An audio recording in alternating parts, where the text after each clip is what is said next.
Ashford is just about pennies there. It's over. Fernando Cifuentes has found it. You've been patient. You've been waiting all this time, but you ready. You've been putting in that grind, so let's go. Champions are hard to find, but you know the goal when you're ready to shine. Have they heard of you? Then they know. You got your sights set on that road. If it's time to battle them, then let's go. 'Cause you'll never stop. Show them what you got. Stays asleep. Close combat onto a Mungus. Is that enough to dance? Chopper Bros gets the knockout. Defeats Ochua.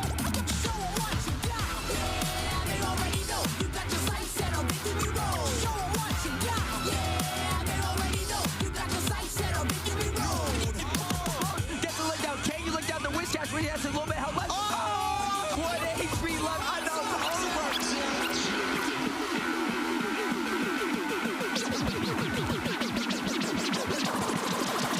Show them what you got. Yeah, they already know. You got your sights set on victory road. Show them what you got. Yeah, they already know. You got your sights set on victory road.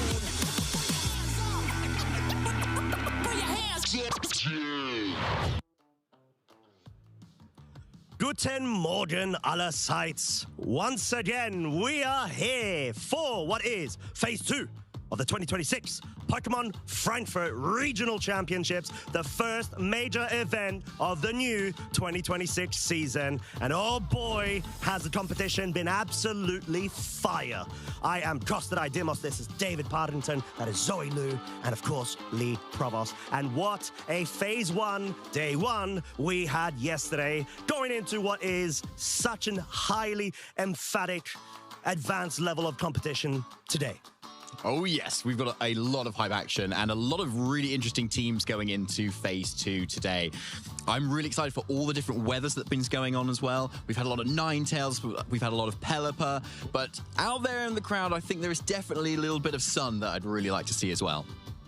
There was definitely just so much weather yesterday, and every time a Ninetales came onto stream, went for the blizzard, something got frozen. So yeah. Blizzard 100% freeze chance confirmed. Yeah. Well, we won't be surprised to see more of that today. We had a lot of RNG rolls yesterday.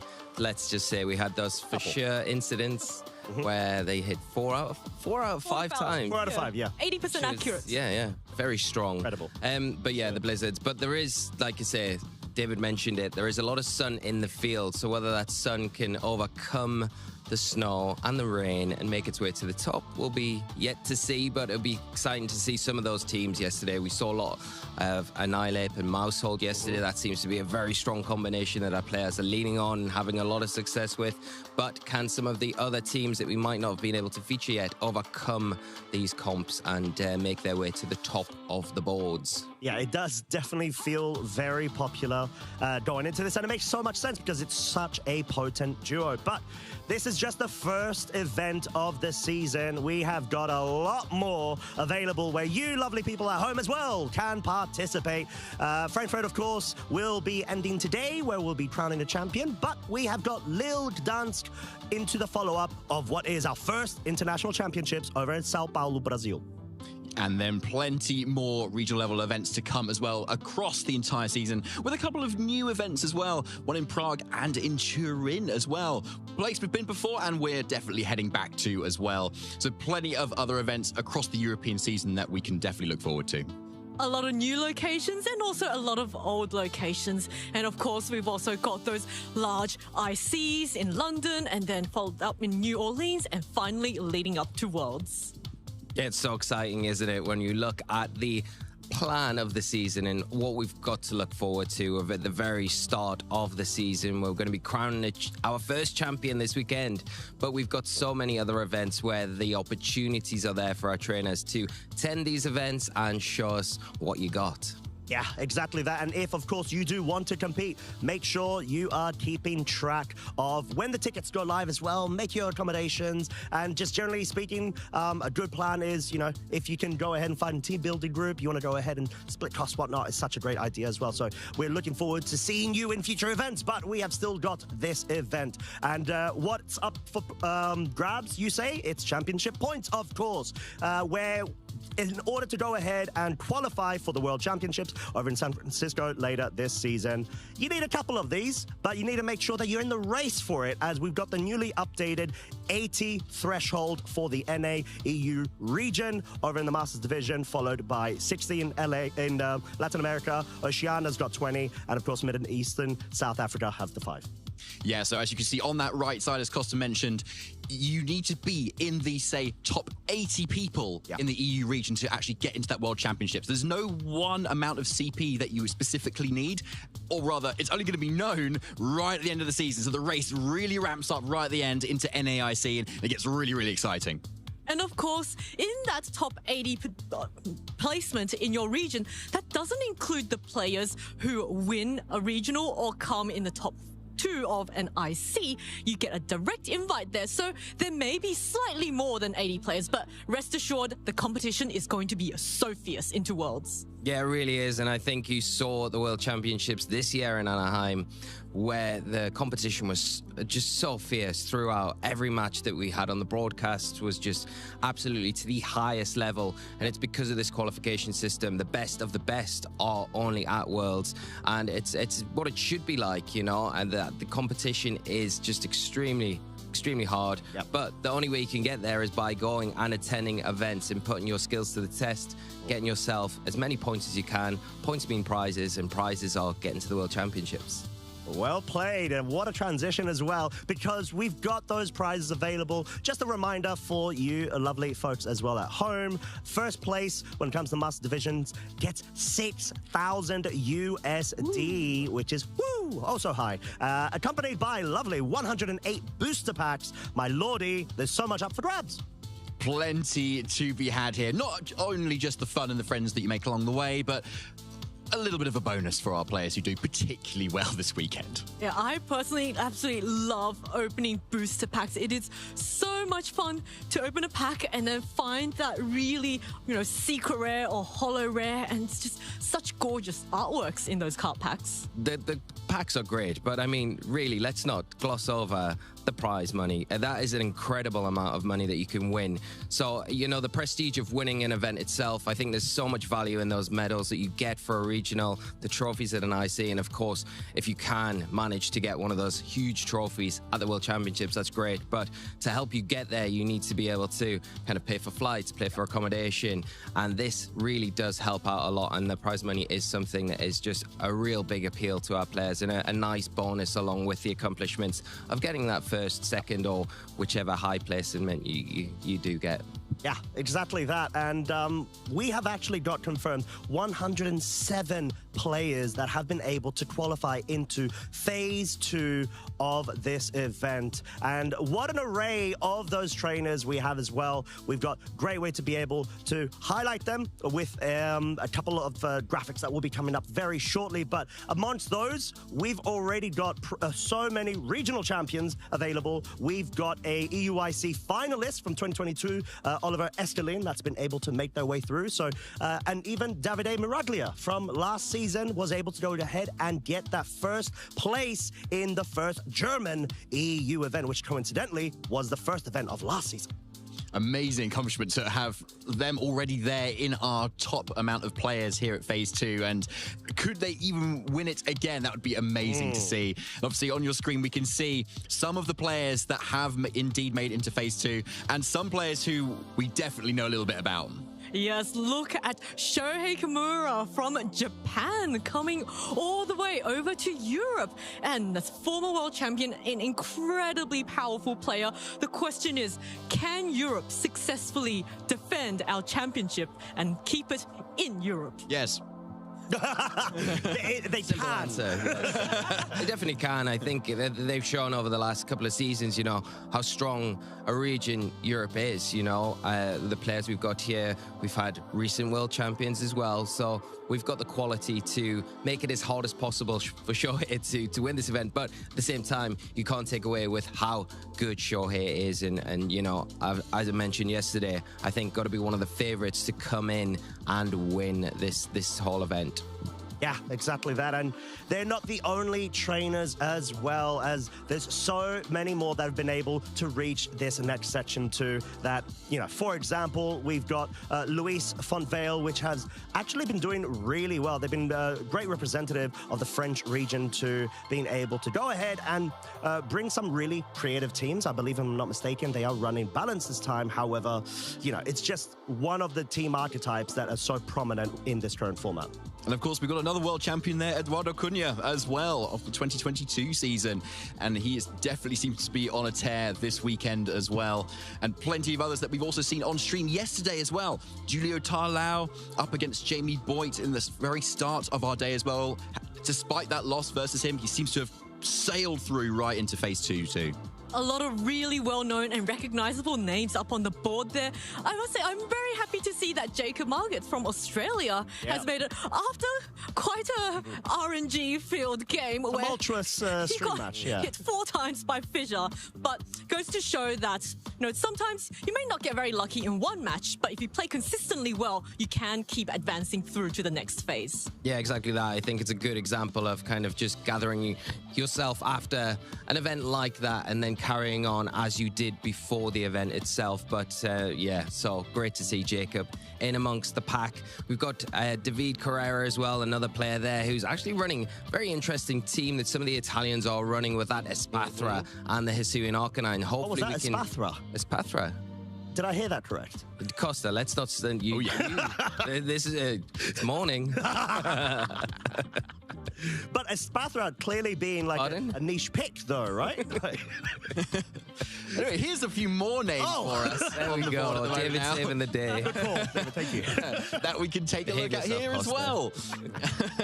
So next to each other there, Victor Medina and Michael Kelsch, who both got top 8 at the World Championships that just a few weeks ago, and still here both in day 2. Such consistent players and incredible ones too. You can see just the level of play that we've got here at Frankfurt. And of course, because this is the first regional of the season, a lot of players are wanting to come in here and dive in and get the head start into the 2026 season. Yeah, exactly that. And I think if you come into this event and you actually end up winning it, it really sets you up for a brilliant rest of the season. You know, you couldn't ask for anything better, right? And it also gives you a little bit of peace of mind where you know you've got the world's invite, so you can approach the rest of the season without that stress of thinking, I've got to chase this, I've got to chase all the points I can for the rest of the year. You can kind of relax into it, and that might benefit you in a lot of ways in performing at other events where you haven't got the stresses and strains that you would normally have to think, I've got to get as many points as possible, I've got to win, because sometimes that can be a little bit overwhelming and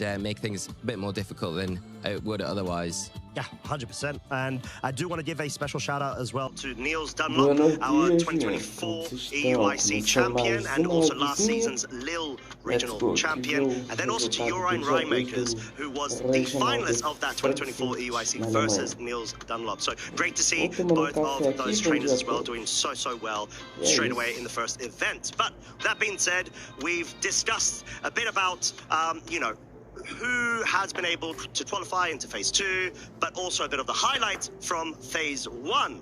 Now, I think we had a couple of caster predictions going on. There was a lot of Malamar on stream yesterday. Here we go. Okay. Every stream game had Malamar on it. Every player was a Malamar as well. Fish Malamar, bird Malamar. Exactly.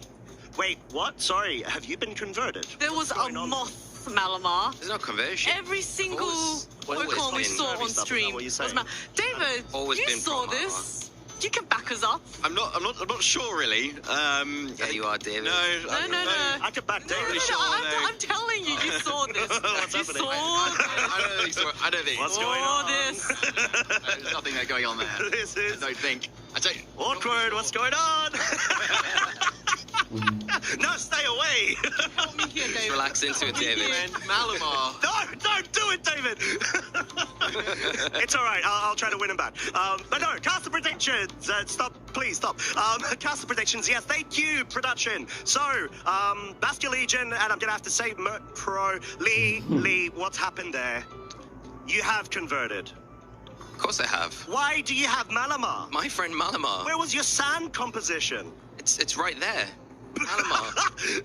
Malamar with Sandstream, No. Malamar with Sandrush, You're joshing. Malamar with Diaclaw, Opa, bom dia, and Kira. Malamar Salve, with como é que você tá? just Malamar. Desde já My ótimo friend domingo pra Malamar. você. They're all Malamar. David's also got 4 Malamars. I have no idea Bird what he's Malamar, done. Yeah. Coin Café Malamar, enquanto Croissant Malamar, Estamos vendo o Moth começo Malamar. do regional de Oh my Pokémon god, those instructions were em so good. Frankfurt, na Alemanha. What about mine? Go, Zoe. What about mine? Fish Malamar, Duck Malamar, Okay. Fish Malamar, Big Fish Malamar, Bear Malamar. Okay, all right. I thought you were going to say that. It was a fish Malamar. No, Is that good? Yeah. 75 there. Okay, all right. Well, the delusion man went a bit quite far there. Bem, But, já okay, não tô conseguindo David, dormir. talk to me about your serious picks. Okay, so obviously aside from Malamar, I'm hearing being quite good.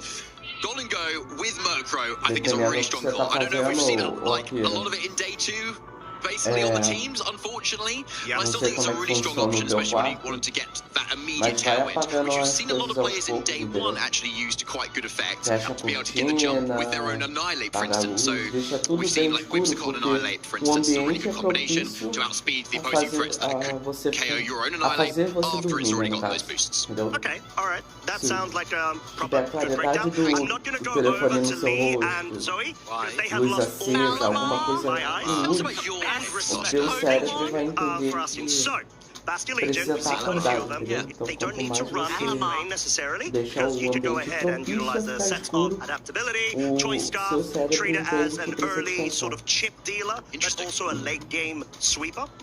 Then you've Já got tá tudo Pelipper escuro, because então it tudo can funciona be muito bem. accompanied onto our Chaladon and Bastion Legion. Dondozo because it is Aí, nesse a caso, eu very não annoying sei. Além de Pokemon remédio, eu in não sei o terms que of resolveria. matchups because it can just win games. It doesn't necessarily need Tatsugiri. It could be solo dozo composition as Eu what queria we saw era like tá for dormindo, example, mas Juan os caras resolveram Garcia colocar brought yesterday with the infamous Fisher stuff. um And then regional Blood de Moon Pokémon Ursaluna às 4 because horas da it's manhã. really good. Because Aí there's me not much complica. to say. It's literally the best Pokemon of the generation. So yeah, that's my breakdown. Okay. I saw them trying to conspire, by the way. Did you see them on the side? Blood Moon Malamar. Didn't actually know. I think Blood Moon we'll, Malamar. We'll take. David will back us up here. No. David will back us up. David's When you, David. Malamar. Honestly, guys, you need to. Okay, CPA Let's website, talk let's about go. Malamar. So, if you want to make sure you are involved as well and not missing any of the action, Pokemon.com/broadcasts is where you want to go. It is the hub with all info. I am feeling very disturbed right now. But we've also got YouTube and Twitch. Please, production, help me here. We have got those lovely media platforms for you to go ahead and check out our live streams, até o final dessa live, o cara you know, vai just virar recorded mais stuff frente afterwards, Malamar. and you're able to just also utilize the social media platforms. We've got X, we've got YouTube, we've got Hoje eu vou Facebook, ver se eu we've got jogo com Instagram, vocês, and porque it's just all around really, really good. Make sure that you actually catch all of the action there too, because you hoje don't eu want to miss vou it. So ver with se eu that being jogo said, com vocês, I'm porque going to make a ontem very Malamar. quick exit because eu we are ia, going to eu ia start the jogar, next só que eu round. So thank you very much acabei all, and see you in a bit. Bye bye. atrasando, porque eu acabando aqui eu ia dormir, This só que weekend, the teve algumas 2026 coisas regional que fazer e championships eu are não bringing the consegui. electrifying action of Aí eu fui Pokemon dormir, Scarlet era and Pokemon 4 Violet to the aqui global acabou stage. meio-dia, Top trainers from across e the aí eu world have fui gathered to dormir, era compete 4 for a horas. share of over Basicamente, $125,000 in cash competição prizes, essas horas. travel awards, and the Esse que all-important lá parece championship que é points dia. that could Sim, secure their spot at lá Worlds deve, 2026 lá in deve San estar umas Francisco, 9 horas da manhã, mais ou California. menos, The Akira. journey to the top is a true test of skill and strategy. This two-day event kicks off Essa with eu Swiss acho que é a rounds, live, where eu trainers acho que face esse off foi o in best regional of 3 mais, matches using an open mais teamless cedo que eu já format. vi. In this format, each Pokemon's Terra type, ability, held item, and moves are fully visible to the opponent, making every decision crucial. In advance to Normalmente phase os 2, regionais são de trainers 5 need da to manhã rack up total pra match points frente, to mas exceed esse the aqui foi o threshold mais for their cedo. division. In phase 2, the pressure intensifies as the remaining trainers face off in more Swiss rounds to determine who advances to the top cut.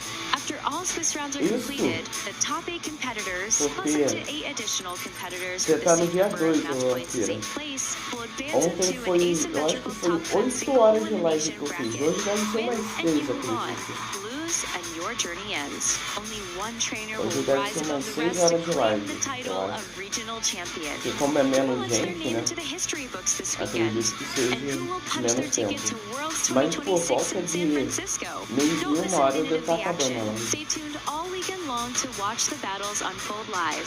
To stay up to date on future Hoje, Play apesar Pokemon de ter events, começado visit mais cedo, championship.pokemon.com. tecnicamente começou mais cedo, né?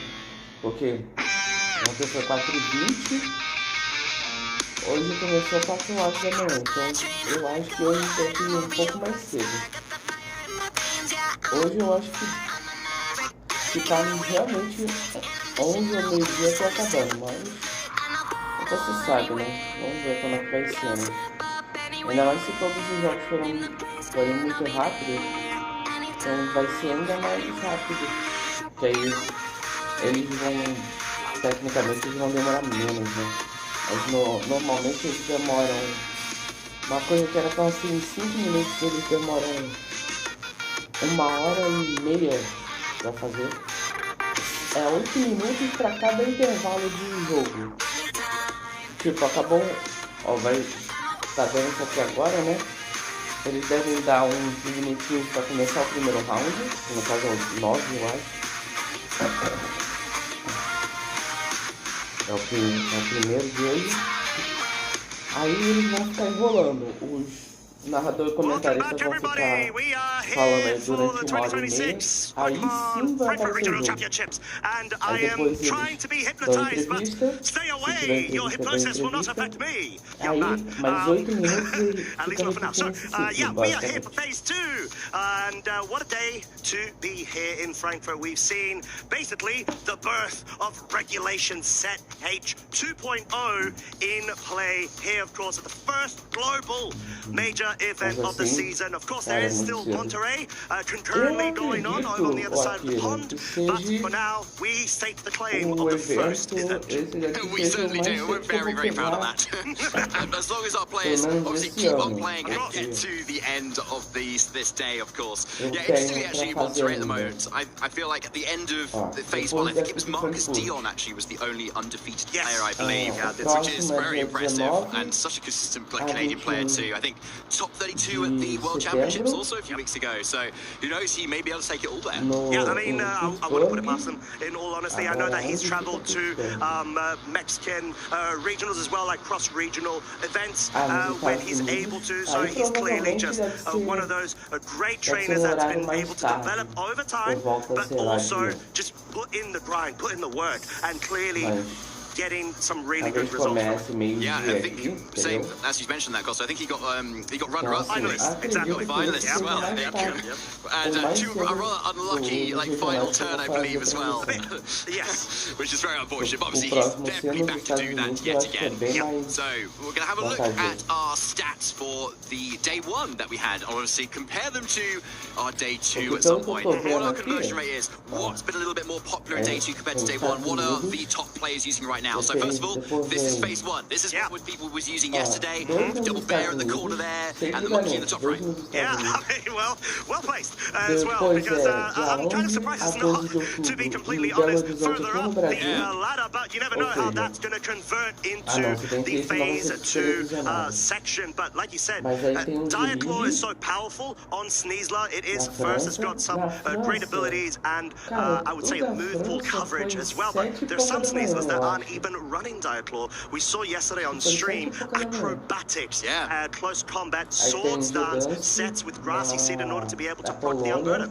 Yeah, it's a really good point. Multiple times as well. Yeah, really good effect, honestly. As being used to Caesar as a setup sweeper, where it's so used to being actually to support usually with the fake out as well. So we saw it paired up with that Rillaboom and really popping off that grassy seed to be able to have so much speed, so you can kind of afford to invest in all of those more bulk sort of options. Yeah, exactly. But there are also other Pokemon who Golden Go in firm second, followed by the infamous duo of Incineroar, Rillaboom, and then you've got double Ursaluna forms, 25.2% for the Bloodburn, best Bloodburn, Ursaluna, and then 20.2 for the regular form of Ursaluna. But the fact that they're both there just goes to show they're absolute powerhouses, whether on the special offensive side or the physical. 100%. There's a lot of options you can choose from there to build an entire team.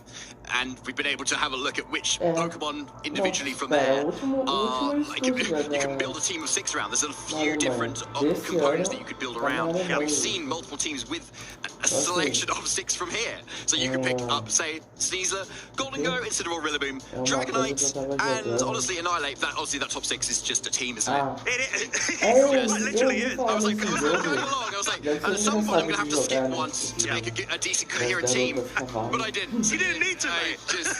It's just those 6. Yeah, I think because the safety goggles Annihilate set has been quite prominent because I think we saw it with Alex Gomez and Eric Rios bringing it to NAIC last season. And essentially you got the Final Gambit, Close Combat, Rage Fist, and Taunt as a 4th. You don't even need Protect necessarily. So there are different ways for you to actually run Annihilate, not necessarily with the mouse hold, which is its good old buddy pal partner. 100%. Now let's have a look at those Phase 2 stats as well. See how things have changed up a little bit for our players in the top rung. Oh, hello. Whoa, okay. So Golden Go shoots straight to the top from 38.1 to 45.8, being almost on 50% of teams. Wow, that is a crazy stat. And what a way to go about it, because Golden Go, I think, is one of the most powerful Pokemon in the current format. It's just got so much going for it. Steel type, Ghost type, which is such a unique combination. I think Aegis Slash from previous formats is one that follows it, but what it's got is good as gold as an ability. It's able to return any statuses onto itself, which is so cool, as well as any supportive moves, like, let's say, for example, like a Taunt or even a Helping Hand. They will not work on this Pokemon. Nothing can touch it, and especially when it's got Nasty Plot set up, it is just teed up for absolute damage potential. Oh yes, it is. And some of the really key swap outs we've had is in Phase 1 there were no kind of immediate weather setters, whereas suddenly Ursaluna, who's doing form at 20%, has just completely dropped off the floor, and in its place we've got Alolan Ninetales, we've got Pelipper, and we've got Basculegion, which I think is really telling us to the sort of, well, the sort of climate we might be going into for today. Yeah, I know, and it goes to show that these Pokemon, I think we've seen quite a few of them, if not all of them actually, in all of our stream matches at some point yesterday, and it makes sense. There's just so much consistency, especially when it comes to sort of various compositions that are going around. Alolan Ninetales is such an easy Pokemon to attach to your composition. If A, you want to have some sort of weather of your own, B, you want to have additional bulk via Aurora Veil, or C, you can go full offensive, don't care about anything, and go for choice specs. Essentially, just go purely for the double target damage of the Blizzard. You got Freeze Dry, you got the Moonblast, of course, because it's unique Ice Fairy typing, and Gabriel Agachu from last season actually started running Misty Terrain as an option, so I'd be quite curious to see if there's any Alolan Ninetales going around today that follow a very similar set. Yeah, it has a bit of that 4 move slot syndrome, doesn't it? It has so many great options that it really wants to use. And items too. You want to run Light Clay to extend your Aurora Veil. Yes. You want to run Focus Sash because its defenses aren't amazing. And sometimes you just want to run Life Orb to deal out a load of damage as well. So there's so many options that our trainers can really pick to put on these Pokemon. Yeah. And in a way that makes them so strong here, and why they're so often used, because often it's not just the one set that we're going to see. So as soon as we see that a Ninetales, we're like, right, we don't actually know what set it's going to be. Exactly. And there's just got a lot going for it, essentially. But, you know, that has been the Pokemon. We have got the trainers that have already been battling today. And, of course, we got Fabian Braun still at the top, undefeated, might I say, with that Elizabeth composition from the Japanese player that actually introduced that in the last season. Victor Medina was able to pilot it through to the finals of LAIC 2025. Yeah, and that's a really strong team. I was talking about that specific Ursaluna, how it can be dropped off the graphic. Definitely piloting it all the way here. And I think maybe the MVP of a lot of people's teams was that Sinistcha, actually, on some of their Annihilate kind of setup teams, being quite the linchpin, basically. Having that ability to switch in and not have an Intimidate, but have instead heal your own Pokemon instead. So with the trick Se room, you você can parar counter de any falar, sort é of um bom tailwind sinal. options as well. Significa que You've você got conseguiu redirection, dormir. and being ghost type, you can't even get faked out. So it's a really nice Pokemon. Yeah, 100%. And we've got some other notable players: Michal, Joan, Qualquer coisa Leonardo, deixa Victor, a live Manuel baixinho aí, Briganti from num Italy canto, too, and tenta none other dormir. than Al. Deixa ela, sabe aqueles ASMR, international aqueles player vídeos que o pessoal outside of coloca the de EU chuva region, ou aquelas coisas para ajudar a Kimura, dormir. our previous Aí world deixa de champion, fundo. of course, saying, you know what, this may not be my region, but this is my game, and I am here to bring it. And he has done exactly that. Aí de repente funciona ajudar a dormir. Fire. Oh, 100%. Like, he's just doing so well, honestly. And each time I see Shohei, he's not necessarily running some team that's completely out of the blue either. It's quite a fairly standard 6 Pokemon, but that just goes to show what a strong player he is. Everyone is probably preparing for some version of that 6 that he's got, but he just plays it so well that he just seems unbeatable despite that. Yeah, I mean, he actually brought a também very similar não estranho se eu archetype, ficar but he was more reliant on the pouco quieto Chaludon também, back in porque ou eu tô LAIC, prestando where he atenção no did que eles go estão up against falando, Michael Kelch, which was a sort ou eu of só tô replay com of pouco that de sono World's mesmo, porque Finals in recém acordei Japan. também. It was really cool to see Shohei did come out on top. He did have our Chaludon at that time, but it seems like he sort of varied up his different team compositions in a very good way that you would expect from a world champion to be able to adapt to. And now we've got some of our notable matches here as well for this first round of our Phase 2 that we're going to be broadcasting to you as well. So some of the pairings that we think are going to be really hype and potentially who we might be seeing, and that is who we're seeing right on top there. It is Fabian, who we were talking about, who is undefeated up against Emanuele. Yeah, and what a way to kick us off. We have got essentially what is a weather war to an extent, but then the accompanying partners, which are going to be quite integral to the matchup. But those are not the only Pokemon we're going to be seeing, and teams, unfortunately, we are only going to be able to stream one of these. The next one that is notable is Michal versus Victor, Leonardo Bonanomi versus Shohei, and Davide versus Oliver. But, oh, you know what? This is top. This is like these are top players at their game with such great teams and really good innovation, especially in that last pairing. You've got so many niche Pokemon that I just didn't expect to see. Yeah, I was having a chat with Davide Baralia actually yesterday, who obviously is using the same team as Davide Carrera on the bottom left there with that Espathra and the Hydreigon. The Hydreigon being a Pokemon that Davide Baralia actually won the Dortmund Regional Championship last year with as well. So bringing it back again, and he's also in day 2 as well. So there's two Davides, both of the Hydreigon Espathra team that could still take it all. Yeah, exactly. But these trainers are at the top of their game. We have got IC finalists, we have got world champions, we've got regional champions, the whole lot. But we will be featuring Fabian versus Emanuele. And what a way to kick off Phase 2 on the broadcast. 100% there. And there was one pairing of Dondozo Tatsugiri, which was... I was getting worried. It wasn't planned. Or was it? It was obviously planned. What are you saying? No, I had to, sorry. Yeah. But no, exactly. Well, you know, maybe a bit of a hint of what we may see later on down the line if, you know, it keeps on doing as well as it does. It's sort of like that duo that everyone kind of expects, but there are sort of lull moments in the meta where most of the average teams are more optimized for other threats as opposed to Dondozo, because sometimes you find that in order to improve another match which is more prominent and popular, you may have to let go of another matchup. In the end, it's sort of like a trade cost, essentially. And sometimes Dondozo finds a way to break through in those very key moments. And the trainers that identify that, you know, they get big results for a reason. Yeah, it is probably why we see a lot of Dragonites and Amoonguses that have maybe just those token little moves to kind of deal with it, like Clear Smog and Haze, just to kind of absolutely quash that option. But we are focusing on the match right ahead of us at the moment. Fabian Braun versus Emanuele Briganti, two pretty accomplished players and already in their own right in this day 1 here, doing so well, and still being able to afford a loss for both of them and still have contention for that top cut. So they're probably feeling pretty comfortable, but obviously there's still a lot on the line. You want every single win you can get, because if you get an extra win, you could potentially skip a round of top cuts as well. Go straight into that top 8 instead of having to play through that top 16. So both players are really wanting this right now. Yeah, exactly, because this is what is essentially a win and in for top cut. If you're able to get that victory right now, at least you're guaranteed straight into the top cut. That's amazing. But like you said, you want to try to keep that going no matter what. More wins, understandably, equals great success. So that is the sort of the formula you need to follow. And both of these trainers so far have been doing just that.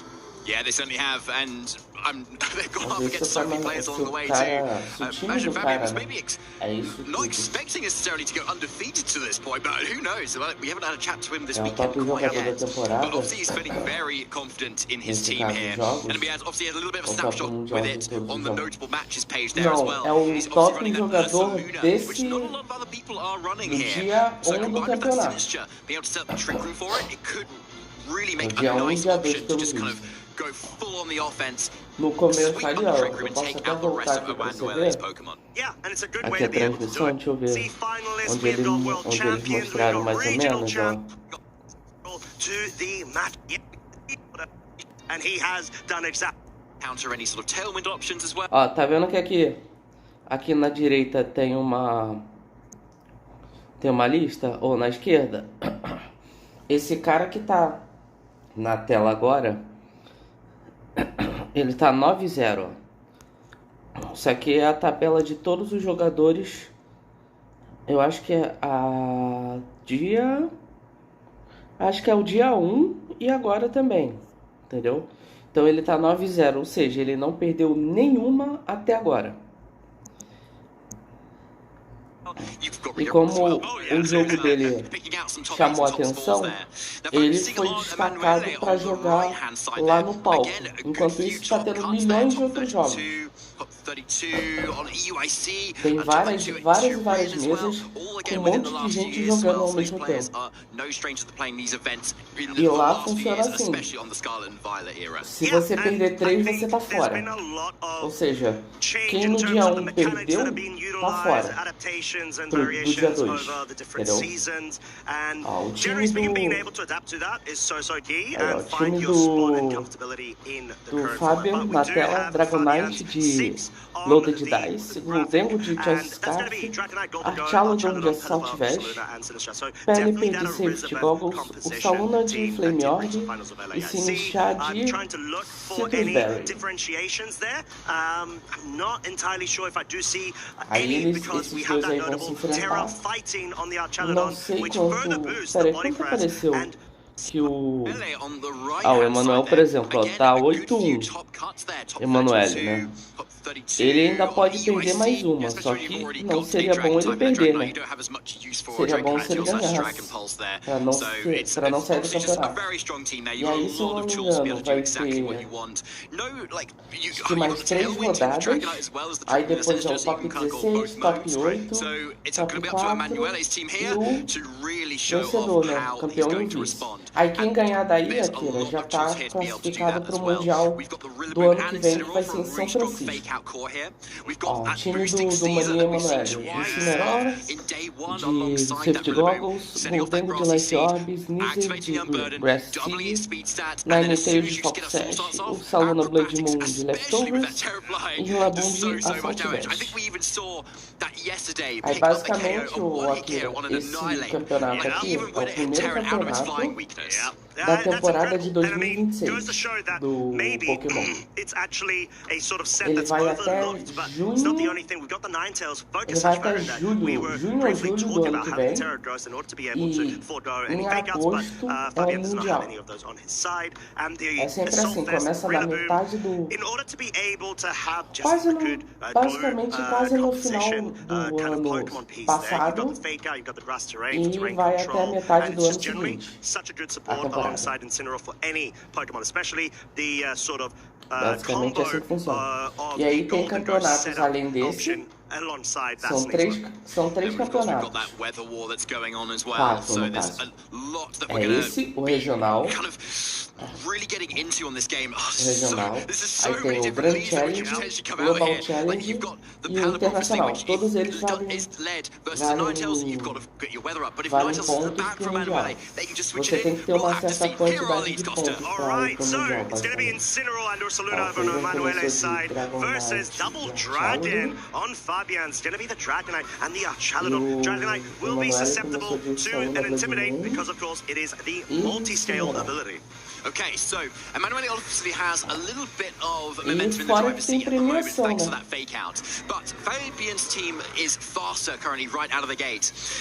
Archaludon doesn't have protect, Se eu so it não is me a engano, really o safe campeão slot to daí target your moves into, ganha both with a 6 fake mil out and dólares, with Ursaluna's mais attacks. alguns However, if you're prizes que faking out são, that Archaludon, it's going to be getting acho into que defensive moves cartas which you may raras not que want você to give pode it too much vender, of, but it's definitely do threatened by the tipo, super effective earth power that this Ursaluna has. cada carta Dragonite can rara obviously still vale, protect sei 5 lá, of these slots, but a yawn from this Ursaluna could 4 cover ou 5 mil either reais a por terror aí, or not in either nesse case, nível, entendeu? and also Ou forces seja, Archaludon você não potentially sai switch tão no out prejuízo. if it doesn't want to take the Você sleep, ganha even if it takes a dinheirinho, plus 6 defense mil boost from dólares, a potential fake out that comes querendo out ou from não, this é Ursaluna. dinheiro, mas você também ganha algumas cartas que você pode, pô, você pode vender isso e você fica bem ainda.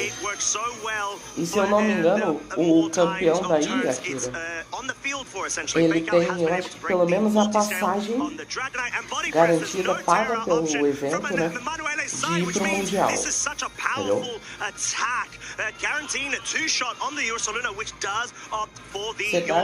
Você gasta bastante para ser competidor de Pokémon de videogame, mas se você ganhar, você é muito bem recompensado.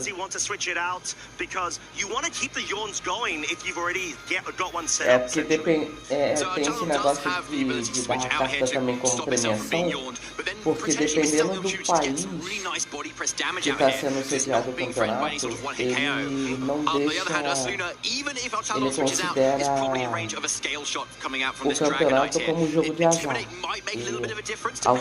alguns países são proibidos, né, jogos de azar, entendeu? Então, o meio de contornar isso é a Pokémon Company teve, né, é de dar essas prizes, né, que a gente chama de prizes, que são cartas, né, o pessoal ainda assim ter a premiação e conseguir uma premiação que é legalizada pelo país, e mais essas cartas que ele pode conseguir vender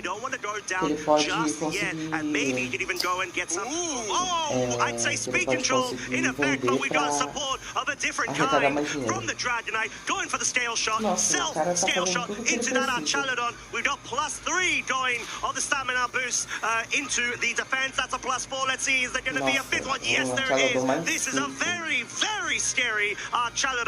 Opa, salve de Mozito, tudo bom? Como você tá?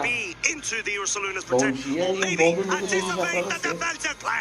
Go for the Ninetales, go for the other slot. It would have been an Incineroar. The Ninetales, because of the Focus Sash, has had enough in the tank to survive on 1 hit point.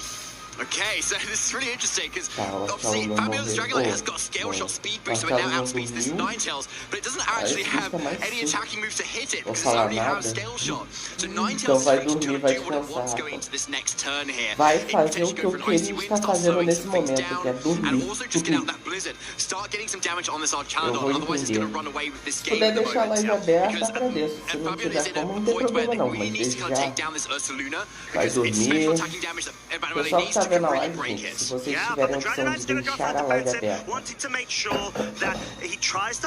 e irem dormir, eu super vou entender, entendeu? Até porque tá muito cedo, são 4 e são 10, basicamente 10 para 5 da manhã. Nossa, e assim, e ainda mais cedo ainda assim achando não cair. Então se vocês puderem, né? Deixa a live aberta e dormir, eu vou entender super, tá, gente? Archaludon is really bulky, but saying that though, because the Archaludon last move it used was body press and it's still in the field, it's still asleep. The Ninetales at any point could have just disabled that body press to stop it using those moves going forward and keep their Pokemon just relatively safe still going forward. So I don't think it made too much difference in that point, especially when Dragonite isn't really threatening any damage. like now leftovers has kind of healed Ursaluna to the point where Scale Shot's probably not KOing either way. But of course, a crit is always nice, right? Yeah, I mean, you would not say no if you are, you know, the one dealing it, essentially, not on the receiving side, perhaps. But we've got the Ursaluna now. In effect, this is most likely Fabian's way to be able to either A, get the tailwind set up if possible, or the Ursaluna to start sweeping. Exactly. So it's going to be how Emanuele can really capitalize off this point, because we've seen Fabian now commit the terror and now lose it completely as well. And it's still in Emanuele's court. Not only having 4 Pokemon, but also having that terror option available as well. So how do they capitalize at this point? Ursaluna's there. You've got an ice-type coverage to be able to dish out a lot of damage, but it looks like Emanuele's going to save it a little bit for the back, not wanting it to go down too soon yet. Okay, and it's also a good consideration as well that Blood Moon has already burnt its 1 turn of use, so now essentially it's sort of like a pseudo recharge. You're not allowed to use it in consecutive fashion, as we've got the Dragonite Tailwind, and I think that's Fabian's indication they're going for an ever-so-free Earthquake that is essentially going to A, pick up that Ninetales if it was still in, but in this case, it's actually dealing really good chip damage onto both the incoming Incineroar and the Ursaluna, and a special defense drop means that the Ursaluna, Isui on Fabian's side, is susceptible to a fake out and Blood Moon KO if there's a double focus into it. Or just another Earth Power now, but you've got that special defense drop as well, because Blood Moon obviously has that downside of it. If you want to click, you can't click it again. But now Earth Power is just really safe into it, which allows you to just save your Blood Boost for the Dragonite slot instead. And having had that multi-scale chip is going to be taking a lot of damage too. So Emanuele is in a really nice position here. Dragonite -2 attack, really not doing a lot of damage, probably not able to pick up either KO. But what it does have access to is Haze. It could go for it right this turn, reset those attack drops on both of their Ursaluna and the Dragonite, and then hit another Earthquake, which could now, with the Guts boost, get a KO on either side. But of course, Emanuele does have Fake Out this turn, likely going to be slowing down the Ursaluna and therefore buying a little bit of time, stalling out that Tailwind. Yeah, and it's such a good play because it goes to show the synergy of it. However, it's susceptible to this Fake Out, which Emanuele has, of course, targeted onto the Dragonite. Facade, though, is enough to get rid of the Blood Moon. It will not be able to dispatch any sort of damage this turn, but in the subsequent, most likely, unless there's a Fake Out user coming in from Emanuele's side, it's going to be able to do it, but no, there it is, Rillaboom. Some would wonder maybe it could have been a choice to bring in earlier in the game in order to be able to reduce the damage output of any sort of Earthquakes, but it'd be relatively risky when you've got the Dragonite there as well. Yeah, unfortunately, it's a little bit risky. I mean, the Dragonite now does have an opportunity to still go for that Haze, but again, Fake Out number 2 is on the field this time. So Emanuele is doing a really good job of slowing things down. Emanuele needs to think about what their last option is. What is their win condition? And at the moment, Ninetales is looking really strong. It's 1 HP. I know. But Dragonite can't touch it. And as soon as it's got that speed advantage, especially versus an Ursaluna, which it might even have even in the Tailwind, it's going to be really nice. But of course, Fabian has given us a little sneak preview as to what's in the back. And that Golden Go is definitely something that Ninetales does not want to see. Yeah, but it's going to have to see at least from the bench this time round, because it will be switching in favor of the Dragonite. Clearly actually preserving it for a future turn to be able to maybe get that Tailwind set up yet again in order to activate the Ursaluna once more. But just a safe protect from the Ursaluna that wants to stay on the field for as long as possible. And this is why Golden Go is such a good switch in here. Good as gold, the ability will be able to completely nullify the Incineroar's parting shot, which actually awkwardly for Emanuele leaves the Incineroar on the field, doesn't allow that rotation of the Ninetales coming back in. Yeah, such a good point, Costa, because an Incineroar is great when it's switching in or when it's switching out. Yes, if it's on the field, it's not doing what it wants to do. So it's now kind of just a sitting cat, honestly, with this last turn of Tailwind, and it's just a really risk of going down like very, very quickly. The saving grace for Emanuele, obviously, though, is that we have a very healthy Rillaboom, and it does have high horsepower to be able to hit this Golden Go, and Grass Terrain is also weakening the damage of Earthquake that this Ursaluna could go for here. Alright, but Grassy Glide is enough to pick up the KO. It was just put within range to be essentially quelled there, and that may have been the additional ticks of the burn, but Power Gem does the exact same. So a bit of a trade from both Fabian and Emanuele, but The question is, who's going to be the true victor here? The Golden Go is locked into a choice scarf power gem slot as the Dragonite comes back in, but the Ninetales, it is still going to be a threat naturally because of its speed and because the Tailwind has subsided on Fabian's side. Yeah, the Golden Go with that choice scarf though is going to ensure that it can always outspeed that Ninetales and nab that KO. The only thing that's going to be able to stop that is if Ninetales gets a protect, Rillaboom then goes for a high horsepower and then somehow does enough damage to KO the Golden Go.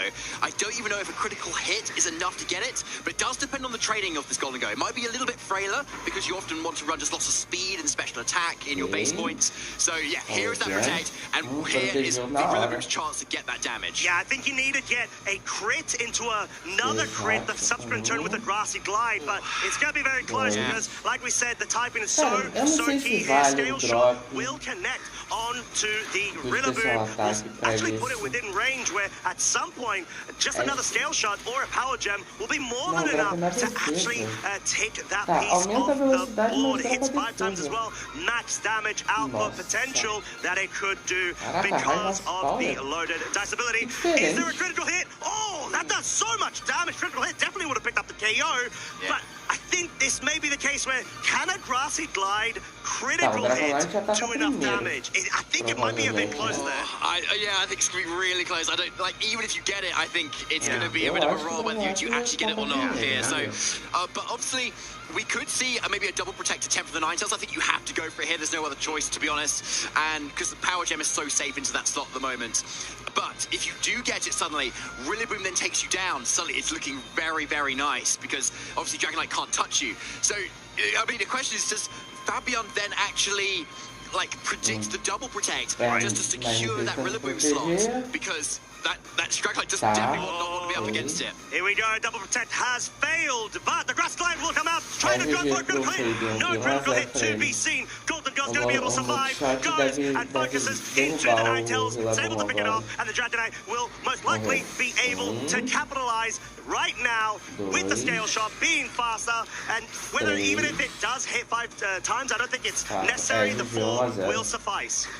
Yeah, I think so here, and there's no way this Rillaboom wins the Dragonite in the 1v1, so there it is, Rillaboom being felled, and Fabian, still undefeated, takes game 1 of Swiss round 10. Yeah, and what a way to be able to go about your business. It was sort of like a back and forth between both of our trainers here, but the fact that Fabian preserved the Golden Go in the back only until the end game is sort of key to his strategy here. He wanted to be able to get some initial KOs or threats dealt with, Chit, etc. with the Archaludon, bring in the Ursaluna mode under Tailwind conditions. You have that haze support like you mentioned, and then if your Tailwind's over, you've got Golden Go. It's an additional sort of layer to be able to check certain pieces that naturally outspeed the benchmark of his own Pokemon. Yeah, it was a really lovely pick, honestly, to bring here. Like, just having that natural speed and that choice scarf, being that end game win condition, able to just dish out that Ninetales when it would have been a little bit of a problem otherwise. So Manuele, though, still lost that game, even despite, say, the Blood Moon critical hit and Archaludon as well. So still a lot of things going in their favor and still not being able to kind of break through this amazing core that Fabian's team offers. So there's got to be some sort of switch-ups here. Now, we obviously saw the Incineroar have that really unfortunate turn where Golden Go came in and Parting Shot went into that slot. Suddenly, if that goes a little bit differently, if you switch it out, or if you just knock off a Flare Blitz that slot, suddenly that game is so different. So I can see Emanuele bringing the same 6, but maybe playing slightly differently, knowing that Fabian most likely has a Golden Go in the back because it worked so well for him in that game, and just having a little bit more of a respect for it, basically, saying, right, at some point that could come in. I'm not going to be so brazen with my parting shots, and if I can get around that, then knockoff is looking really strong into so many of those targets, especially if you knock off that Choice Scarf, then your Ninetales outspeeds, and you can actually start threatening those Dragonites. There's also an adaptation that you can consider with the Sneasler if you're at Emanuele, because of the speed interaction of Bring the Golden Go that outspeeds everything after a certain point when Tailwind's out. That could be a consideration because of the Unburdened proc. However, we've got a change-up from Fabian's side. The Pelipper will now escort the Archaludon as a lead versus Emanuele's Incineroar and the Ursaluna yet again. Yeah, so really good spot for Pelipper at the moment. So the water move on this Pelipper is muddy water, actually. So it's not that traditional weather ball. So it's not like Ninetales can come in and make that move an ice type move. It's always going to be water type. And a nice spread type move to have versus both of these Pokemon as well. So a really good swap out here. And it's also the safety goggle, so not Focus Sash, meaning Blood Moon may be potentially enough to actually KO this Pelipper, which otherwise has pretty paper-thin special defense. We'll have to see. Oh, Fake Out will be focusing down on it, getting a cheeky little critical hit, but the most crucial thing here is the flinch. Body press, no tear-up from the Archaludon this time round. Will not even be able to deal the two-shot that it previously did, but in a similar fashion, goes for the yawn onto the Archaludon. Wants to start getting that disruption going early on, and because there wasn't a commit of the Terra fighting and you got additional leftovers recovery, has found itself outside of the range of another follow-up body press. It certainly has. There's a lot of offensive potential from the Archaludon. Having that Assault Vest also means it still is going to be able to take that Earth Power, likely from an Ursaluna that doesn't have as much special attack investment as other Ursalunas, giving it's that more kind of bulky leftovers, yawn sort of set. But we do obviously have that Incineroar in at the moment, being a little bit threatened by a lot of damage from the Body Press and Muddy Water.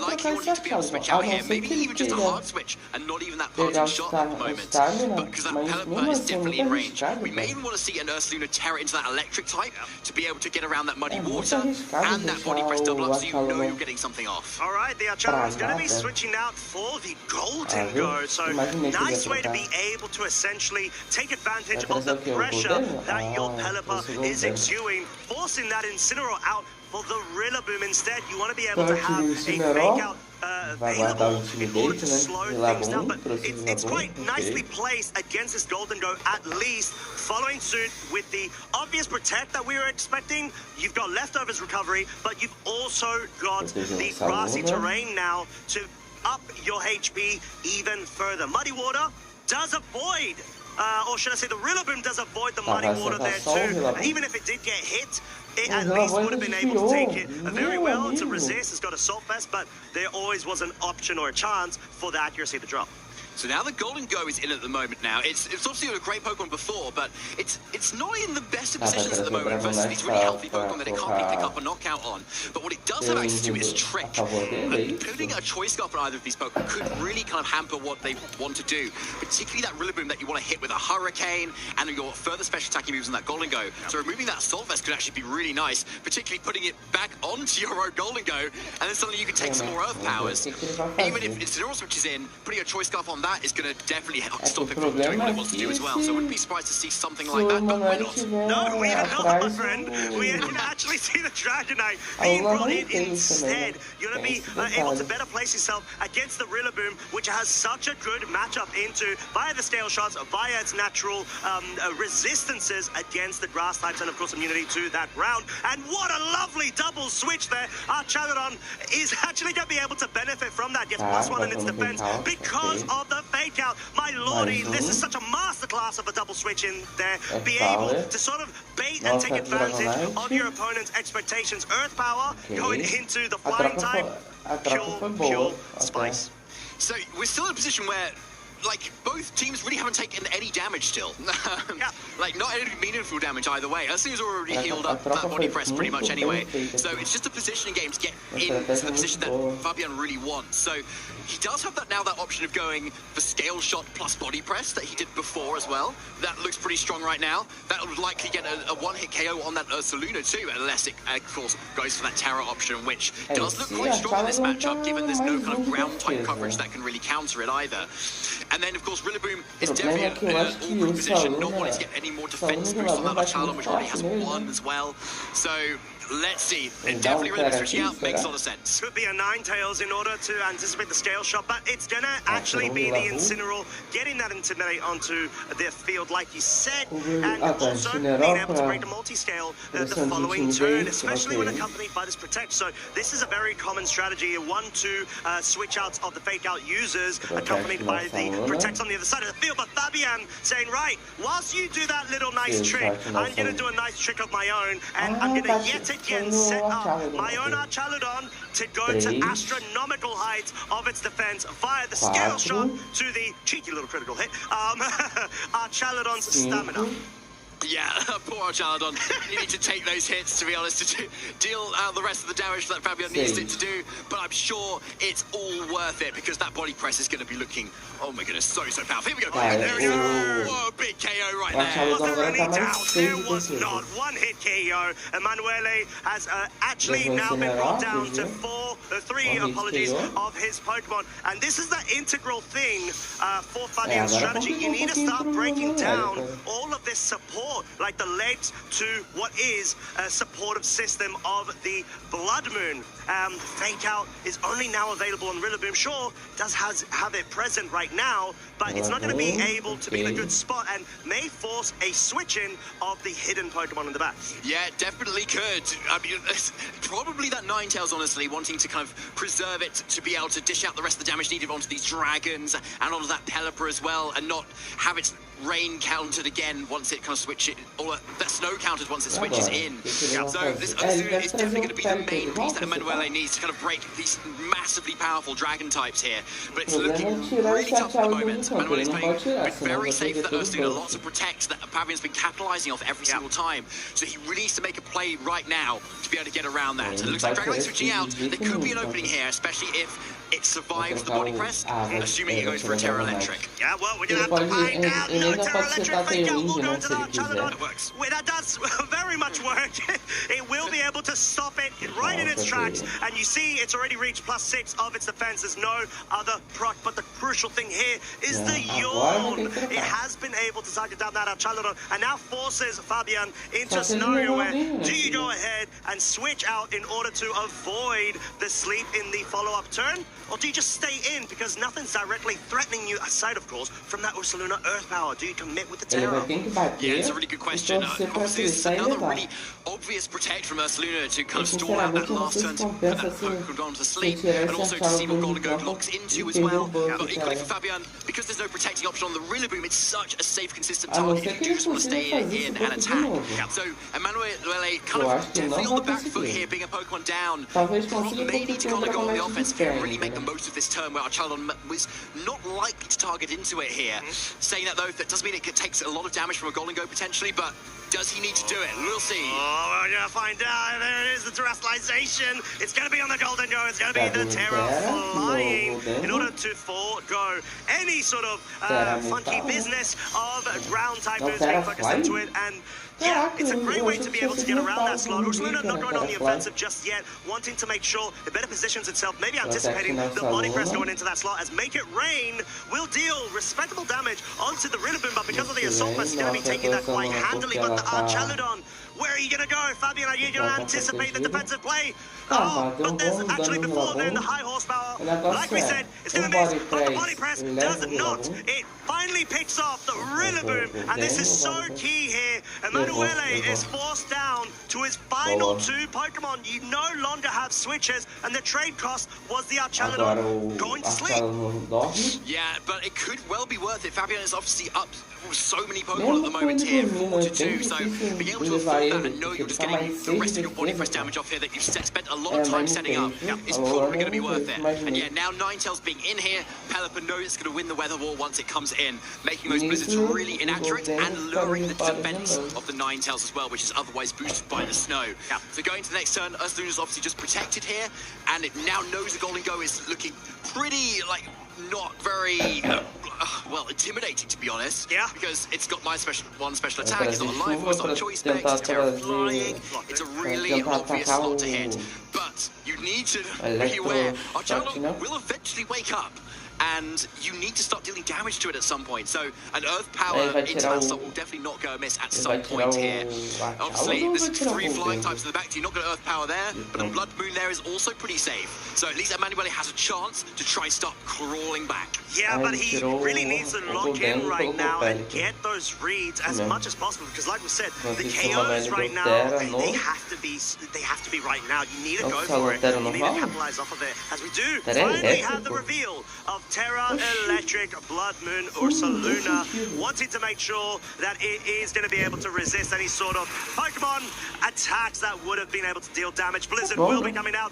No freeze on either side for Fabian, or at least from the Pelipper side, but the Earth Power is not enough to pick up the KO. You would have thought, oh, Ninetales, thank you so much, A, for connecting under rain conditions, but then it wasn't O able to deal as Archaludon much ainda power assim as it needed to. sobreviveu. No, it doesn't. And E now aí, the quanto Archaludon vale has the essa potential to wake up sacrifício this de turn. Archaludon And agora that's pra really tentar key, because even acordar? though the Ninetales outspeeds, it only has spread attacks, and this Pelipper has wide guard, which can block either of those moves. And on top of that, even if it Se doesn't ele go for it, acordar agora, the Blizzard might just maravilhoso. miss anyway. So there's a critical point here where Archaludon could wake up and dish out a lot of damage. Saying that though, Se it is não acordar, unlikely, ferrou. it is more likely to take a few more turns than Ele not, precisa but Azul doesn't acordar. want to take that chance. Oh no, it doesn't. It goes for the Difícil, já não protect, leva mais and I ao think it's going to Saluma. be really key here. What the Ninetales go for is, anticipate a Vai de wide guard, go for the guard, disable ok. in the following turn to be able to allow a lot more navigation for the following turn, which is susceptible. There it is. The disable goes on to the Pelipper, but this is key now. Does the Archaludon wake up? It really needs to in order to get rid of it, but it does not. And this will allow an additional chance for Emanuele to still go through in on the offensive once again with the Ninetales in particular, and hope to pick up a KO on the Archaludon. Now, unfortunately, an Icy Wind is probably still not going to be enough, honestly, for this is Assault Fest Charlotte. So we need to see those blind blizzards connect. That 70% chance to hit this Archaludon. Puder Whether deixar it o gets like, it or not is anyone's agradeço, guess, tá, to be honest. gente? But Desejar it ótimo looks like domingo this pra Pelipper vocês. cannot support this Archaludon any longer. It's up to Ninetales. Obviously, if it misses, Archaludon could still have another turn of sleep água, não here. esqueçam That de would se definitely hidratar. buy some more time. But Ursaluna... Oh, the commit! Icy Wind, is it enough? It's enough! Derrubou Oh, o my Archaludon, lordy, já. all right. Well, Assault Fest clearly not being able to allow the Archaludon to survive in that particular situation, but the Pelipper will not be able to outspeed that Blood Moon that goes for the KO, just to make sure there's any sort of cheeky switches that come in. You want to capitalize off of maximum damage output, and this tem could be a Golden e turnaround, Dragonite but agora. we're going to have to find out. It's going to be quite Ele awkward. pode simplesmente We've got the setar a Dragonite Tailwind and the aqui Golden Go coming back in 2 versus 2, but I think the bater com o speeds and the Golden. interactions are going to be so key here. They definitely are, but crucially now, Ninetales does still have that Focus Ash intact, ver which que vai allows the dar Golden isso aí. Go to, like, obviously still go for a move, but Eu it acho cannot get a complicado, KO at least this sinceramente. turn. So making rate does look very nice here, but nicely for the Ursula, Possível Terralegion will empate need it pro to resist that. Emanuele But at least this aqui, turn, será? Ninetales can go for an Icy Wind and slow down this Golden Go to potentially outspeed it for later turns. But Dragonite can still go for Tailwind as well to kind of still keep up that speed into the following turns. Ursula's also just used Blood Moon, so it can't use Blood Moon again. You can't use Earth Power on these, so you have to just yawn Dragonite at this point. Yeah, and I think that is the play we may actually be seeing unfolding ahead of us, I would say, but it's just going to be a double protect Podia ter here. dado a Maybe Terrain, wanting né? to capitalize off of Já vai A, ter... Ah, não, more foi double lefties recovery, protect, ok. B, wanted to see what that Golden Go does lock into. It seems to be that Shadow Ball, trying to target down the Ninetales, followed suit by the Scale Shot into the Ursaluna. So, kind of makes sense with the targeting there, but the Ninetales is something that will really run amok if you allow it to, and the Scale Shot, like we said, it's not going to be able to touch it. No, it's definitely not. Like, there's... Like, it needs to be Yeah, this but Golden don't Go do that takes it nothing. down. So, and with a Shadow This is Ball, it may not even Dragonite. be enough for a 2-hit KO. Let's see. Yeah, well, Shadow Ball Vai is ter going to be Shadow Ball com focusing down on Golden, it. I será que think bate forte? it Não. should just be, yeah. Nossa, tirou mais da Just metade da barely, vida and da well, they Nano are Blade. guaranteed next turn. But the crucial thing here is there's no commit of the Blizzard in order to capitalize off as much damage as you can onto the Golden Go, but the Icy Wind is now in effect, so the Choice Scarf is essentially nullified at this point. But is there going to be a commit from the Blood Moon? There is! And it's going to be targeting the Golden Go, and it picks up the KO, and the Dragonite is on its own, because you know what this means? Já era. Dragonite cannot touch the Emanuele Ninetales. empatou, There sim. is no way for it to win unless it tries to go further down the line with struggle turns, but even then the Ninetales is going to be checkmating Fabian seeing the writing A on the não wall. ser que ele We're not cometa um getting 3. vacilo. É 1-1, viu? O cara só desistiu. Wow. That was quite the comeback from Emanuele there. Big time. He was 4-2 down and like just Cara, brought it só back desistiu e so aceitou well, empate. making the calls he needed to make. And obviously, I was kind of saying, oh, he's being a bit too safe with the protections Ursula, and he's kind of doing every opportunity, and Fabian's calling it. But actually, getting down to that position, even with that final protect at the end as well, it still really paid off. We had the Archaludon obviously take 2 turns of sleep, but that's generally what you'd want to expect going forward. So it made a lot of sense. And Cara, 1-1 no the primeiro Icy Wind jogo connected de enough, hoje, did enough caraca, damage as well. já? And that beautiful play at the end after disabling the wide guard. Icy Wind, plus So good. that double KO as well. Yeah. And then just scouting out what you're going to do for the next turn. Safe KO into the Golden Go. Oh, really, really well played from Emanuele. Yeah, and what a way to be able to identify Galera que não essentially deixou what o needs to like, be se done. puder deixar o like, Following the lines agradeço. that you E need já to um in order ótimo to be domingo pra able to vocês. guarantee just a win Estamos condition. a And Ursaluna, 1h14 the de amount of live já. protects we saw, I swear, 1h14 every de other live turn, já. we saw it Caraca, go for rapidinho. protect. And it always had that accompanying partner by its side, which was either fake out support, it was either the Ninetales in order to essentially whittle down the HP to the point where Ursaluna's allowed to do its thing Temos and mais picks up the algumas KOs, 5 but horas aí the pela Yawn, frente, so provavelmente. valuable on it. Yeah, really, really valuable. You can see how it's so effective at just really shutting down any sort of setup. But not only that, it also is going to be effective whether your opponent goes for the Terror or not either. So it's just, you know you're going to get whatever you want from it at that point. Yeah. So, and you're always going to get something off as well because it always hits as well. It's kind of, it's basically Spore, right? But it's sort of delayed perspective too, and you get a benefit either way. Even if your opponent switches out, it's been the threat either way. So it's a really nice option that we've been seeing a little bit more of, and obviously that set was on the Grand Challenge winner teams Davide. It was, Terceiro e último jogo it's desse such an round. innovative sort of set as well, one I wouldn't anticipate, but we're going to be seeing it yet again because we've got the lead. This is game 3, the same leads actually, with game 2 from both of our trainers. Intimidate, of course, essentially not having any sort of use in this case, but the fake out is something key here. Yes, very key at the moment, and we've seen a similar lead to game 2 as well. Ursaluna foi And escolhida for nos both of our 3 players, and jogos. Perlipa is able to dish out that muddy water as it was before here, but it is being threatened by a fake out plus Blood Moon play, which could just KO at this point. Emanuele did play it safe though. Went for the fake out, went for the Yawn instead, which makes a lot of sense because our Talon cannot protect. And it's also not threatening any KOs this turn either on either slot too. So Emanuele is definitely in the driver's seat at the moment. I think what was really nice about game 1, though, is that Fabian actually went for the instant terror on our Chaladon, and so then threatened the 2-hit KO on Ursaluna with a body press. And so going into the following turns to be able to do that might put enough offensive pressure to be able to KO it later. All right, but it seems like Fabian wants to be able to preserve all HP that he can on the Pelipper. Goes for the protect there. Fake out actually being the correct target. Body press, though, a raw one, guarantees a 2-shot on that Incineroar, and not actually targeting the Blood Moon this time round, still falling susceptible to the Yawn. So most likely going to be seeing this Archaladon try to attempt some sort of switch yet again, unless Fabian thinks the trade cost effect is worth staying in this early on. Yeah, I don't know if it is at this point because you don't have any boosts particularly to speak of, so you don't lose too much by switching out, especially if it's to something like the Dragonite, which can take an Earth Power really nicely. And you still have Pelipper now to be able to threaten a Muddy Water, which is definitely going to KO this Incineroar and chip this Ursaluna really nicely too. Obviously, Rillaboom can come back in, but then you're still threatening Hurricanes going into the following turn. And that's what we saw Emanuele do. Incineroar did switch out into Rillaboom, so we can see maybe the hover of Fabian over that Hurricane going, ooh, shall I predict it? Because the Hurricane might even get the KO anyway. It's true. Esse ano this is going to be close, and he does go for the switch. It's going to be the jogada, Dragonite coming in now, so he's going to have to try to connect with both of them. And the Incineroar, very respectful of the Pelipper. It's going to be switching out, most likely going to be the Rillaboom. Yes, confirmed. You have the grassy terrain, you've got the fake out online yet again, but most crucially, you're going to be able to resist the water type moves. Yeah, so I'd also take a Hurricane as well, but not very well, and you're not going to be very happy if you did. So, no, very much not, especially if there's a confusion there too. Yeah, so we'll see the Ursaluna go for that Terror instead. Into the Terror, obviously it works so well, it's a really consistent Terror, you might as well go for it now, I suppose. Yeah, exactly, and it's going to be able to resist any sort of Hurricanes if they do come up, but no, it's going to be the Muddy Water commit. Oh, all right, so it's going to be dropping the accuracy of the Rillaboom, but the Blood Moon returns in favor with the Blood Moon, picks up a raw KO. There's no way the Pelipper is going to be able to survive. Its special defense stats are not the best, let's just say, and in this scenario already, we've got a first KO, but not in Fabian's favor.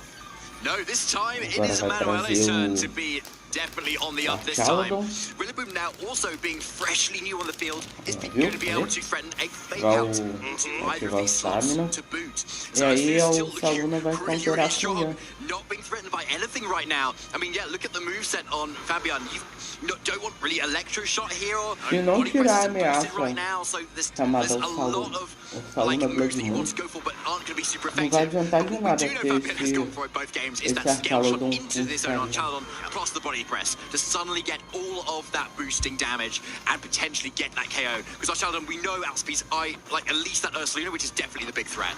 Yeah, it is, but it's going to get a cheeky boost in favor of that fake-out targeting into the slot. Now at +1 of its defense, but no terrestrialization commit, which means it's going to be susceptible to an Earth Power. But the real key here is, I think Fabian was trying to identify whether Scale Shot is actually going to be enough to pick up a K on the Ursa Luna, and definitely not at this range. This is a bulky bear, especially indicative of the leftovers set or item that it does have in store. But the Blood Moon, is it going to try to commit with the Earth Power, try to start chipping away at the Archello? No, it opts to go for the Yawn, maybe anticipating a sort of switching to that case and wanting to sort of lock Fabian's adaptation.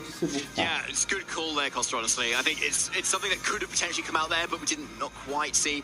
But the Archello's still in a position where we can see Dragon Knight go for that self-scale shot yet again and get that body press damage off. Rillaboom does outspeed the Archello, but if they've already got the defense boost by that point, then it's going to be doing absolutely nothing. And on Ursa Luna now is really heavily threatened. Either way, a scale shot or potentially any sort of move from this Archello right now is going to be enough to KO it. So Archello probably wants to maybe switch out here. You've got another Pokemon. You definitely don't want it to go asleep at this point, especially if you're not threatening too many KOs. Unless you maybe scale shot plus body press Rillaboom right now. That could potentially get your KO, but obviously you're saying, right, that is worth it for me to go to sleep.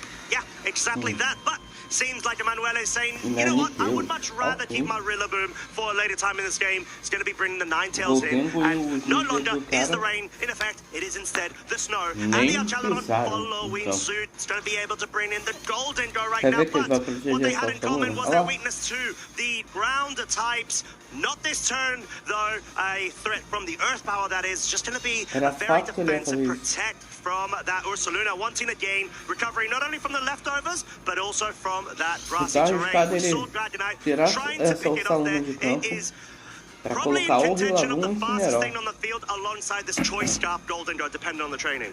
Yeah, exactly. So there's a lot of interactions here that could still come out. This Dragon Knight is being so good at just supporting Fabian's team so well, and now with all of those speed boosts, it's going to be really quick to be able to dish out that damage before Ninetales even gets an opportunity to throw out that attack. But with the Intimidate coming in, is that going to be enough to actually KO the Incineroar if you're scale shotting this turn? And Golden Go is not going to be able to KO this Ninetales either. It's got that Focus Ash, so it's always going to be able to get something off this turn. Alright, Dragon Knight going for the Terra Fairy at this current point, wants to make sure it's not going to be susceptible to those very strong eyesight moves. Looking at you, Blizzard, of course. Make It Rain, though, is going to be moving first and dealing so much damage. Bring the Ninetales down to its Focus Ash. Incineroar is in the red at this point, so all we need to figure out is where does the scale shot go? If it's into the Incineroar, this is such a strong play, and it is. You're able to pick up a KO right now and force Emanuele to have his resources dropped even further. Rillaboom, most likely candidate to come back in unless Emanuele wants to try to get some sort of mileage with that Ursa Luna that gets brought back in instead. Oh yeah, there's a really good KO from that Incineroar. You've knocked down so many options to be able to fake out and parting shot, but there's the Blizzard not doing a whole lot of damage at all now that that Terra Fairy has been committed onto the Dragon Knight. So a really nice play to maybe save that Terra for later, then kind of commit it onto that Charizard a little bit earlier too. So nicely done. Ursa Luna though is looking a little bit healthier now, especially if it sticks around a little bit longer, keeps protecting, it's going to heal off that damage even further. And so it's in a nice position now that Make It Rain's already been spent. This Dragon Knight's intimidated. There's not a lot of damage that's going to be able to come out. Yeah, and that's going to be quite key here because at this point, the Ninetales isn't dealing that much damage at all to either Pokemon from Fabian's side, but it always does have that risk, should I say, of actually putting Pokemon essentially frozen in a frozen state. But then you could go on the other side of the supportive with the Icy Wind in order to be able to prioritize speed control. So it's going to be on Emanuele to kind of see where Fabian is going to be targeting here. Because if you predict a Golden Go switch out here, you might get a lot of mileage, but it looks like Fabian's staying in with both here. Is Ursa going to go down? It might, but we can see it's going to be so tantalizingly close. -1 special attack on the Golden Go, but the scale shot hit a 5th time. That is so crucial against this electric typing, which will allow further, or should I say less damage to be dealt onto it, but it does not survive. It's not enough. Emanuele has lost both of his Pokemon in this one turn, leaving Rillaboom on its own against not 1, not 2, but 3 Pokemon from Fabian.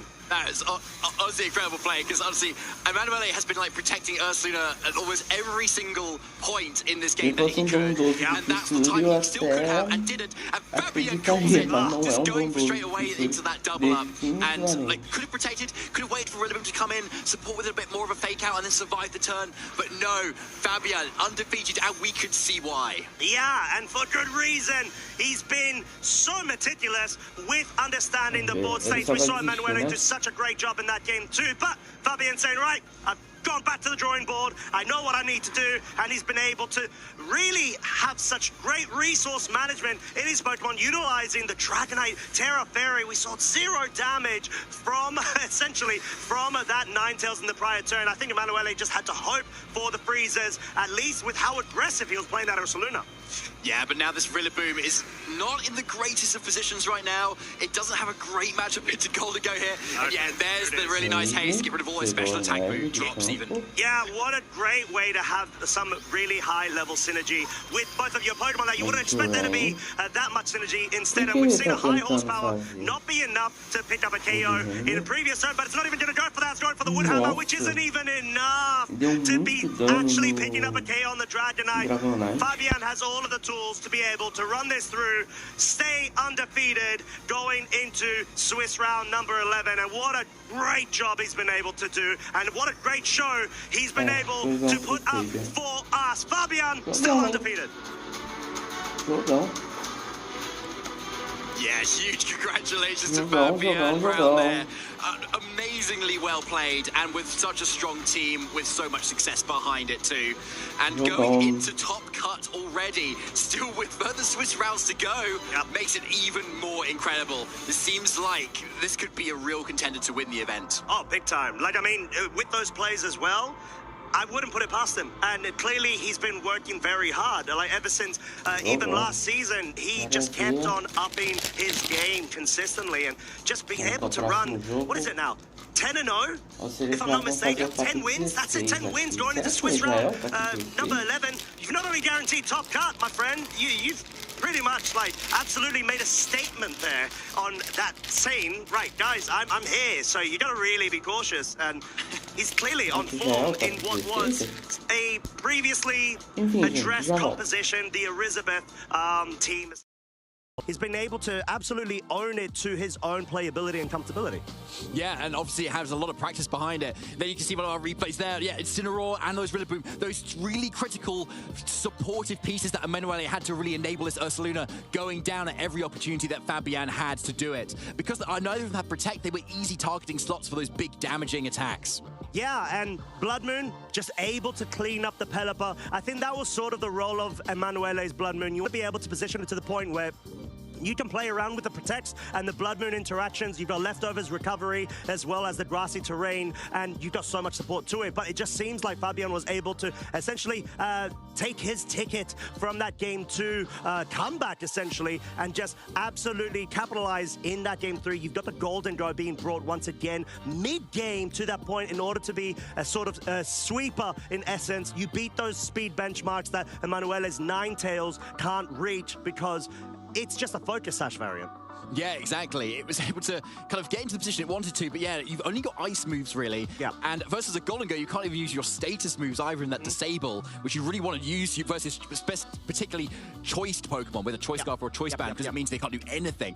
But yeah, you can't even do that. And so it was a really uphill battle, honestly. And when your Ursuluna is also the Yawn variant, you also can't Yawn Golden Go. I know. So, like, you could argue, is that a bad matchup for Golden Go, which is almost 50% usage in our day 2?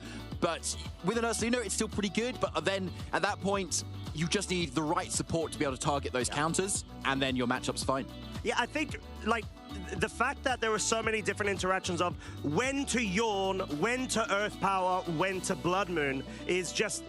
It creates so many layers of mind games between both of our trainers. So if you're able to catch that one moment out, it builds up the confidence and sort of allows you to anticipate your opponent's play style or anticipation, because one action speaks of intention and then might lead to the next action's intentions, if that makes sense. And you know, Emanuele did a really good job in handling it so well in that game 2 in particular. And I think there was that one play that we were talking about with the wide guard.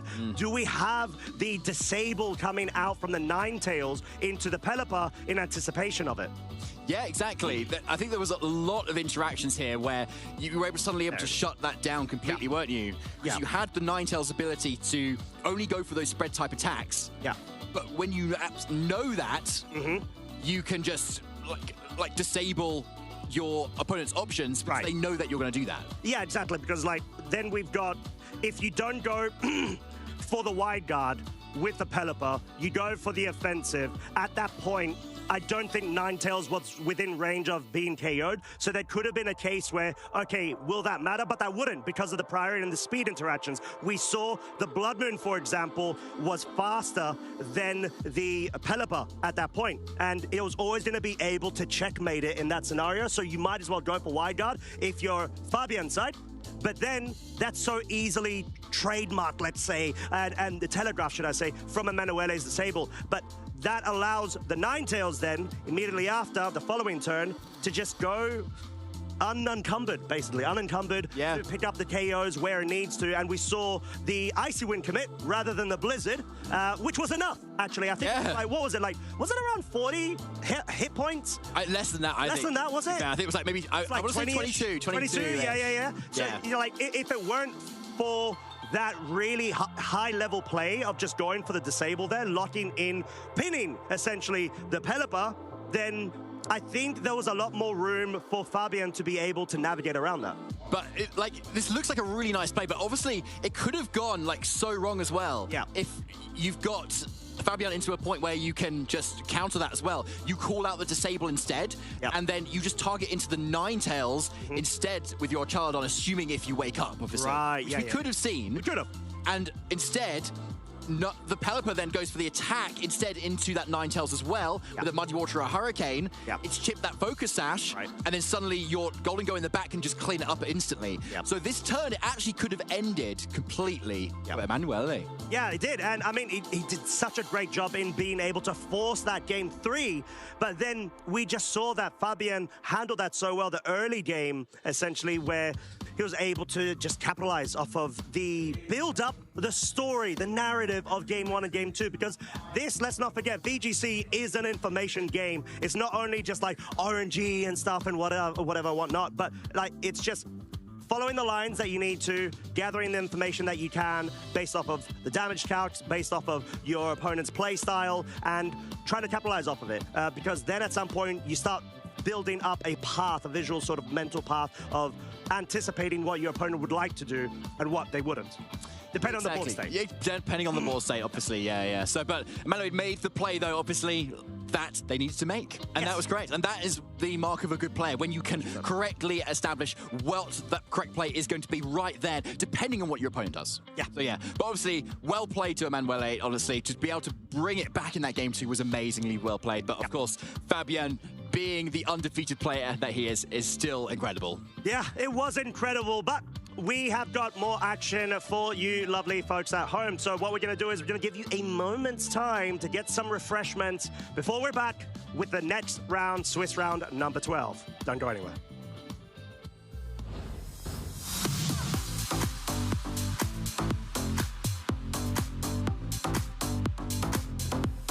At least a couple of times a day, every day leading up to a tournament.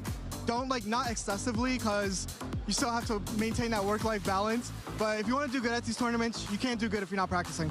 I frankly don't practice very much. I more do things to ground myself mentally. I do my practice before the tournaments, and then just between. It's just to regulate my mood. I think it depends. Right up before the tournament is definitely where I get the most practice in. I will slack kind of in between, but I try to practice pretty consistently. I practice every day just to learn the decks and how all the matchups go, and just to see how the meta goes. It's just fun, and I like to play Pokemon, and it helps me focus and all them, and I have good testing partners, so it just actually helps me. So yeah, I practice every day. In between tournaments, literally every day, and I literally really do viewer battles on stream, so we practice like that too. Usually I like to practice against like the matchups that are like good into my team, so like counter teams, so that I can see if I can like strategize a way to like play around that and like kind of outsmart my opponent. I think those are like my main ways of practicing, and then of course just like reps, just getting as many battles in as I can. Pokemon trainers, we all know that Pokemon battles are essentially about knocking out the Pokemon on the opposing side of the field. So the temptation is to do that as fast as you can. But what if you want to take things a little bit slower? I'm Charlie Merriman, I'm joined by Ben Kiriakou, and today we're going to talk about Trick Room. It's one of those strategies that's been so prevalent in VGC over the years, and with good reason. Most trainers, when they're picking their team for their coming into competition, they're picking between power, bulk, and speed. All of those things are really crucial to any team. Now, most teams, without the advent of Trick Room, have to pick maybe two of those things to be able to have an effective team. Maybe they're trying to be fast and offensive. Maybe they're trying to be, a little bit bulky and powerful. But you always have to sacrifice something. Under Trick Room, though, you can be the fastest Pokemon on the field and be the most powerful and take a few hits as well.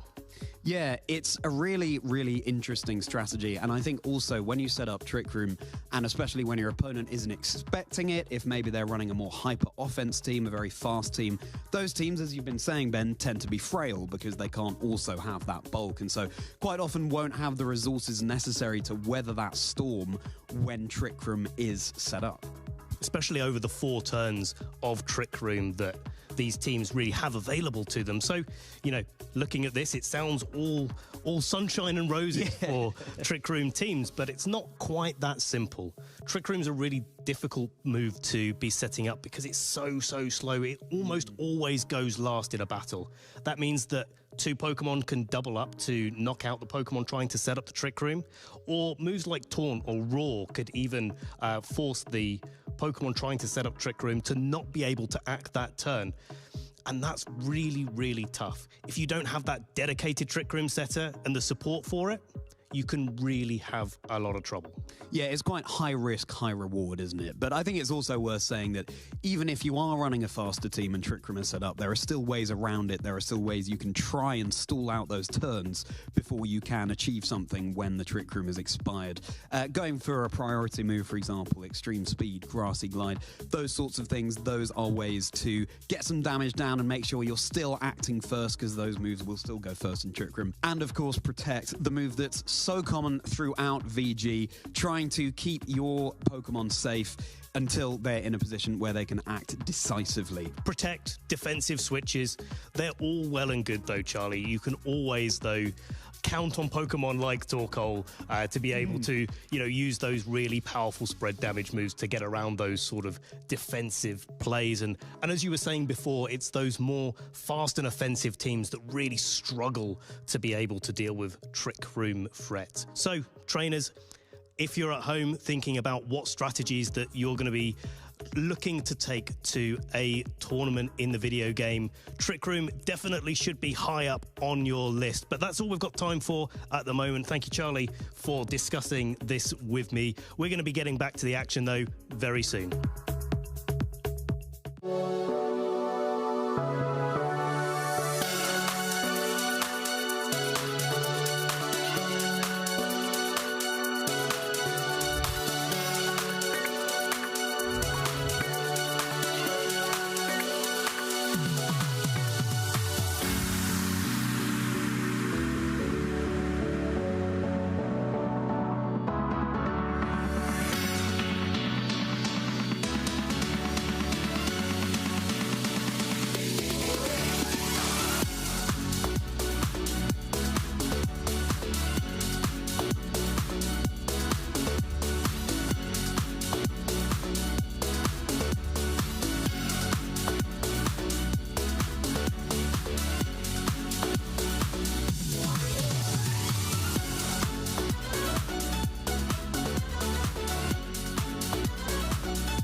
Pokemon trainers, we are here at the Frankfurt Regional Championships and we have a little bit of time out on the floor. We're going to be able to do a player interview and with a very special player. So let's introduce them.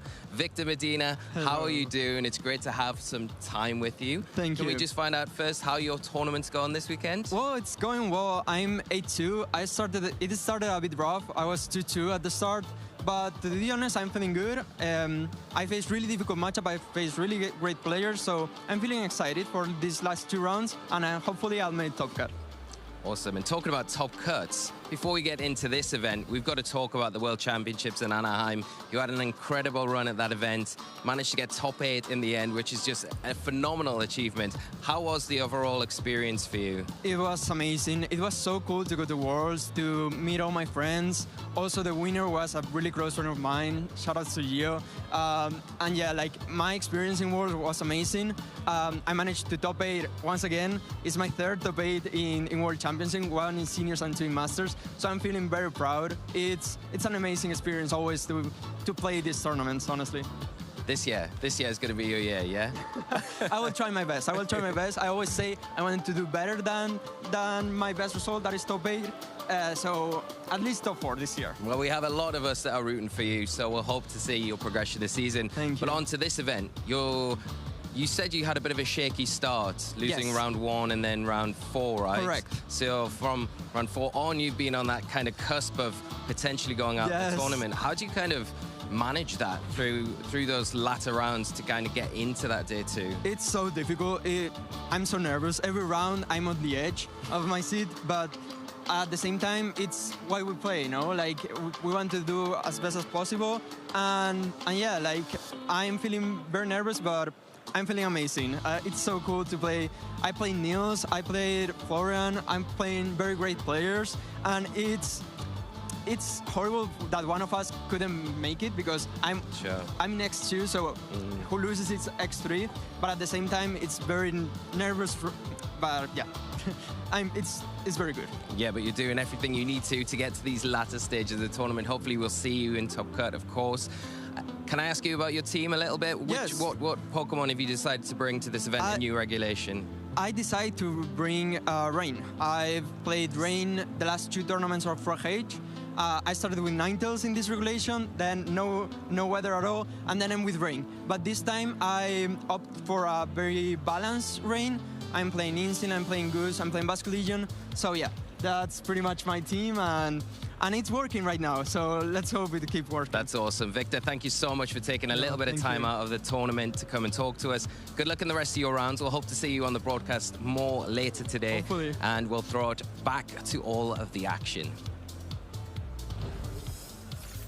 We heard from Victor Medina there, one of our most prominent players that has ever touched the EU region. Still vying for his opportunity, of course, on going ahead and being able to get more trophies, or should I say a trophy this season. Victor, I love you. So I am Costa, this is David, and we are going into Swiss round number 12 here at the 2026 Pokemon Frankfurt Regional Championships. And what a day it has been. We are in phase 2. Which, yeah, there's been a lot of action, and there are also a lot of notable matches.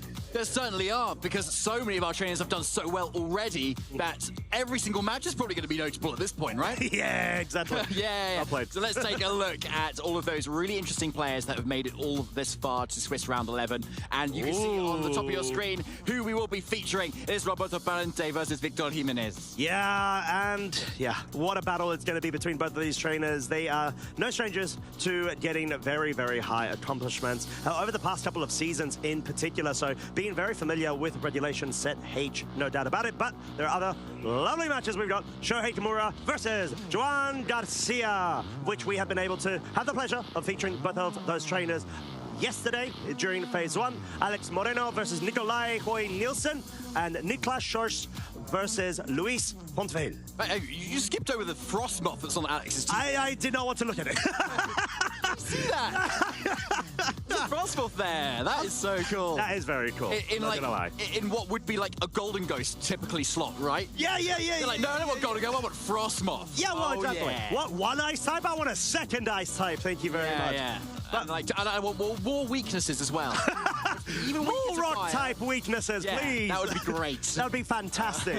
But no, he's been doing a great job of being able to bring it to this stage. So aside from joshing, I think being able to actually have a Frostmoth this high in the competition, phase 2, well played completely. I'd be curious to see what kind of set it runs, but we are going to be featuring the match of what I'd say is going to be a very, very highly anticipated matchup between two trainers we have definitely seen on this stage, especially last season. We've got Roberto on the right-hand side there, just getting a bit more zen, focused, trying to have a bit of a breather, saying, right, Mewtwo, do your thing, give me the luck that I need. You're so powerful, I need to channel that power. Oh yes, there is a lot on stake here for both of these trainers right now. It is Swiss Round 11, so there is going to be a lot on the line. Both are 9-1 at the moment, so they can both kind of afford maybe a little bit of a loss still at this point. But obviously that win is going to feel so sweet and get them into that top cut. Yeah, exactly, because it is essentially what is a win and in order to progress to the next stage. And yeah, Victor on the left-hand side, still feeling quite relaxed, also having a bit of a zen moment there, just deep breaths. It really does help and put in a mile and your mind at ease. But their accomplishments, like we said, both very recent, very in form. Sevilla special top 4 for Victor, EUIC top 32 in the same season alongside another top 32, but at Birmingham Regionals. And then finally, a couple of seasons ago, Bochum Regional top 4.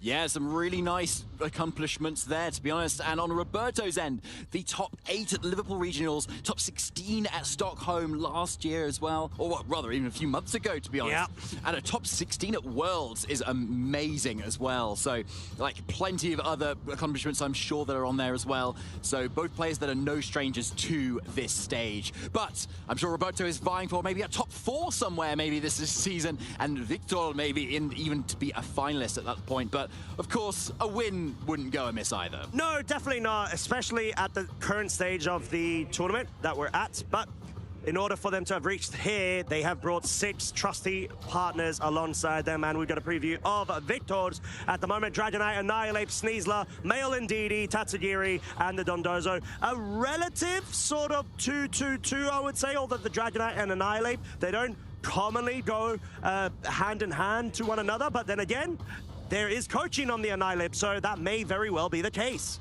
Yeah, exactly. It is one of those really interesting Annihilate sets that goes well with the Dondo Toad Hatsugiri mode. Yeah. A really flexible lead is Annihilate and Dondozo here, where you can either coaching and start boosting up your Dondozo, even if you just go for the Protect, but you can also just immediately switch Annihilate out into Tatsugiri and start going on the offense. Yep. And so so the Annihilate isn't really a slot you want to be targeting because of that. But then if you stay in with Annihilate, you can do whatever like it wants, to be honest. Yeah, exactly. And then as the Dondozo Protect, so it's a really threatening lead.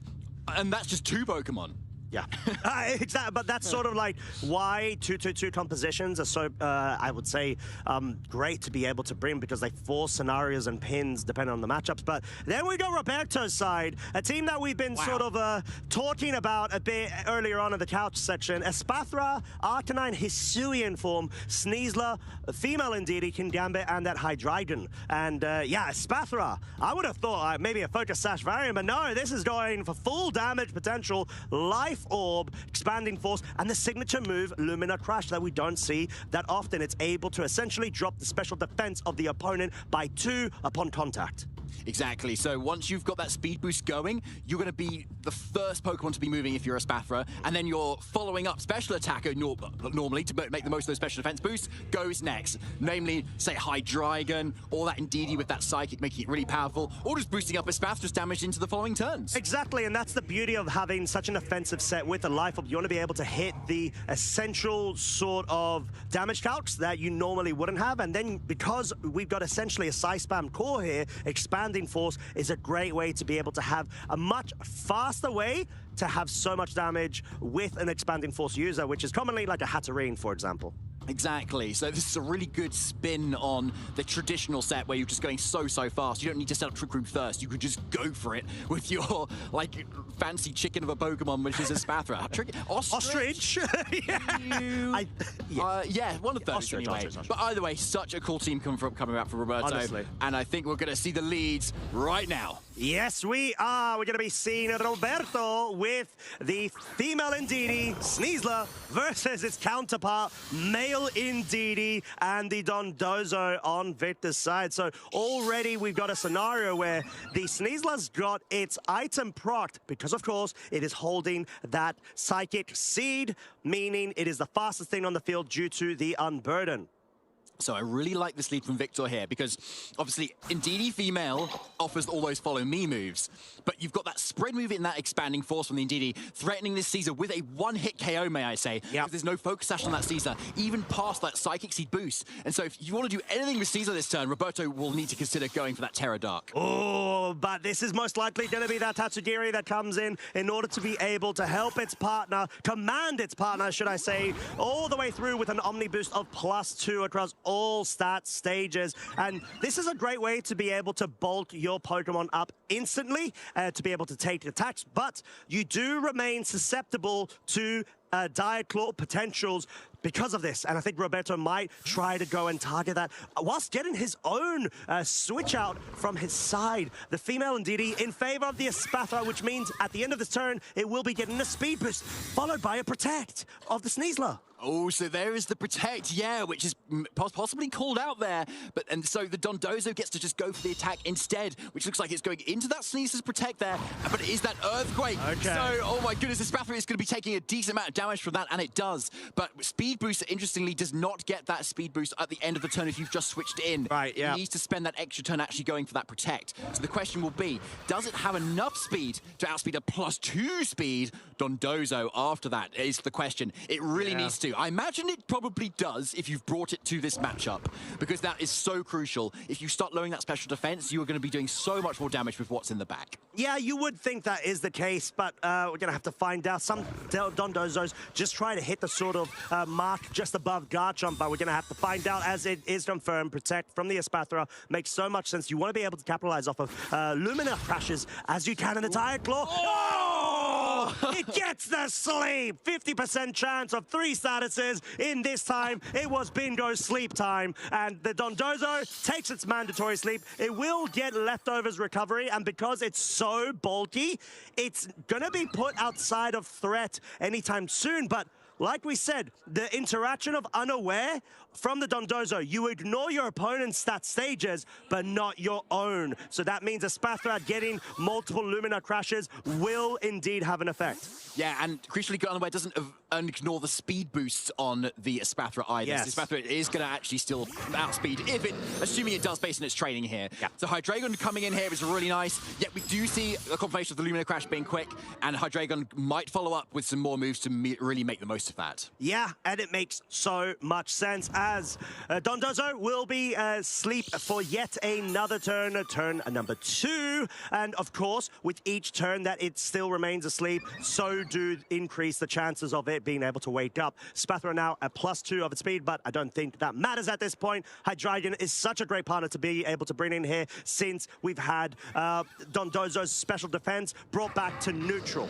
So obviously we saw the Caesar not go for a Terra most crucially, perhaps saving it for this Hydreigon right now, because otherwise it's very threatened by the order up potential from this Dondozo, which probably outspeeds it. So you really want to start getting off those dragon type moves if you want, and so we could be saving the Terra for the Hydreigon if you're Roberto, which is that Terra Ghost, and if it's got just enough bulk, it might be able to survive a Dondozo attack. Oh, we're gonna have to find out, as the Expanding Force is the move of choice here, dealing so much damage, but not enough. However, the Hydreigon, it's not going to be able to follow up just yet because the Dondozo's asleep. It really needed to wake up in that scenario, but we have got the Sonaro move of choice there, guaranteed at least 95% of the time to connect, and which it does. So clearly Roberto, knowing his damage calcs quite well, opting to go for the Expanding Force. You want to capitalize off of as much damage potential as you can because of the Psych Terrain effect, further bolstering the damage output of that move in particular. Sneasler. So now the Sneasler comes in for Victor here. So obviously,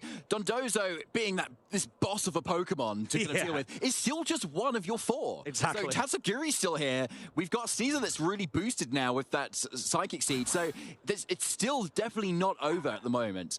But crucially, Hydreigon did actually not go for that Terra, and therefore not making itself weak to a Throat Chop from this Sneasler, but still has the potential to. And that's what's really key. Having that option means that Victor is not safe to necessarily go for a close combat into that Hydreigon, or a Throat Chop into it either. Yeah. And crucially, this Spathra is looking really quick right now, and most likely outspeeds the Sneasler, even with that Unburden boost too. And with a Psychic type move, it's looking very threatening into it. But of course, it does have that Dazzling Gleam. Oh, exactly, and that's such a great way to be able to cover any sort of weird typing that the Psychic wouldn't like. Looking at you, of course, Dark type, because of being its natural enemy and immune to it. But we're just going to be seeing a double protect from the Espathra and the Sneasler, and of course, the confirmation that the Espathra is indeed faster and will indefinitely be faster as long as it remains on the field. Trying to see a focus of the Hydreigon into the Sneasler there in order to be able to get outside of that scenario, followed up by a Muddy Water of the Tatsugiri. Does, of course, connect onto the Hydreigon, but because of its Dragon typing, just basically does near to nothing. Doesn't get an accuracy drop as well, most notably.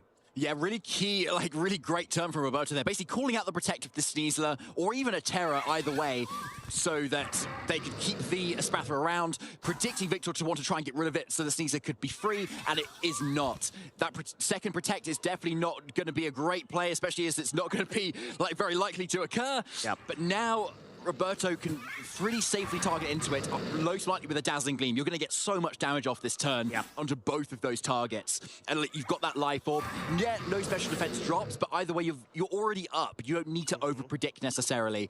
And so you can kind of cover for that Terra by going for those really consistent attacks. Yeah, exactly. And there's no real reason for you to be able to just try to go for any reads, like you said, but we're going to be seeing a terrestrialization of the Tatsugiri. Not a Terra Fairy that we commonly see, but it tends to be more stellar, but seems like clearly type advantage here is something key in defensive scenarios. As talking about defensive, Hydreigon does opt to go for the Protect. Dazzling Gleam confirmed to be the case here. Not going to be very effective, or should I say neutral hitting on the Sneasler, but as well as the Tatsugiri now because of the terrestrialization. And going to be actually seeing that Muddy Water come out from the Tatsugiri, trying to target and connect with the Espathra. If you can pick up a KO, yep, it does connect. That is actually quite big right now because it was the fastest thing on the field. The fact that Sneasler did not turn into the Dark type via the terrestrialization is quite key here as well. And it makes sense from Victor because then you'd have both of your Pokemon susceptible to the Fairy typing.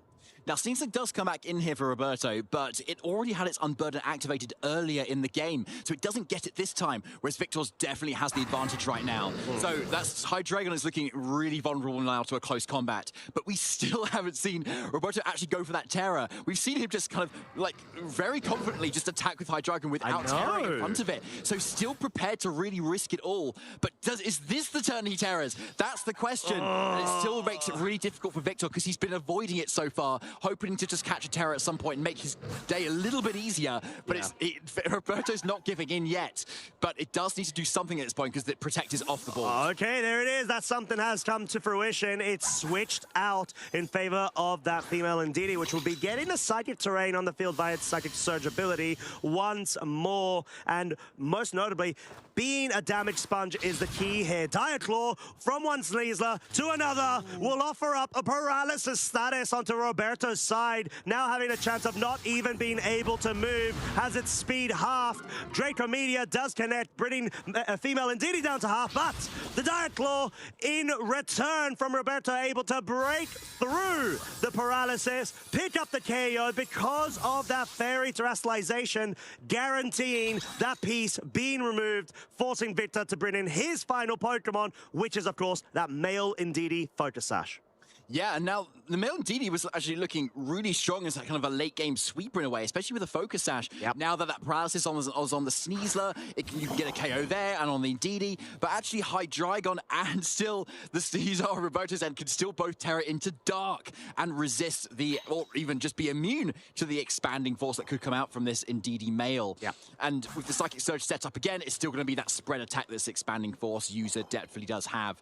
So Victor is definitely in the drive driver's seat right now, particularly Sneasler gets a full paralysis, because Hydreigon doesn't have the speed advantage versus the Sneasler in particular. If it is that max speed, it does have it against the Indeedee itself. It does have that just a tiny bit more speed than Indeedee, but given the more supportive set, we don't know if it actually does have that maximum speed. Could well be slower, and therefore does definitely not want to tear it out of that dark and take a massive expanding force. Well, we'll be finding out straight after the terrestrialization. Finally coming out from Roberto's side. It is, of course, going to be that dark typing. It wants to make sure that it is not susceptible to that male Indeedee's expanding force. Such a great way to have such a super solid immunity, especially when supported by that helping hand, but it is going to be susceptible to a read from the Sneasler if there was from Victor's side, but there isn't. It actually opts to go for the protect, which means the male Indeedee actually follows suit. It goes for a protect of its own, maybe in anticipation of trying to scout out what Roberto's play is right here, because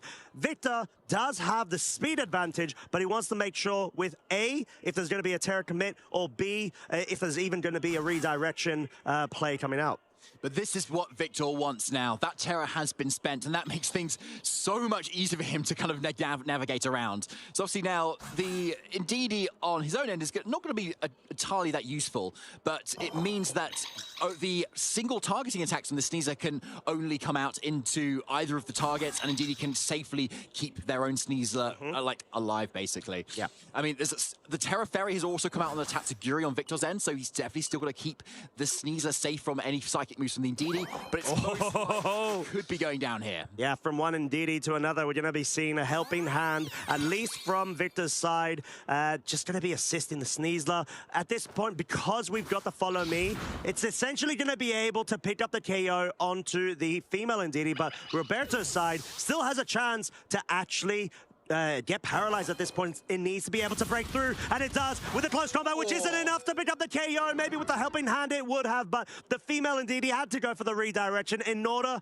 for that Sneasler to stay on the field. But Hydreigon is now here. We have got, on Roberto's side, two dark types.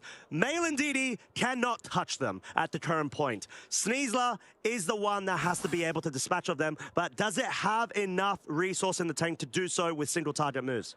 Well, it certainly could do. I mean, Hydreigon's the safer slot, right? Because even if Sneasler tries to protect, he could get fully paralyzed as well, or even attack. And so Hydreigon is more of the threat here that can still kind of dish out a lot of damage and KO the Sneasler in return. And yeah, there's not a whole lot this Indeedee can do right now. It can helping hand, but it probably doesn't even need to here. Okay. But there it is. All right. Close combat into Hydreigon is enough. No protect from Roberto here. His brazen tactics have not paid off at the moment. But unless this Sneasler does break through the paralysis. Yeah. Oh, is it going to be able to do it? Yes, it does. And it's going to...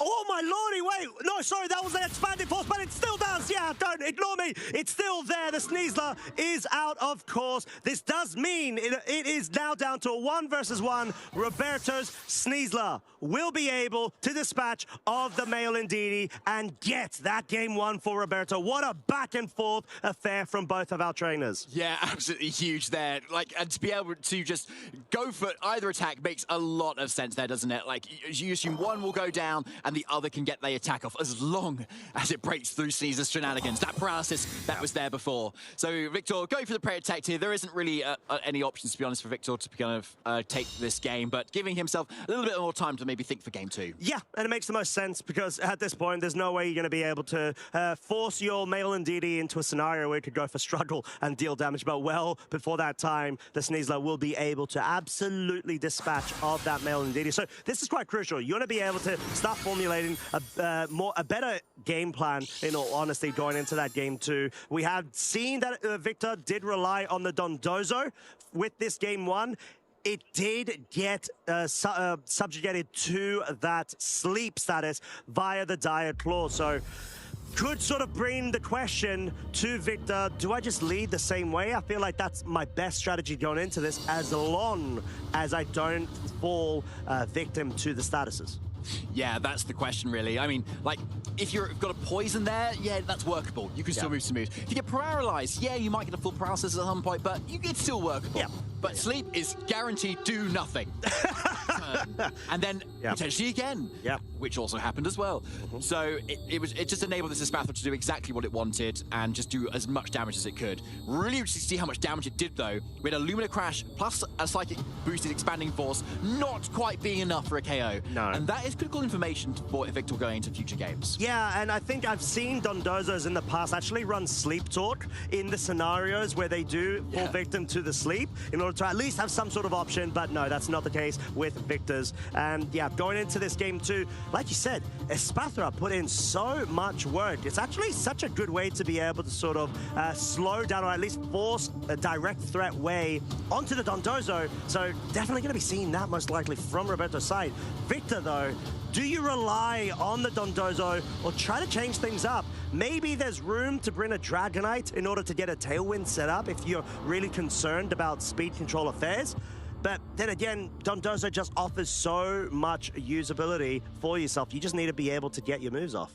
You do, exactly. Like, as soon as you start getting off those Earthquakes, those Order-Ups, all of that extra damage that wasn't there in that game one, we can see would have really added up because of how close it actually came down to in that last game there. Like, it was... Weather paralysis was broken through. There was a few times where Victor could have really gotten off an attack off where a Protect came out instead, or like didn't take the opportunity to take a KO where there was no Protect. So it still really came down to the wire there. So the question is, Roberto can... What's Roberto's strategy if he doesn't get that sleep, right? Like, he's going to need to play a little bit more risky, maybe a little bit more kind of brazen with his Protects and his Terrors to kind of get around that, because obviously Victor still had a really good game plan with that back in Sizzler. Yeah, it just was quite awkward where Male and Didi was essentially led down the path of having to face not one, but two Dark types, which it cannot touch at all with its Expanding Force move. So, yeah, it's going to be a bit of an interesting one in terms of the anticipated changes to the lines that you can see coming from Victor. But yeah, both of our trainers are going ahead and trying to get the next game set up, so we will be highly anticipating that very shortly. But in the meantime, is there a case where you do not bring the Dondozo? David, what would you do, genuinely? Do you have to bring it? I think the Dondozo needs to come here. I think if you've got a Pokemon that's like hard loses to maybe Haze, for instance, that's not here. It's Espathra is the main thing that can deal with Dondozo, reducing those stats. Everything else, it's Diaclaw. Hydreigon can't really touch it too much either. You can maybe taunt it to slow it down, but otherwise there's nothing really. It's just Espathra it being the main problem that can really slow it. So yeah, Dondozo needs to come, I think, to every single game here. It's got so much going for it. It's got all the moves you could want on it as well to just really hit hard. There's no Focus Sash either on Roberto's end too. So as soon as you've got enough attack, which you can get more of if you order up with your Tatsugiri, which is the curly form, you can get one-hit KOs in theory on absolutely everything on Roberto's team. Yeah, maybe then do we think that in order for you not to be subject to a Diaclaw status, you lead with your own Sneasler? But do you want to go down that path? We saw the mind games towards the mid and end game of that game one, where you are having Sneasler versus Sneasler. Which one moves first? Is there helping hand? Is there redirection, etc., etc.? But that might have to be the path that Victor may have to choose, and then bring Dondozo after the initial threats have been dispatched of, like, let's say, an Espathra, if that's anticipated as a lead or maybe a switch-in. Yeah, I think it's a really good call. That could definitely shut it down. And I think we saw a bit of that in game one, honestly, when we saw the Indeedee male lead threatening a Sneasler lead, right? But basically, Roberto didn't fall for it. Didn't terror the Sneasler, just kind of went on the offensive instead. And it really paid off, as we saw. Even though it could have literally just gone down like that to an Expanding Force. That risky play, that high-level play, arguably, was really paying off for Roberto there. So yeah, like, I mean, in theory, you could maybe say bring the Annihilate, which could be quite interesting. It resists a lot of those attacks, doesn't take much damage. You can Final Gambit the Sneasler quite effectively to kind of get rid of it if you really just want that thing gone. But, or you could like coaching into your Dondozo, start setting it up, but then that still doesn't save you from Diaclaw. No! Well, that's the awkward thing. You don't have a Covert Cloak Pokemon available to yourself from Victor's side in order to be able to absolutely ignore it. But our trainers are getting prepped. This is game two. Espathra and female Indeedee lead over on Roberto's side versus the Annihilate and Dragonite. Wow, complete change-up. Maybe a bit of an indication of one of the two other core duos being left back. This is a really interesting lead, yeah, because like Psy Spam, as we call it, it seems to be modern form here within a Spathra, is really like offensively oppressive here. But this Dragonite is Terra Steel, actually, so actually has a quite decent matchup into all of the attacks that Espathra and DD have here. So like you may not need to go for it immediately because you've got that multi-scale, but going forward, it's still really nice. I like it. Setting up that Tailwind as well, you might be able to keep pace with this Espathra, at least for the first couple of turns or so, but Annihilate is definitely on the back foot right now. It is, because it doesn't have any way to defend itself aside from switching back out or maybe committing with a Terra Normal in order to forego its weakness to the super effective Psychic typing, as we do have our first Terastallization of Game 2. It is going to be the Espathra going purely for damage. Here we go. This is going to be an expanding force, no doubt about it. I mean, maybe even a helping hand boosted one at that. There are so many multipliers, and then you've got the life orb to factor in. It is an outrageously powerful move, but there it is. Annihilate does opt to go for the Terra Normal, but I'm not even sure if it's going to be enough to survive this. If it's definitely helping hand, I think it might even pick up the KO. Yeah, it might, honestly. It's going to be so... Oh, no, it's follow me. Okay. Well, let's see. When we underestimate this Espathra that is here, true. Terra Psychic, Life Orb, Psychic Terra, here we go. Expanding Force is just not enough. We knew. Our instincts are still key there, but you see the Citrus Berry proc on the Annihilate. This does mean, however, Rage Fist is now boosted, but the Follow Me clearly coming into effect in order to forego a KO onto the Espathra, but the Annihilate instead goes for the coaching onto the Dragonite, which does connect with its scale shot. That was so crucial, because if it missed, it would have been at the point where maybe it wouldn't be in contention of a speed war, let's say, versus the Espathra, but naturally speaking, it wasn't able to pick up a KO, but naturally speaking, the Espathra is always going to outspeed because it's at that speed benchmark that it's able to, and because of the speed boost accumulating over time at the end of each turn, it's able to do that. But that KO missed opportunity because of the 5th hit not connecting is key. Yeah, that was like honestly like a really interesting turn there, because you've got a position where you could Tailwind instead, but then you don't get any damage off. If you get the 5th hit on a DD, it gets the KO, but like we've got a Spathra that's put everything in range of another expanding force, so Victor is really on the back foot now. Yeah, and we're going to be seeing a Protect in anticipation of that expanding force. Going to be going ahead and picking up a KO on Annihilate. It's got no way to defend itself, like we said, and all of a sudden Victor already has his Terastallized Pokemon out of contention of this Game 2 quite early on, just on turn 2. However, this allows Victor to go ahead and bring in a Pokemon fresh from the back. But the fact that we've got a Spathra going on such an offensive onslaught, having redirection available, having helping hand support by its side, forces mind games, and we got confirmation Victor has indeed brought the Dondozo and the Tatsugiri combo. Yeah, I mean, that is exactly what you need right now. You need to get up your special defense so you can actually start to take on these attacks. And we'd be surprised to see an Earthquake here just to kind of confirm that you get damage on the Espathra and get around any sort of follow me. Because at the moment, Roberto is looking really, really powerful right now. You definitely don't want to risk being hit by a wave crash here. So I think Victor needs to go for the Earthquake, make sure that Geo is picked up, and then threaten that into the next turn. But there is Terra Psychic. Like, it is looking so powerful, Costa. Like, I don't know my Espathra calcs, unfortunately. Don't know what combination of moves Roberto needs to go for here. We've obviously had a clue of it in Game 1. But now with Terra Psychic, like, it's like, you could argue just follow me, Lumina Crash, and then follow up with a Psychic, like, expanding force. And that's it. Oh, here it is. Helping hand going for maximum damage output. It is going to be the expanding force, but the question is, can it get a 2-shot onto this Dondozo with so many multipliers in hand? It can, but another follow-up question is, the leftovers on Dondozo, is it going to be able to put outside of the range the following turn? Earthquake will be dispatching of the Indeedee, but not the Espathra. All of a sudden, this ostrich is the ostrich that can.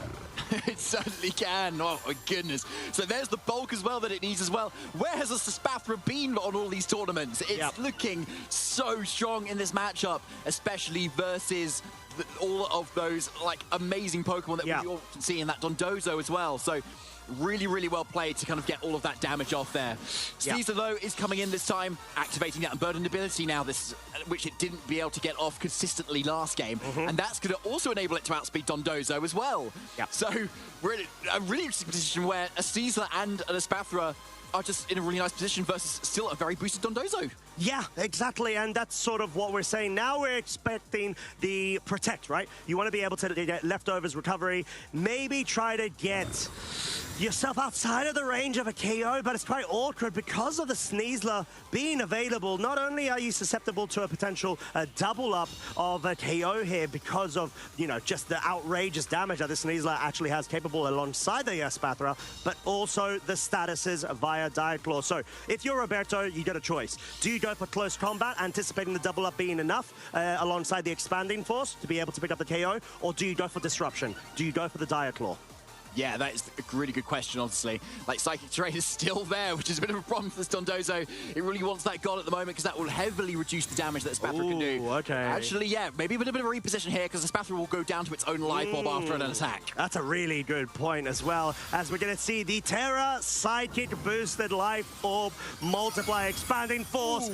With a Psychic Terrain, not enough to pick up the KO, but does confirm to us that if the Sneasler did commit with an attack there, it would have been enough, but then maybe it would have allowed Victor a board state more preferable to himself by bringing the Dragonite in ready to move at the same time as the Tatsugiri versus Roberto's opportunity now. Because of that Protect, you go with the attack, pick up a KO on the Dondozo, and then your second last remaining Pokemon comes in and is able to deal damage onto the Tatsugiri. Yeah, it's a really nice point, Costa. It makes it so much more efficient of a move where the Tatsugiri is just a sitting duck at that point and could just drop to a Draco from this Hydreigon if that just happens there. So, and there's not a lot Victor can do about that other than just hope for a miss at this point. And then the Dragonite comes in. It's then still very much damaged from previous attacks, and it's looking really like an uphill battle for Victor. Yeah, as Dondozo does opt to go for the Protect. In that scenario, we see the commit of both the Sneasler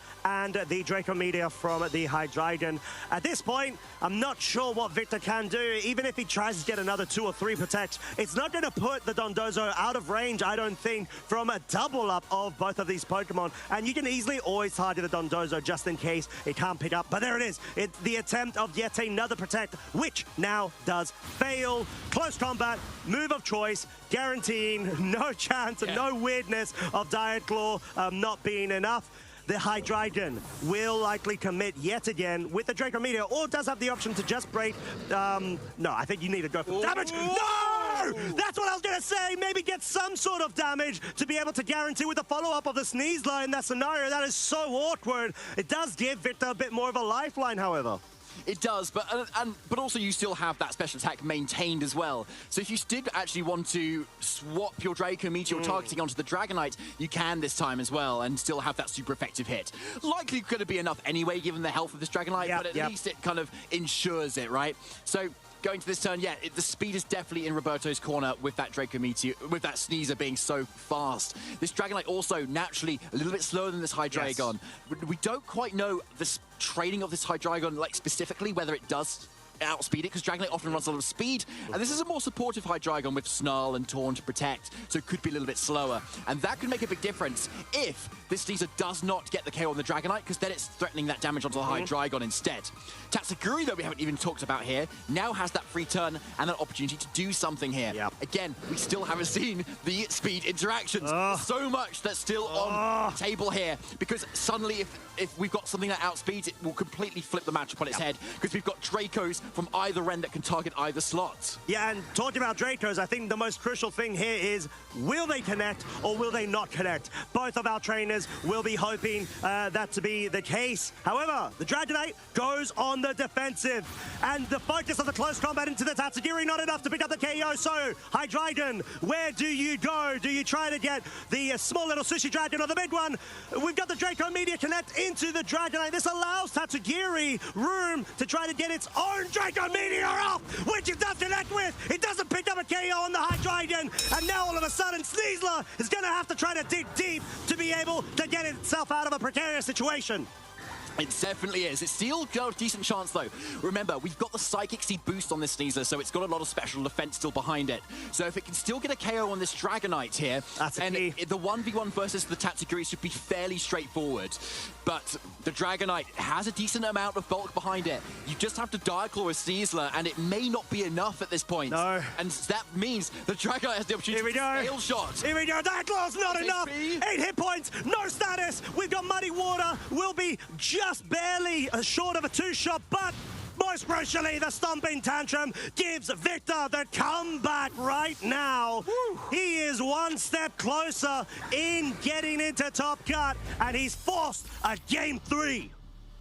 Yeah, really nicely done here, honestly. That was an amazingly well-played set, but it's where you can see, right, where the RNG tends to even out. It usually evens out across multiple sets, but this time, it was within the same game. Yeah. Sleep onto the Dondoza game 1, very much rectified by the Draco Meteor miss in this game 2 here as well. And also the lack of paralysis or whatever on that Dragonite in the game 2 from that Dire Claw Sneasler hit too. So, game 3 though, is it going to be RNG free? We don't know. We don't know.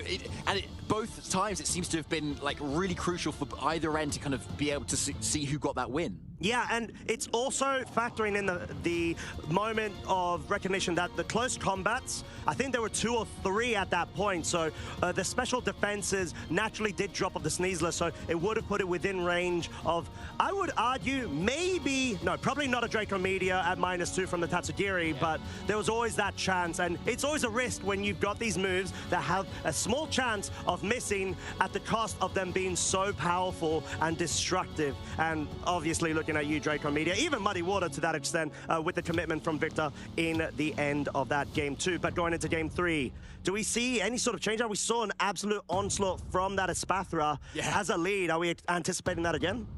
I would say yes, honestly. I think it's a really consistent lead, even if Victor goes for the same lead of Indeedee Dondozo as well. Yeah. Because like, you still resist Psychic when you're Psychic, so if Indeedee goes on the offensive, you still take that hit fairly nicely, and then you'll outspeed the Indeedee on the following turn, so you'll only ever hit 1. So yeah, same lead, I think it's going to be a good call. Oh, okay, we got Dragonite Dondozo over on Victor's side versus, yes, the same lead, maximum damage output, but then at this point, Dondozo has a potential of having his little buddy join it. It does this time, and it's not the Annihilate this time, or the Indeedee, but the Dragonite. So a fresh new lead for Roberto to kind of think about a little bit here. And I really like it too, because that scale shot is something that can dish a lot of damage out, and even potentially get a chance of a KO on an Espathra, unless it's supported by that Indeedee. Now, of course, the Tailwind is there too, to be able to try and match this Espathra somewhat at this point. But both having Protect is also really key as well, because if all of the eggs go into the Dondozo basket with Roberto's play of a Lumina Crash, Dragonite completely gets away with any sort of attack. So there's nothing safe that the Roberto can do at this point. No, and we're actually going to see the Dragonite switch out in anticipation. Most likely, yes, it is confirmed, the Tatsugiri. So Dondozo will now have that +2 Omni boost across the board for itself. It's going to be able to essentially be the best point of resisting so many multipliers over on this Espathra side if we do indeed get the terrestrialization commitment, which we're going to have to figure out. And there it is. It is indeed the case. Terra Psychic. I would not have expected this Pokemon to be the Pokemon of choice when it comes to so much damage. Yes, me too. This is such a strong Pokemon. So we'll have to see how Roberto played this, though. Did he target the Dondozo slot here? Because it's into the Dragonite. It's going to do nothing. It's that Follow Me instead, though. And it's the Earthquake. A good call from Victor so far here. Predicting that, still being able to get damage on the Espathra. But what has the Espathra done? Oh, Lumina Crash into the Dragonite slot, which is now a Tatsugiri. Not what you want to see. So many resources already lost, and momentum from that turn 1. Espathra is within range of another Earthquake in order to get KO'd, and at the cost of nothing, essentially, accomplished for Roberto's side.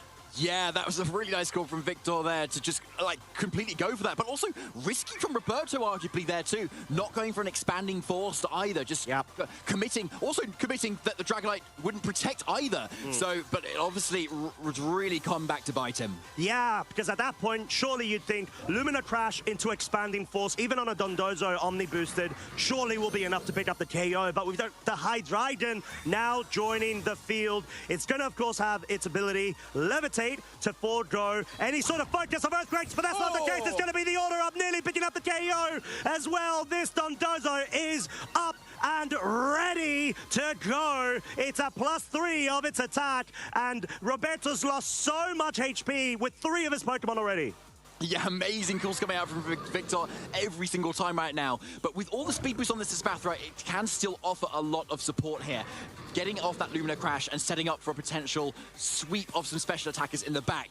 But at this point, though, the Hydreigon is on its last legs, or tank treads, or whatever's underneath. Yeah, that seems to be the case, as we do have the Lumina Crash focusing into the Dondozo. Will be dropping its special defense now back down to neutral from that +2, allowing Roberto to go for the Hydreigon, focus into it. Order up, actually, targeting the Espathra. The Levitate ability did force the Victor to have to choose which target he needed to select in order to be able to get a KO there. But the Hydreigon, can it pull it through with this Draco Meteor at neutral? It cannot. The Dondozo is so bulky, survives on 40 hit points. Yeah, you can see the huge difference there that makes from Roberto's Game 1 plan, where if he just Lumina crashed into the Dondozo, or if he just expanding forced, or if he Dazzling Gleamed, that might have put it actually in range of going down. But no, this time Victor is in the driver's seat here. No sleep on this Dondozo, and it's been able to do exactly what he wanted from the start of this set. Yeah, exactly that. And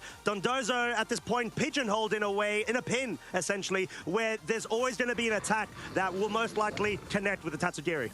So Hydreigon's on the switch out here. It's resetting those special attack drops that it had before. DD coming back in, so you can follow me away those single target attacks that can only hit it, which is not the Earthquake. No, and Dondozo just wants to get a tiny bit more recovery going for itself. It was previously on 54 hit points, but by the end of this turn, it will have a bit more. And most crucially, it's going to be able to maybe have a chance, I would say normally, if that female Ndidi wasn't there, because we know Helping Hand boost goes a long way, especially when we've got such a highly offensive physical attack on the other side of the field. Yeah, 100% Costa, yeah. It's just having that Helping Hand really will kind of secure the KO on this Dondozo, especially if it's close combat that is locked into for the Sneasler here. So it's just how Roberto then responds to the remaining 3 very healthy Pokemon in the back. Yeah, exactly, and we do have the confirmation. Close combat is going to go in, and it's going to pick up the KO. So, even though you're not able to capitalize off of attacking the Tatsugiri once it's popped out of Dondozo's mouth there, at least you've gotten rid of a very big threat. However, Victor does have 3 Pokemon remaining, and most notably, that Dragonite did not have its multi-scale broken because it was switched out turn 1. Yeah, and interestingly as well, the Psychic Terrain has now actually faded. So if Sneasler comes in, it doesn't get its Unburden boost or Psychic Seed boost either when it comes in too. So it's actually like really perfectly timed from Roberto's point of view that the Psychic Terrain is now just not up at this point, where usually you want it if you're the user of it. Right. So that's going to really help kind of pressure the Sneasler to be taking a lot of damage going into the following turns. But it's actually Dragonite coming in here at the moment, potentially wanting to keep Sneasler in the back if Indeedee switches out and back in again. And I really like it too. It's not being threatened by much damage. And as you mentioned, Costa, that multi-scale is so critical for keeping it like safe and doing what it wants. But that does not prevent it from Dire Claw shenanigans that could potentially come out at any point. Yeah, and that's quite crucial. And maybe even the Dragonite's at a point where it wants to be able to start getting the speed boost going via the Scale Shot in order to have the potential of outspeeding a Hydreigon when it comes back onto the field. Yeah, 100%. So we're actually going to see the Follow Me come out immediately there, because yeah, you definitely don't want to be taking those Draco Meteors and Scale Shots. There's the Dire Claw. Oh, here we go. No status. It's going to be a Muddy Water instead onto both the female Ndidi and the Sneasler, dropping the accuracy of that Sneasler in particular, which at this point, I think there may have actually been a miss of the, oh my lord, Scale Shot, and that was essentially what Victor was trying to build up towards. Yeah, it was. So that would have been a really nice KO to get there, but unfortunately not. Now, interestingly, Tatsugiri has been shown to be faster than this Dragonite, indicating some of the training going on of these Pokemon. Makes a lot of sense. You often want your Tatsugiri to be pretty quick, to just get off what it wants before it kind of drops with its kind of, kind of pitiful defenses, honestly. Yeah. But Indeedee now is in range where you can Draco Meteor it and get that KO, and then pick up the Sneasler KO following up with another Scale Shot. Now, my question is a Helping Hand Diaclaw enough to KO this Dragonite? Because if it is, then Dragonite doesn't even have a chance of getting off an entire move. Again, probably depends on the training of both of these Pokemon, but it looks like Roberto is giving it a go. Yeah, and so much damage coming out. Diaclaw! One hit point survival, but you've got the poison as well. Secondary effect. Draco Meteor into the Sneasler, picks up a KO in an attempt of revenge. But the Dragonite, can it even connect at this point? But the problem is the poison is so crucial. It's sort of like a double-edged blade. You survive, but at what cost? The poison. The poison, exactly. The move is really crucial to come off there, though, because now you just have a very low health, very sad Hydreigon now in the back that's facing down a lot of Pokemon, and still another Pokemon in the back as well, which we know is that Sneasler, which is always going to be outspeeding this Hydreigon. Yep. Has 100% accurate moves as well, which just effectively locks up this game. Yeah, and that's such a great way for Victor to be able to essentially preserve the Sneasler, not even bring any sort of psych terrain of his own, because he's always anticipating Roberto to bring that mode, so he could even capitalize off of it if it's still on the field. But like you said, the speed tiering benchmark of these two Pokemon do guarantee the Hydreigon, unfortunately, has run out of gas. And there it is, confirmation. Victor Jimenez has progressed onto the top cut. Massive congratulations to Victor there. Really, really well played. Like, just having come off of game one with your Dondozo, your mascot Pokemon, like fully asleep, doing nothing, and then suddenly coming back super hard, getting those calls right, left, right, and center, earthquaking when it was right, switching out that Dragonite in, getting the order up when the Espathra then protected. It was so, so well played. It truly was, and I mean, it's always that thing of, you see a Dondozo in the lead, you're like, uh-oh, there's no Tatsugiri. That's a 50-50. Do you bring it? Do you go for a passive play and some sort of like tech play with the other Pokemon that isn't a Tatsugiri? Tailwind was a very viable choice here, or even Scale Shot, going for the damage initially, since there is the multi-scale, so surely you're going to be able to survive so much pressure and damage coming out from the Espathra, but you could just capitalize off of the Lumina Crash, saying, okay, well, what if my opponent wants to break multi-scale, drop the special defense of the Dragonite, guarantee that an expanded force the following turn will be able to pick up a KO whilst protecting Dondozo, but it wasn't that, and it was so crucial. It was, yeah, it looked like game two there. That Annihilate lead did just about survive the attack, but with a follow-up attack, there was nothing stopping Espathra from KOing it there. And there, be able to get this Dondozo was also very crucial. The yes, of course, the Tatsugiri heading back with that Draco Meteor, which otherwise would have gone down if the Draco Meteor had actually connected from the Roberto's Hydreigon. Like, so many crucial, pivotal turns in this match. Yeah, that being the case there, order up, being able to pick up the Espathra in that game three, which had so much effort and value in Roberto's strategies, just not being able to get the target right in that game three. There we go, the Draco Meteor finally finishing off the Sneasler, which maybe could have contested against its counter Sneasler on the other side of the field if it remained on the field itself, but it wasn't. And that was such a great way of Roberto being able, Victor, apologies, being able to lock up that game. Yeah, it really was. It was excellently played, and you can see maybe how Victor maybe didn't have as much experience versus, say, Espathra in terms of its damage calcs. I don't blame him. Or what it could do. Exactly, I don't blame him at all. And, like, it'd be interesting to know, like, where the idea kind of came from in the original sense, to be honest, for Roberto, and obviously a lot of the other Italian players who are also running it. Yeah. But, like, a good kind of time to kind of practice that sort of like team or something that's a little bit more unusual, it's kind of like your local scene, right? Yeah. Where there's a little bit less on the line, but you still got a really good chance of getting some CP and surprising a lot of people, but also making new friends. Yeah, I'm pretty sure that maybe this team could have even been ran at the locals in Italy as well, I'm sure. And clearly, because we've got a couple of our trainers that have been able to do that. But if you do want to go ahead and get involved yourself and find the locals near you too, we've got a little cheeky video for you in order to illustrate how.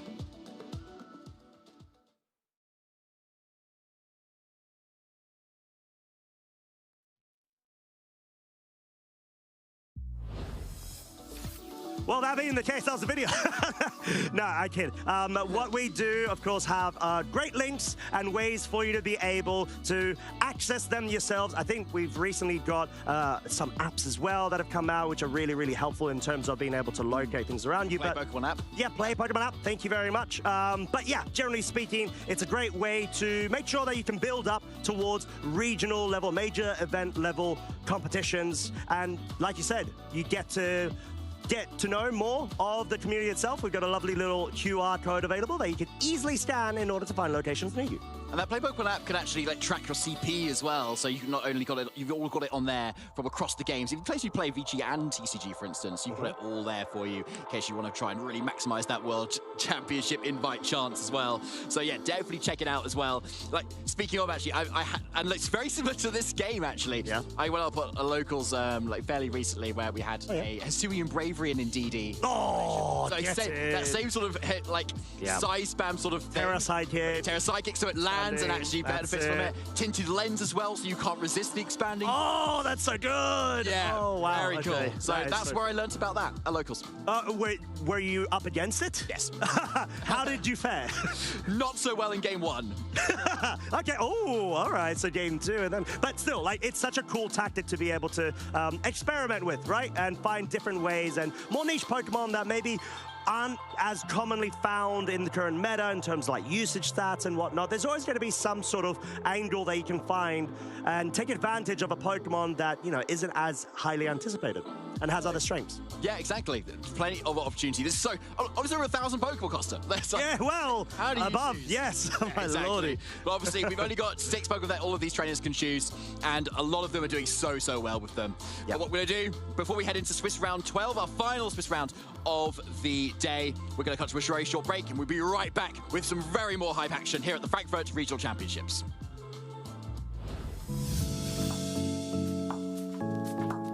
It's been amazing to see Nicholas Morales' journey throughout the Baltimore Regional Championship. My name is Nicholas Morales. Currently, I live in Georgia. What Pokemon typing would I be?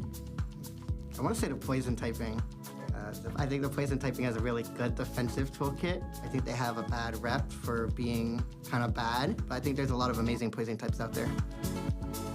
I first got into competitive Pokemon when I was around middle school, actually. I found it on the internet pretty much, just like competitive Pokemon videos during the Platinum days. That was my first step into it. I actually skipped Gen 6 and 7, but I really picked up during Double Restricted in Swish. I really liked that VGC format. The overall strategy was just playing towards rain. You know, Archaludon, it's almost impossible to one-hit. You know, you have Basque Legion 2, who's a massive threat. So multiple threats, multiple big number guys. The first time I was on stream, I felt like the crowd was kind of rooting against me. I could kind of hear them. He was doing really well for most of the match. I was sitting there like, I don't know, like, I gotta focus. Like, what are you doing? 3 HP and a dream. The second time on stream, it was over pretty quickly. It's really nerve-wracking. Like, I can keep my cool during like a high-stress situation, right? Like, I don't, like, when I was playing up on stage, I didn't really like let it get to me too much. Like, maybe like my leg was shaking, but like everyone has that, right? It's gonna be the newcomer, Nicholas Morales. Finals, I could tell when I heard the crowd counting down the population bomb hits, I was like, okay, they're rooting for me. That's really cool. Can it do it? Another one. Give me 2 more. Oh my goodness. This is his first tournament ever, and he wins it all. I've never been to locals before. Well, this is my first one ever. Feels surreal. I didn't even think I would day 2, let alone win the whole thing. My friends really kept pushing me along the way. My good friend Ming, he's really into the VGC scene. I would never have known like what EV spreads to use, common line, team comps or whatever. I would never know any of that without him. The power of friendship, right? But honestly, they help you push that goalpost so much more, and then you all push the goalpost together. If I don't have fun with it, I'm just not gonna play. I did a lot better than I expected to, and, you know, qualify for Worlds is great. I still don't think it's real. If I were winning my first regional ever into winning my first World ever, I would permanently retire.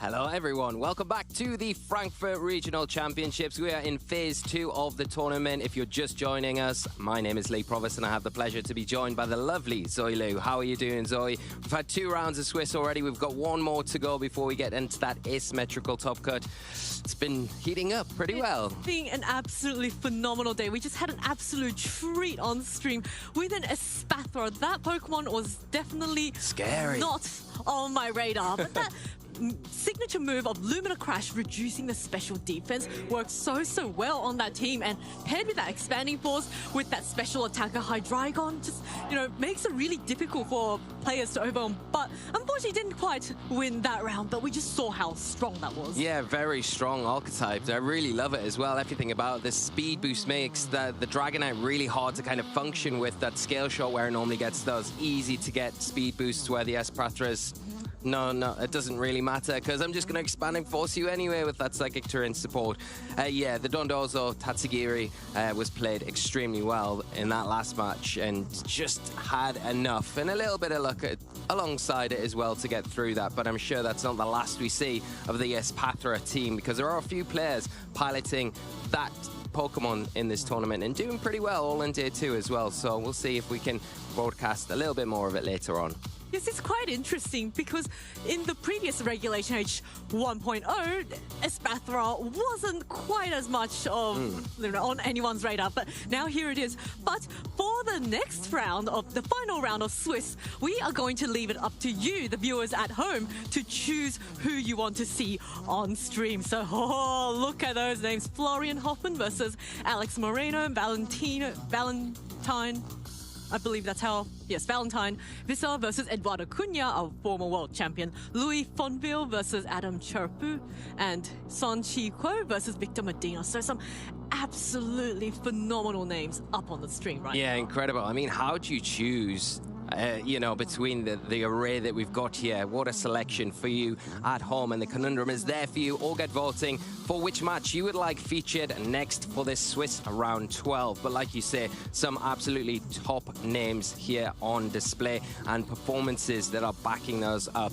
Is there anything standing out to you? There's quite a few. Frostmoth there. There's quite a few Volcarona as well. And I was speaking to Victor earlier. I was able to go out on the floor and do an interview with him. And Victor was talking to me about how awkward the Volcarona is on a lot of these teams to face against. Normally these teams would be all right to approach, you've got your lines into them, you know what you need to do, and then Volcarona thrown into the mix, it's really complicating a lot of those game plans. So you can see why a lot of players are leaning into that Pokemon, and for good reason. We've seen it perform very well when it's been on broadcast so far this weekend. And Volcarona was even in the top 12 in usage in day 1 as well. Yeah. So a lot of really cool Pokemon, and of course the Frostmoth. That's where my eyes are drawn at. Bug types typically and historically aren't the strongest in VGC just because their typing has a lot of weaknesses, but these Pokemon have really strong abilities. Frostmoth's ability, Ice Scales, reduces the special defense special attack, so it basically increases its special defense and allows it to take hits just that little bit better. Plus, when it's paired up in snow, defense boost, so hey, a little bit tankier than its typing suggests. Yeah, and it's one of those Pokemon I think that a lot of the field probably don't play against that often, so aren't really familiar with the defensive capabilities of this Pokemon. It also gets Quiver Dance as well, so it can set itself up and become a real threat offensively. And like you say, when paired up with that Ninetales, on top of maybe an Aurora they'll boost, it can become really, really scary quite quickly. So hopefully, if that is a match that you'd like to see between Alex and Florian, then get voting for that one. I'm sure me and Zoe would appreciate that pick, but we're not going to mind whichever match comes out all as of the these winner. are so incredible. And Got a Clefable there as well with Adam Shafui piloting that one, and that has had some success in previous Regulation H events, you know, last season. even in Regulation G, Yeah.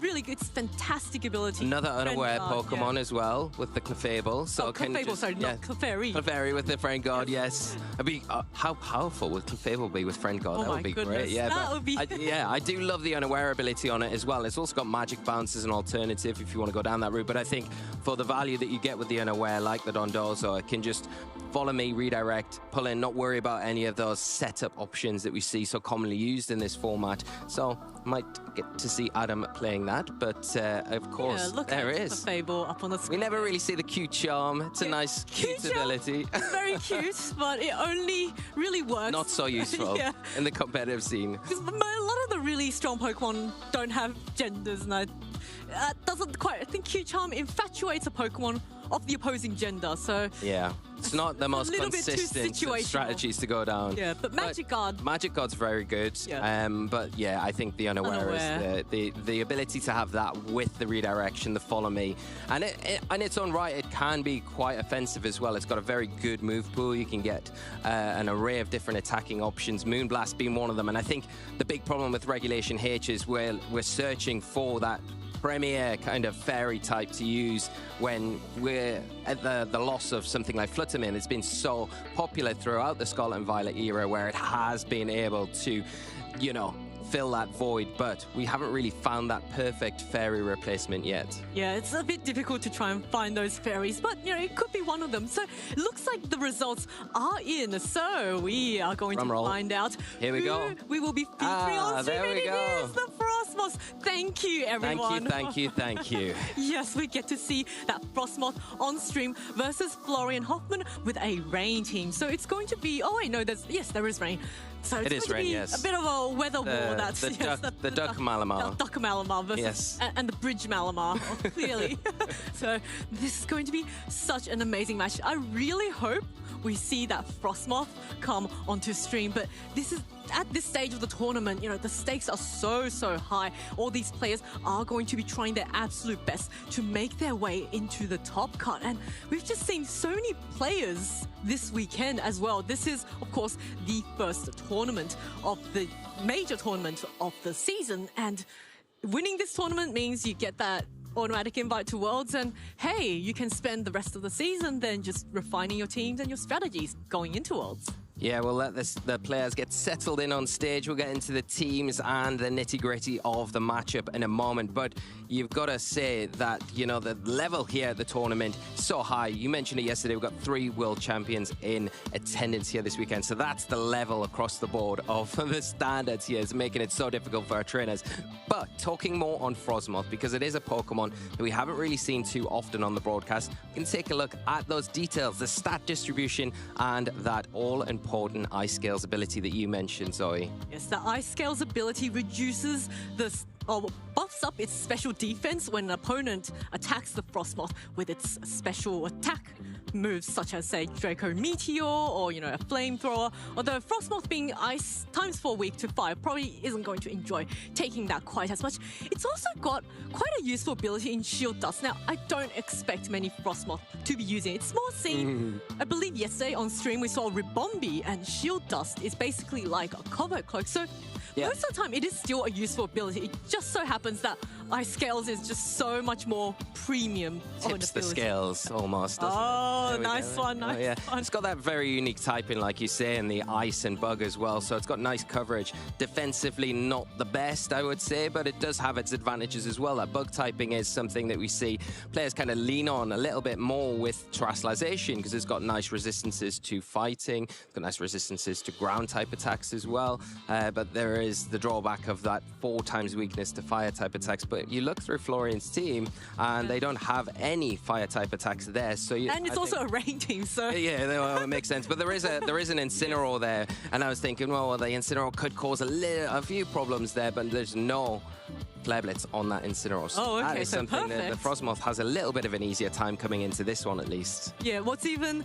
better for this Frostmoth is that being an ice type, if snow is on the field, its defenses are also increased by 50%. So this Frostmoth, thanks to its ability, gets a special defense boost, and then thanks to its typing in the snow, gets a defense boost. So it's kind of like an Assault Vest and an EVO-like, kind of, if it evolved. Yeah, yes, it's kind of like all in one and really easy setup almost as well. But I think it is going to be very important to keep control of the weather in this match. And that's, I think, when we have weather wars, one on either side of the field, it's normally the player that can keep control of that and maintain it on the field who comes out on top most of the time. There's so many different Pokemon and so many different players on the field. Let's take a look at the statistics of this Phase 2 and what has made it to today. So look at that. Golden Go at the top of the usage charts. That fantastic Steel and Ghost typing, making it immune to all these fake outs. It's a fantastic ability as well, good as gold, with all the statuses that's spreading around the format. No wonder it's one of the top picks. And look at the rest. Ninetales and Pelipper up on the screen, so... Yeah, you can see the Pokemon that have moved up between Phase 1 of this tournament and Phase 2 today here with the Goldengo, the Rillaboom moving up. The big thing, I think, the drop-off that you're noticing is Ursaluna was just on the heels of the Blood Moon Ursaluna, but now nowhere to be seen, has completely dropped off the usage stats, where Blood Moon has kind of solidified its place here as number 6 choice to be used by our trainers in Phase 2 of the tournament. Annihilate dropping down slightly, which is a surprise as well, because of the amount of Annihilate and Mousehole that we saw yesterday. And that was a question that we all had. We were saying, okay, we've seen a lot of this combination in Phase 1 of the tournament. Are we going to see the players in Phase 2 answer this? And it looks as though that is exactly what has happened. It's also really interesting with the Annihilate is that we've seen quite a few of them carry Final Gambit, but without the Choice Scarf. Now, Annihilate itself doesn't have the greatest speed, but it is faster than a lot of the Pokemon in the format, and I really like that adaptation from players to not lock it into a move with the Choice Scarf, meaning that it can swap around and that Final Gambit is there. If you see, say, you're going up against a heavy Trick Room team and you just want to remove one Pokemon from the field immediately. Yeah, when that, the opportunity presents itself, say in front of, one of those, like you say, supporting Pokemon or setup Pokemon, you've got the option just to use it rather than go for the beat up in that scenario is a nice way to take that trade and make it worthwhile in those scenarios. So, like I say, really nice option. We didn't see too much of that yesterday, but it is something that has been present in this tournament. And, I think the big thing there is, as well, mentioning the weather, the Alola Ninetales actually overtaking the Pelipper, which is a big surprise to me, because I feel like the rain has already kind of made its mark more in Regulation H as a format than Snow has. Snow has done very well, of course, but I feel like the Pelipper, the Basculegion, Arcaludon have all been very common calls that we've seen frequently do well in this format, whereas the Ninetales has had good finishes, but it's not been as present, I think. But this tournament seems to have kind of tipped the scales there almost with that. Yeah, well, winter is coming is what I think. It is almost in autumn, phasing into winter. Maybe Ninetales is here just to celebrate.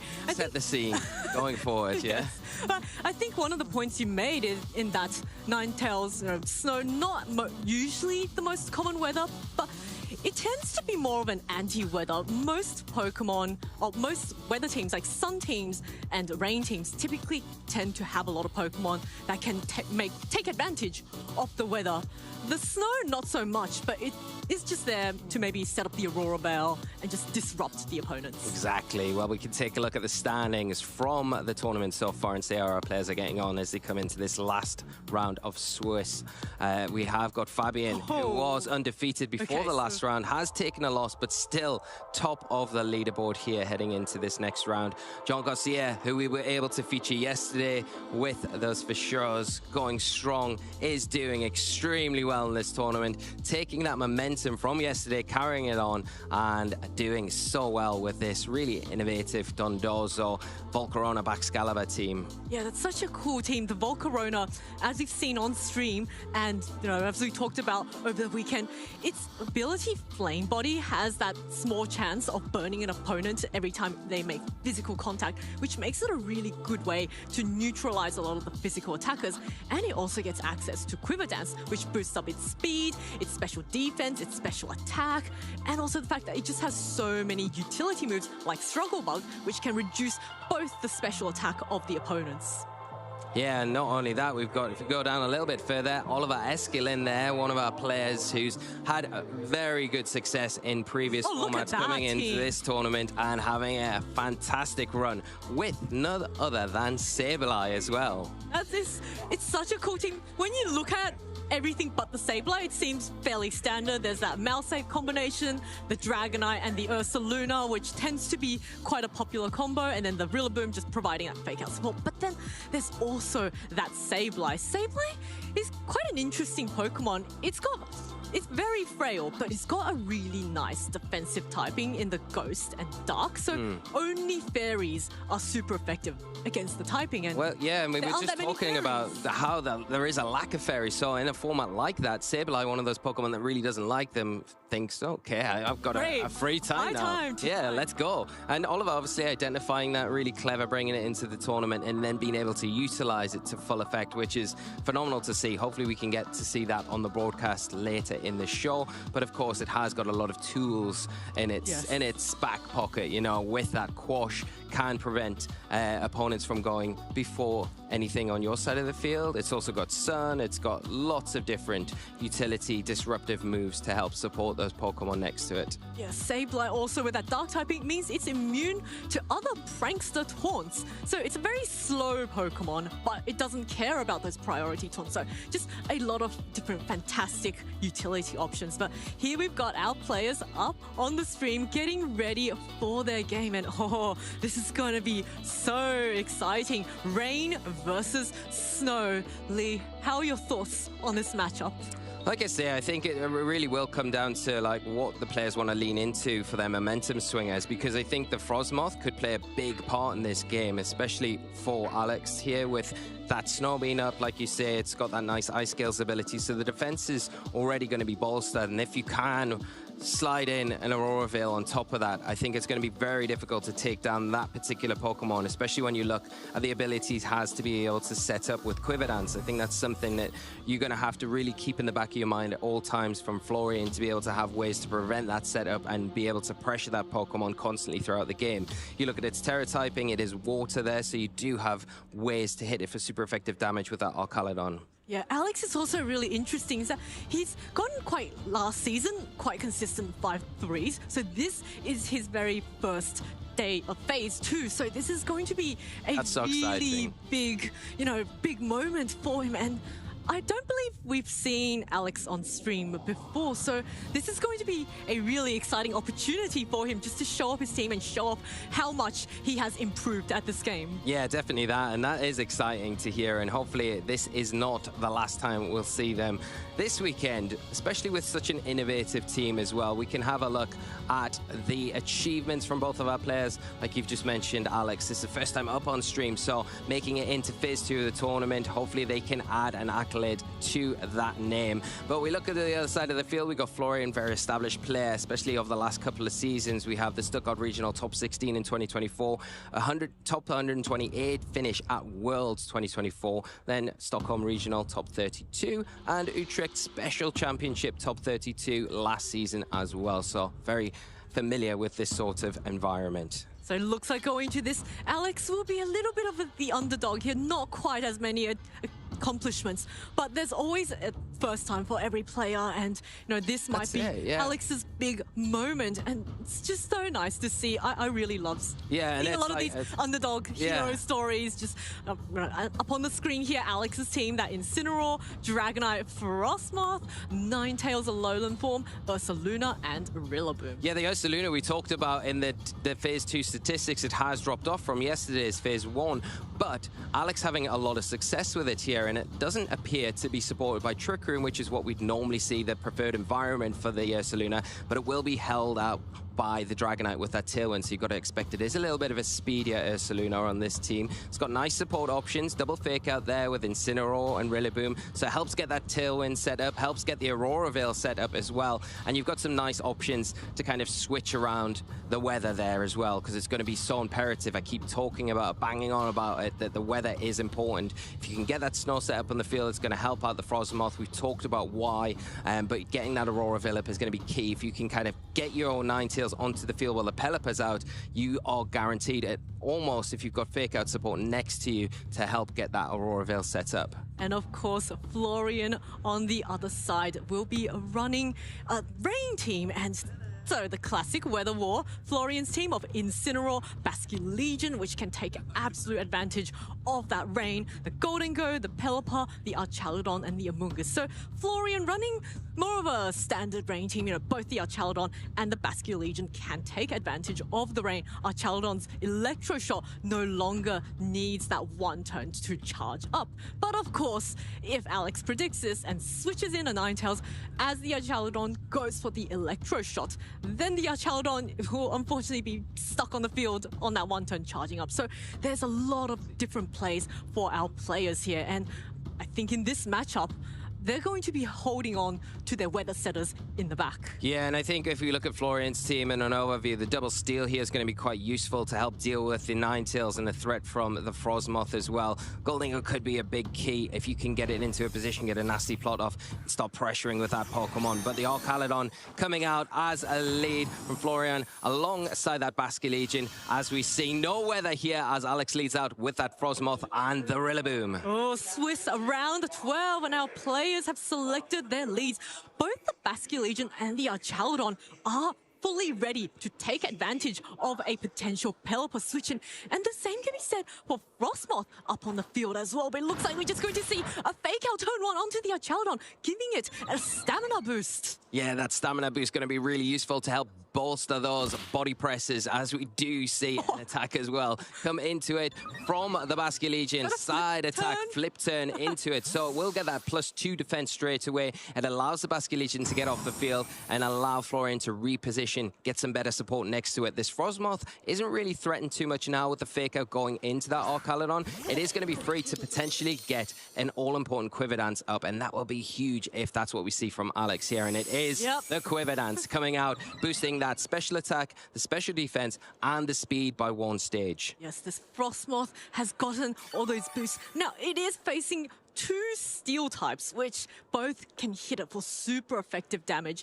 But even though the Frostmoth, at that defense, it's going to be having a bit of trouble against these two. Yeah, and I think what Florian's done is really great here, because you're pressuring with the Make It Rain, so you pressure the ice type there, and you also pressure the Terrestrialization, which we might be seeing here from the Archaludon with the Electro Shot that could potentially come out. At the moment, though, with no rain on the field, it is going to be a 2-turn attack, and we are seeing Alex lock in with that Terrestrialization, the water type, very early on. Oh, this Frostmoth ready to take a dive, and it takes another Quiver Dance, so just boosting itself up now to +2 special defense. This Frostmoth is really ready to rock, and Goldengo, of course, is going to start plotting away at all the different ways it can hit that Frostmoth. And takes so much damage from this Archaludon at +2 defense. The body press takes the Frostmoth so low. Rillaboom does go for the U-turn onto this Goldengo, getting a little bit of chip damage and allowing the Ninetales to come in and potentially maybe setting up an Aurora Veil in the future. But of course, Frostmoth is now a water type, so it no longer gets that defense boost in the snow. Yeah, and this is a nice play from Alex. You think, okay, you've taken a lot of damage from that body press, but getting the Ninetales onto the field, the Goldengo's just set up with a nasty plot. You're almost forcing Florian to say, okay, well, you've got the stamina boost on the Archaludon, you've got the nasty plot set up on the Goldengo. What do you do? If you want the Pelipper, you're going to have to switch one of these out. So it's a nice play from Alex to kind of push that decision onto Florian. And if we don't see the Pelipper switch in, the Auroraville could be set up right now. We are going to see no switches, though, going straight into terrestrialization from Florian's side, and it will be the Goldengo, and it will be another water Terra type here as we see things heating up very quickly, although the snow's on the field in this battle. Oh, this Goldengo deciding it also wants to match up, but the Blizzard comes off. Are we going to see a freeze? There's no freeze for the first time this weekend. No freezes on stream. Archaludon gets another special defense boost, and Ninetales now going for the disable onto this Archaludon, making sure it can no longer go for the body press, but now a +2 Shadow Ball comes up into the Frostmoth. Is not enough to take the knockout. Frostmoth survives this turn and allows this Archaludon to get a flash cannon off on the Ninetales, which is a one-hit knockout. That is a huge turn here from Alex, surviving, getting that Blizzard off, and you can see the value of that Ice Scales here, taking the attack from the Goldengo there, which was already +2, nasty plot boosted, but you can see the Quiver Dance value, you can see the Ice Scales value there, and now getting that Blizzard off. Both Pokemon on Florian's side are now going to be susceptible to taking another Blizzard, another chance of freeze, and now the Archaludon looks in range of getting knocked out. And now the Goldengo has Terrestrialized as well. It is going to be susceptible to a fake out this turn from the Rillaboom, and the Ninetales almost feels like it's done its job after that disable into the Archaludon, which cannot use that body press any longer. Yes, so this Frostmoth at +2 in quite a comfortable position. Goldengo also doesn't really enjoy taking any grass type moves from this Rillaboom now that it's terrestrialized into its water typing. So, you know, even though the Frostmoth is very low and very chipped, there is a lot to consider, but looks like Goldengo just wants to scout out and maybe burn that turn or fake out with a Protect. And yes, that Rillaboom looks like the fake out has gone into the Goldengo, so a bit of a whiffed fake out there, but it does allow the Frostmoth another turn into the Goldengo, so Goldengo manages to escape this turn unscathed. Oh, but the Blizzard now comes off and hits and gets rid of this Archaludon. Yeah, it's a nice, safe play there from Alex, knowing that you can take that Archaludon now with the Blizzard, so you can just go for the fake out into the Goldengo. Like you quite rightly mentioned, though, you're going to be able to pressure a Goldengo this next turn with a Grassy Glide into that slot, and because now it is a water type, it will probably be in range, so you can deal that quite effectively. But now the Pelipper enters the fray. It is going to get rid of that snow and get the rain on the field. Is it going to be enough, though? The Pelipper can threaten the Rillaboom with those Hurricanes, but it's not going to be the fastest thing in the field. It's not going to be able to supersede the Grassy Glide that's got the priority now into the Goldengo that has just protected. And you don't have a safe switch in the back either, because the Basculegion's in the back. If you bring that in now, it's going to take huge damage from a Grassy Glide. So, locked in, has to take the Grassy Glide as it comes out and picks up a huge knockout into that Goldengo. Goldengo has been knocked out from the field, and now Florian will be down to his final 2 Pokemon. What does this Frostmoth go for? It goes for the Blind Method, and it connects and knocks the Pelipper down to its Focus Sash, but there is no freeze, so Pelipper gets a super effective Hurricane off onto the Rillaboom, and Rillaboom is going to survive with a critical hit with 6 HP, but 6 HP is infinitely more than 0, and that allows Rillaboom another turn on the field to potentially go for another Grassy Glide onto this Pelipper in the future. Yeah, that huge Blizzard there, and risky play, because now it was gone into the Pelipper, right? And if you miss that move, then things get really tricky for you. You're going to have to go for it again, but you've got the Rillaboom here. The unfortunate thing is that grassy terrain is ended, whereas in normal situations with that on the field, you'd be able to use a Grassy Glide and pressure the Basculegion. You can't do that. You're going to have to switch it out. That's why we're seeing Alex pivot in the Incineroar, but not a bad thing to do, because you're going to be able to drop that Intimidate, which is going to lower the attack on the Basculegion, which is such a threat now, especially with that Swift Swim ability activated. Frostmoth goes for the Protect just to scout out what this Choice Band Basculegion is going to lock into, and looks, I believe that looks like an Aqua.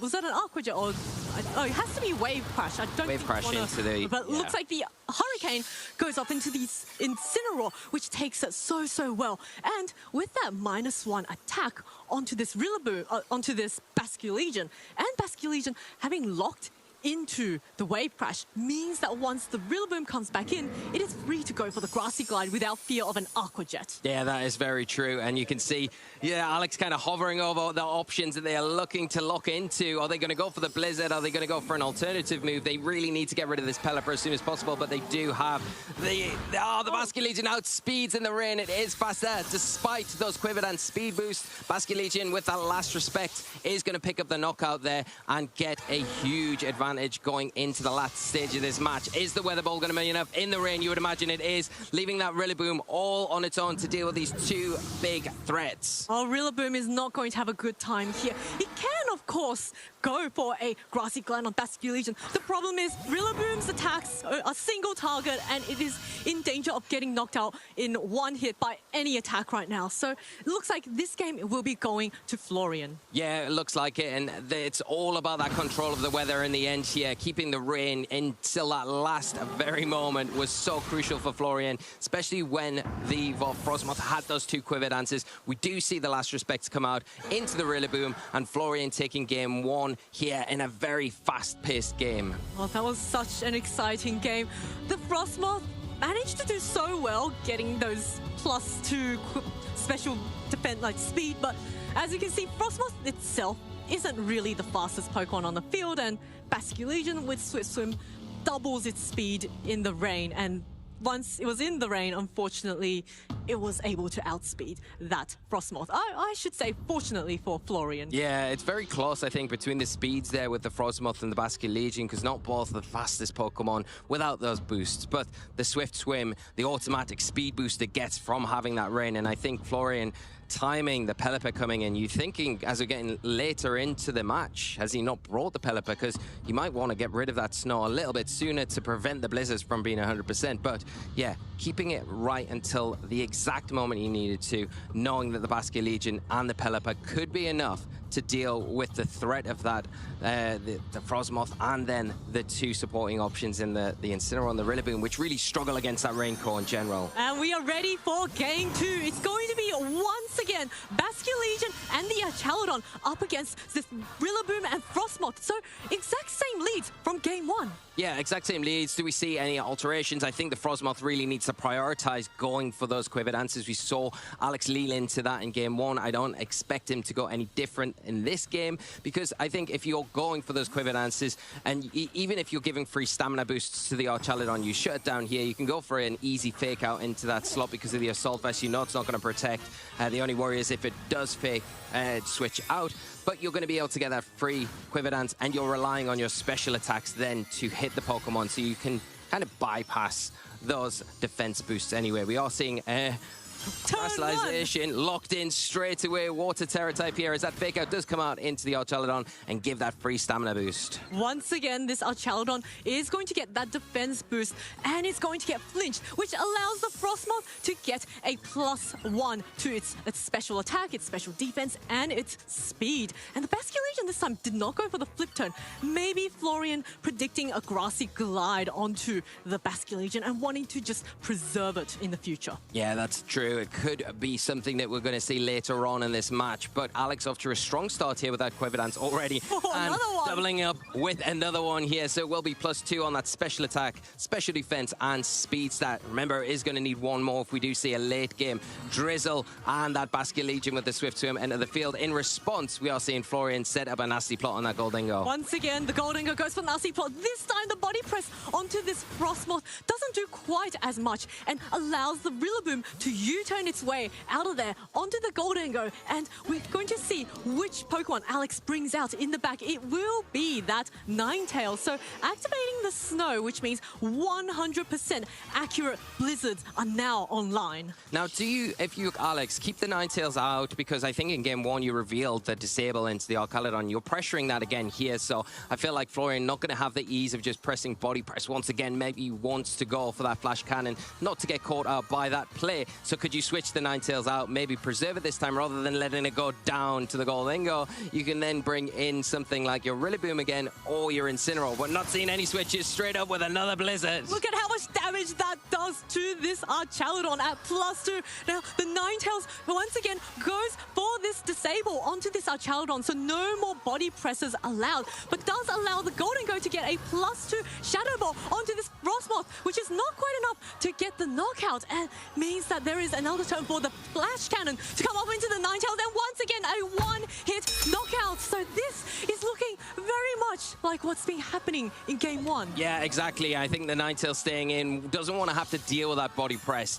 Utilizing the Frostmoth, you can see the advantage that it's got with those Quiver Dances, taking those attacks from the Goldingo very well and pressuring the knockout onto the Archaludon on the next turn. The one thing that you would say, though, that Florian's done very well in the early game is get rid of that Ninetales when the opportunity was there, because now if that Pelipper is in the back, you once again win that weather war. If you switch it in now, of course, there is the risk of taking a Blizzard, but you do get rid of the snow, which lowers the accuracy of it, which could be a big part of their game plan. I do wonder if Alex will take this opportunity to go for another Quiver Dance to make sure the Basculegion cannot outspeed it. But it looks like this turn, Goldingo firstly will just protect itself from any attacks, and we're going to see once again a Blizzard coming up from this Frostmoth, and it will be able to take the knockout onto the Archaludon once we see that animation play out. And yep, there it is. Archaludon has been knocked out, and Goldingo keeps itself safe for this turn. Yeah, and the difference between this game and the first one is that Florian hasn't committed to Terrestrialization yet on that Goldingo. Remember, it is still +2 in its special attack. The Frostmoth just took it so well because of the Quiver Dance that it's got under its belt, and also that Ice Scales ability that it is helping it out a bunch now. So the snow's still in effect. Now would be a good time to see the Pelipper and exactly what we're seeing Florian bring onto the field. It is going to overwrite that snow, take away the defense boost that the Frostmoth has got, and more importantly, lower the accuracy of those Blizzards that are so threatening to the Pelipper, not so much the Goldingo when it's in its Ghost and Steel typing. Yes, this Frostmoth also has Terra Blast, so if it wants to snipe down this Goldingo, it can go for that Terra Blast, and boosted by the rain, can deal a lot of damage. And we're going to see now, it does look like a Terra Blast, and it goes into the Goldingo. Is this enough to get the one-hit knockout? It is enough, and Goldingo goes down. That is a huge threat, knocked out on Florian's side. Massive play here from Alex, taking the opportunity when it was there. The Goldingo protecting the previous turn, so can target freely into that slot and kind of keep a check on the Pelipper slightly with the Rillaboom there because of that grass pressure that it's got. Especially now the grassy terrain still in effect. Grassy terrain has got that priority, and now down to 2 Pokemon. Florian is going to have to worry about Rillaboom potentially switching out again. We're going to see maybe a play here where the Rillaboom switches out, and Incineroar hits the field once again. The Frostmoth might protect this turn. Does it open the door for the Pelipper to take advantage of that double into that Incineroar slot on the switch in? And you've still got to consider the last respect. It is going to be boosted 2 times so far with 2 fallen comrades from Florian's side, so we'll be hitting very, very hard if that is what is chosen. This time, though, the Frostmoth is significantly healthier compared to last. And so the question is, if the Incineroar switches in, Basculegion will be at -1. Can that -1 last respects boosted by 2 fallen teammates be enough to take the knockout on the Frostmoth? But I think this turn, we can see maybe Frostmoth just going for Protect to scout out what this choice band Basculegion will lock into. And it looks like, yep, once again, the Incineroar coming in, wanting to drop that attack of the Basculegion to -1. Yeah, because it's boosted by that choice band, it is going to be hitting very hard, and now the Terrestrialization locked in from Florian with these 2 last Pokemon. It will be into the Pelipper, not the Basculegion here, and it will be a Stellar Terra type, so boosting for 1 time after it's used it, the flying and those water type attacks. The Frostmoth now goes for the Protect to try and scout out what this choice band Basculegion will do. And it does look like the last respect goes off into this Incineroar, which takes us so well. But the Pelipper now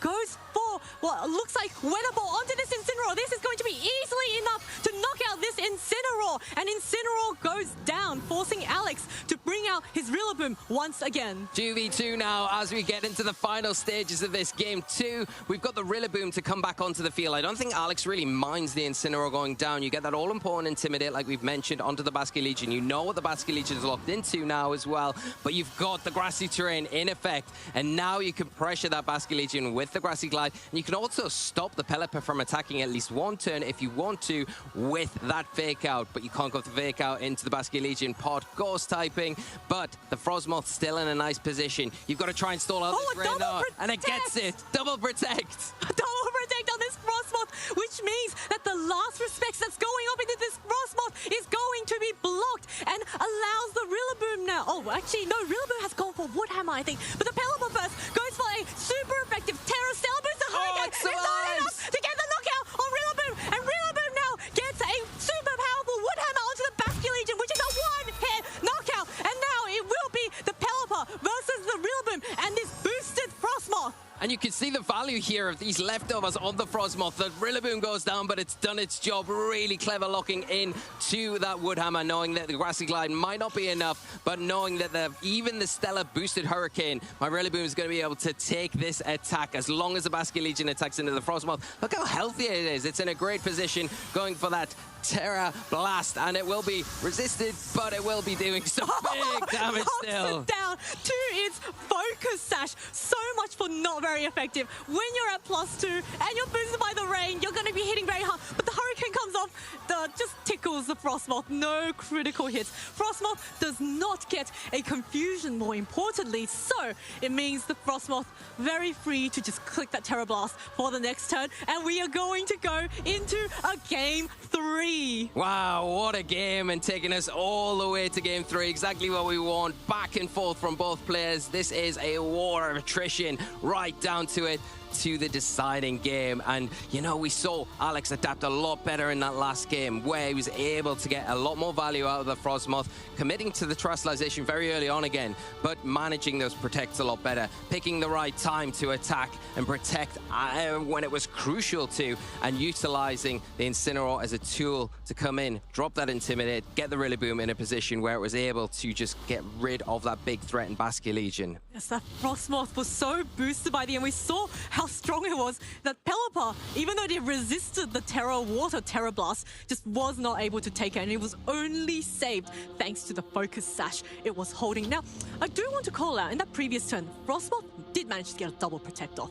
So I think it's something Alex might want to be aware of, and its chances of succeeding on a double protect are quite low. But we are going to go into the Game 3. We have a switch up this time with a Golden Go and a Chaladon, but Alex still has the same Pokemon as his previous two leads of Rillaboom and Frostmoth. Yeah, I think we've seen from Florian in the last 2 games switch in the Gholdengo rather than leading out with it. So getting it onto the field a little bit earlier is probably the better thing to do, and then you can get that nasty plot set up at the same time these Quiver Dances are, kind of try and keep pace with this Frostmoth as best as possible. There's also the play that Florian could always make at any point, switch in the Pelipper if you do suspect the Terastallization like we're seeing now, and take advantage of that Electro Shot. But you've got to do it early on before these Quiver Dances start to stack up, because once that is happening, the special defense gets too far out of reach for you to really get that impactful damage that you want. Oh, Golden Go now plotting away, thinking of all the little, schemes he can do to knock out this Chaladon. But the Flash Cannon comes up into Rillaboom, possibly predicting a Ninetales switch in. Rillaboom once again U-turns its way out of there with a little bit of chip onto this Golden Go, which is going to allow the Frostmoth to get an attack off. But first, we are going to see once again this Alola Ninetales switching in and bringing in the Blizzard, or the snow.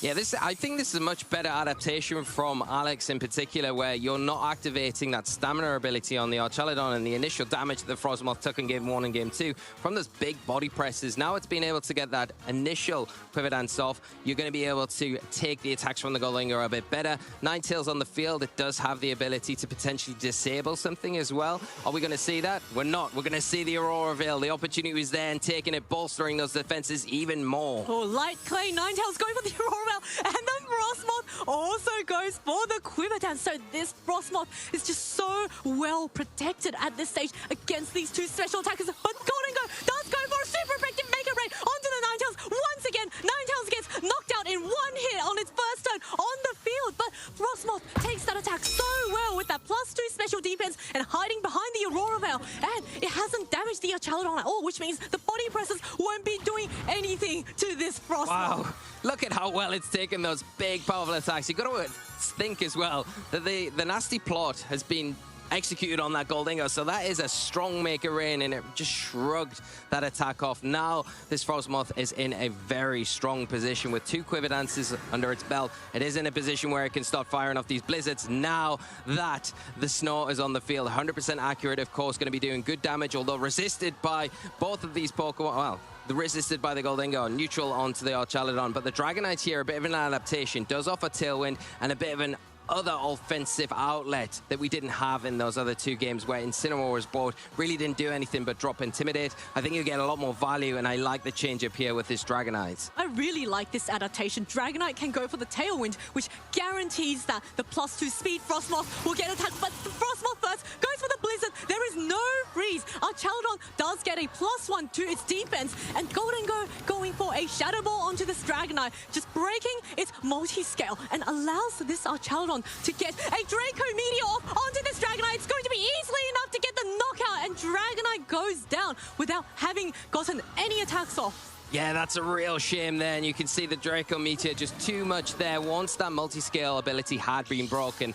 Frostmoth's sitting pretty healthy, but the problem is Alex now down to the last 2 Pokemon in the Rillaboom that will return to the field now, and the grassy terrain is on a timer, so you don't have long to take advantage of that, especially if we know what Florian's been using the last couple of games, the Pelipper and maybe that Basculegion, all the Pokemon in the back here. All you need to do is stall out that grassy terrain, and the Rillaboom becomes way less of a threat. The big thing that Alex does have in their pocket is the Auroraville that is set up, and it's spot by that light clay, and not really getting any value out of the Pokemon that they're bringing alongside the Frostmoth, but maybe the Rillaboom can help change that. Has got Fake Out this next turn, can slow that Archaludon down at least for 1 turn, and we're seeing the Goldingo protect, not wanting to take any incoming blizzards. No, this Goldingo does not want to take it at all, but the Fake Out does go off into this Archaludon, so Alex wanting to give it a stamina boost in exchange for flinching it, and allows this Frostmoth to get another Quiver Dance off. So Frostmoth now, with 3 Quiver Dances, will be faster than a potential Basculegion in the back if it does come in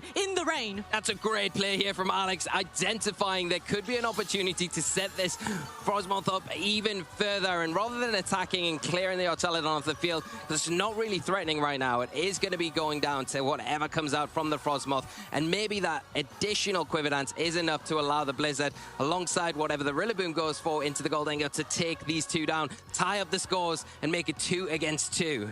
Yes, Frostmoth in a really comfortable position here. Very free to get a Blizzard off, or if it's predicting, as you said, a Pelipper switch in, a super powerful +3 boosted Terra Blast Water type onto either the Goldingo or the Archaludon. And now this Frostmoth, it's behind Auroraville, it's fully healthy, it goes for another Quiver Dance!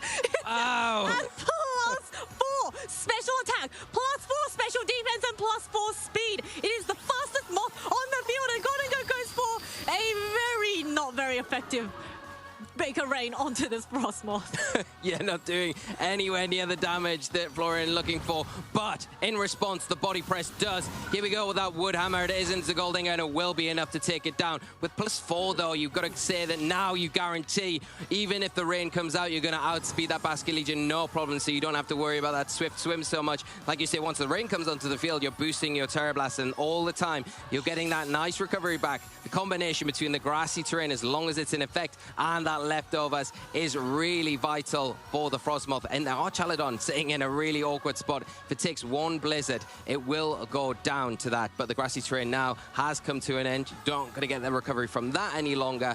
No priority grassy glide, which could be at the detriment of Rillaboom, especially when the Pelipper or maybe the Basculegion come onto the field. Yeah, I think it's pretty much a bit of a given at this stage that Florian has a Pelipper in the back just to win that Weather War and possibly that Basculegion. And Florian is really taking his time there, just thinking about which Pokemon he wants to send in. Archaludon is at -2 special attack from that earlier Draco Meteor as well. And it does look like the Pelipper will be swapped in. So enabling this Archaludon to maybe go for those super effective Electro Shots and try and boost up its special attack. Yeah, you just need, if you're Frostmoth, to hit those Blizzards. That's what it's all about now. It hasn't got the best accuracy out of the snow, but it's still going to be very powerful if that's what you rely on. Remember that the Pelipper does have that focus sash, so you're going to have to commit 2 attacks into that Pokemon to be able to remove it, and we've already seen the interaction. It does outspeed the Rillaboom, so if the Pelipper goes after the Rillaboom here, it will be able to prevent it from getting an all-important attack off, which could be the difference between taking this match from a 2v1 situation down to a 1v1 situation. This is so close. Frostmoth now goes for a Prime Blizzard, connects on both Pokemon, knocks this Pelipper down to its focus sash. So now it will be this Pelipper's turn to go for an attack, and we're going to have to see that Hurricane lands on this Rillaboom, does knock it out, which means now Frostmoth, fairly healthy, does have to try if it wants to hit both the Pelipper and whatever unrevealed Pokemon in the back. It has to try and connect that double Blizzard or go for a more safe Terra Blast onto the Pelipper. Yeah, it's still a really difficult situation, because I think you need to hit the Blizzards if you go for it. You either go for that or you go for the Protect, right? You're going to be able to outspeed the Basculegion, but you're not going to be able to knock it out with a Blizzard from this range. We're going to see the Terra Blast as the option, though, from this Frostmoth. Is it enough in the rain? Boosted to +4. Not enough! Just misses! Oh, the Basculegion survives, the clutch survival, and the last Reflex takes off this Frostmoth, and Florian will be the winner of your Swiss Round 12 of the Frankfurt Regional Championships. Absolutely incredible. What a way to finish round 12 here of Swiss rounds in Frankfurt. And massive congratulations to Florian. Big congratulations to Alex. Thank you to both these trainers for putting on such a show for us. But Florian will be coming away as the victor there, and so well deserved because of how well they kept preserving the Pelipper, kept preserving the Basculegion till the end, utilizing those two to full effect and making sure that Alex just couldn't get over the line. I think that was probably one of my favorite sets on stream this entire week. Brilliant. It was such a treat to be able to see Frostmoth. Didn't quite manage to, get there, but we saw how close was that Terra Blast? +4 Terra Blast in the rain. Just needed a +5. Yeah, just needed a crit, maybe. But, we just saw Alex piloting it really well. Didn't quite get there, but it was just such a treat to see a Frostmoth on screen and almost getting a win. Yeah, it was, I think, not getting the value out of the Dragonite early on, or the Ninetales. You got the Aurora Veil, which is great, but you can see here the Flash Cannon takes down that Ninetales without it really getting any other kind of trade-off there. You get rid of the Goldinger very easily with that Terra Blast. You can see this in Game 2, that's stellar terrestrialization from the Pelipper, so strong. The Incineroar comes in, doesn't really get much return, but the Rillaboom, more importantly, took that Terra-boosted Hurricane, being able to get that all-important Woodhammer to tie up the set. Then we see a similar thing play out in Game 2, but rather than attacking just after those 2 Quiver Dances, we see the 4 Quiver Dances set up. But here we go, like I say, the Dragonite came in. It did offer something different, but we didn't really get to see it. And the Rillaboom needed that grassy terrain, which it just couldn't preserve because Ninetales went down so quickly, Dragonite went down so quickly, and I think if you could have just kept that grassy terrain active a little bit longer, maybe it would have been enough to tip the scales, so the Ice Scales Pokemon could have won the match. I agree that Frostmoth just had a lot of support from its teammates, and Dragonite, a really cool adjustment from Alex, maybe seeing something that he was quite afraid of and maybe seeing a potential adjustment from Florian, but unfortunately because he was slower than the Archaludon, it just got knocked out immediately by that Draco Meteor after its partner Golden Go very cleverly, even at -2, got that Shadow Ball off to break the multi-sash. Yeah, that multi-scale. Multi-scale was so important, wasn't it, in that scenario? And yeah, the Dragonite, initially, I think if it'd been able to get that Tailwind off, might have been able to kind of have a little bit more impact, because then if it sticks around on the field 1 turn longer, it can then help deal with the Pelipper that comes in, break that sash more importantly, and then you can really capitalize on the Frostmoth and maybe deal with the Basculegion as well. That is such a threat in the rain because, yeah, like we've said all along, Florian keeping that Pelipper all the time, just not even hesitating to think, oh, I could bring it in here, it might help out this situation. No, I'm going to keep it because when it does enter the field, I need the Basculegion to have that rain. It's all so important. And how strong is that last respect with the choice band? Yeah. It's just not adaptability, Swiss Swim. You can't have 2 abilities on one Pokemon. Oh yeah, a hold item in the future that gives you both abilities. Oh, let's not see that ever happen. That would be so That'd scary. be terrifying. But yeah, even without the adaptability, with that Swift Swim, it's just it's probably the premier rain swift swim user, I would say. Sorry, Kingdra. But Basculege is just so strong. It's got so much going for it with that ghost typing. It's immune to the fake out.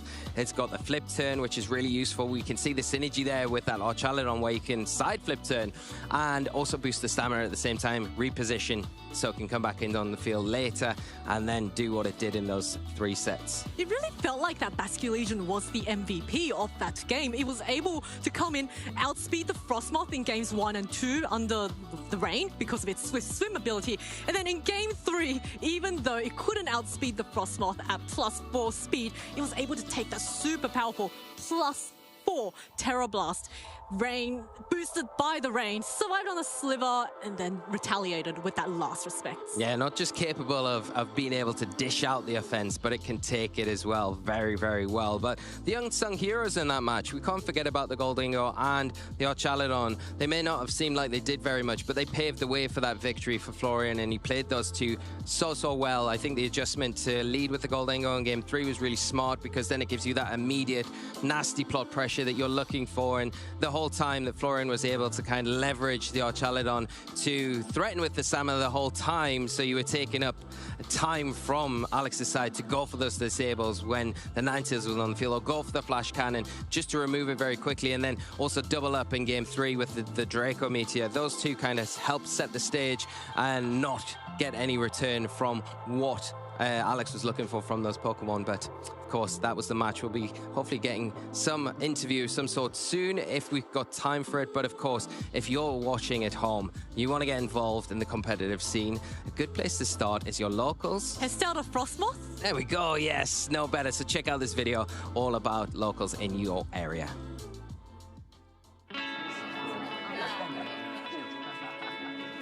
Hey, do you want to play? Yeah.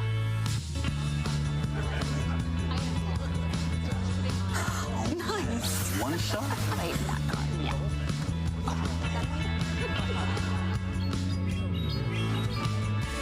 I'll use twin cannons.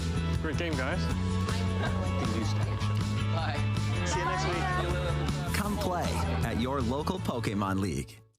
That's Pokemon.com/play. Check out all of the information. I know, I just want to go to the locals right now and start playing with, building up a snow team with the Frostmoth and just blizzard my way through. That's what you know you're going to do for the rest of Regulation Age. And it's a great Pokemon, because once it gets in those positions, it's very strong to deal with everything. But of course, QR code on your screen right now. Scan that. It'll give you all the information that you need for locals in your area. Zoe rightly mentioned yesterday, you've got one about 10 minutes away from me, which is very convenient. So until you know, you won't know what you've got in your surrounding area, and it's a great place to go along, meet other Pokemon fans, people that are playing the competitive scene, can help you out, get you bedded into the competitive scene, and help you get on your journey. And there's also a brand new Pokemon app that allows you to find all your local events and regional events, just all the official competitive events in the circuit, and just makes it a lot more easier. Everything's just condensed down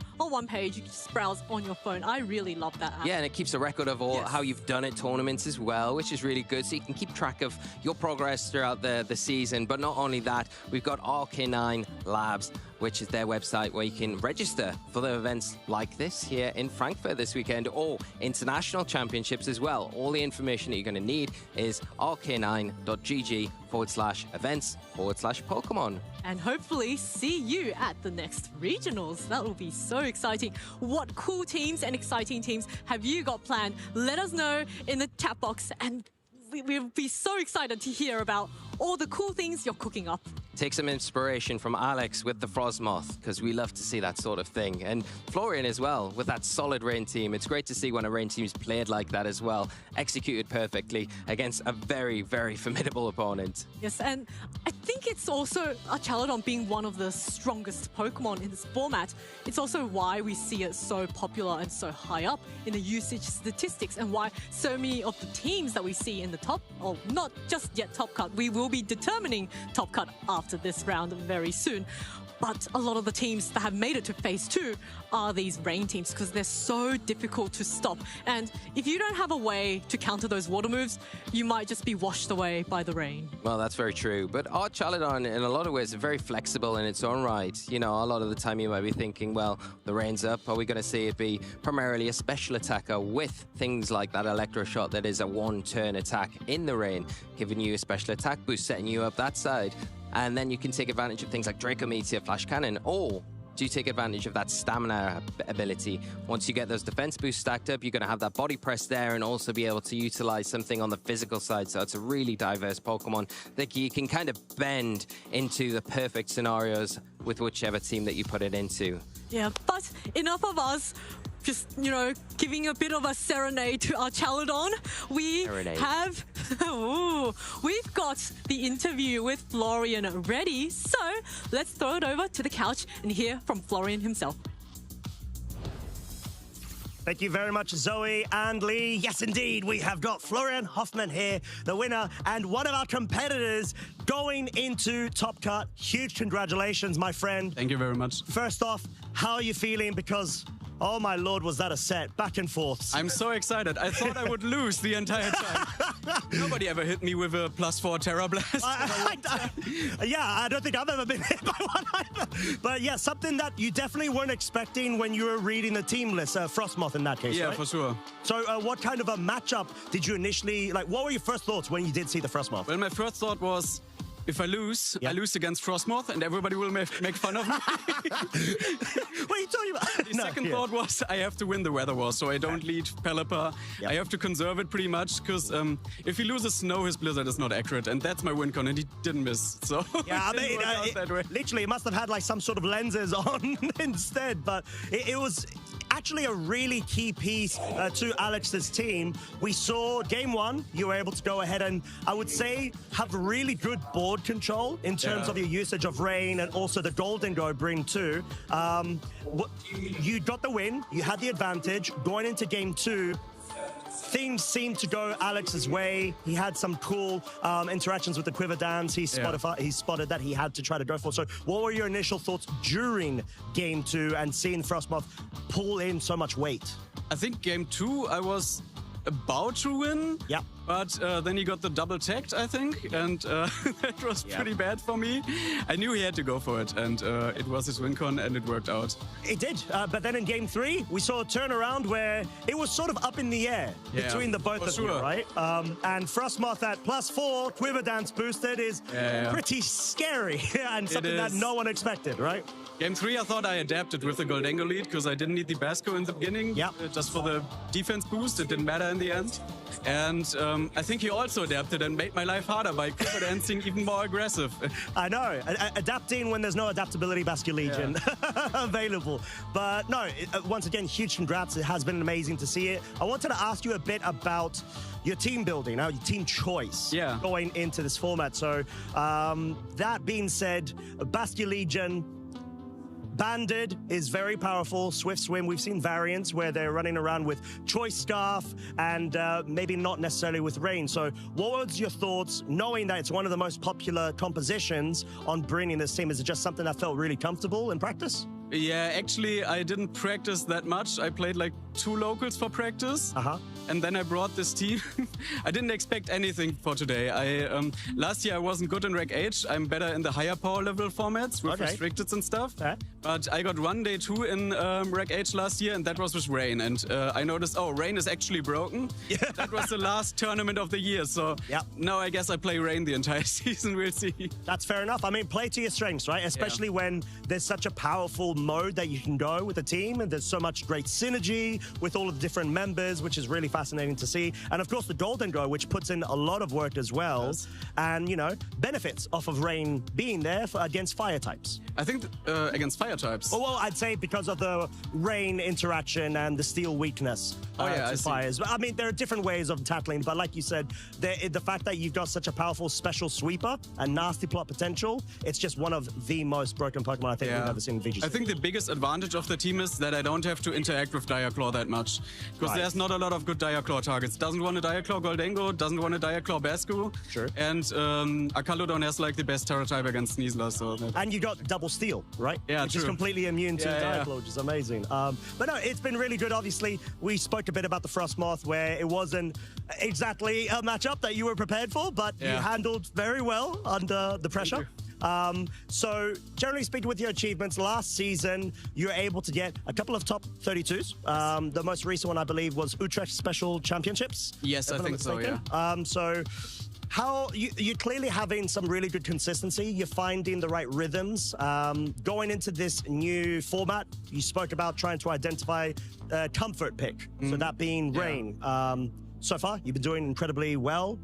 Is there any sort of advice that you would give with your own experience going into, I would say, a different format, or at least a slower pace format versus what we had with the Restricteds? I think in Restricted formats, you have to check what the meta is and try to adjust to that. But in this format, since there's so many viable teams, you should probably go with comfort and try to know your team better than your opponent does. Yeah. I mean, makes sense, because play to your strengths, right, is what we're saying. But no, I think what we're going to do is we're going to go ahead, give you some time to rest in preparation for Top Cut, because that is what we will be entering very soon. So I did want to ask you, did you have any shout-outs that you would like to give to anybody in the venue or at home? Or Yeah, I want to shout out all my friends here.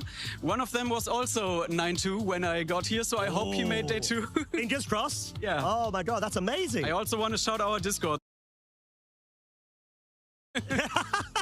There you have it. Thank you so much, Florian. You have been a joy to interview and also feature on the stream match. Congrats yet again. What we will be doing is allowing you lovely folks to get refreshments before we go into the Top Cut phase at the 2026 Pokemon Frankfurt Regional Championships. Thank you so much. I will catch you in a short bit. Hey Pokemon trainers, welcome to Pokemon Championships History, a series where we showcase important matches throughout the history of competitive Pokemon. Let's flash back to the 2015 Pokemon World Championships in Boston, Massachusetts. This classic moment happened in the Seniors Division Championship match between Mark McQuillan from Great Britain and Koki Honda from Japan. VGC 2015 was a season most remembered for two things: Mega Kangaskhan and Japanese trainers dominating the metagame. Japan this year came in full force. I mean, they really did. Yeah, they just took the junior division championships in the Masters division. They're pretty much guaranteed. I mean, 7 out of 8 top cut players in the Masters division were Japanese. So Japan's here to play, and you know, I'm pretty sure Koki wants to be able to. So this will try to set up a clean sweep. This will be what decides the clean sweep. Oh my goodness. Mega Kangaskhan was the queen of VGC in this era, as nearly 67% of all top cut teams across all 3 age divisions had Mega Kangaskhan on their team. Mark was the last trainer who could stand in the way of Japan claiming all 3 VGC titles in Boston. Mark was also aging up into the Masters division for the 2016 season, so this would be his final match in seniors and his final chance at redemption. Mark had been on the world stage before. At the 2014 World Championships, he fought through the tournament only to lose in the seniors finals match. So with the weight of the world on his shoulders and the fear of finishing second 2 years in a row, Mark had to find a solution for Kangaskhan, and his answer was Machamp. But before game 1 could start, the casters had one simple question. Mark M, does that M stand for Machamp? Question. Mark felt incredibly confident in this matchup. He even winked at the camera when he correctly predicted a Landorus switch in. Cresselia disrupted much of Koki's game plan by setting up Trick Room and skill swapping away key abilities. When it was finally knocked out, it was time for the crowd favorite to join the fray. There's the Machamp. The crowd is going wild right now. Machamp's ability is No Guard, which disregards accuracy and ensures that all attacks hit without fail. Mark used Dynamic Punch as the main attack because without its dubious 50% accuracy, it is now 100% a problem for Kangaskhan. That's a no guard Dynamic Punch, a move that normally has 50% accuracy, but thanks to that ability, never gonna miss. Mark finished up game 1 in convincing fashion and was now 1 win away from fulfilling his dream of becoming world champion. The crowd was captivated by Cresselia and Machamp, realizing they were the ideal brains and brawn combination that was capable of defeating Kangaskhan in a format ultimately warped by its success. Did you ever think that you'd see a Parental Bond Cresselia and a Machamp in the Senior Division Final Championships here? I don't think that ever crossed my mind once. As Game 2 progressed, Mark built up momentum by making all the right plays. The will of the crowd had been determined, and Mark was eager to give them the Machamp sweep they so desperately wanted. We're going to see Dynamic Punch into that same slot. Ladies and gentlemen, will it pick up the knockout? It picks up the knockout. It's a crit.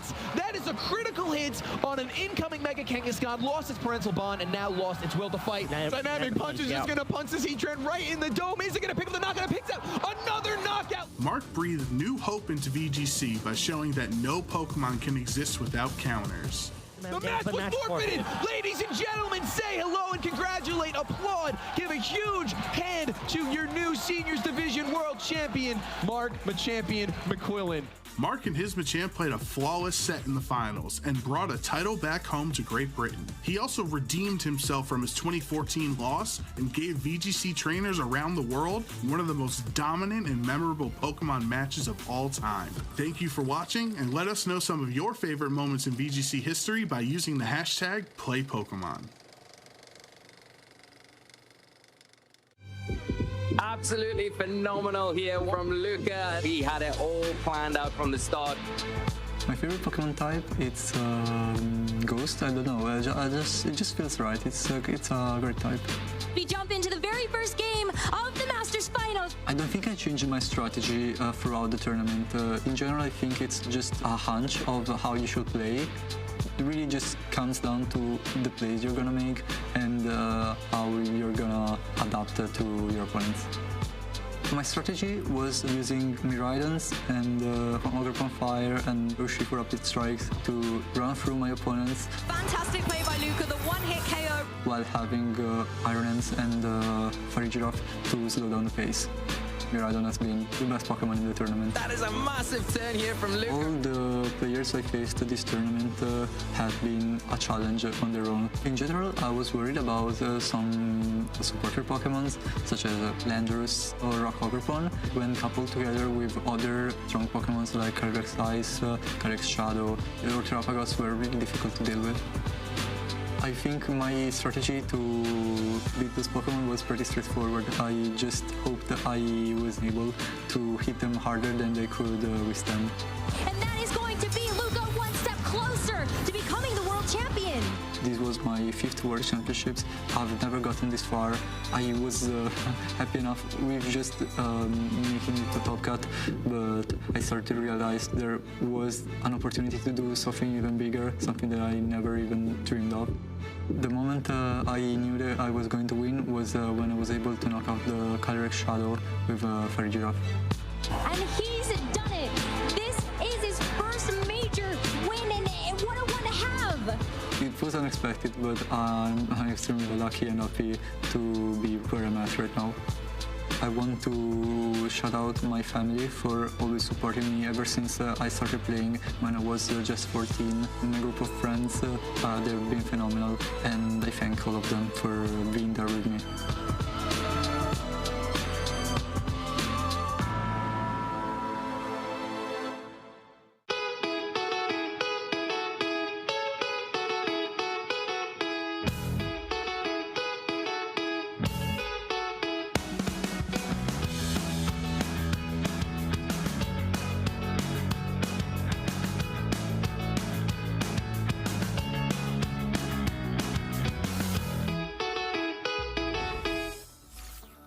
Welcome back, Pokemon trainers, to the Frankfurt Regional Championships. The competition is seriously heating up with our Top Cup coming up next. And if you're just tuning into the stream right now, my name is Zoe Liu. I'm joined by the incredible Lee Provost. Lee, how are you feeling now that we're going to Top Cut? Wow, yeah, excited to get into Top Cut, especially after that last round. You know, I mean, Florian played amazingly well. But you've got to give all credit to Alex to get this deep into the tournament with the Frosmoth.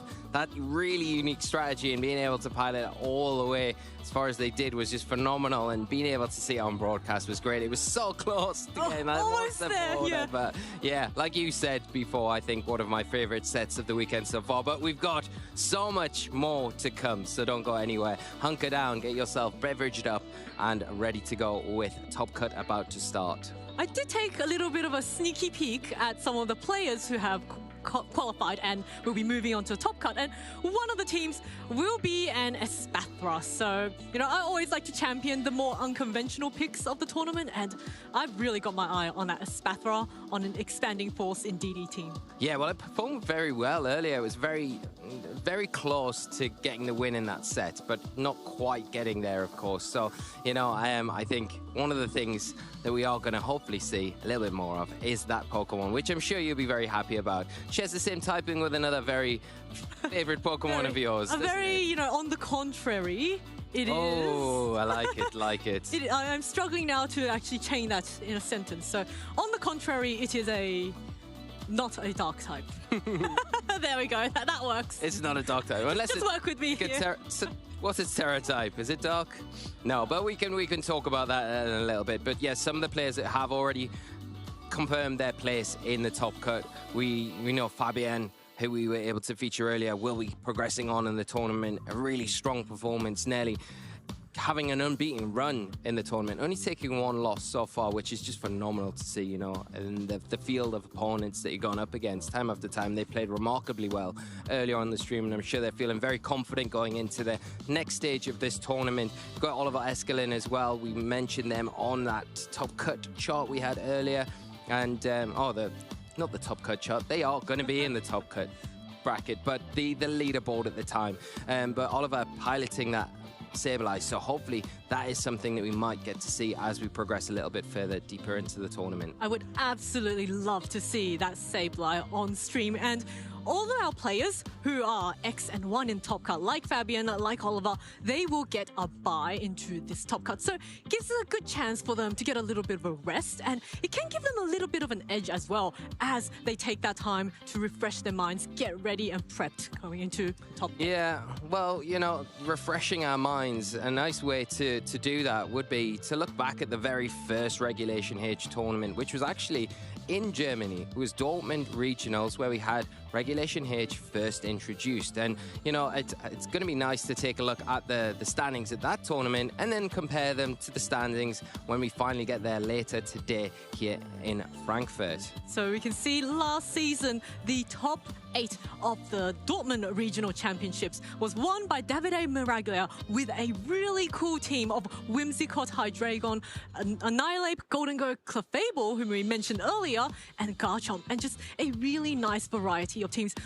No snow there, but there was one weather team on Fevzi Ozkin's side. Yeah, only one rain team there, and that was like the conception of that rain archetype, really, and kind of from there on, players picked up on that and then innovated as we went forward in Regulation H. But a very, very different kind of compositions that we're seeing in this tournament to there, and it just shows the development, steps forward taken by our trainers with the team building. But obviously there is going to be the popular Pokemon still, you know, the Golingo is still there, the Annihilate still being utilized very heavily, but the common premise of the supporting Pokemon still showing up. You've got the Magmars there, you've got the Electabuzz, a lot of P2, well, a couple of P2s there, Porygon 2, that haven't really seen much usage this tournament. Yeah, quite a bit of a format shift. There was a lot of Dragapult there. We haven't seen Dragapult all weekend. Same with Primarina. I do want to call out Jack Clark with that absolutely wild team of Toxtricity,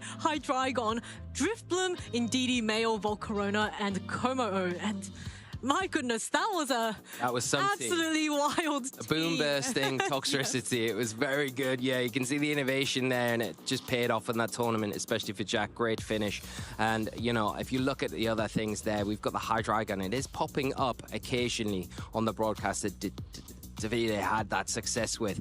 The double dragon combination as well. Garchomp we have seen on a few teams. I'm not sure if any of them have made it into the top cut of this tournament, but I know there was combinations used. Tyranitar, Garchomp seemed to be a very common combination. I know there was that chat we had about Excadrill, Tyranitar being a very strong combination, but I think players have tended to lean a little bit more into the Garchomp rather than the Excadrill just because of the dragon typing that it does have there, and because we aren't seeing as many fairy types in the format that we've already talked about. But Clefable there, winning last time out in that first Regulation H tournament. Are there any Clefables in the field still? Well, maybe it's still got a chance to take this tournament. I would love to see it do it all over again. Yeah, this is just a really cool and interesting way to see how the metagame has shifted. So, Lee, my question to you is, if you looked at the top 8 of Dortmund last year, and you compare the top 8 to today's field, would you have guessed it was the same format?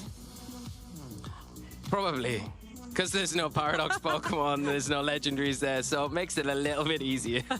I guess only for those reasons, though. Only for those reasons. I think the steps forward we've taken in the format would say there's a night and day effect between where the format began to where it is now, because the development of these teams has come so much further on, and we've still got a long way to go in Regulation H, so I don't think that innovation has stopped. There will be a new archetype, I'm sure, at some point come along, and it will supersede everything that we've seen so far. But hold on, everyone, before we get anywhere, we have got the standings. They are ready, so we can take a look at our players that will be progressing into the top cut of the tournament. Here we've got Fabian, top of the charts there, has been phenomenal all weekend as we go down.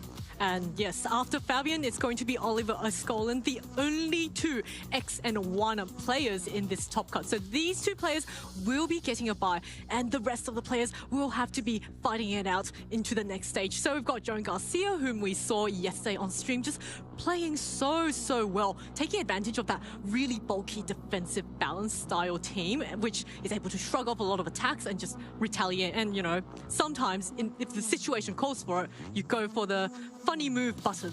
The funny move button, I like that. Got some very familiar faces though throughout this top cut. We've got Nikolai Hauneson is made it in number 5th spot, and then we go down a little bit further past Julian, past Victor, Shohei Kimura, traveling all this way from Japan, still in the running in number 8th place. We'll have to play to get into the next stage of the top cut, but obviously from here on out, it is a knockout stage, so everything on the line. More familiar faces, Victor Medina, we interviewed earlier, has made it into top cut. David Carrera as well, another player that we keep mentioning, also playing that as Pathra, you'll be happy to know. The competition could not get fiercer at this stage. As you mentioned, it is going to be single elimination, so players have no room to make mistakes anymore. One loss and they are knocked out of the tournament, unlike in Swiss rounds yesterday when some of the players, maybe they can afford to take a loss, but now they cannot. Yeah, that's the thing. Now everything is on the line each and every round, but you know the familiar faces that we see there have been in this situation many times before. They're going to all be very comfortable at this stage of the tournament, despite the pressure that's on you to make sure that you do everything you can to progress to the next stage of this tournament, because I'm sure everyone that's made it this far does believe in themselves that they can win this whole thing. Well, a lot of them have had some absolutely phenomenal achievements, like Shohei, who is a former world champion. So Shohei just here maybe trying to get that cheeky little Worlds invite, just winning straight up. And a win at this regional today means you get an automatic invite into Worlds. So, no, Worlds invite sorted. So. Well, yeah, and one player that is on target to maybe claim that Worlds invite is Fabian Braun. We talked about Fabian earlier, and we've said what a phenomenal run they've had, but here is that run from the tournament. You can see the Swiss rounds. Undefeated on the screen. Absolutely incredible. And the players and the teams that they faced in that phase 1 of the tournament. Yeah, look at the wide variety of teams that Fabian has faced, and the fact that he was able to prevail against all of them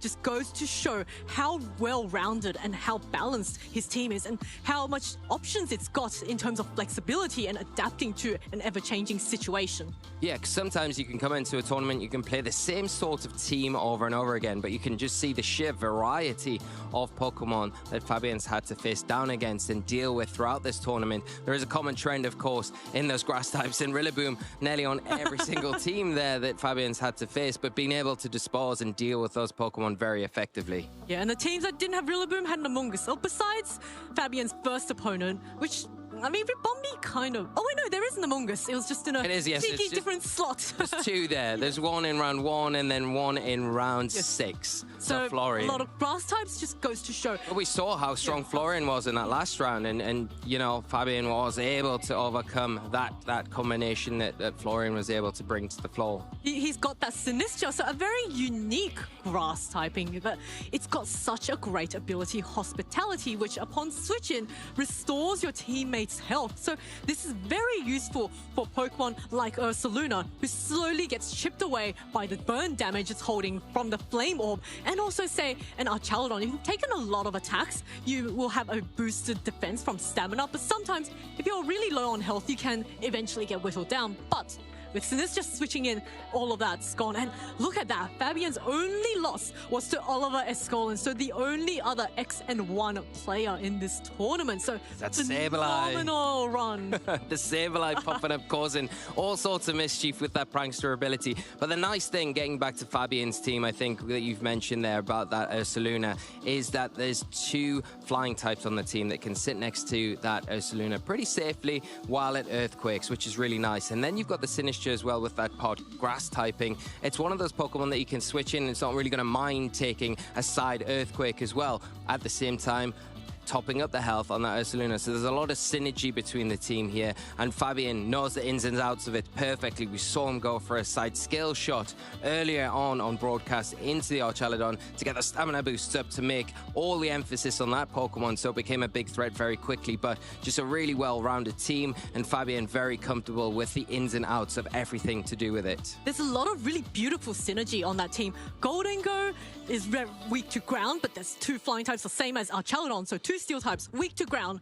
Well, you've got 2 flying types. Got Archaludon, Ursaluna, that's weak to fighting. Hey, you got 2 flying types and a ghost type with Rage Powder. Well, actually 2 ghost types. So there's just so much defensive synergy as well as offensive synergy. And when you look at that kind of team, you're gonna have to think, what mode do I predict Fabian to bring? How am I going to counter, say, something like this Goldengo? But if you brought your counters to Goldengo, well, like an Incineroar, well, the Archaludon might just pop out. Yeah, and then you've got the Ursaluna to also worry about as well, which is going to cause you even more issues. So, yeah, it's not very easy, and especially when you've got Fabian as such a strong trainer as well, outside of whatever team they're using. You know, Fabian has been a player for a very long time, took a little bit of a break, but has come back, came back last season, had a very strong finish regionals last year, and is kind of taking that end of in their stride and coming into this first one of the season and doing extremely well.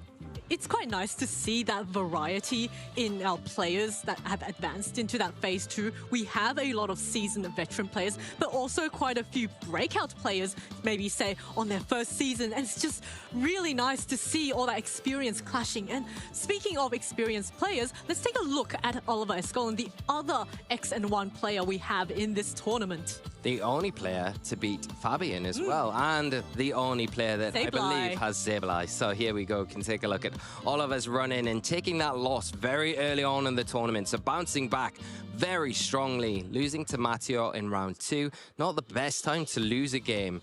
But if you were going to lose a game in the tournament, it's a good place to do it because, like you say, it can fire you up, it can get you motivated to get you back on track, and that's exactly what Oliver's done here.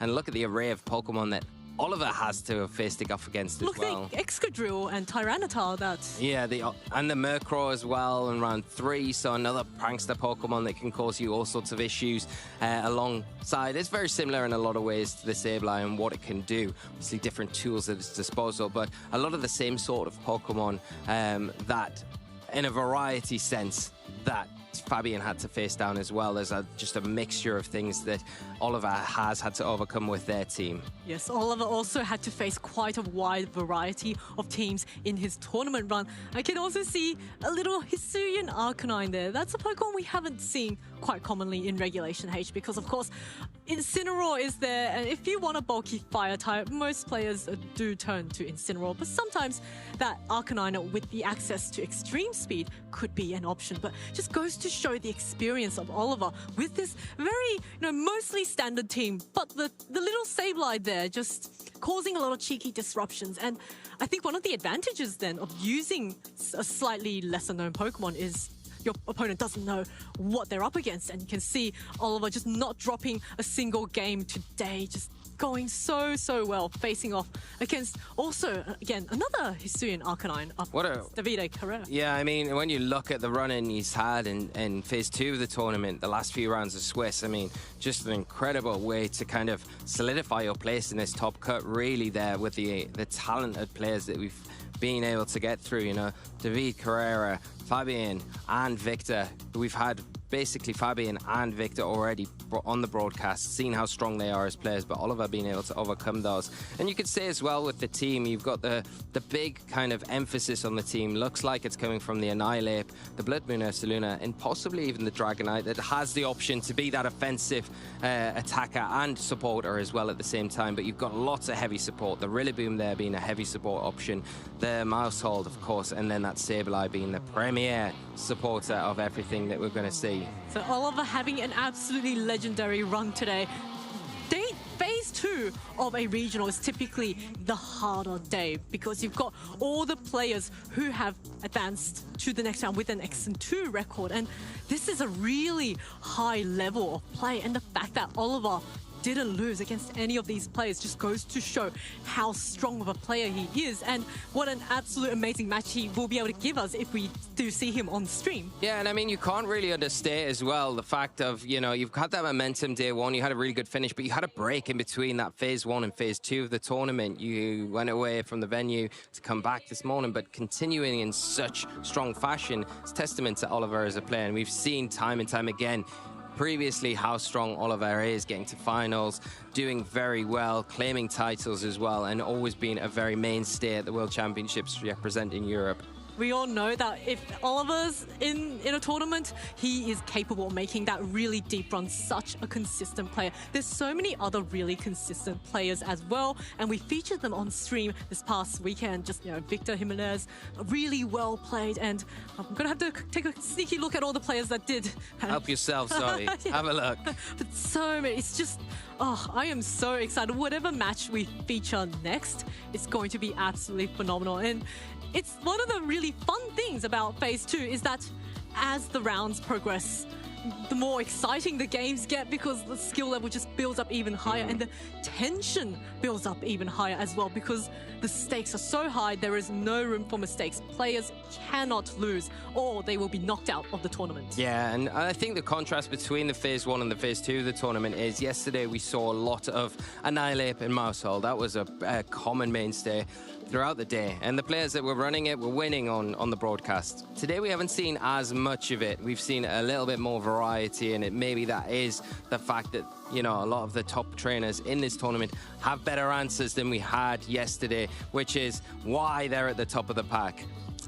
But of course, while we let our players get set up for Top Cut, we organize the match. We have a seniors interview with our seniors winner, I believe, with David. So we'll throw over to that and let you have an insight from our seniors winner from this weekend here in Frankfurt Regionals.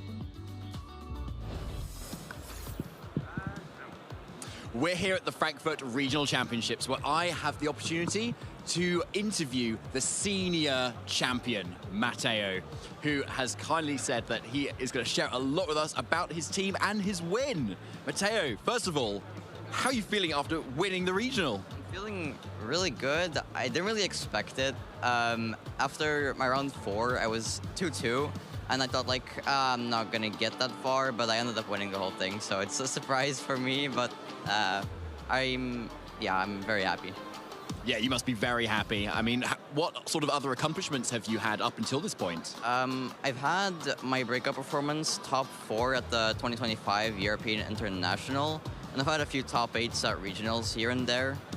And you finally got that win. Yeah. That must feel incredible. So tell us about your team that you brought today.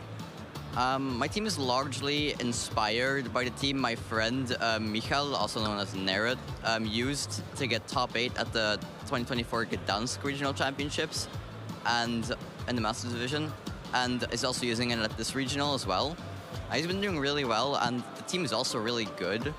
It's a King Gambit balanced team. King Gambit, Magmar, Olon Ninetales, Basque Legion, Rillaboom, and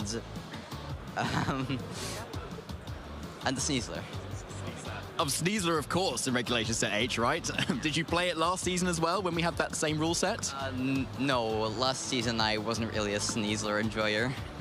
Well, and you still turned up to the first one, then, of this current regulation, and still won it. Yeah. That's pretty incredible. Okay, so what would you say is the MVP of your team? Who does the best for you on your 6? I would say King Gambit. It's a big part of why I won in the finals, and also it's just helped me win a lot of my Swiss rounds. It's just really good. It's just with the swords dance, and I have a defensive Terra Fire, so it doesn't go down easily. It also hits really hard with the +2 boosted sucker punches and kowtow cleaves. It has to be the MVP of my team. Definitely sounds like it. I need to try that myself, I think. Okay. And Matteo, is there any secret to your success? Probably just be happy if you like set a goal that's not too high. If you achieve it, be happy with it, even if you don't go any further. That's what I do most of the time. Just set like a goal that's not too hard to achieve, but I'm still gonna be happy with, and then just stop stressing for the following games. Really wise advice from an amazing trainer. And finally, Matteo, any shout-outs that you'd like to give? First of all, to my friend Gustav Bredberg for helping me prep for my top 8 game the day before. Also to my dad, of course, for making all of this possible. To Michal for inspiring me to use this team. To my friend Alex for also helping me prep a little bit. And to my friends and family, of course, for just being there for me. Well, thank you so much, Matteo, for chatting with me. Let's get back to the action. Thank you very much. Thanks, Wise Matteo. words from Thanks. Matteo there. And I really like seeing seniors play because these seniors will be our future masters. We've seen time and again a lot of seniors who have aged up into the masters division, like Aurelian Sula, just perform so well in the masters division. So these are the future of VGC. I'm going to call it out. I said this at the World Championships. Kevin Hahn, I fear for Masters players. Oh, yes. Kevin ages up. Kevin has just aged up into seniors and then winning the World Championships. Perfect example. Such a strong player. And you wouldn't think his skill level would kind of fit in with, and I'm not saying that seniors aren't great because they are, but there is definitely a discrepancy across the board between the average level of a senior player and a Masters player. But Kevin really bridges that gap and he plays like some of the top Masters players around the world, and he's only a senior, so a very prosperous journey, I think, ahead. And I'm sure that the same can be said for a lot of other seniors out in the field, especially when we're starting a new season and these stories are yet to be told, and we can kind of follow them all the way to San Francisco next year. I absolutely agree. When I was watching the World Championships, seniors Masters, seniors World Champion, and I watched. See, it's so confusing because the play is so high level. You think they're Masters. And look at that! Wow, Jan was just incredible as well. These are absolutely amazing plays that these players are making, and whew, once they're aged up in Masters, we gotta be very scared. Very scared indeed. Up your game, Masters players, but they have been upping it here at Frankfurt Regionals, of course. We've had incredible games all weekend, incredible teams, and we are not done yet. We are getting into the top cut portion of Phase 2, and we'll be getting into our first top cut game very momentarily. We've been able to have a quick look at the tournament runs of Fabian and Oliver so far, and they've had a really tough run, and just showing the kind of highlighting the level of play and the variety of teams that these players have had to contend with over the weekend. So incredible. But on top of that, we can take a look at the top 16 bracket here and see what journey our players are going to have to take to get to that final, win that coveted championship prize. We can see both Fabian Brown and Oliver Eskol, and of course, with an X-1 record, will get a bye in this top 16. But the rest of the players will have to battle each other and get a win to advance to that top 8. And look at those names. We just had Florian up on stream, up against Shohei. So, that's going to be an amazing match. And of course, Nikolai Hoy-Nielsen with that famous Blood Moon Ursaluna that he has championed throughout the season, up against Valentine Vicia and Giuseppe Ilario versus Emmanuel, whom I believe he was on stream. Emmanuel was on stream earlier, yes. And Joan Garcia versus Adam Chafuli, Davide Carrera with that Espathra team. Espathra which is going to be so exciting against Julian and Victor Jimenez versus Victor Medina. Wow, just some absolutely corking matches for us in this first phase of top 16 here at the Frankfurt Regionals. But Oliver will how good would you feel if you were Oliver or Fabian now? You can have that little bit of time to kind of just take a breather, know that you're in and guaranteed top 8 of this tournament, while the rest of the field have to battle it out, yeah, to be able to make it into that next section of the tournament. Well, Oliver knows he'll be facing a Victor. Yes. Can guarantee that Victor will be my opponent in the next round. Which one it will be, who knows? What a matchup that is going to be, though. You know, we saw Victor play earlier with the Dondozo. We haven't had Victor Medina yet on stream, but Victor on an amazing run, taking a loss round 2 of this event and round 4. So on the cusp of going out of the tournament completely after round 4 and carrying on the run, making their way all the way to top 16. Yes, and Victor is one of those players who hasn't quite gotten that big finish, but is so consistent. So close, hasn't he? It's quite really enjoyable to watch all of his games up on stream, the way he pilots around a lot of different situations. So why don't we take a look at all the notable matches that we've got going on that's being in this tournament? And oh man, I just know without even looking that it's going to be absolutely amazing. Davide Carrera versus Julian Front, and that is going to be that Espathra team versus a Rain team. Well, you got your wish, and this is the notable. I mean, every match in our top 16 is definitely a notable match. We can only fit 4 matches on the screen, though. Unfortunately, that's just all we've got room for on our graphic. But yes, we will be featuring David Carrera versus Julian Front, and it is going to be an absolutely amazing match. So you got your wish. You're going to see the Espathra up next. But the other match is Florian we've just had on the broadcast going up against Shohei Kimura from Japan. Shohei showing what a strong trainer they are. Going to be tough, though, going up against Florian, who's come off that last round win in such convincing fashion. Joan Garcia as well. We saw yesterday with that Dondozo on an absolute crazy tear with Dondozo. his Fashers, going up against another very strong opponent in Adam Shafui, representing France. And then the 2 victors. Victor versus Victor.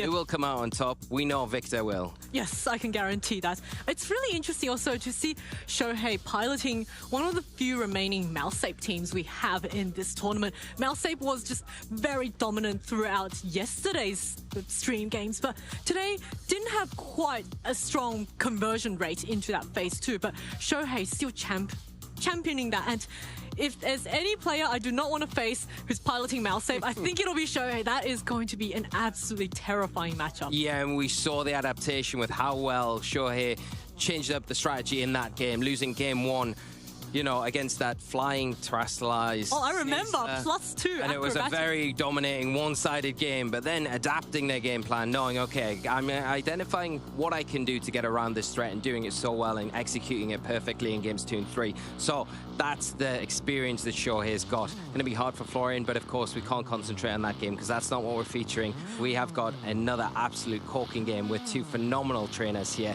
to take us into top 16 of this tournament. Oh, I am just so excited to see an Espathra on stream, and hopefully it does come into the match. But of course, our player Davide himself can be the only one who can decide whether or not this is the situation to go up against. And on Davide's side, it's going to be let me just have a quick look at the team.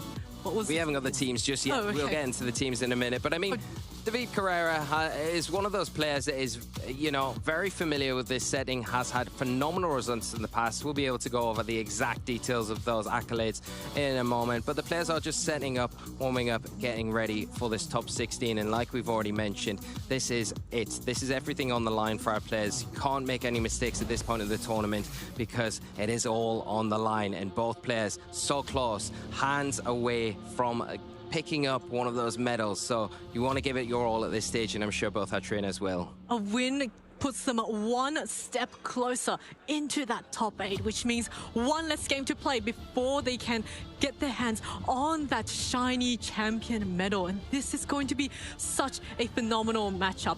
Davide up on the screen, and no stranger to the big screen, has been featured on stream over and over again. Just such a consistent and such a top player, and with a very wacky team this time. It just goes to show that if you know where with that world's top 8, the Players Top Cup finalist, and EUIC finalist, and Leipzig regional finalist. Yeah, very strong accomplishments there from David, and he's done it time and time again. Can he do it again this weekend? And maybe this is the time where he gets that championship title to their name. But Julian, on the other side, more recently a newer player to the scene, has got that accomplishment, top 128 at the Utrecht Special Championship event last season, and doing phenomenal. Going to be able to add top 16 from the Frankfurt Regional Champions this season to those accolades, maybe even better accolades after that. So we'll see how they get on, but going to be a brilliant match for us to feature here in Frankfurt. I think we've seen quite a few stream matches this weekend of a seasoned veteran player up against a little bit more of an underdog with not quite as many accomplishments under their belt. And all the times we've seen these matches being played out, I've always been just so, you know, happy to see our underdogs playing really, really well and taking these surprise knockouts from a well-known player. And Davide's team up on the screen right now, it's going to be that Hisuian Arcanine with a Mirror Herb, up with the Espathra, the King Gambit, the Sneasler, Indeedee female, and the Hydreigon. So a really, really cool team composition. That Arcanine with the Mirror Herb means that it can just switch in to, say, an Annihilate and actually take advantage of the fact that its Defiant gives it a boost, and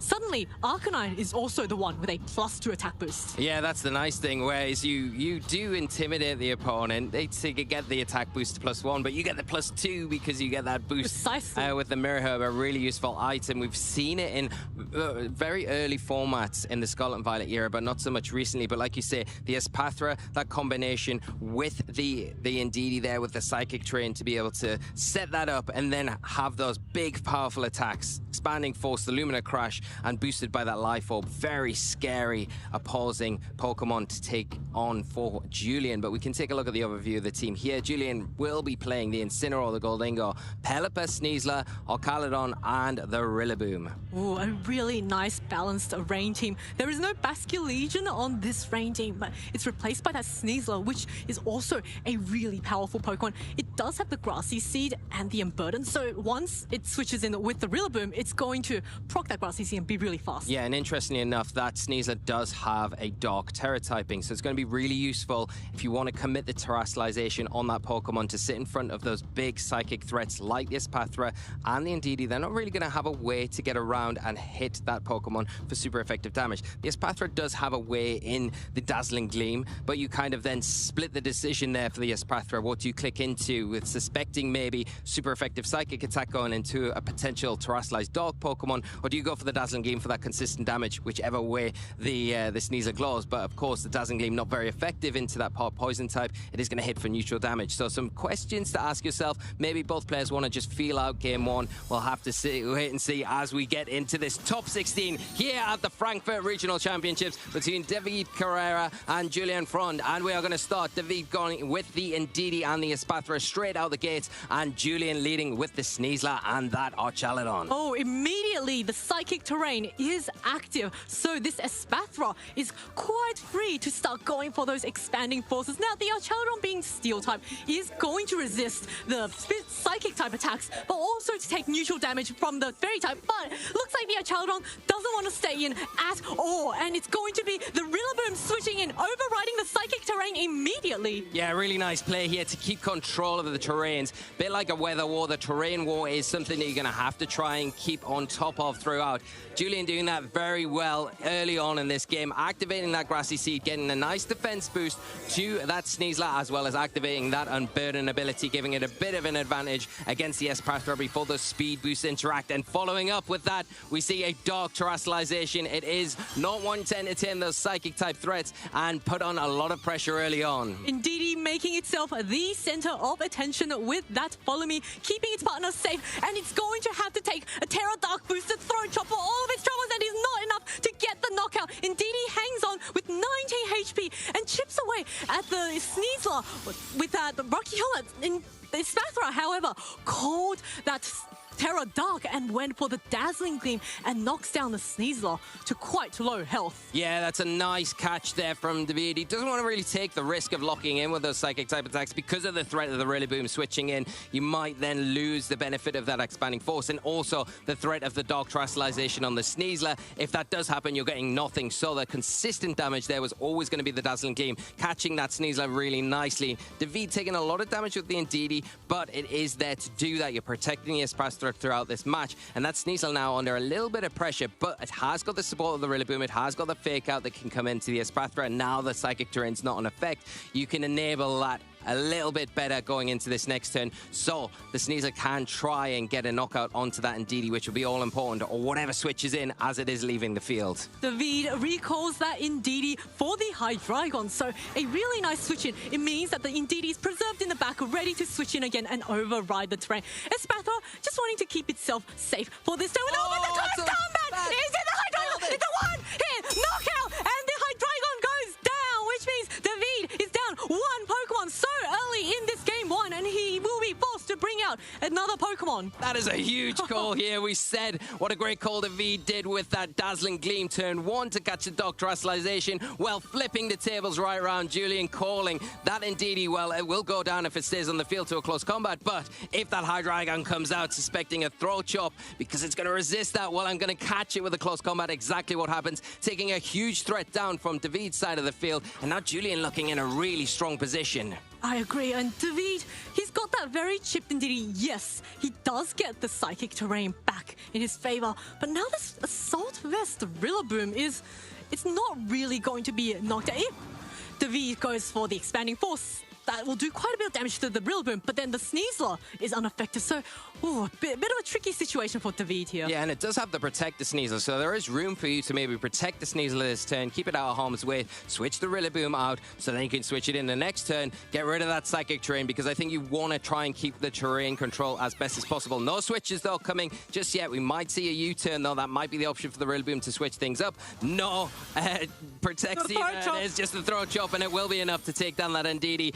Julian taking an early lead, 4-2 here. Unnecessary critical hit right there on this poor Ndidi, forcing David down to his final two Pokemon. Now the question is, what did the Espathra go for? It goes for Dazzling Gleam, which does knock out this Terra Dark Sneasler with a very unnecessary critical hit, but does allow the Rillaboom to now go for an extremely powerful attack. Are we going to see a U-turn, or are we going to see a Wood Hammer? We will have to see what Julian goes for. It is the Wood Hammer, and it's going to connect with the Espathra easily enough to take the knockout, and David will be down to his final Pokemon. Wow, what a knockout from the Rillaboom. You think it might need that Grassy Terrain for the additional boost to get the knockout, but no, this Rillaboom is very strong, and the Espathra going down, leaving David with just that one Pokemon. It is the Sneasler, and it's favorable, right? It's going to be able to hit the super effective damage into the Archaladon and hit that Diaclaw into the Rillaboom, but you can only hit one Pokemon at a time. That's a problem. You're going to have to deal with two threats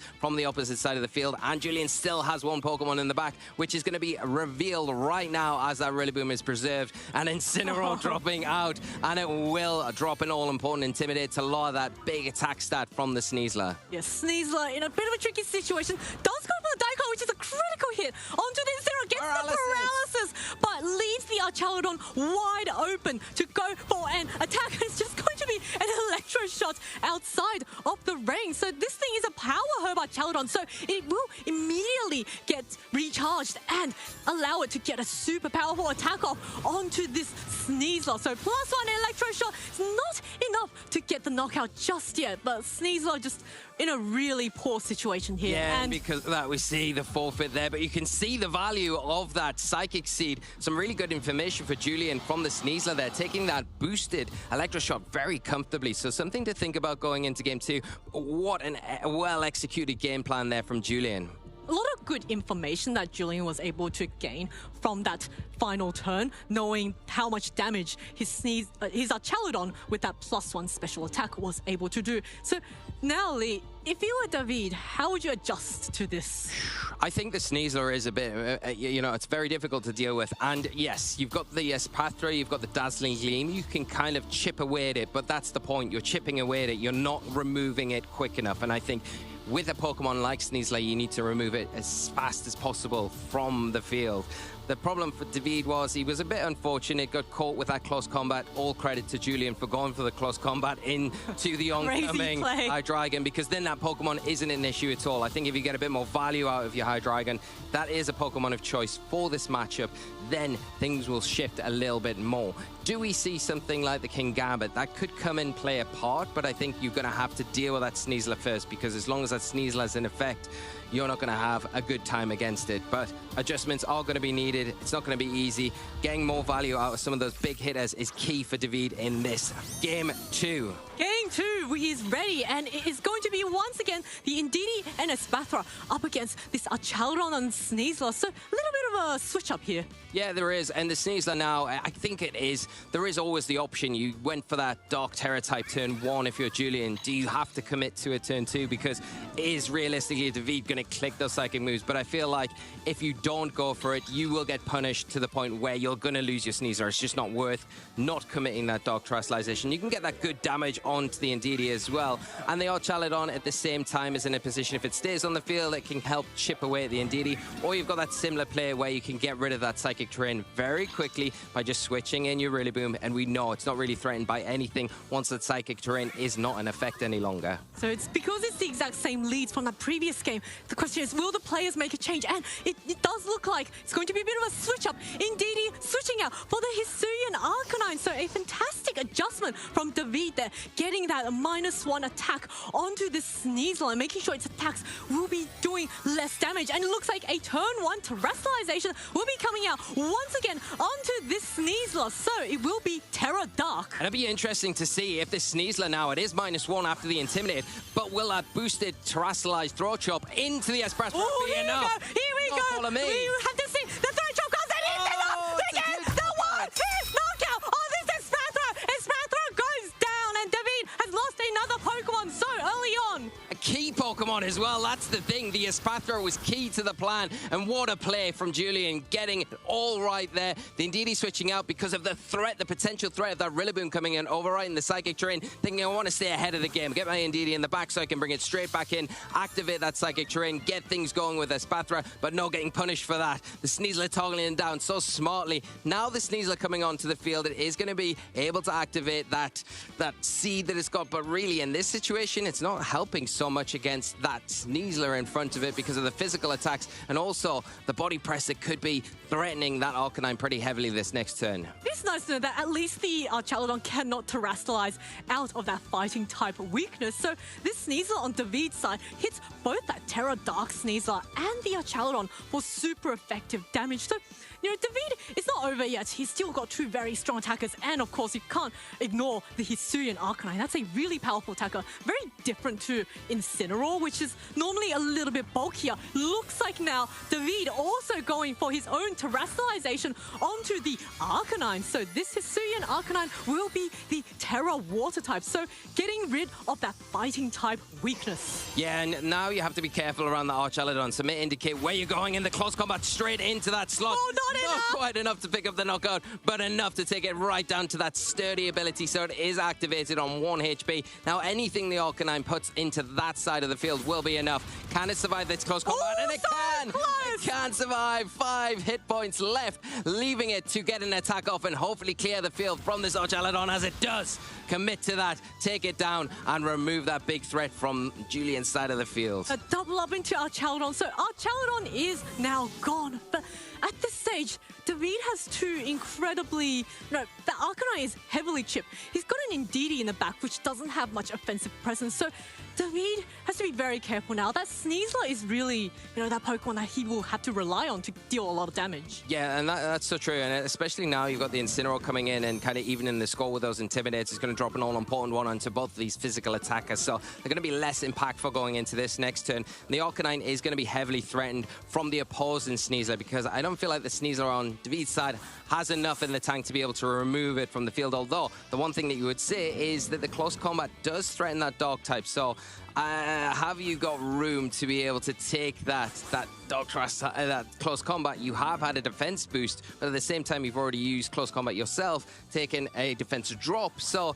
I think threatened here is the word from the Sneasler on Julian's side. Is it going to be able to get an attack off into the Arcanine? And you're not going to be able to do that with a fake out as long as the Psychic Terrain's active. Maybe a Rillaboom switching could be something that Julian leans into. Reset the Intimidate drop on the Sneasler and allow that Incineroar to get an all-important Intimidate on fake out onto the Arcanine just to remove it from the field. Oh, there we go. That Sneasler is so heavily threatened. It does get replaced by that Rillaboom. So the Psychic Terrain has been overridden by that Rillaboom switching in. So it's going to be quite a nice switch, which means Fake Out is also active, but the Arcanine also switched out for the Indeedee. So no Pokemon was able to take advantage of that grassy terrain because the Psychic Terrain just gets immediately reset. And now the question is, what does Caesar go for? It goes for the Protect just to keep itself nice and safe for this one turn. Yeah, it's a really nice play here from David just to make sure that, okay, well, I think you're going to switch in the Rillaboom. Just to cover that, I'm going to switch out my Arcanine, which is going to be slower than your Sneasler,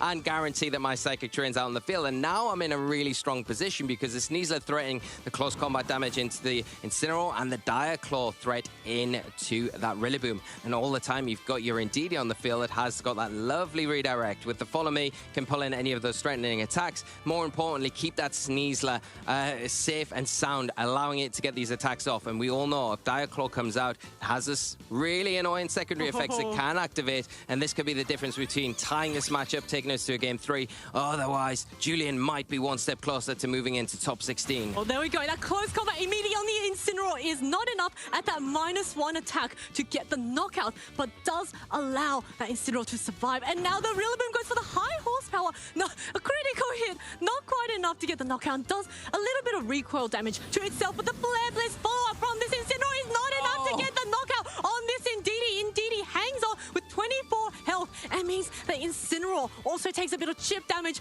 It's brought down so low at this stage. I almost wonder if David might just want to target down the Rillaboom and allow the Incineroar to knock itself out from Rocky Helmet. Yeah, I think that's the key here. You can just utilize that Indeedee. Go for the Dire Claw. Is the Dire Claw going to be enough, though? That's the question onto the Rillaboom. At -1 attack as well. You feel like it might just miss out there, which then would allow the Incineroar to get an attack into the Sneasler. But is that the worst thing that can happen here? We are going to just see another Follow Me is going to draw on all of those single target attacks from the Rillaboom and this Incineroar. But not the Incineroar because it is the target of that Sneasler. So only the Rillaboom will be attacking this turn as the Intimidate Cat will be removed from Julian's side. So Incineroar is now down. So Julian down to his final 2 Pokemon. Rillaboom goes for a Grassy Glide. No priority with the Psychic Terrain active. It does deal a little bit of recoil damage to itself thanks to that Rocky Helmet. But more importantly, now that Julian's down to his final 2 Pokemon, he cannot switch out and reset the terrain. No, he cannot. And there was always the argument there, is Julian better off going for a U-turn there to get that Grassy Glide back on the field and maybe have that and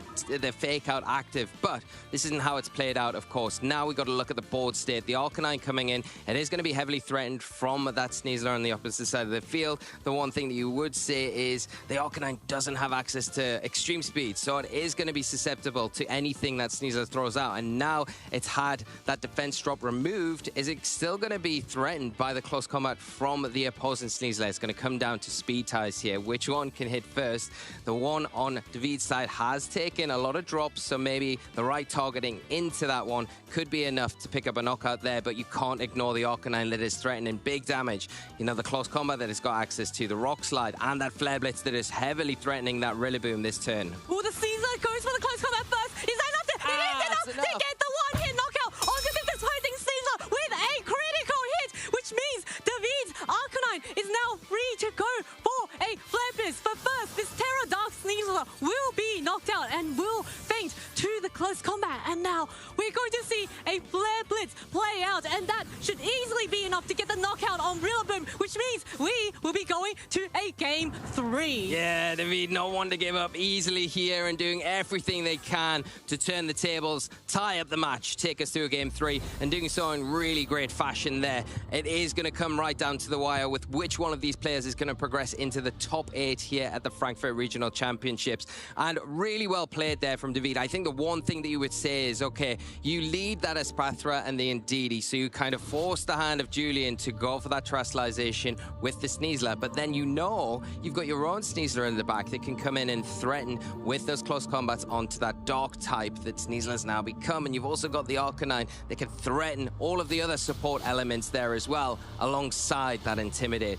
That is a really nice game plan, and I think a very good adjustment from Game 1 where the Hydreigon came and it really put on the pressure that David kind of wanted. The Sneasler, the Hisuian Arcanine seemed to complement that Psychic core very well, but I think there were elements where Julian could have made adjustments, going for the U-turn maybe with the Rillaboom to get off. I say the U-turn. Oh, there's no U-turn. There is no U-turn, so that's No. why we didn't see it. So there was no option there. But if that was, of course, that would have been a play. But why we saw Julian play out like he did with the Rillaboom. But I think managing the terrain is very important. We talked about in Game 1, we saw the importance of how keeping control of your preferred terrain was, and David was able to keep that Psychic terrain intact all Game 2, pretty much as and when he wanted, and it really played into him being able to overcome the threats on Julian's side. It was also a fantastic adjustment from David, bringing in that Hisuian Arcanine, which I would say played a really big role in securing that win, even after quite a bad turn 1 start when that Espathra just got knocked out immediately. And, you know, David losing access to one of his really strong attackers was quite bad, but he was able to prevail through it, which means we are now going to go into a Game 3, and our players have made their choices. So this is the deciding game of this top 16. David leading with the Sneasler and Hisuian Arcanine. Bit of a switch up, but Julian leading once again with the Sneasler and Archaludon. Yeah, not going with that Psychic core in the Espathra and the Indeedee from David, changing things up. The Arcanine coming out early on is really nice because it gets an all-important Intimidate onto the Sneasler on the opposite side of the field, and now it's not going to be as effective as it was in those first few games. And do we see the Terastallization from Julian, or maybe switch up? There's no real immediate need to go for the Terastallization here with no Psychic threat on the board. It looks like the Sneasler on Julian's side is very heavily threatened, does not want to take that Intimidate, wants to reset the Intimidate, and Julian responds with his own Intimidate on this Incineroar, which is going to get that attack drop on both the Sneasler and the Arcanine. But it looks like a turn 1 Terastallization once again will be coming off, but this time onto Julian's Archaludon, which is going to Terastallize into Terra Electric. So an indication that perhaps an Electro Shot, an incredibly powerful boosted Electro Shot, will be coming off. Yeah, and now will be boot. It's a boot. It's got the Hellite and the Power Herb, so it will be a one-turn charge here. But a double protect from David's side is very smart here to get around and scout out what Julian is planning on doing. The Terastallization's being commit, so you can approach the next turn a little bit better. We are seeing a special attack boost from the Electro Shot, the one-turn setup there, and now it's going to be hitting a little bit harder going into the next turn, but all importantly, blocking that big attack. Maybe trying to scout out a Terastallization on the Arcanine there to get away from that fighting threat. But there we go, the Mirror Herb is copying those boosts as well. So the Arcanine going to have a little bit of special attack to its name, although not going to be able to take advantage of that one little bit.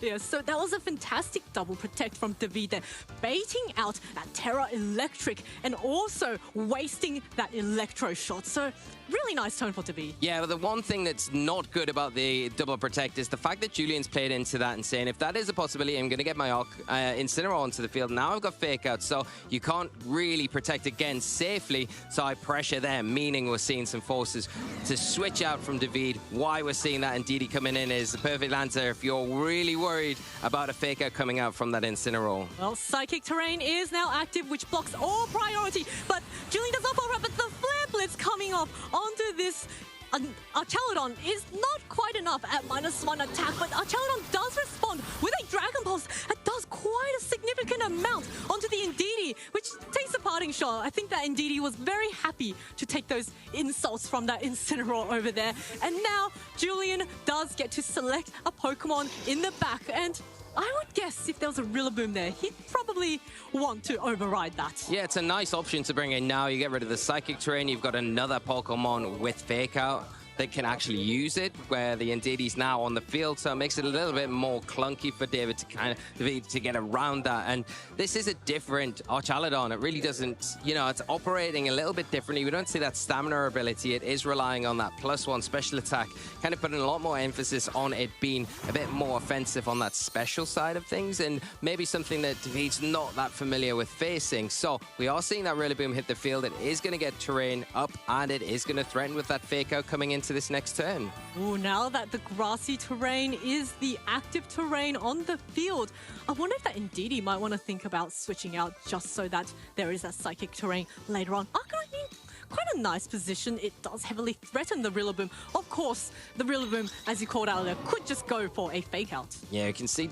David kind of hovering around the options that they've got there. The Follow Me going to be a nice option to pull in the single target attacks and get something onto the field alternatively for the Arcanine. Of course, it does threaten the Rillaboom here, but there is always the threat of the Fake Out double up into that slot. The other option is you could just protect this turn, see how things play out, or you could switch in the Hydreigon. The only risk here is if we do see a Dragon Pulse from the Archaludon, predicting maybe the Hydreigon coming onto the field, and this could be a big opportunity for Julian if that's how things play out. It looks like the Rillaboom, maybe predicting a bit of a switch out, is just going to get recalled immediately. And once again, Incineroar rejoins the field. So now gets an attack drop on these two special attacks. So that's not going to matter. But now the crucial question is, after the Indeedee protects, what did this Archaludon go for? Did it go for Dragon Pulse? He went just into the wrong slot. Went for it, but not into the right slot. So David gets away with it, but getting that Hydreigon onto the field is huge because now this powerhouse can start pressuring with those snarls. It can lower that special attack boost onto the Archaludon, and it can also threaten with the Draco Meteor. It's going to do not super effective damage, but big damage into either one of these, Incineroar or the Archaludon. But again, you've got to get around the Fake Out that's now present from that Incineroar. It puts on a little bit more pressure. It doesn't give you the freedom just to go for those attacks, but you've also got to think, is the Incineroar going to go for the Fake Out, or is it going to go for another parting shot? If it does, I can get an attack off, and that might be the difference between getting a momentum swing or not. Yes, there's so many different options for our players here right now. And you can see both of them just really taking their time. And it looks like Indeedee, following Rillaboom suit, is going to switch out for that Arcanine. So once again, dropping all of these Intimidates on that field. That's going to be quite nice on this Incineroar. But the question is now, Hydreigon is faster. We are going to see a Terra Ghost on this Hydreigon, which means it will be immune to a Fake Out if that Incineroar does choose to go for it and allows the Hydreigon to get an attack off. So, what did this Hydreigon go for? And it is a Draco Meteor. Is that enough to get the knockout on this Archaludon? It is enough! And Archaludon goes down! A huge threat removed on Julian's side. Wow, the opportunity was there, and David takes it. What a great knockout there, going for the rationalization, getting around any incoming Fake Out, but in return, Julian going for the knockoff. Super effective, getting rid of the safety goggles and saying, okay, if I do lose my Archaludon, I'm going to get some return from this. The Intimidate, though, from David's side, really helping that knockoff. But you've got to worry now that the Throat Chop threat is on the board with the Sneeze Layer. It is going to be able to threaten that Hydreigon, outspeed it and the Arcanine, so it threatens it from both sides, but you can only target one of these Pokemon. The one thing that you would say is the Hydreigon is not much of a threat anymore as much as it was the previous turn because that Draco Meteor, the special attack drops. It's going to be really really threatening a knockout, whereas the Arcanine kind of is threatening some big damage onto either one of these Incineroar or the Sneasler, depending on what attack it goes for. But the Arcanine can't rest easy either because that Terrasalization's been eaten up. It will be subjected to super effective damage from a close combat from the Sneasler, which will probably likely be enough to pick up a knockout there. So David can't rest easy, has to probably make some adjustments here, and can Julian capitalize on this great position that they've got right now? Well, David going right down to time. Arcanine very heavily threatened by that Sneasler will be recalled for the Indeedee. So once again, we're going to get Psychic Terrain back on the field. Sneasler is still the fastest Pokemon on the field. So it goes for the Pro-Trump, which is easily enough to get the knockout on this Terra Ghost Hydreigon. So now, both our players have lost their Terrastalized Pokemon, and it's going to be a really close game. Both with their terrain setters also active, but I would say Julian could get that Rillaboom swapped in right now with that parting shot. So Indeedee switching in, not getting quite as much value here. Yeah, playing this Incineroar extremely well, picking the right moment when to attack, getting the knockoff onto the Hydreigon the previous turn, and then not attacking this turn, saying, yeah, I might suspect the Indeedee coming back in, so I'm going to parting shot here and then get my Rillaboom out to keep control of that terrain. We reiterated how important it is to keep terrain control throughout this game. Julian doing it so well and making it very difficult for David to get any sort of momentum here. Can't really bring in that Sneasler as long as the Psychic Terrain's not in effect, because you're not really getting that Psychic Seed boost, but more importantly, it's not really the special defense boost that you need, it's the unburden ability that you need it to activate so it can get the speed boost. We know from previous interactions it did outspeed Julian's Sneasler, so you kind of want it to have that. But as long as this Indeedee's out on the field and it is soaking up or helping handing with the Follow Me or the Helping Hand, then it's not getting off the field to bring that Psychic Terrain back into effect. It looks like this Indeedee is actually opting to stay into this game. If I saw a glimpse of what David decided, but this Sneasler on David's side will be moving after Julian's Sneasler, and where there's a Diaclaw, there's a chance of getting some status effects, so this is quite close. But Indeedee now, firstly going for that priority helping hand onto its teammate, making sure that Sneasler is going to do a lot of damage. The close combat comes up is easily enough to get the knockout onto this Indeedee. So David has lost 2 Pokemon and will be down to his final 2 Pokemon, but does allow this Sneasler to get a helping hand boosted attack off. So what did David go for? It is a close combat, and +1 is enough to get the knockout on the Rillaboom. So Julian now also down to his final 2 Pokemon, which is going to be that Incineroar and his own Sneasler. Wow, it's coming right down to the wire here. Sneasler versus Sneasler, but I would say that Julian's definitely has the advantage here. The Incineroar going to come onto the field now.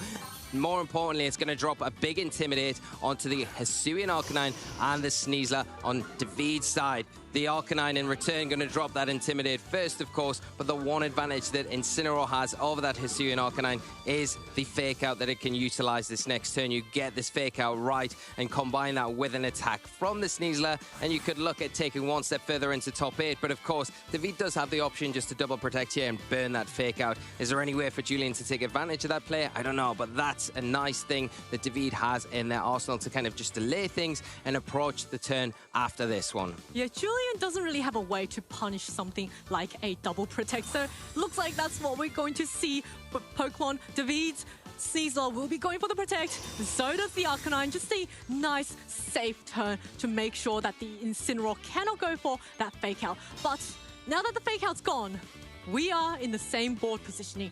Julian Sneasler is the fastest Pokemon on the field, and at -1, do you think that's going to be enough to get the knockout on this Hisuian Arcanine? Yeah, I don't know if it will, but I think the Incineroar probably will be able to take a knockout. So there is obviously the play where Julian has the option to protect their Sneasler this turn and maybe get a knockoff into the Arcanine with the Incineroar. Hope that you've got enough in the tank to be able to take maybe a double up from those Pokemon, get that initial damage off to put that Arcanine in range, and then go from there. But it is risky, of course. If you protect the Sneasler, the double up comes out from David into the Incineroar, knowing that there's no protect on that Pokemon, and it goes down. The tables turn very quickly, so you've got to make the perfect decision right here and get it right, because whichever player does will probably most likely be advancing into the top 8 of this tournament. This is so close, and exactly why our players are taking their time. The close combat comes off onto this Arcanine. Is it enough? It's not enough to get the knockout. Arcanine hangs on, and Arcanine next to get a close combat onto this Incineroar. And Incineroar, with that -1 attack drop on the Sneasler, is able to survive it easily. And now the Arcanine, did it go for a Rock Slide? No, it goes for the close combat onto this Incineroar. So Incineroar goes down, and it will be now a 2v1 against Julian's Sneasler. Yeah, and this is really tricky as well because all these Pokemon have Protect. Where do you target into if you're Julian? Because again, it's even worse now if you get that decision wrong. If you hit into a Protect now, especially after the close combat drops that you've taken, those defense drops are going to be a real detriment to you because you're getting closer every time you click that move into one of these other attacks taking you down. All coming down to the wire. What do you go after? Do you go after David's Sneasler here? Do you go after the Arcanine with such low health? Or do you just Protect to maybe scout out an oncoming Protect, and then that opens the door up and makes your decision-making a lot easier going into the following turn? The risk is if David doesn't protect either of his Pokemon here, having the number advantage going into this last few turns of this round. Jesus, on Julian's side, does go for that Protect just to scout out what happens on David's side and maybe, just try and see if there's a turn of grassy terrain, health recovery. Arcanine does go for a Flare Blitz, so that's going to get whiffed into the Protect. It is worth knowing that Sneasler on Julian's side does have +1 defenses thanks to the Grassy Seed, so it could, I think at this stage, do you think we'll see a Diaclaw mirror situation? I think Diaclaw could play a big role. I think if we see Julian target down the Arcanine, of course, that would be able to remove it pretty easily. And then it would allow David to get a Diaclaw into the opposing Sneasler on Julian's side, and then we know what can happen there. But you can see the close combats have kind of undone that Grassy Seed boost, defense boost from earlier on, so it is going to take big damage. Close combat coming out though into the Sneasler. On David's side, it's not enough. It takes another defense drop, but it's going to have the onslaught of 2 attacks. One from the Arcanine, one from the Sneasler. The Diaclaw coming out, doing about 50% damage. And the secondary effect, it falls asleep at the last hurdle. Oh, now the Arcanine follows up with the Flare Blitz on the Caesar. It's enough to get the knockout. And David Carrera will be the winner of your Masters Top Cut and advancing to top 8. Wow, what a way to finish. Top 16 is always so exciting. Our players are phenomenal, but what a way to do it. David Carrera will be moving into top 8 here at the Frankfurt Regional Championships, and it couldn't have been any closer, right down to the wire at the end. Oh my goodness. Just could have swung either way. It was just on the edge of my seat, although I am standing, so edge of the proverbial floor. seat. Yes, but it was so close and just so masterfully piloted from David's side. You can see this is exactly why he's such a strong and consistent player. He didn't have quite the best. Game 1 didn't go so well. Lost that Hydreigon immediately upon switching in.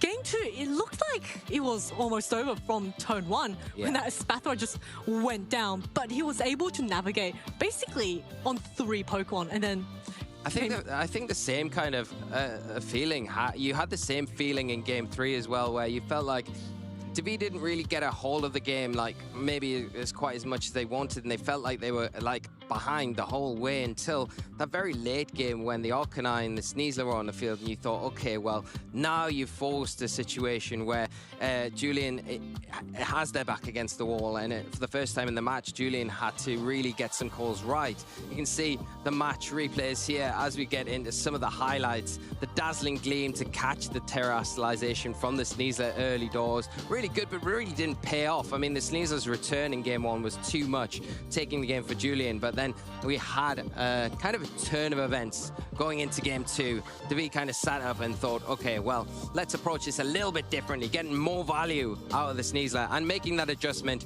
Not bringing the Hydreigon, bringing the Hisuian Arcanine, which was so valuable in both Game 2 and 3. I think that Arcanine was really the key to David's victory in Games 2 and 3. And just beautiful adjustment in that Game 3 without even bringing that Psychic Terrain expand. Oh, he brought Psychic Terrain, but no Espathra. And the Hydreigon actually managed to get something accomplished in that Game 3. Unlike Game 2 where it just got knocked out. And Game 1 where it got knocked out. But that Draco Meteor was so useful, knocking out that key 3 threat in Archaladon and allowing David to really slowly, put himself in a position to take the win.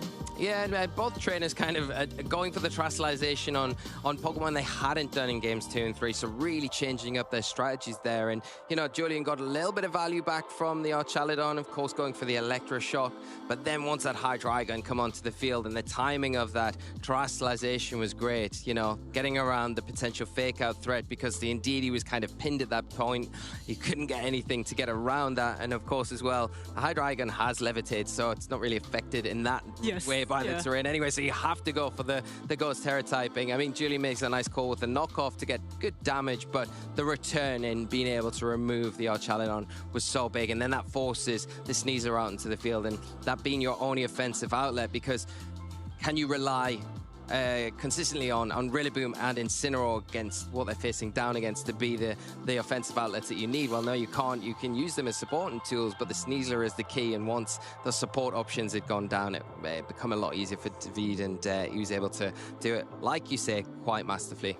It's also, I do really like Julian's team, and a very unusual and unconventional Archaladon set. Instead of the stamina, it had Stalwart, which ignores all the... Sturdy. Oh, Sturdy, sorry. Sturdy, yeah. Nice catch. Yeah, yes. it was, it allows it to survive that one hit. And also means with the Power Herb, it didn't have to worry about losing the Weather War, even though there was a Pelipper on that team. It could just go for a guaranteed Electroshot off. And if in the future you want to use Electroshot, you could then potentially bring in the Pelipper in the back. Or, as we saw in that match, the Pelipper wasn't brought, but because of that Power Herb, the Archaladon was still able to get that really strong Electroshot off. Yeah, it's more often than not when we see Archaladon, it is normally holding that Assault Vest because it's got that kind of 4-move syndrome where which moves do you pick because it's got such a variety of good attacks. But you can see with the Sturdy ability, you've got the option there of kind of an ability that gives you a Focus Sash, and then you get an item choice on top of that with the Power Herb, which gives you that instant Electroshot, which is very, very strong. And it would kind of probably indicate as well how the Archaladon's been trained, a bit more frail than your Assault Vest variants, because normally if you see a Draco Meteor into it hitting neutrally, you say, probably does take that. It's a good defensive Pokemon, but not in that case. And I think David identifying that as the build of Archaladon and saying, okay, well, my Hydreigon didn't quite get it going game 1, but if I can weave it in, get it on the board, it is going to be in a position to get rid of these big threats. And if it had been able to stick around a bit longer, it would have been able to pressure the Rillaboom pretty well, and to a certain extent, it would have been able to get good damage onto the Incineroar, although it was a Ghost type, and it didn't really want to entertain any of those Dark type threats. I do think it was really interesting play from Julian when he actually read the Terra Ghost on the Hydreigon, did not go for the fake out and went for a knockoff, and that knockoff on the safety goggles, that Julian was just, getting that read correct. But even though he got the read, David was able to just prevail and win the game. But it looks like our interview with David will be ready, so I'm sure he'll be ready to tell us all about that game himself. Thanks, Zoe. Yeah, of course, we've got Davide, who has just got into top 8 here at the Frankfurt Regional Championships. I mean, how are you feeling right now? I'm beyond happy because this is the first time in the Scarlet and Violet era that I win a match in Top Cut at a regional level event. And so finally I managed to break the curse. And now at least we'll see where we will go, but at least now it's also a starting point. I think also the first time I won on stream in the Scarlet and Violet era. So after a crazy match in best of 3, so, well, I'm happy. Super yeah, happy. As you should be. You played that so well to also come back in those last 2 games as well versus Julian. How are you feeling after that game 1? Yeah, I mean, I tried playing around the based on Espatra. I tried to bring Espatra because a friend of mine, Roberto, played the same team. I faced the same opponent, and I expected like Pelipper and Archaludon lead and playing like a mind game, like either Tailwind or Muddy Water, trying to deal some damage, and then with Rillaboom and Incineroar in the back. I didn't expect this plan at all. So that's why I tried some adjustment for game 2 with the Intimidate with Arcanine, but Sparta didn't survive that Terra Road shop. Maybe I need to make some calcs because when we test a team, we try a lot of calcs to see what you survive, what you don't, and I kinda missed that. I mean, that's my fault because I think it's important calc to survive. I don't know if it was a roll or anything, but I usually survived when I faced a daughter Sneasler. We after intimidate, so I'll have to check. Yeah, maybe a bit of a roll there. Yeah, but and then in game 3, I tried, didn't bring a Sparta, I tried with the other 4, and it worked, so yeah, you did excellently well. And really to show off that Arcanine as well, which obviously we've seen so much in Cineroar as well, haven't we, throughout this regulation and previous one. So it's quite refreshing to see Arcanine a little bit too. So did you, in terms of the team building itself, did you kind of build as a group, or was there some sort of influence from somewhere else? The whole team, the idea behind the whole team started with my friend Daniele that really wanted to play Sparta. We built a team last year around Sparta. We played at a Grand Challenge. It was okay. It didn't go super well, but it was like a very different team. Sparta had like Mirror Herb, Sword Power, Calm Mind. So at least the matchup against Dondozo Tatsugiri was much better, that version, rather than this one as we saw on stream before. But then, Regulation H ended, so we moved on, other meta games, and now it came back, and we tried again with a team around Sparta. The core members of the team, of course, were NDD, Sneasler, and Sparta. And then there was like Pelipper, Arcaludon, and a filler lot. The first change was I think I put Arcanine in the last slot. Izuyan Arcanine precisely, and not any other Intimidate, because I wanted a Mirror Herb, plus Intimidate was great against a Dragonite. In case of Scale Shot, you can get a boost. And then the next step was replacing Pelipper and Arcaludon, because they didn't work super well, and also I still couldn't win against other Trick Room teams. So, I mean, if I can beat Torkoal, why am I playing Pelipper and Arcaludon? So, first of all, I tried the Hydreigon because with Terra Ghost can wall Ursaluna. You can touch you, and with Taunt you can deal with Trick Room stuff a little bit. And then the last member slot was King Gambit, because with a Salvest it gave the team way more flexibility. Also great against, it's a single Pokemon that is great against Incineroar, Rillaboom, Goldengo, Dragonite, even maybe a Nilep if you Terra Flying. So it was kinda the last member of the team that like completed the puzzle, you could say. But still the matchup against Rillaboom plus Incineroar together isn't easy at all. If you only have one of the two, it's much easier. But I mean, in this tournament, I faced 9 Rillabooms in 13 rounds, which is a lot, but the team worked, so it's great. Yeah, you pushed through either way, yeah. Thank you so much for explaining that kind of all the way through. That was really interesting. I think particularly for our players at home who are wanting to kind of build a team that's similarly like creative and quite exciting as well.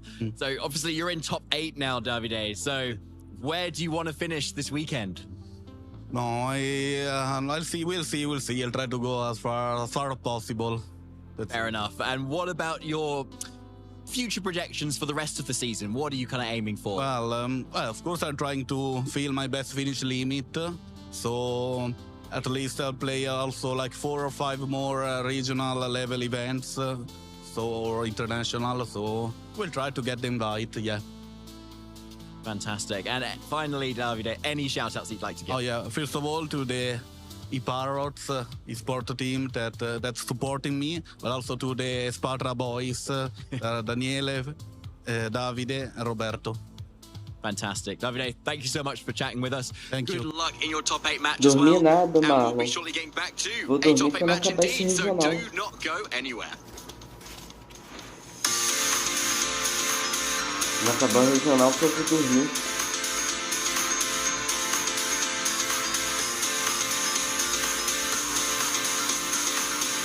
Agora que vai começar o top 8, cara.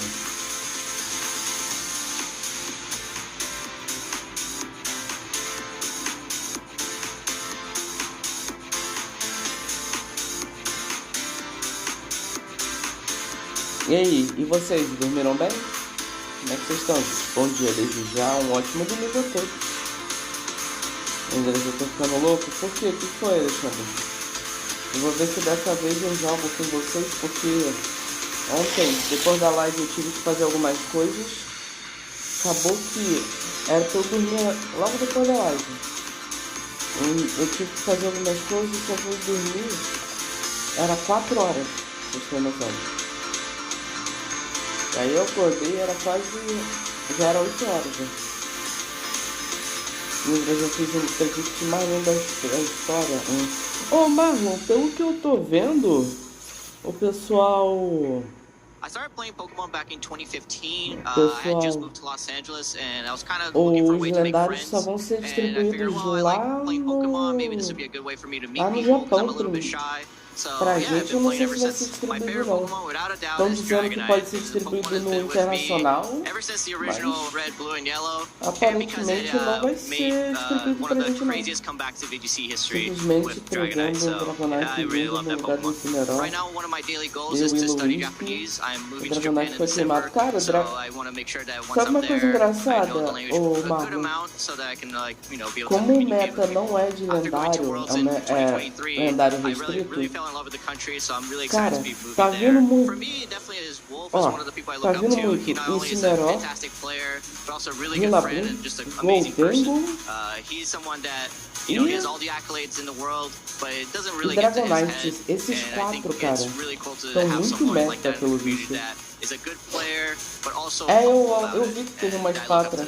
my goals of playing Mais Pokemon, cedo it teve varies by the season, but most of the time is always to try and win Worlds. I did Top Cara, Cut qual Worlds in Pokémon teve 2016 mais when I cedo mesmo first que eu started esqueci? playing, and ever since then I kind of been failing to like reach that same height. Eu So vou, the goal is to always win lançar um Worlds, mini but filme, quer every ver? year it gets more Olha, and more Matheus, difficult. The entra players lá, these faz o days are seguinte, entra no insanely Discord good.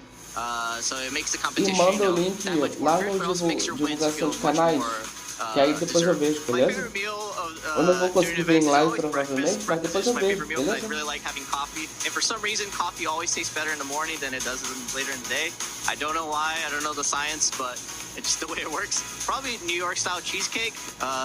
Pretty bland, but I like it. Teve a My Lula favorite city that I've Ninetales been mais to, cedo. without a doubt, has been Vancouver. I think it's a beautiful city. You can take a train right from the airport to the downtown area. There's great food in there. There's really good nature as well. It's very Mais clean. Every year, whenever I can, I try to always go to Vancouver because I know I'll have a good time there. My friends always tell me I have really bad music taste, and that's fair. I do enjoy a little bit of rock and roll. I do enjoy a little bit more classical music. Video game music is some of my favorite as well. So a little bit of everything, but I definitely don't listen to the more popular songs, and I constantly get made fun of because of that. Maybe Team Rock, because I feel like he's actually one of the more difficult gym leaders because it's right at the beginning, and if you chose Charmander, you're gonna in for a rough time. Rock is cool, and you know he's a Sabe uma coisa engraçada? really big part in the anime. He's kind of like the father figure for Sabe uma coisa engraçada? yeah, I like him. O Dragon... É engraçado porque o Dragonite... O Dragonite... O Incineroar e o Rillaboom são jogadas bem previsíveis. Porque você sabe que quando o Incineroar tá em campo, ele vai querer dar um fake out.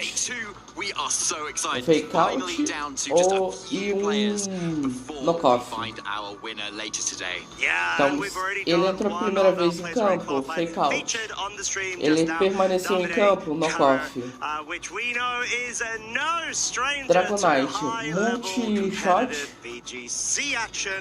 é fato. E o Rillaboom, o de Renner e o U-turn,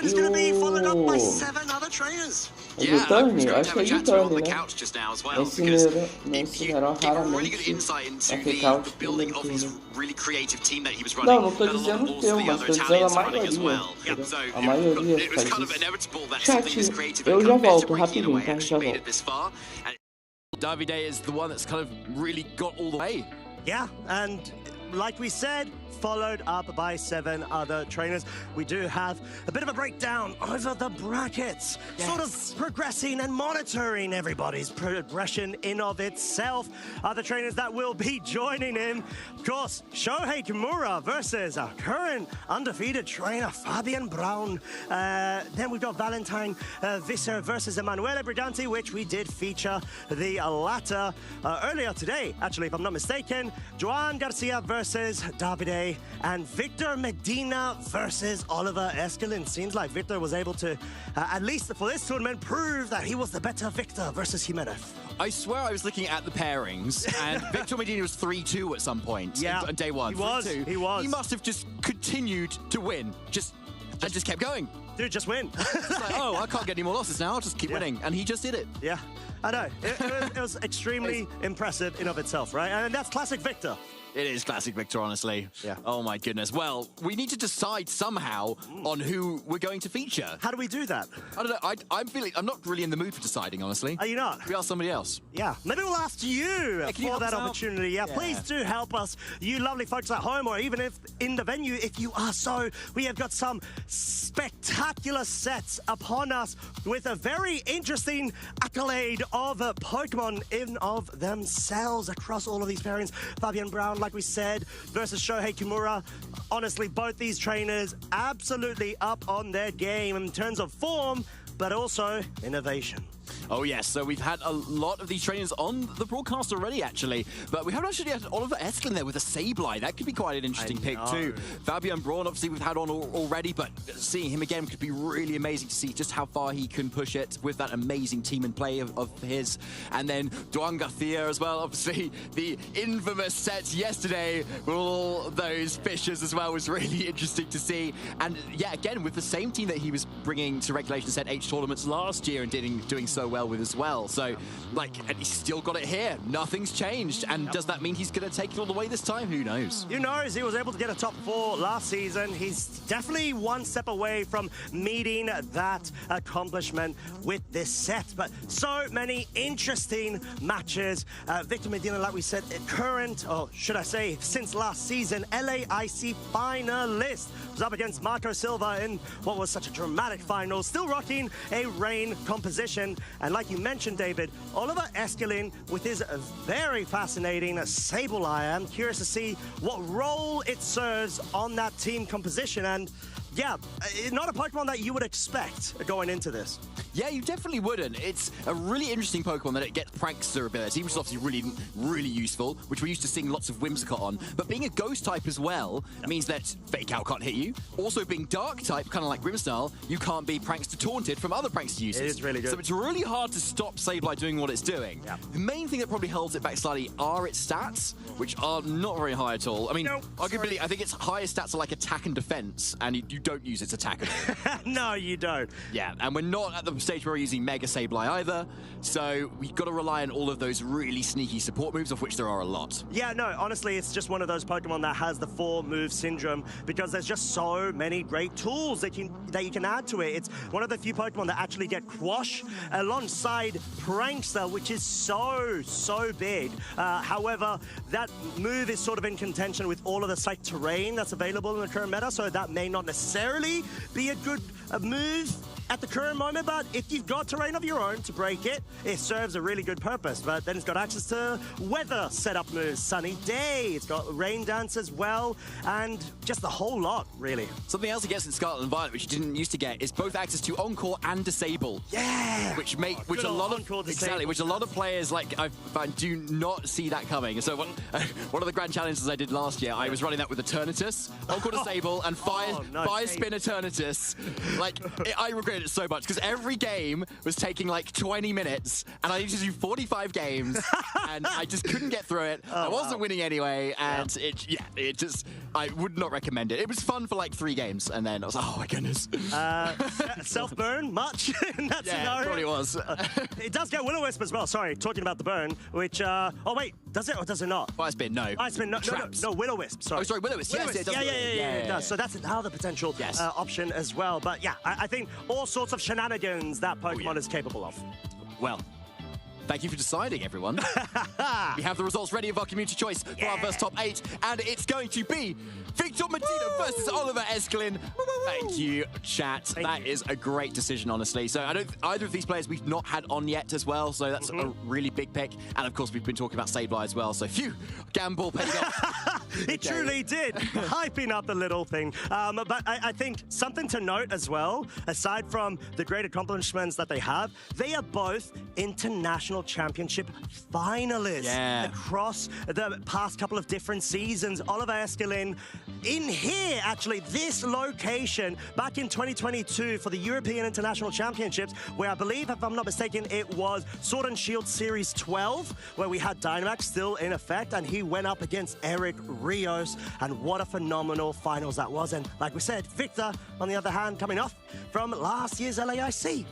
Yeah, exactly. I was getting so close yet again for that win, but just losing at Tomako Silva, who then took it home again for himself. Like, being a two-time champion is amazing. So Victor is still yet to win a major event. We still have not seen it, but yet he's been so consistent, getting so many run-ups, so many top 4s, and of course top 8 at the World Championship just a few weeks ago as well. Again, just shy of an auto invite to next World Championship, so he still does have to push through, but given his consistency, I'm sure he'll get there. Someone's going to do it. It's going to be Victor. There's no doubt about it. His plays are phenomenal. He is so consistent. All he needs is that one really strong breakthrough, which he's already done to this point, because he even came off from, if I'm not mistaken, it may have been, was it Lil? Last season was up against Niels Dunlop. He reached the final. Oh, yeah. And he had the Volcarona Terra Fairy sort of balance going for him. So clearly showing he's familiar with this format. I'd probably say arguably one of his best of recent seasons, because he just keeps on reaching the highest echelon of tournament status, just being one step short of that medal. Yeah, exactly, and that was where I think you maybe had that Ninetales team who managed to freeze the Corva Knights that Niels Dunlop was using, which was then stuck in the air like this. Not be able to move, but yet Niels was still able to come on top. Again, just about getting there against Victor Medina, so maybe this time, maybe he's in top 8 again. Eu gostei de ter mais hold. Cara, mais hold é outro que tá sendo muito escolhido. And try to run out with the finalist, or should I say the winner's title in of itself. But I guess when it comes to sort of player predictions and whatnot, there's also our predictions of the Pokemon that we did think that were actually going to make a big splash on the event. Hold up, I think production. Cara, esse negócio do Malamar tá tão David's sem graphic. graça. Why do you have Malamars, mate? Nothing wrong with it, Costa. Oh no. Nothing wrong at all. Not you as well. O negócio do Malamar is tá muito just sem graça, né, such cara? a great Pokemon. David, I thought you were better than Já this, não man. tinha graça pra mim, agora Has a então... lot going for it. Okay, what? Go. Just I give you 20 seconds. It's got fake out knockoff parting shot. It's really good. It also gets grassy surge, root hammer, U-turn as well to kind of switch on out. Okay. It's also got coaching. Okay. And it also gets drizzle to set up for those electric shots that it could also use as well. It's really, really strong. You should Did you just say drizzle? yeah. Okay, that's the only thing out of like all of these supposed Eu acho engraçado que esse negócio tá tão... The only thing Tá going tão for it sem is its graça quad que o pessoal nem weakness vai against pôr like a U-turn. no That's all I see campeonato. when I see that Pokemon. What bug moves are you seeing in this regulation right now? Cadê o... On what? Cadê o cara que ia levar o Malamar pro campeonato? I think there aren't any. All the really people running high horsepower. No, sorry, Dragapult. There you go. What are you going to say Cara, eu about não achei that? graça We haven't seen any Dragon Ball this weekend. na moral. On stream. On stream and on the day 2 usage stats and day 1. You need to be back in Malamar, Costa. It's the play here. Stop this, please. I don't agree with any of you. I don't think Malamar's that good where you use up all 4 slots. In my personal, professional opinion. And I'm sure that stream will back me up. I hope you back me up too, because this is preposterous. I'm the only one that's left against this Malamar takeover. Like, no, get away with your hypnosis, my friend. I'm not about that life. It's just a matter of time, Costa. You will realize very soon. Very soon. Okay. You'll realize Marla's the way. Goodness me. This may be something that I may be subject to, but hopefully not. Malamar's got some stuff, I guess, going to it, but regardless, we've got trainers which know a lot more stuff than us when it comes to playing at the highest level. I'd say that. You're a regional champ as well. There you go. I'm going to beat you up. Not Malamar. I'd rather beat you up. But Victor Medina, we've got versus Oliver Eskelin, Victor Medina. We've already glazed his achievements because he deserves all the glazing there is. Oh, yes. He is that good of a trainer, and he's got a lot of accomplishments accompanied by this rain composition he has brought time to dele, this event. Cineropas, Collegium, look at that. It's Goldengo, when you see Périter, the accomplishments and how little amount of text Não, sabe o there que eu is, acho engraçado? O nome é or Shalodon, it's mas well, se falar it's the Calodon. wordy ones that need to be the regionals, the grand challenges, but when they're really Não short, you know, entendo a that's lógica que eles usam pra falar o there. So nome. LAIC finalists, double top 4 internationals, and 2 world's top 8s. And that's not to mention all of the really good Top Cut regional level events he's been to as well. So, like, just Victor Medina is possibly the best player in the world who's not won a major event. You know what? I will agree with that. I was half expecting you to say Malamar, but I'm so happy you took it seriously because I'm in complete agreement. He is genuinely just at this point, we're kind of surprised that he hasn't been able to get that first spot, but the build-up of all of his accomplishments sort of already make him a big champion in my eyes, in particular, and I'm sure a lot of other people's, because, yeah, he's just one of the best in the EU. And he proves it time and time again, and it's all about a matter of time when it comes to a first spot. It certainly is, and I don't know how much Skip Blumen has affected Victor's life there. I need to talk to him a bit more about that, I think. Yeah, we may have to ask him at some point. Perhaps, maybe after this match, we'll have to see. Yeah, okay, we will. Well, let's have a look at his opponent, Oliver Eskelin from Finland, of course, who is also a very strong player across the years, and like in years gone by as well, where he has done incredibly well and becoming the Gdansk regional champion a couple of years ago. Yeah, fierce competitor, one of the most fiercest, in all honesty. He is quite integral to, I would say personally, meta influencers in the past, because he's well surrounded by a lot of high top players, friends, mates with him, where they all are just like the top of the game, and they contribute to finding ways to break the meta, and seeing Oliver bring, let's say, a very uncommon prankster user in the form of Sableye. Doesn't kind of surprise me, because he's just got such a knack for the game. He's able to see it at a much lower level than most competitors. Yeah, he certainly is, and there's so much experience behind him. And what I find quite interesting as well is that I was looking back at his team from like Gdansk when he actually won the event itself, and there's some similar pieces there that you can see. There was that Rillaboom, Hisuian Arcanine, Golden Go, Fluttermane, Tornadus, and Urshifu. So, but like if you imagine it though, just bear with me. That's obviously a Rillaboom. That's right. And then the Tornadus is a Dragonite. Okay. The Sableye is a Fluttermane. I see it. The Arcanine. Too late. Arcanine, I can't remember. Hang on. There wasn't a fire type. There wasn't a fire type. Yeah, there wasn't a fire type, exactly. So, and then Golden Go is probably an Urshifu, just because it's really good. Quero muito ver uma batalha com você. Tô curioso pra ver That'll be it. That's a seu bear. time e suas Urshifu is a bear. estratégias. Exactly. Well So, played, man. yeah, Quem there we sabe go. So quando o much Champion sair. forethought to the previous winning championships. O que eu tô achando que ele vai sair em dezembro, I tá? think it's a really good shout out, sort of trying to Porque se analyze você the vem pattern of play aqui style and ou dependency when it novembro ou comes to the different dezembro, sort of pieces that each trainer feels most porque se comfortable você and at vem bay aqui with. na página de And that's eventos sort of the strengths to playing your do favorites, or at Pokémon, least things that work based on how aggressive your play style is, based on how much of board state control you want to be able to sort of force onto your opponent to essentially give them little room to be able to predict what sort of 1 or 2 chances or choices they've got in the sort of lines and flowchart path that they have to try to carve out. Yeah, it's a really good point. It's such a high-level game at this stage where we're now in the top 8, and there are players on your screen getting set down, getting ready. They've been here before, of course, and Victor's getting them nodding in there as well, going, yeah, know what I'm doing, and know I'm here. We're in Frankfurt, we're ready to win this. Let's get into it. So, so there he is. Victor. Yeah, I mean, what a phenomenal player. Like you said, you know, multiple times. At this point, someone might even call it his second home at the stage of VGC when it comes to stream matches. But Oliver himself is exactly in the same sort of spot. He's been at the biggest of stages. Multiple world attendances too. They're just great guys. Eu acho que eles tiraram IV, não é V. Eles tiraram uma das coisas. Muda tudo, então, né? Ó, o time do mano aí, ó. Do mano Victor. Incineroar de Safety Goggles, Vasculation de Trace Band, Dengo de Light Orb, PLP de Fox Sash, Among Us de Citrus Berry e Archalodon, não é Archalodon, de Assault Vest. Cara, eu não entendo, o nome do bicho é Archalodon. Por que raios você... A pronúncia é Archalodon. E você não fala K, você fala chá.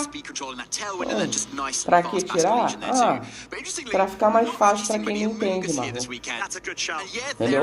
Por que ter que explicar pra todo mundo como se mexe com um V e EV, se a gente pode simplesmente tirar e deixar o jogo mais fácil? Essa é a lógica deles. Eles não querem saber dos jogadores como eu e você que vê esse tipo de coisa, entendeu? Eles querem saber de lucrar, querem saber de ter gente jogando o jogo, entendeu? Porque não se acha um noob. Não entendi, Alexandre. O H no inglês em certas frases não são difíceis. Ó, o time do outro mano, Dragonite de Loaded Dice, Double Eye de Light Clay, Annihilate de Citrus Berry, Masshold de White Lens, Ursaluna Blood Moon de Assault Vest e Labum de Miracle Seed. Cara, esse Masshold tá simplesmente fantástico. Os ratinhos são os meus favoritos. Eles são muito fofos. Cara, Annihilate é outro que aparece muito nesse jogo. E se eu não me engano é o primeiro Double Eye do dia, né? A Canine é muito bom.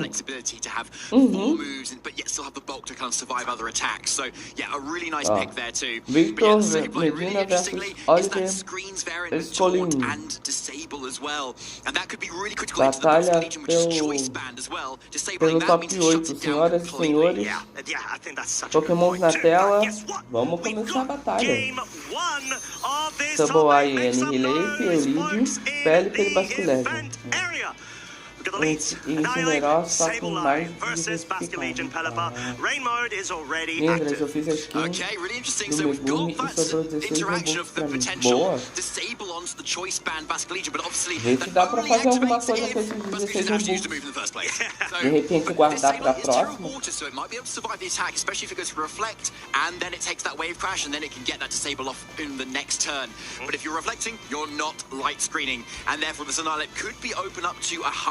Which would do so much damage. So we may even want to see a Terra Water on that side as well. So either way, Victor's had a really nice lead here because he's already pressuring a lot of damage into either slot, and Oliver may play defensive or just go for a Terra Water on either side to be able to actually survive the turn. Yeah, it's so important to eu não jogo, também já vai ter muitos dinheiros no LoL, mano. Esperava no Vasculation, mas que bem eu vou conseguir. Mas daí vou guardar, ok. Terra no Basculation, Terra na Annihilate. O que? Terra Fada? Não, Terra Rosa.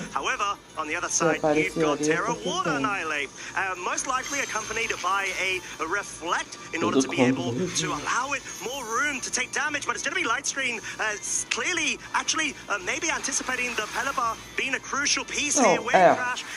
tem isso, né? É porque não tem um Saluna no Scarlet Violet. É um Pokémon de Legends Arceus, entendeu?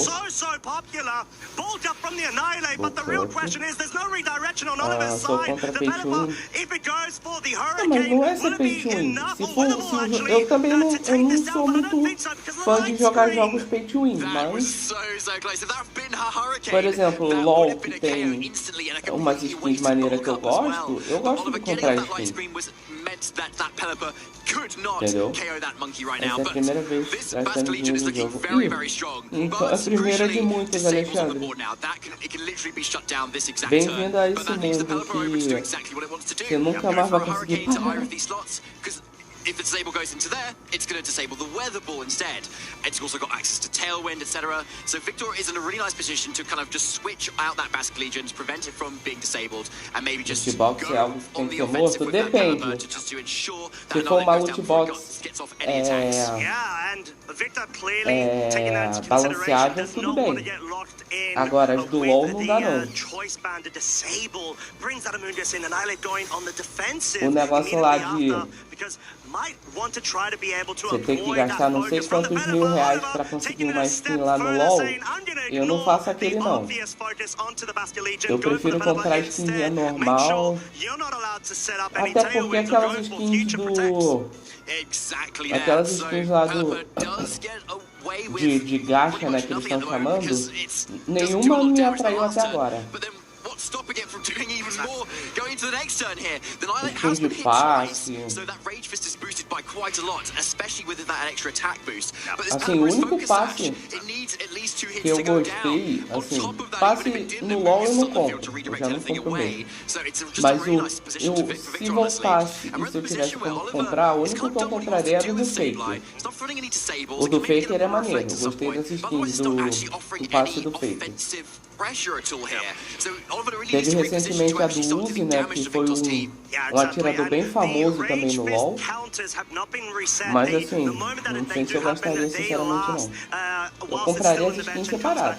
Mas um passe, assim. Cara, eles fazem um passe meio, sabe, não vale a pena. Pra tu ter noção, Marlon, eu prefiro comprar o passe do TFT do que comprar o passe do LoL. O LoL não dá, aquilo é bomba, até agarrar. Lembra, depois que eu terminei de gravar o vídeo de Kuruma, eu coloquei a skin do Yuka e fiquei de Yuka de Jutsu gets around that anyway at this point, so still a really nice move for Victor here. And now that means the Sableye is such a safe slot to just throw a spore into here, because the Rillaboom's already on the field. That's probably the only thing that can be that wants to take a spore at this point, because there's no safety goal with Pokemon. The only thing stopping that is the taunt that the Sableye could offer out. Não entendo nada do Shenanigans, mas ok. Se você tá falando que é legal, parabéns. Victor's still, it's very much in the driver's seat here, and especially having that speed advantage when Basque Legion comes in safely later. Oh, bringing the Archalodon in is such a good move, because not only are you sort of baiting in potential stamina procs there, you're able to just better position yourself to even resist any sort of move that will come out from that Rillaboom. Taunt onto the Moongus means that it's not going to be in a lovely spot and take advantage of any cheeky spores it could go for, so it no longer has any sort of support moves available to itself, at least for the next couple of turns or a switch out. Yeah, 100% now the Annihilate is vulnerable once again. Andando muito aí com uma mulher que tá ficando perigoso, hein? Opa! Bem-vinda de volta, Anônima. Bom dia, como é que você tá? Desejar um bom sábado, ou um bom domingo pra você. Eu tava dormindo na cadeira, mas tava vendo tudo que vocês estavam falando. Só que eu tava com tanta preguiça de abrir o microfone. Às vezes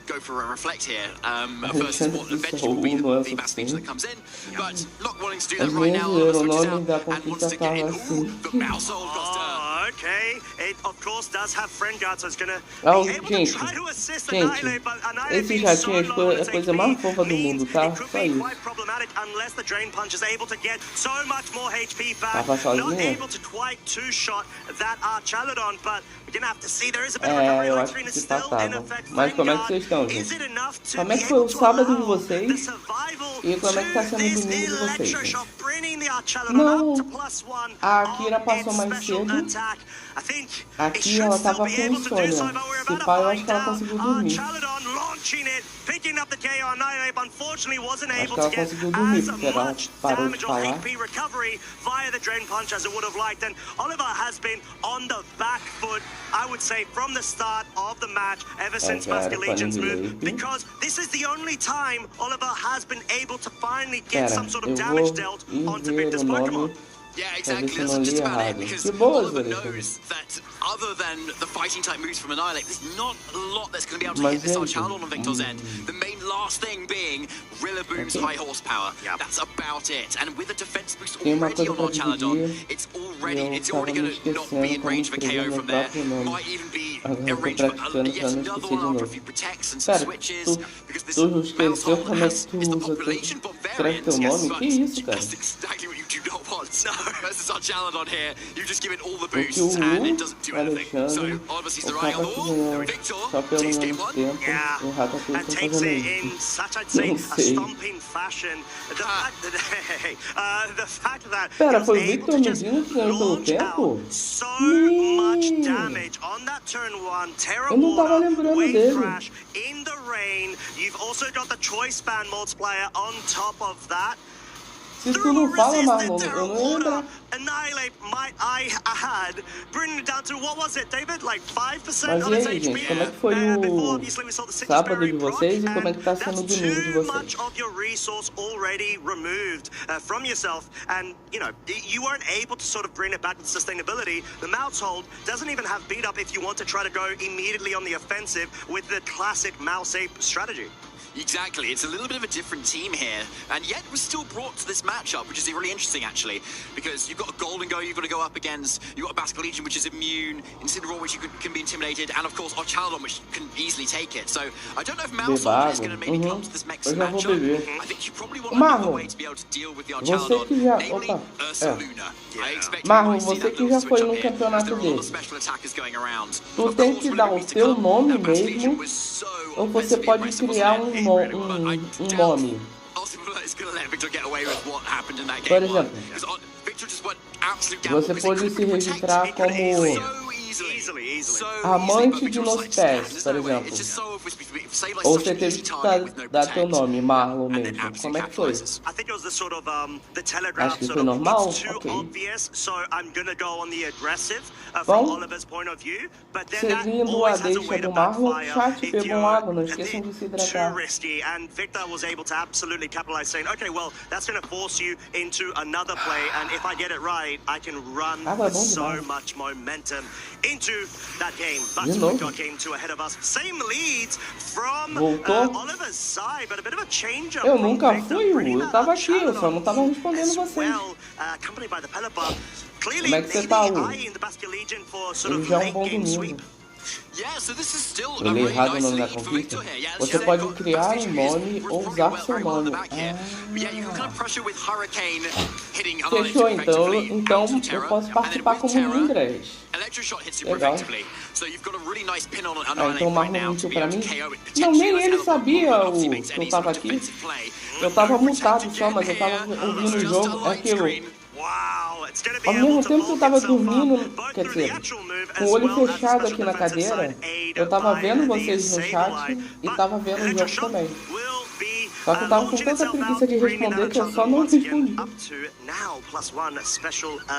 Era aquele que deixou tudo pra trás. Já acabou? Como assim, ô Anônimo? Se for o campeonato não, ainda falta top 4 e o campeão em vice, né? Nisso são 5 horas. Deve ir aí umas 6, 7 horas de live ainda. Ou seja, tem mais 1 hora e pouquinho, né? That's it.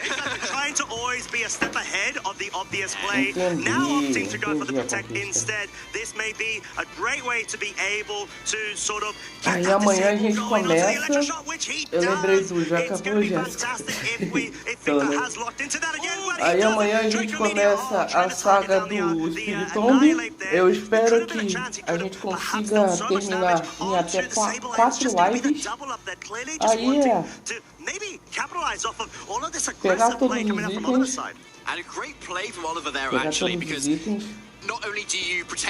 farmar dinheiro, não sei o que eu vou farmar dinheiro, para ir bem preparado, cheio de revive, poção, né, hiperpoção, com rio, essas coisas, já para Elite dos 4, entendeu? Então provavelmente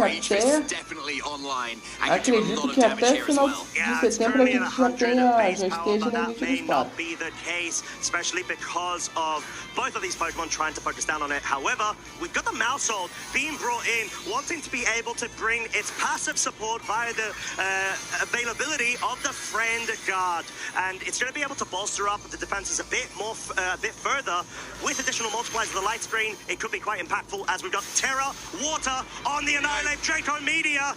This is going to be a close one, whether the Pelipper will be able to, I'd say, pick up the KO, but the fact that we've got the Citrus Berry recovery most likely means it's going to be out of the KO range unless there's a critical hit. At this point, there is none, but there is a confusion. This could be quite problematic if the Annihilate doesn't get a Drain Punch onto the Archaludon. We're going to have to see the build-up is imminent and self-hit. That is such a big issue for Oliver to have to contend with because you needed that recovery. You had so many boosts of the Rage Fist going. We don't know what he was trying to lock into, but it's not a good spot. I mean, at least Mousehold's Friend Guard kind of reduces the damage from the attacks, but also from the self-hit as well, from the confusion. So, definitely made it able to survive, but Tailwind is still up at the moment, so it's still in Victor's court as to what he wants to do going forward now. So it's going to be a Terra responding this time from Victor. It is the Archaludon going for its fighting prowess. Yeah, clearly wanting to maybe try to pick up a cheeky KO if it can onto the Mousehold. If there's no sort of protect coming from it, there isn't. It's just going to be the follow me redirection, wanting to make sure the Annihilate is set up for success. Body press coming out with the Terra fighting and the combination. Not quite enough to pick up the KO just yet. This could be additional multi-variant on the Mousehold naturally, but it's not enough to survive the pure double up of this very, very frightful duo between Victor's Pokemon. But confusion, is it online? Is it not? It is not. Finally, the Annihilate can move. Eu queria não ter entendido o que você quis dizer. Nem da bola, né? Busca um começo. Mas vocês se amam, né? É um amor, meu Deus do céu. É um xingando o outro, xingando o outro, meu Deus do céu.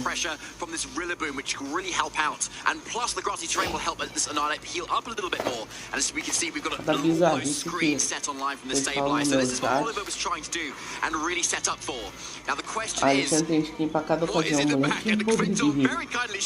É, né? E fazer aquela famosa... Aquele famoso pix aqui pro canal, nada, né, Alexandre? Entendi. So that enables Basket Legion to do with Annihilate. How does he do that going forward? Well, you've got Hurricane still, and we've got Archaludon with a lot of damage, but a few disabled moves and can't protect. So Pelipper most likely wants to either get up Tailwind or start getting damage on Rillaboom. Yeah, and I think it's so key there because, like you mentioned, Rillaboom is sort of the piece in order to check that Basket Legion, but we're going to have to see how it unfolds. Pelipper opting to go for the protect. It wants to make sure its focus sash is still intact for future threats coming its way. And are they finally angry enough to snap out of its confusion? Goes for the Rage Fist, will be able to outspeed the Archaludon now that there's no longer a Tailwind. Finally picking up a KO over on Victor's side. Isso seria maravilhoso. Aí a gente daria para comprar a placa e alguns jogos.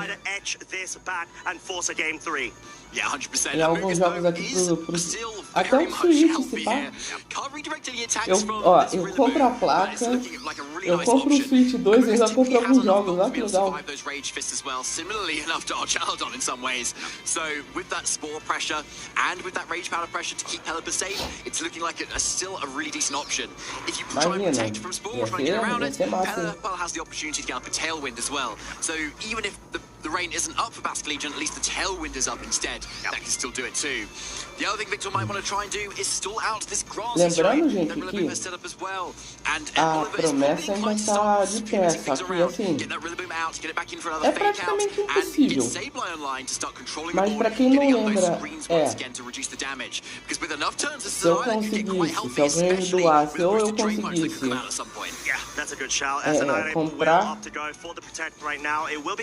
o Legends EA até o final de outubro, eu iria jogar de Mega Dragonite, tá? Mas eu sei que é impossível, então assim, eu tô de boa. Se o Alexandre apague, então Alexandre para de dar bosta. Que isso, Marlon? Calma lá. Eu só tenho outras skins de outros personagens de Jutsu. Eu não ficar só com skin do Aí vocês sabem que eu não suportei a skin, o Mega do Dragonite, né? Aí imagina jogar com uma Mega do Dragonite, que ia ser engraçado. Indra, entrou um rato aqui em casa. Meus gatos, ao invés de matar, ficam brincando com ele. E agora, o que você vai fazer? Strategy here is to try to expire the grass terrain to the point where Bastion Legion can do stuff. Rage Fist, so powerful, leaving Amundius initially on 30 hit points, proccing, of course, the Citrus Berry to get some recovery. High horsepower from that range most likely will not do much. I would say the next turn, but the most crucial thing here is Annihilate has now been put to sleep. It's got a mandatory sleep turn in the subsequent one. Yes, exactly. So pretty much a very non-active slot at the moment. And even if Sableye comes in, Sableye's not that active either. It doesn't dish out a lot of damage here. Com dó, so eu percebi que ele traz doença pra caramba. Or needs to try and worm Basque Legion in a little bit safely here. And we can see Victor kind of locking in that switch as well. It's a dangerous one because, yeah, that Rillaboom could still take it out, but it might be the play he needs to make and the call to kind of get himself back into this. Yeah, I guess there could be a way if it's not... If it's able to survive, to maybe go for a side Pollen Puff or just try to focus Pollen Puff onto the Rillaboom, but doesn't survive, it doesn't even survive! That is the miracle of the seed in effect! From that Rillaboom's item slot, so powerful, held and powered by such a powerful Pokemon in of itself. Pollen trying to deal some damage. Oh wow, that might even, I'd say, be a critical hit, and it is indeed showing the ramifications of the Assault Vest not being accompanied by this Pokemon too. Yes, a really great KO there, as we were saying, that Rillaboom is just so powerful. Pelipper does come in now and could probably protect from what I think is the last turn of grassy terrain at this point as well. So at least the priority moves on Ele que entrou na sua casa, and then you can start to get the daqui a KO pouco on quem it vai ter later que sair da on. sua casa é Oliver você, can pô. pretty easily switch it out and get it back in again, so you know you've always got that grassy glide Porque online ele for at vai least tomar another a tua 5 casa. turns once the grassy terrain has been set up again. So there's the protect from Pelipper. Let's see what this Annihilate could do if it wakes up. Yeah, and the Rillaboom hasn't even switched out, so there could be a case that Victor might indeed be able to Marlon, sabe o que é engraçado? Só você pensa nessas still coisas. asleep. This is proving to be quite an issue for Oliver, and you see the safe Só play você fica of nessa getting espera. a spore locked into the target of the Rillaboom in case the Sableye does switch in there. So just trying to cover either side because, like we mentioned, grass terrain is finally over, which allows Victor to be able to most likely find a way to move ahead of the Rillaboom, but it depends on the training of both Pokemon. Oh, there's the wake up here. Does not quite go to sleep for long enough for Victor to be able to take this. And Rage Fist does get rid of Pelipper. All right, there we have it. This is most likely going to be leading to a game 3. Such excitement to be found. Grassy Glide, sure, it's what resisted against this Amundius, but every little piece of damage helps. And Pollen Puff there, essentially is chip damage. And Victor's already seen the writing on the wall. It's going to input a forfeit in order to progress onto what is going to be a cataclysmic game 3. 100% there, Costa. Man, that was an intense game there. So much back and forth, and yet again the Annihilate getting so close to being KO'd. But As it just really goes to show, unless you've absolutely caved the Pokemon, it is not over yet for that individual, because we saw it dish out so much damage with those boosted Rage Fists as well, even at such low health for so much of that game. And the Rillaboom being the perfect partner to be able to deal with that Basculegion once Tailwind had expired. So Victor has to change things up a little bit here, potentially. I think, arguably, the Amoonguss didn't do a whole lot here, honestly. The Rillaboom was the main problem, and you need to support your Basculegion from it. And Amoonguss can't do that at all, because Rillaboom's a grass type. Yeah. And it never got to the point where Pelipper had the pressure of the Hurricane onto the Rillaboom to be able to KO it either. So it's a really tricky kind of scenario when you hope your Pelipper is going to be enough. So we might even see a switch up to the Golden Go, potentially, into this matchup. That helps into the Rillaboom a lot, and deals super effective damage to the Annihilate. Yeah, there could even be a case for Incineroar, but you just need to be able to better position yourself around an Annihilate. But we already seen adaptation from Oliver's side. Blood Moon Ursaluna, where have you been, my friend? You've been missing from Game 1 and Game 2, but not Game 3. Not Game 3. Oliver's done you a favor, Costa. Brought it to this match just for you. He's not worried about how he's going to play this game. But yes, of course, Victor going with that mode that he went with in Game 1 that saw him so much success. And now versus two Pokemon without Protect. Exactly. And this Ursaluna is looking wide open for a huge attack right now. Its Terra type doesn't resist either being that ghost. Passa direto. Sobrou aí um anão. Ou de repente o cara pegou o menor de todos, o Marlon. Tô indo depois dessa. Então, um bom dia pra você, Anônima. Não sei se você vai voltar. E um bom domingo pra você, tá? Um beijo e até a próxima. Salve, Tefol. Bom dia, como é que você tá? Tá tudo bem? Ah, linda, consegui mandar o link do Sérgio pro Dota. Ele entrou no Sérgio. Boa, nice. De repente, Marlon, ele pegou o menor Sobowai, cara. Porque tem essa pira, né? Huge damage. Our Chaladon coming in there. Hopefully there's no Weather Ball for Victor going to that slot, but the Weather Ball covering the Ursaluna going as well. Still not enough damage, and the responding Blood Moon into that Pelipper, knocking it down to that Focus Sash. Yeah, and you're finally able to at least position the Pelipper to the point where maybe it's going to be able to no longer be a threat for your Rillaboom, which is most likely in the back is such a great Pokemon to bring, and once you're able to dispatch of it, you get rid of the Tailwind support, you get rid of the Hurricane focuses as well, because it seems to be relatively speedy, I'd say, for a Pelipper, which makes sense with the Focus Sash set. Definitely does. But now, as you mentioned right at the start, Costa, Ursaluna has Vacuum Wave. Before it even has the chance to attack. Unless Pelipper locks into that Terra Ghost, which it could do to be able to survive. I don't know if you want to be committed just for that. Tu acredita que tem ribbon pra isso, Marlon? E você pegar o menor de todos? E o maior de todos também, se eu não me engano? Acho que o menor eu não tenho certeza, mas o maior eu sei que tem.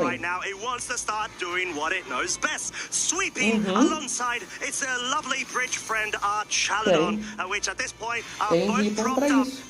É a de Jumbo Mar. A do menor eu não sei, mas a do maior eu sei. Maior é tipo, será nosso tempo grande? É, ele deve ficar isso mesmo. Linda, em plena 7h03 da manhã, eu tava jogando Jiu-Jitsu chinês. Em vez de curtir... Ah, é que eu não sei, né? Eu, pelo menos, gosto de aproveitar meu sábado e domingo pra dormir um pouco mais, porque dia de semana eu tenho que fazer os vídeos, essas coisas, e tem que fazer live. Então eu deixo o final de semana pra descansar, mas vocês aparentemente gostam de fazer isso, só que gostam de jogar, né, no caso. Ah não, que obra-prima é essa? São os pés alfa? Tem? Deve ter, né, no Legends Arceus, deve ter o nos pés alfa. Depois dá uma olhada, pô. Does Victor play around that? Yeah, it does seem like Oliver at least is going to be switching the mouse hold in. Oh my lord, I just realized Rillaboom hasn't even been brought, David. Mouse hold's going to be taking so much damage just from a flip turn, a pivot move, se você transferir, Marlon, pro Scarlet Violet, eu acho que eles vão, acho que você deve ganhar a marca. Entendeu? Eu não sei se fica como o Alpha ou se fica como a Jumbo Mar.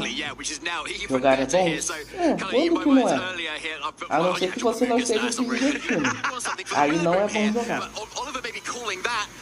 Chat, eu já volto, rapidinho. Calling it and keeps things the same. That's, yeah. I mean, the different levels of mind games is insane. We have got Flash Cannon, however, at +1, even against the light screen. Enough to pick up a KO on the Mousehold, which I would say relatively is actually surprising because some of these Mouseholds especially tend to be a bit more bulky, maybe a bit of an indication that the wide lens variant is a bit more offensively built. But Sableye, Shiny Sableye, is now back on the field. Yeah, there it is, to be able to threaten those disables and those taunts to really shut this Amoonguss down that could otherwise be quite a thorn in the side of this Annihilate. But our Chaladon is now live and on the field as well. And yes, it's going to take a lot of damage from some of the Annihilate's moves, having taken attacks, but it definitely has the options for it as well. It can't be disabled at this point either, and Amoonguss is definitely here to support it too, with Rage Powders, keeping it really nice and safe, making sure this Archaladon gets online very, very quickly, because you do not want this Annihilate to start running away with the game at all. No, and that's exactly what it's sort of built to do. That is its responsibilities when it comes to any sort of team composition that has the pleasure of having it on board. Terra Fighting, however, is also active right now. Wants to be able to forego its weakness to the fighting type Drain Punch over on the other side of the field and get some stamina boost going if possible. Sableye trying to focus down on the Amoonguss. Eu vou ver se esse sábado que vem, eu vou tentar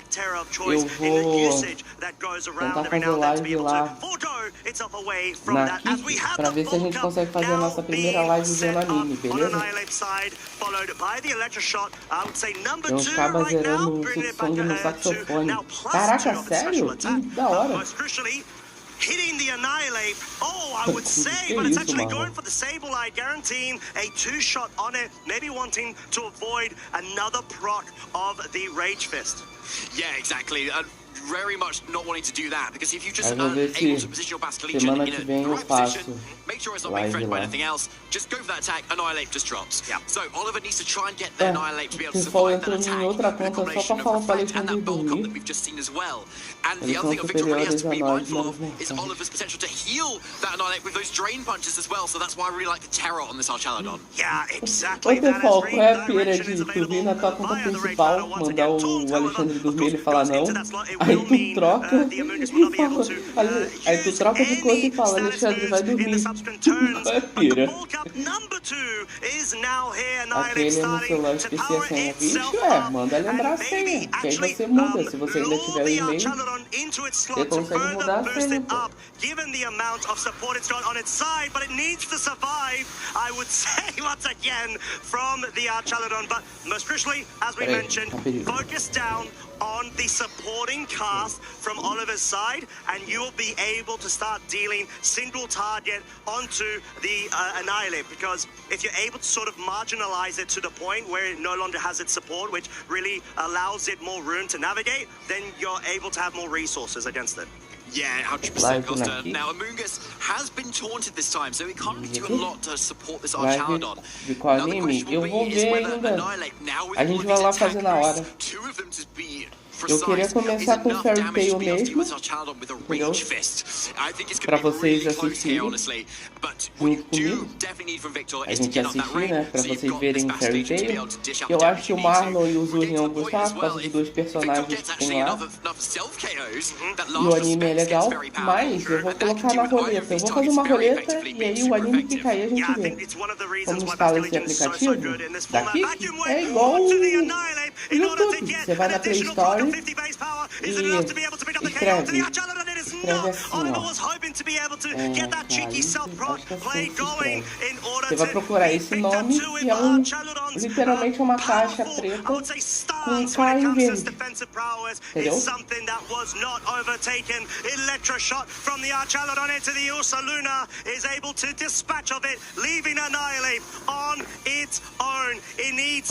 Aí vocês fazem o cadastro de vocês.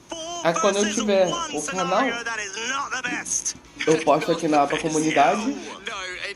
Aí vocês se inscrevem lá, quando eu fizer live, provavelmente vocês vão ser notificados. Entendeu? 2-1 pro Victor.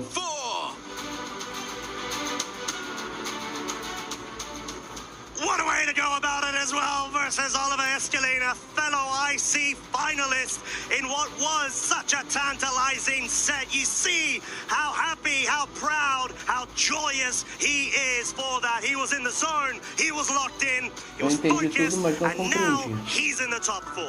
Certainly is. So composed as well at the end there, actually. Just a Cadê o little... vovô Max? I know. Hã? I Não nada, went mano. in that game 3, but like... It was impressive. Yeah, it was. Like, it looked... Alexandre, você não teve que fazer uma conta aqui no YouTube pra conseguir assistir o pessoal que você assiste no YouTube? The taunt was shutting Amungus down, it was outspeeding a lot, it had a lot of defense boosts to be able to take on Basque Legion's attacks when it came to later in the game, so it almost got there, but just really crucial. Eu vou colocar alguns animes que eu acho que seria legal. Just training, I don't know, charisma, making it Um survive. BR com Nick. As the kids say nowadays. That's what I've been told.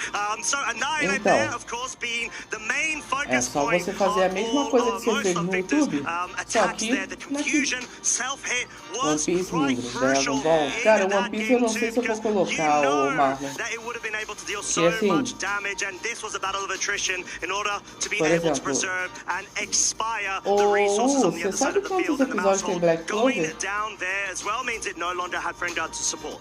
Yeah, exactly. Rage Fist into the Charlo, getting that KO there too. Yeah, see how the Terra fighting was actually quite critical for Victor in a lot of those games to take por away exemplo, that fighting weakness. So Fairy Tail you acho que feel tem a lot 300 e safer going up poucos against that episódios. Annihilate, but also denying a lot of the healing that Drain Punch could potentially give as well. So yeah, honestly, really, really well played. Just going with the known for that Victor knows is going to be effective versus Oliver.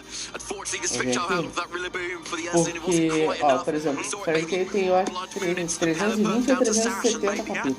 Obviously, but né? yeah, wasn't quite enough of a change. Só que boa parte dele é filler, então dá pra pular filler, entendeu? 100%, and like we said, yet another Então dá accolade pra pular, a não ser que vocês queiram ver o filler, dá pra pular o filler, entendeu? E aí já é interessante, já entra na lista. Black Clover eu acho que tem 200 e poucos, se eu não me engano. Aí, ó, 170. Eu quero colocar animes com poucos episódios, porque pra começar, não sei nem se vai dar pra fazer live, entendeu? Eu tô indo fazer live de react de anime lá, sendo que eu nem sei se pode fazer. Então se der ruim, não é pra gente se empolgar tanto, entendeu? Se der pra fazer, ótimo. Eu vou fazer. Só que eu não devo deixar o VOD salvo, entendeu? Não devo deixar o VOD salvo. Ou seja, vocês vão ter que trabalhar a memóriazinha de vocês pra ver qual capítulo que a gente parou, beleza? And suddenly switching something in and having more bulk on your partner is something that's really strong and still provides that. Pokémon Horizonte? Não sei. Eu posso estar colocando, mas é aquilo, gente. Eu vou colocar alguns animes. Essentially, because Torn, I think, is very crucial in certain matchups, like maybe Trick Room matchups, in order for you to be able to have a bit more of say or disruption, focus onto your opponents on the field. Tu sabe se ele deixa o VOD da live salvo? Porque eu acho que ele não deixa o VOD da live salvo, entendeu? Por isso que é de boas pra ele. Porque se ele não deixa, aí é só fazer a mesma coisa. Eu assisto com vocês. No final da live a gente marca, ó, paramos no episódio tal, beleza? Aí na próxima live, no VOD, né? Aí na próxima live a gente assiste o próximo que a gente assistiu, entendeu? A minha ideia é fazer uma roleta, pegar alguns animes, né? Aí eu coloco na roleta, o que cair ali a gente assiste. Entendeu? Mas eu queria começar com Fairy Tail porque eu acho que vocês vão gostar. Fairy Tail é muito bom. Eu só tenho que achar um site direitinho pra ver.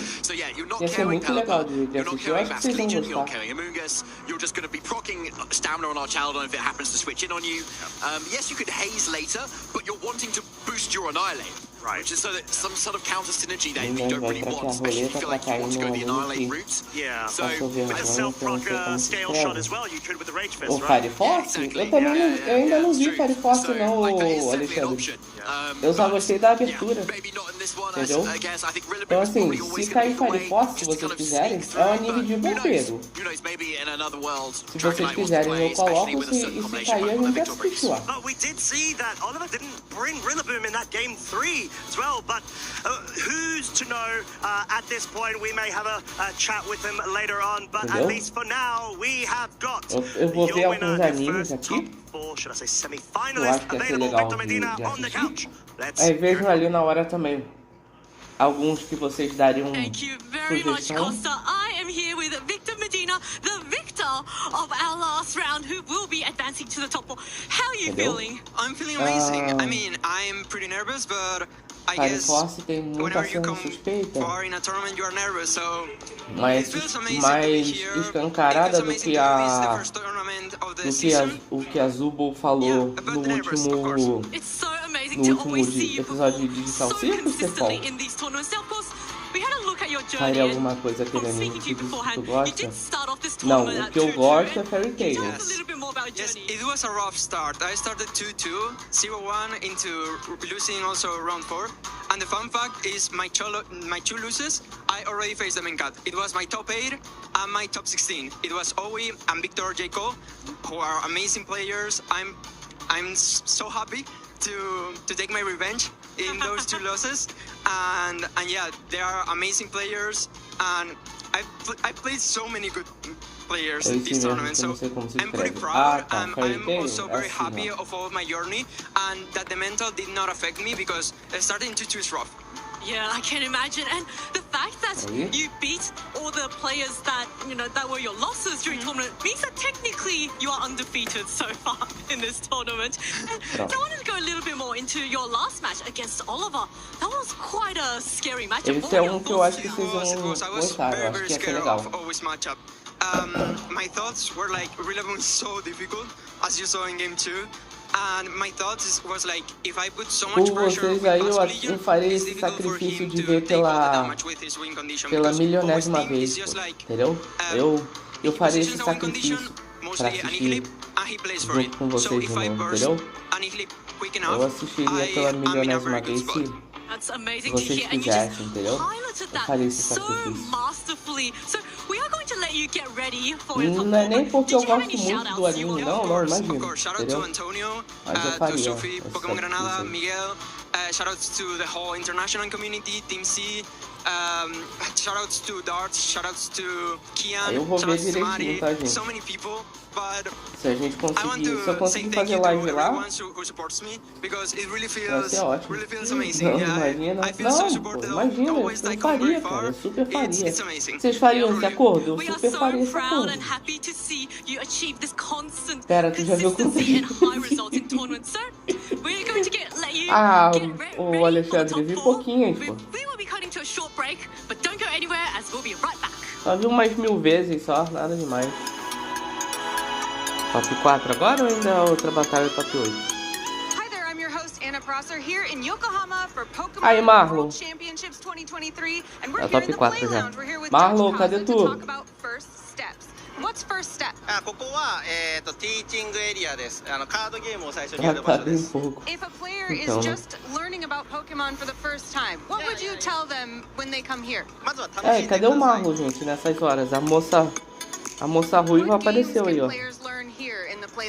全てのゲームできます。 Do they need to know anything before they come here, or can they Não start pode. brand new? Primeiro que o filme tá no cinema. 初心者でも大丈夫です。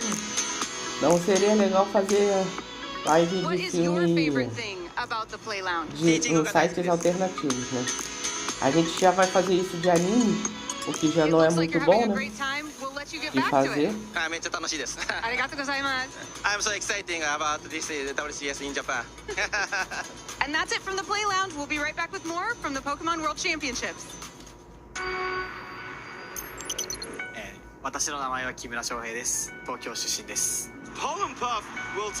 Aí a gente vai ver, já vamos ver, ó, não preciso falar agora, mas já vão vendo aí animes que vocês gostariam que a gente fizesse react.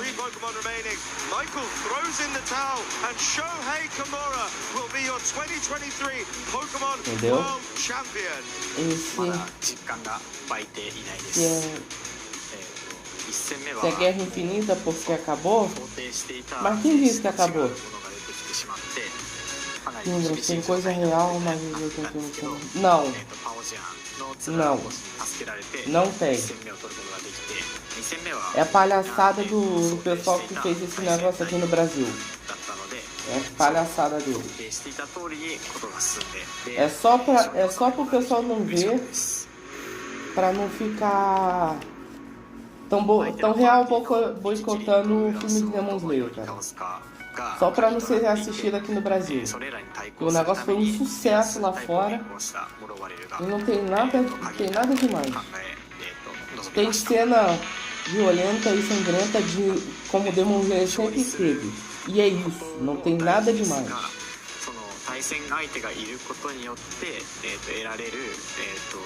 Lindras, qual é a sua opinião das megas evoluções dos iniciais de Kalos? Eu já falei, Defol, eu falei na live de sexta, pô. Que eu gostei mais da Mega da The Fox e do Chesnaut. O Greninja eu achei o design muito preguiçoso. Eu achei muito preguiçoso o design. Ali definitivamente eles não quiseram fazer nada. A Daniel Fox tá muito da hora. Tá uma bruxa de verdade mesmo. A do Chesnaut ele tá um real paladino, tá muito da hora. Eu gostei delas duas.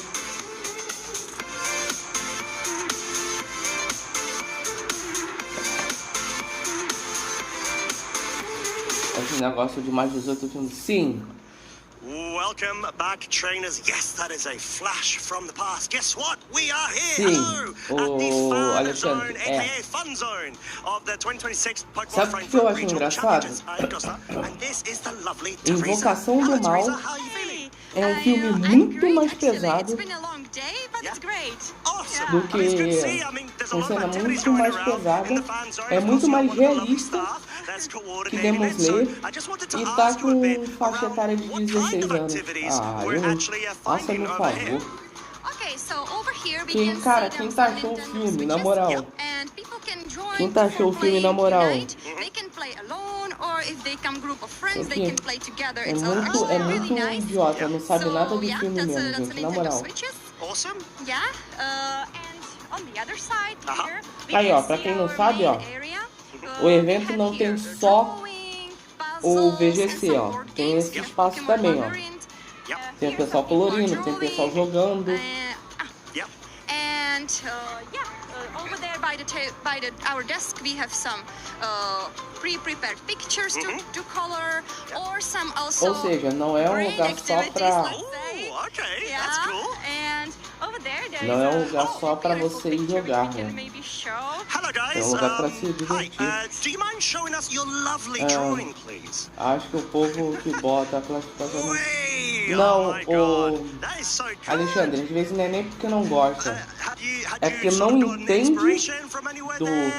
do filme e tipo assim, olhou, às vezes não olhou nem o filme, teve a oportunidade de ver o filme pra dar a classificação, mas pegou só o trailer e falou: tá, isso aqui é violento, coloca 18. Sabe, um troço ridículo, cara. What's your name? Marina. Lovely to meet you, Marina. Thank you so much. There you go. I mean, so in other words, there's lots of action for you to be able to tune in with. So I guess, generally speaking, is it very straightforward to be able to go ahead and get involved? Well, you can draw the pictures, bring them to us, and there is a drawing contest. So Alexandre, eu tô viajando. Eu tô com sono, desculpa. Eu tô com sono, então não. Lindoração. Ô, Marlon, tu perdeu, tá? Deixa eu voltar aqui rapidinho pra tu ver. Back with more from the Pokemon Olha quem World apareceu, Championship. Marlon. What would you tell them when they come here? Olha quem apareceu na transmissão. What games can players learn here in the Play Lounge? すべてのゲームできます。 Do they need to know anything before they come here, or can they start brand new? Nothing. 初心者でも大丈夫です。 What is your favorite thing about the Play Lounge? ティーチングが大好きです。 Aí, Marlon, olha quem apareceu. Choice band with the Dragon Terror type to maximize damage. Uma ruiva. Não uma ruiva, a moça ruiva. Tem figurinha de sangue pelo nariz no YouTube? Não faço ideia, só vendo aí. Both have the vital spirit ability to prevent sleep, but whereas Electabuzz tended to run more supportive damage-dealing moves like Electro Web, Magmar would run the more offensive Heat Wave or even Overheat. And yet, none of these Pokemon ended up on the winning team. Defying the archetypes, Davide Moralia ran a pretty unique composition featuring Whimsicott, Hydreigon, Garchomp, Goldengo, Annihilate, and a different Follow Me user, Clefable. With its unaware ability ignoring opponents' stat changes and access to the move Misty Terrain blocking status conditions from Sneasler and the like, Clefable was a great meta call.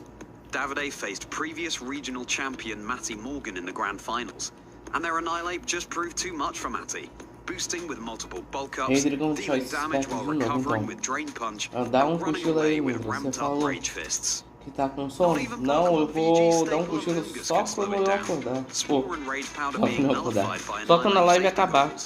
Daqui a pouco. Mas a gente já tá no top 4. Provavelmente, se não mostrar as duas lutas, já vai mostrar uma só e já vai mostrar a final, entendeu? Então tá de boas. E são 10 e pouco ainda. Então tá no tempo. Ainda tá no tempo. We're finally here. We've got the semi-finals upon us, and what a way to be able to just keep the hype going in this top cut of the 2026 Pokemon Frankfurt Regional Championships. This is David, this is Crossstar, and we are so excited to be able to feature our first semi-finals for you. And who'd have thought that in our first semi-finals we'd have Shohei Kimura, E fora que se eu der um cochilo, capaz dela vir ficar aberta aí e eu só acordar, sabe lá quando. Imagina, já pensou? I don't know. This is just crazy, honestly. Could he really do it? I mean, he's 2 sets away from it, right? Like, yeah. He's just going to go ahead and say, you know what? Sure, this isn't my region, my competitive region, but I might as well go for it because there's an auto invite to Worlds that's up for stakes, and it's just so impressive to be seeing someone of this high caliber, our world champion of the 2023 season, being able to just run amok here. And yeah, I mean, there's not only Shohei, there are a couple of more trainers, namely 3 that are in contention for getting that #1 placement, and we've got the bracket to be able to feature him. So here we go, to see the path of our trainers, of how they've made it here into top 4 here. So obviously we're going to be featuring the top bracket first there. Provavelmente a gente vai ter essas duas. Who we had earlier on today versus Fabian Brown, who actually lost that set, but Essas obviously duas have lutas pra overcome ver a that final. and already in top 4. Live até 11, praticamente iria até as 5. Não, mas isso porque é o que eu comecei a live 4 horas da manhã, entendeu? 4 horas, 4h20 da manhã. Esse regional, pelo menos, foi essa hora. O próximo é nos Estados Unidos, então provavelmente o horário vai ser normal. Tá porque o Wolf passa a mão no cabelo? Porque ele não quer ficar careca? Ou não? Não sei, faço ideia. Vai ser não, tipo, Tonha Público. Entendi. Entendeu? Estados Unidos, Wolf, D. É o próximo. Deixa eu dar uma olhada aqui. O que tá falando aqui, o próximo é em Pittsburgh, né? Deixa eu dar uma olhada aqui. with the new season too. Yeah, 100%. This is exactly the fire that we were hoping to see, and of course we would see as well. Oh, yeah. There's so much more on the line every single year, right? Because a gente tá vendo atualmente agora do Frankfurt. Aí é dia 19 a 21 de setembro em Pittsburgh, nos Estados Unidos. Are still practicing. They're always getting better as well. É isso mesmo. So the standard keeps getting higher and higher, and that means for us at home, obviously, and here we get to see even more high caliber games every single time we have a game. Yeah, it's such a treat, isn't it? Yeah. Especially when we're able to see such consistency from a lot of our heavyweight trainers on the field. At this point, it's not only our heavyweight trainers, it's the fact that, like you said, the standard keeps upping every now and then, to the point where we've got new trainers that are developing through the sort of tiers of experience, and you never know, they may even go ahead. It might be their first major event and just win it all. We've seen it before. We've seen the Justin Tangs of the world be able to do it, and yeah, it's such an incredible way to be able to sort of celebrate both our veteran trainers as well as our newcomers into the community and the competitive scene. Yeah, 100%. Yeah, doesn't mean you can't be a newcomer, because yeah, as you said, you could literally sail through and win multiple regionals just right out of the gate. It does happen multiple times as well. Even Mikhail Kelch as well was one of those players who came out in their first season and got runner-up worlds versus Shohei. You know, like, so vocês estão com a pira no careca aí, yeah, so like, I think we've got so many top players here, and obviously we've got to really shout out like to their teams that they've had along the way, and I'm sure they've got a lot of friends as well who've been able to help them too. It's often not an individual journey. That's the kind of the main thing. You often meet people under these events along the way. You're kind of making those connections, and you're just hearing a little bit further ideas, not only from yourself, obviously, in that inner monologue that kind of keeps you up at 5 a.m. going, what if I bring Bishop to this matchup? You know, you've got other people telling you that as well. I feel targeted. But that's a good call out, because I'm sure like that's an expression and a feeling a lot of us feel going into a major tournament as well. You're just trying to find a way to be able to sort of like get your own dent into the meta and find something that is niche enough where it targets some very popular calls in such a way where you're able to sort of essentially kind of counter them, or at least disrupt the match flow that they're anticipating going into your team.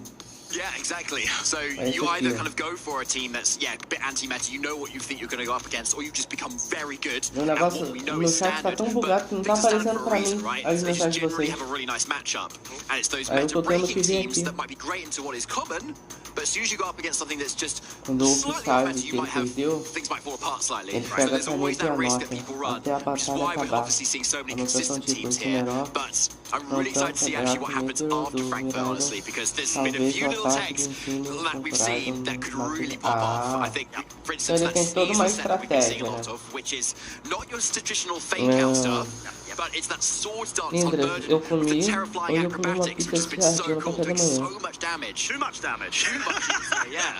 I could see that really kind of taking flight, as it were. Yeah, I like it a lot. I like it so much I might run out of tournament soon. But I think to your point there, there's a lot of innovation that's still available, even though this is 2.0 of regulation set H. We did have it last season. There's still room to be able to sort of make your mark in terms of very, I would say, creative ways to counter the current meta. It's sort of to the point where, even though we've got Frankfurt right now, there's still, let's not forget, another regional that's being played over across the pond. It is Monterey, and that it will also have consequences and influences on the meta moving forwards alongside our lovely event here over the weekend. Yeah, it's a great point. Plenty of influence from there as well, which we'll obviously see play out the results of, hopefully, at some point later tonight, I suppose. Yeah. 8 hours behind, I think, if I'm not mistaken, compared to us. Yeah.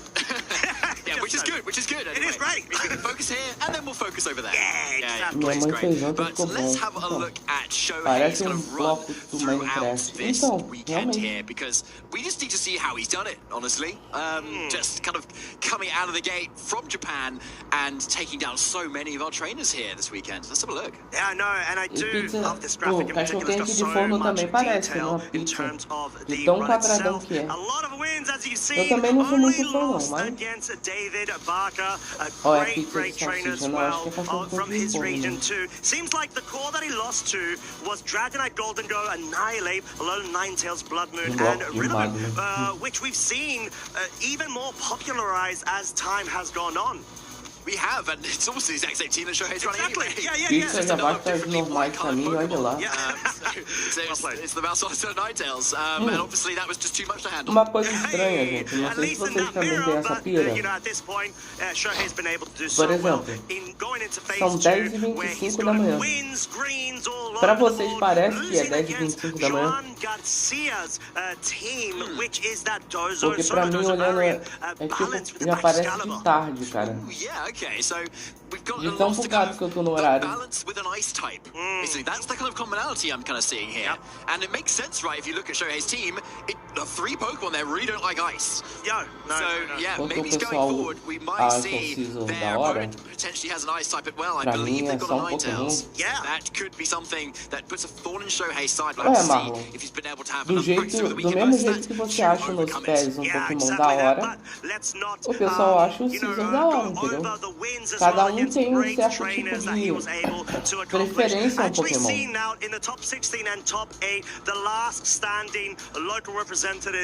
Do mesmo jeito que eu acho o Gengar no Pokémon da hora, entendeu? É gosto, pô.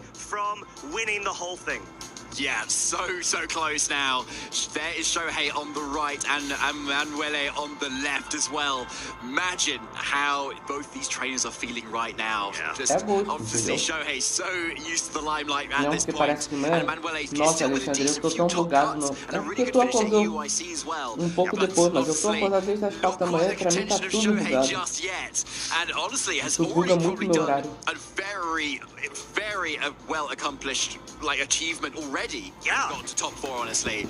This is the highest that he's been able to reach. He's previously got top 32s across the board, actually, over the past couple of seasons, across specials that we've hosted in Bologna and Turin, as well as EUIC top 32 2 seasons Na verdade, já diria Lindra Jovem. Yeah, just as we were saying, people just keep getting better, right? And so here it is. Here is that kind of proof at the moment. So the question is, though, it's not only the players, it's also the teams at the same time as to how these trainers will kind of go up against each other.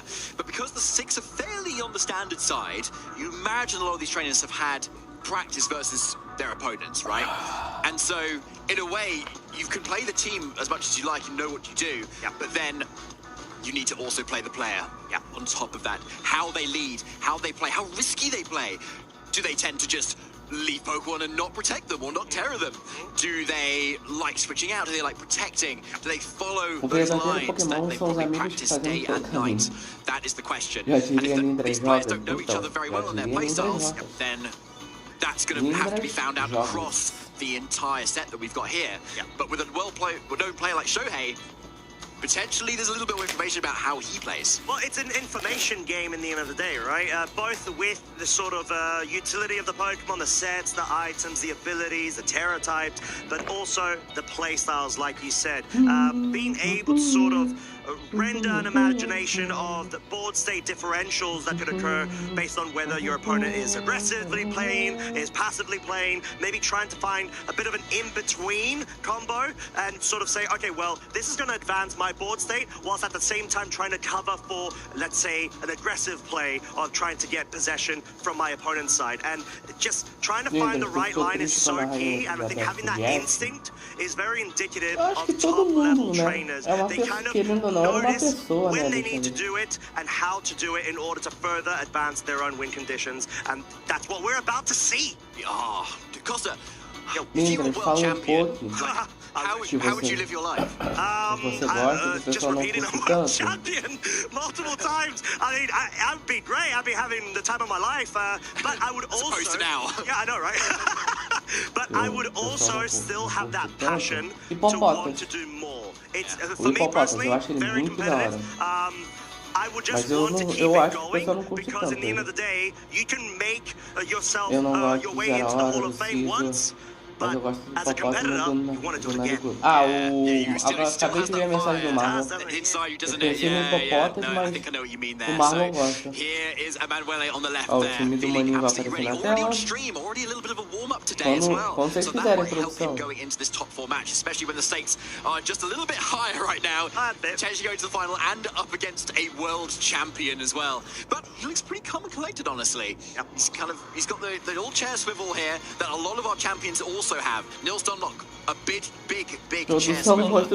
Então, né? Done very well. I love that you noticed that. Oh yeah, very consistent chair swiveler. So he's adopting that playstyle here as well. Yeah, and I think it's a great strategy going into this, David, if I'm completely honest. Não, Marlon, você tem que ver. Você tem que ver o começo da live. Os casters, né, os narradores e comentaristas, eles têm um top 4 ali de Pokémon que eles acham que vai aparecer no campeonato, né? Primeiro foi ontem uma menina que colocou no top 4 o Malamar. Depois foi um outro cara, ela conseguiu convencer o cara a colocar o Malamar também. Nossa. Gente, desculpa, mas pra mim isso é vergonha alheia, tá? Eles estão forçando muito esse negócio do Malamar, cara. Eu não achei. Eu não gostei do design. Eu não gostei.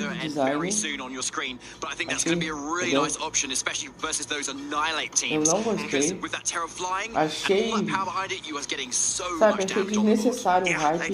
Eles mesmos afundaram o próprio hype do Malamar. Entendeu? E agora, o Marlon, você sabe por que no clipe tem tanta gente gostando do Malamar e falando meu amigo Malamar, sabe por quê?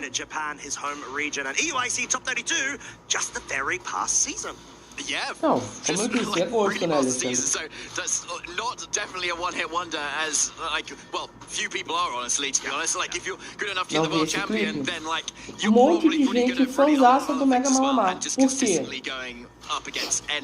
O Malamar, ele faz um movimento com a mão de hipnose, e aí o pessoal ficou hipnotizado por ele. Ó, o time do mano aí, ó. Incineroid, Septigogos, Golden de Life Orb, Snizzler de Grassseed, Ninetales de Focus Sash, Ursaluna Blood Moon de Leftovers e Rillaboom de Assault Vest. Mega Malamar tá igual o Megamente. Cara, eu vou ser sincero com você, Tefal, eu gosto do Megamente. Não ofenda o Megamente, não, por favor, porque o Malamar não tá igual a ele. O pessoal fez esse comparativo, gente, mas me desculpa. 1000 vezes o Megamente do que o Mega Malamar, cara. A Alakazam faz praticamente a mesma coisa. Então, cara, o filme do Megamente é muito legal, cara. O Megamente é legal.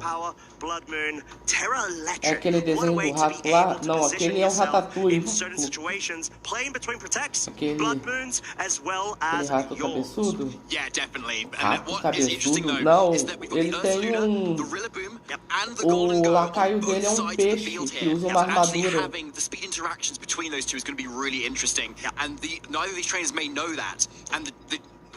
The significance of that could be pretty huge, especially when you've got two Golden Goes that can one-hit KO each other with a live ball. It's going to be Dragonite de Logo de Dice, Golden de Life Orb, Annihilate de Citrus Berry, Masshold de Fox Sash, Ursaluna Blood Moon de Assault Vest e Rillaboom de Miracle Seed. Eu já vi o filme do Megamente, ele parece uns Muffs careca. Que isso? Aí não, Alexandre. Gente, o Megamente não tem nada que pareça a ele. Tem nada que pareça a ele, ele é único. You're good as gonna love that, yes. Big fan of that, Costa. Points for you. Thank you. Okay, right, let's get back to it. Hang on, let's lock in, Costa. Come on, lock in. Right, so that Dragonite could be very interesting here to shot off a lot of those boosts with that haze there and getting round that good as gold from the Golden Go too. But I think Ninetales is going to be really big for Emanuele in this matchup. As we kind of maybe identified, those 2 losses that Shohei had that ice coverage on them in that Excalibur or that Ninetales from that team. And looking at it here, it also looks really good. Focus Ash means it's going to survive any of those bigger hits. Dos meus Pokémon favoritos. Eu trazer Brother do Mega Man. Então, né? Eu acho que a maioria gostou do apesar do raio, o design do raio ser preguiçoso, do Mega Raio, tanto o X quanto o Y, mas eu gostei.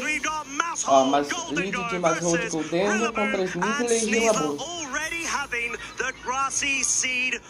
Eu sempre odiei a linha do Pichu. Sabe que uma coisa curiosa, gente? Vocês normalmente, em Fire Red e Leaf Green, se vocês pegam um elétrico, provavelmente é o Pikachu, né? E vão e jogam com o Pikachu. Há exceções de pegarem e usarem o Mou, o Zapdos e o Electabuzz, né? De elétrico. Pera, só eles que estão de elétrico? Pera, só tem 3 Pokémons elétricos? Emanuele's not going to be able to do that quite yet. As we do have Ursaluna actually switching in right now. Just the raw acrobatics, no sword stance set up and no redirection from the Maushold, opting to go for the Super Fang, bringing the Ursaluna down to half of his HP. Então, eu falei, é a rara sensação de uso. Mas voltando ao meu raciocínio.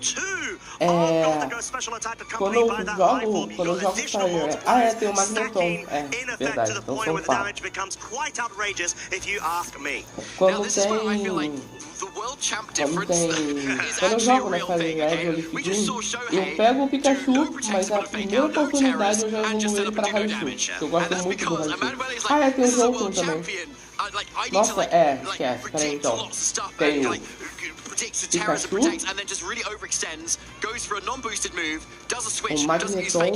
o Magneton, o Pikachu Magnemite, Jolteon,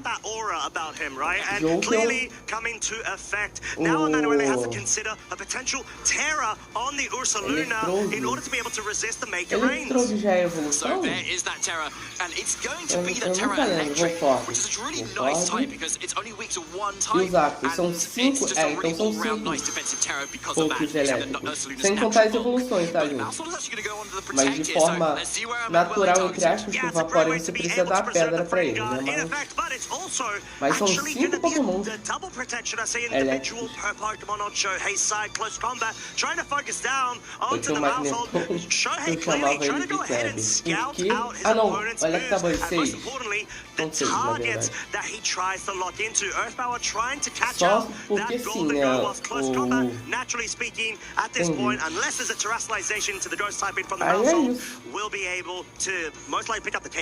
Eu gosto muito do Raichu, então prefiro mil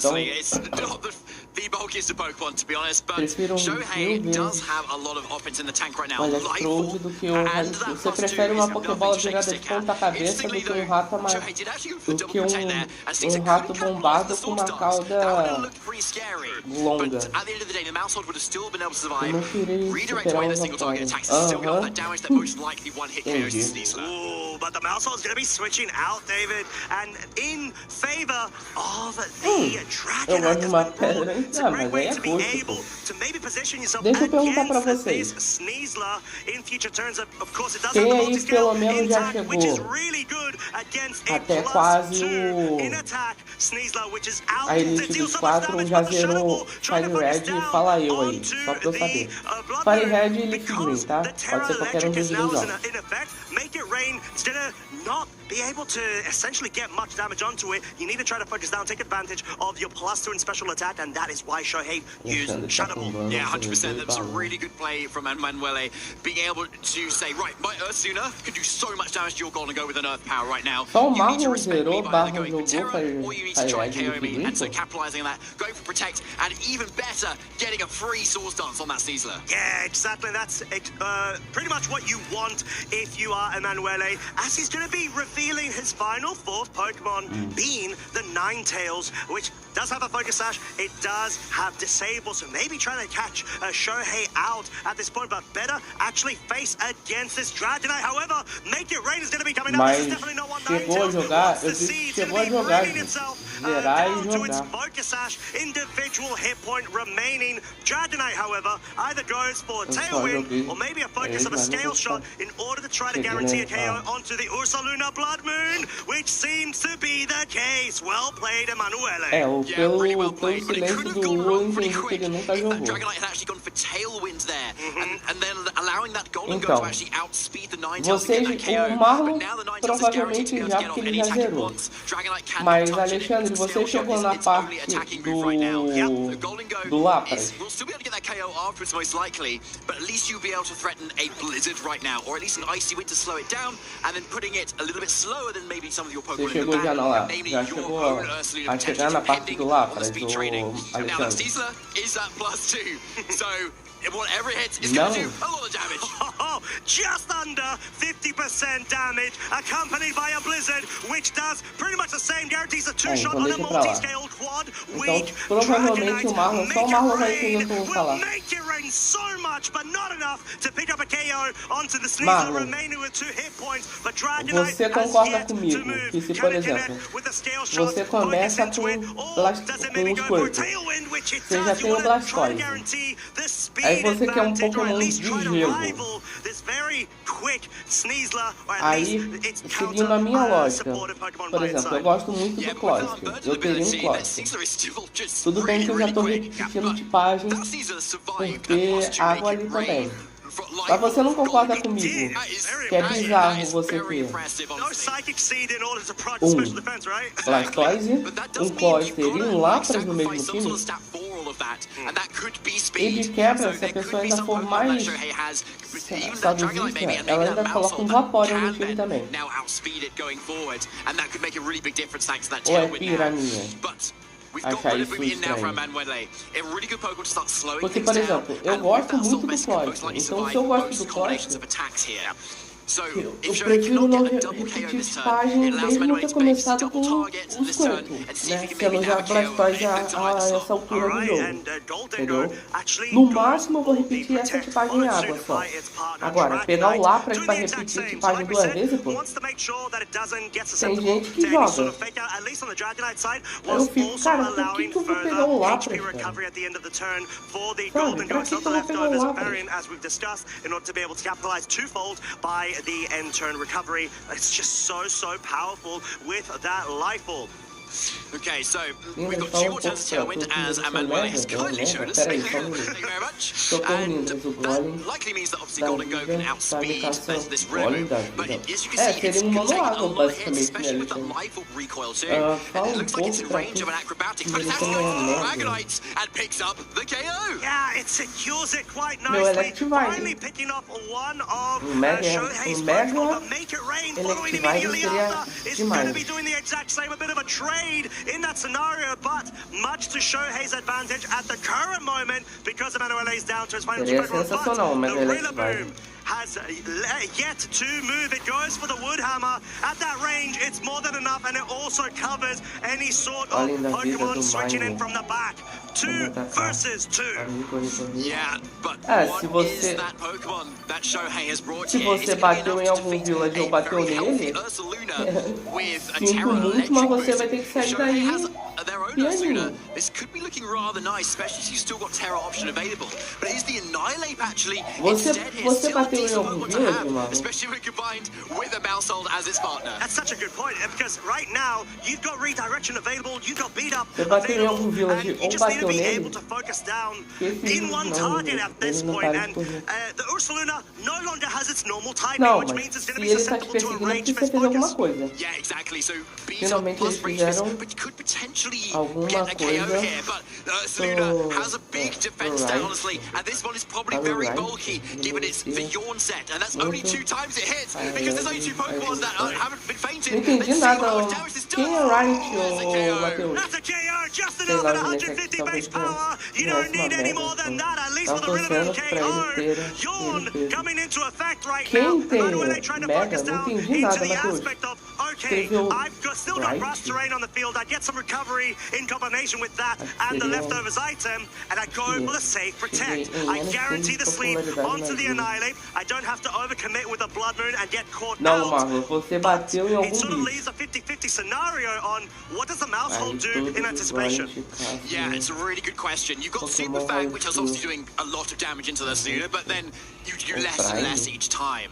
It's a really safe protect for us, but it Pera, looks tu like has escreveu Shohei Right? maybe Por que se é Raio Chupa? the no protect this turn. Has he gone for the attack or has he bulked up? Oh, he's gone for the bulk up. A sort of in-between turn, I'd say. Not too aggressive, but not too passive. Means that it will get so much more damage going for it, but the Ursaluna Blood Moon will be enough to pick up the KO onto the Mousehold, leaving a 1 versus 1 between the Ursaluna and the Annihilate. We've seen the speed interactions. Annihilate is the fastest thing, but guess what? It's not going to be able to move because it's now been put to Tem sleep. nada a ver com popularidade, o Marlon. O Golem ele é programado para proteger a vila. Se você faz alguma coisa pro village, ele vai atrás de você e te bate, né, pô? Moon can now come out next turn for Manuele and most likely get the KO. Shohei needs to wake up.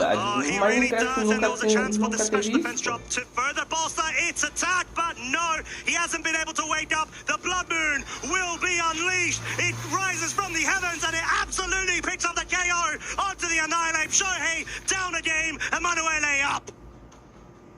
Oh my goodness! Okay, Mas aí ele Emanuele tá must be parando. feeling so pumped right now Claro, after você bateu such nele, a eu não vi close ali, game pô. and taking that win and really showing how that Yorn Ursaluna is so strong.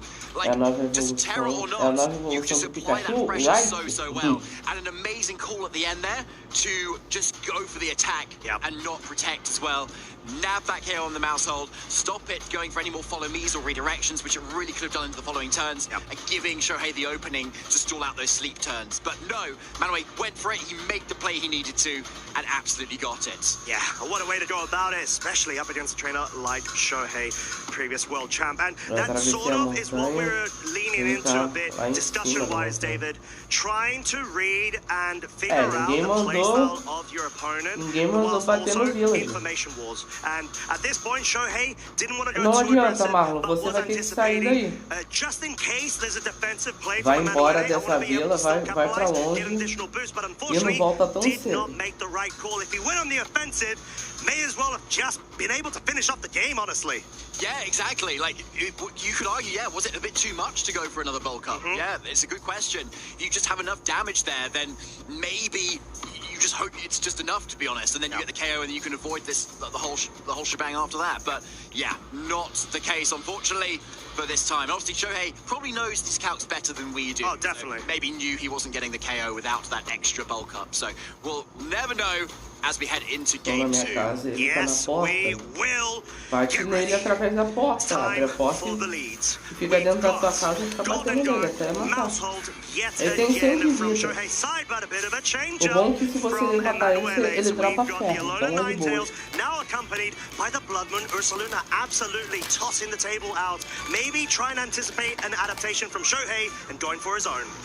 Now, something Shohei can really do here is Super Fang plus Make It Rain / Shadow Ball to get pretty much any KO he wants to at the moment. Something that would be really incredible to be able to do right now. Because it would just turn on the heat and do the exact opposite of what he did on game 1, which was be really passive, switch, nasty block, which could catch Emanuele off guard here. But Emanuele, of course, has tools of their own as well. Matar ele, sobe 3 blocos e matar ele, pô. This Ninetales is still going to move on. Yeah, as we do see the first terastallization, and it's going to be that electric typing on the Blood Moon. You want to make sure that you don't fall short of losing too much HP resource from a very offensive play of the Super Fang and the Make It Rain. So, seems like that may just well be the case. Icy Wind, however, will be coming out. The Blood Moon Ursaluna has a good chance of actually outspeeding, dependent on the training, but it does not. Make It Rain, however, is going to be able to not only deal a relative good chip damage onto the Blood Moon Ursaluna, however, also bringing the Ninetales down to its focus sash, now allowing the Ninetales to be able to go for another Icy Wind and most likely, oh wait, no, of course the overpower is in actually able to pick up the KO. Icy Wind might even be able to pick up the KO now with the double target. Yeah, it's really close to it now, honestly. It's like, and there's nothing stopping it either. You could just Blizzard, you can Icy Wind. Like you might as well honestly Blizzard, to be honest, because there's nothing stopping that, to be fair. And then there's no way that this Mousehole can get a KO on the Ursaluna anyway either, because it's just got Super Fang and it's got Beat Up. Yeah. So really excellent positioning for Emanuele, actually, based on that. Crucial survival from Golden Go, but in some ways you may have even wanted to go down there, so you get the kind of paid switch into the Annihilate, and then start maybe trying to go for some setups beyond that time. Yeah. But instead, it's kind of stuck there like a sitting duck, and it wants to kind of protect and switch around. So here's Shohei's attempt here to reposition his board. Yeah, you want to be able to at least preserve that mouse hold. In anticipation of an Annihilate being in the back, you want to be able to have like a dual stream sweep of potential in order to be able to rival Emanuele's disruption from his side of the field. Golden Go does go down at this point. Blood Moon, you see, trying to focus down onto the mouse hold. Getting 2 KOs would have been so good in terms of remaining pieces. But like you said, David, Shohei at least wanted to try to preserve.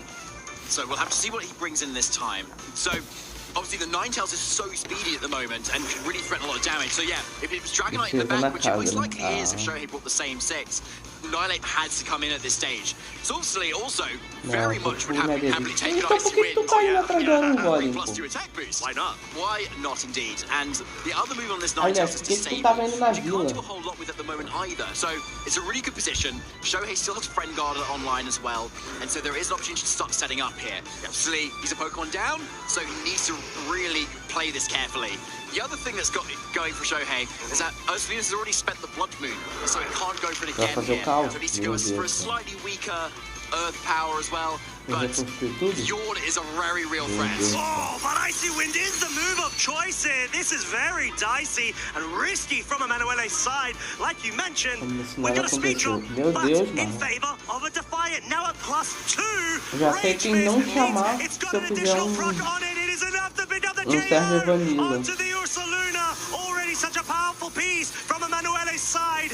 Out of contention. Yeah, really good call there, honestly. And there's the Mousehole actually being slower, actually, so because of that Icy Wind from before. Yeah. But either way, still enough to get that KO. Likely thanks to that Ninetales actually attacking it. Yeah. Without it attacking, that Ursaluna likely survives. Yeah. And that becomes really, really awkward. But Shohei, being the expert player he is, absolutely calls it really nicely. Now, quando fizer um serve vanilla, se eu fizer um serve vanilla well, Sneasel with the acrobatics, that's really nice too. But we've still got Follow Me on the board. And the issue is, you can't get the KO on the Mousehole and then follow up with Sneasel at this point yet. Yeah. Because Ninetales can't do a lot of damage. It's the sou eu que tô com sono, mas o mal que tá viajando aqui, meu Deus do céu. The Annihilate. So if you want to try and get Caesar to the point that it can actually survive an attack from Annihilate, Rillaboom needs to come in at some point. Yeah. So that is the tricky scenario here, and makes Emanuele quite vulnerable because of how predictable that play is. And we can see Lockie in here now. Yeah, there it is. Rillaboom is being brought in. Grass Terrain online allows the activation, of course, of the Grassy Seed. +1 defense. Yeah, I think this is going to be such a crucial turn, which may well decide who becomes a finalist or if Shohei can force a Game 3. Now, Sneasler is going to be able to move first outside of priority, but Mousehold wanting to make sure Friend Guard is still available online. It is not susceptible to a close combat focus, but this allows the Annihilate to actually move, which didn't go for a defensive play. Rage Fist, is it enough at +2 and multiple Rage Fist counts? Of course it is! Defense boost! Annihilate says, no, not for me, and not for you two. KO'd absolutely outright. Emanuele must be really regretting that Icy Wind now, particularly as the Annihilate was still fast enough to outspeed the Ursaluna as well in that previous turn. So yeah, that attack stat is really paying dividends right now. Sneasler, even through that defense boost, all that bulk training has absolutely gone down.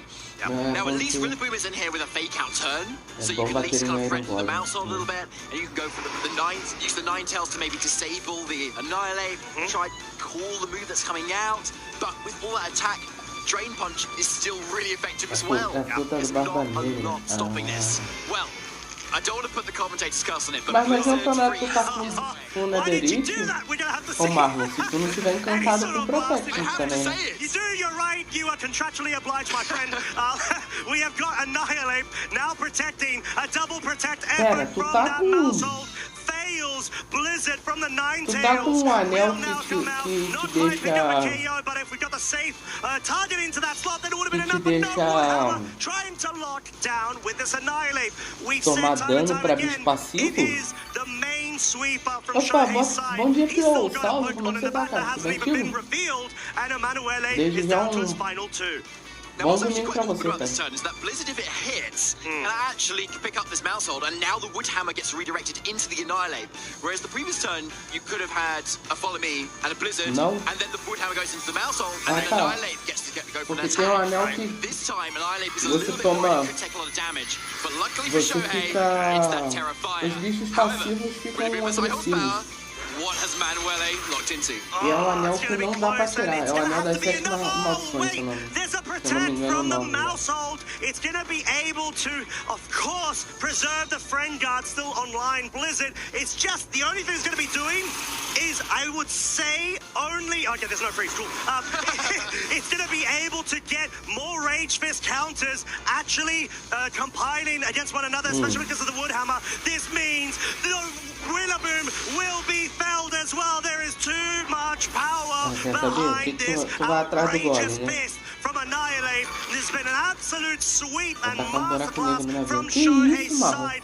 And I think, like you said, David, Emanuele is going to really have to think long and hard on this because the Icy Wind seemed to bite back in this scenario with that Defiant +2 prop. Yeah, 100% there. I mean, like, even Cara, if não Blizzard gets fizeram some sort nada, of foi freeze here, Iron it's probably Golem, going to pô. run out of VP before it can even take this game. Yeah. You haven't even seen what's in the back either, so we can see Shohei knowing that end game as well, making sure that his Pokemon stay along around as possible. É, eles merecem. This Blizzard's VP. Como merecem, pô? Shohei's thought process there is, might as well Eles go não for the double fizeram protect nada, quem because fez let's foi say o Annihilate Iron Golem, does pô. get frozen, it will force my final Pokemon to come out, which I do not Cara, want queria to 3 reveal esmeraldas. any bit of information going into this final game 3 because at this point, Eu quis dizer Shohei may bicho well com feel 3. comfortable in being able to bring the same sort of variation of 4 that he brought to this game 2. Ah, Yeah, it's a mesmo really assim, good pô. point, honestly, Costa. I think it's you can see how Você the tem como game plays so negociar. differently, even though we had the same 6 Pokemon as well. So that turn 1 was really interesting. It kind of really switched things up a bit, didn't it? Where Shohei went on the offense, basically kind of using his Golden Go as just a little bit of a cannon, just to kind of throw a load of damage out. Just kind of accept maybe it getting fainted afterwards, but having at least that damage on the board. Se você giving the salvar a bonus action vila to the deles, Ninetales, eu getting acho all que that eles te damage dão onto the desconto Ursula, lá. which otherwise is just so bulky. Yeah. But going to game 3, this is where a lot of trainers may consider switching things up, when especially when they've gone with the same game plan. You want to try and capture your opponent off guard a little bit, and having 4 different Pokemon may completely change that up. So we've got to be looking at some of the opportunities for Shohei to potentially go with Tenta that salvar a vila Dragonite, for dele. instance, or maybe its own Pra tu Ursula, ganhar o herói da vila. very nicely A into vila sumiu the magicamente. Sneasler, particularly if it gets Será off that como Earth será Power lembrança and goes into that desse Terra lugar? Water. Já. But Meu either way, Deus that do céu. Ninetales is very scary. Yeah.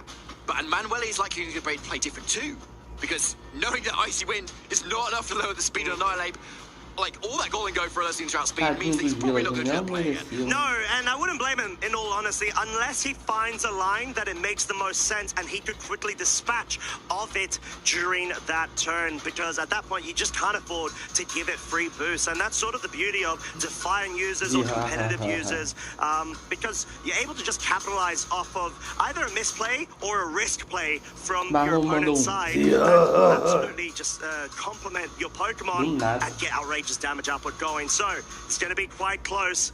Both of our trainers are thinking long and hard because this is their tournament lifeline. That is up for grabs. Final game 3. Which of these 2 trainers will be entering the finals here at Frankfurt Regional Championships? Play the leads. We've got them on screen. Golden Go, Mousehold for Shohei versus yet another variation from Emanuele's side, the Blood Moon, accompanied now by the Sneasler. Yeah, so a brand new lead from Emanuele, actually. So I quite like this, to be honest, because the Ursaluna, as we've seen, applies so much pressure, especially onto that golden go, kind of forcing Shohei to actually have to go for that follow me if he wants to avoid significant damage onto it.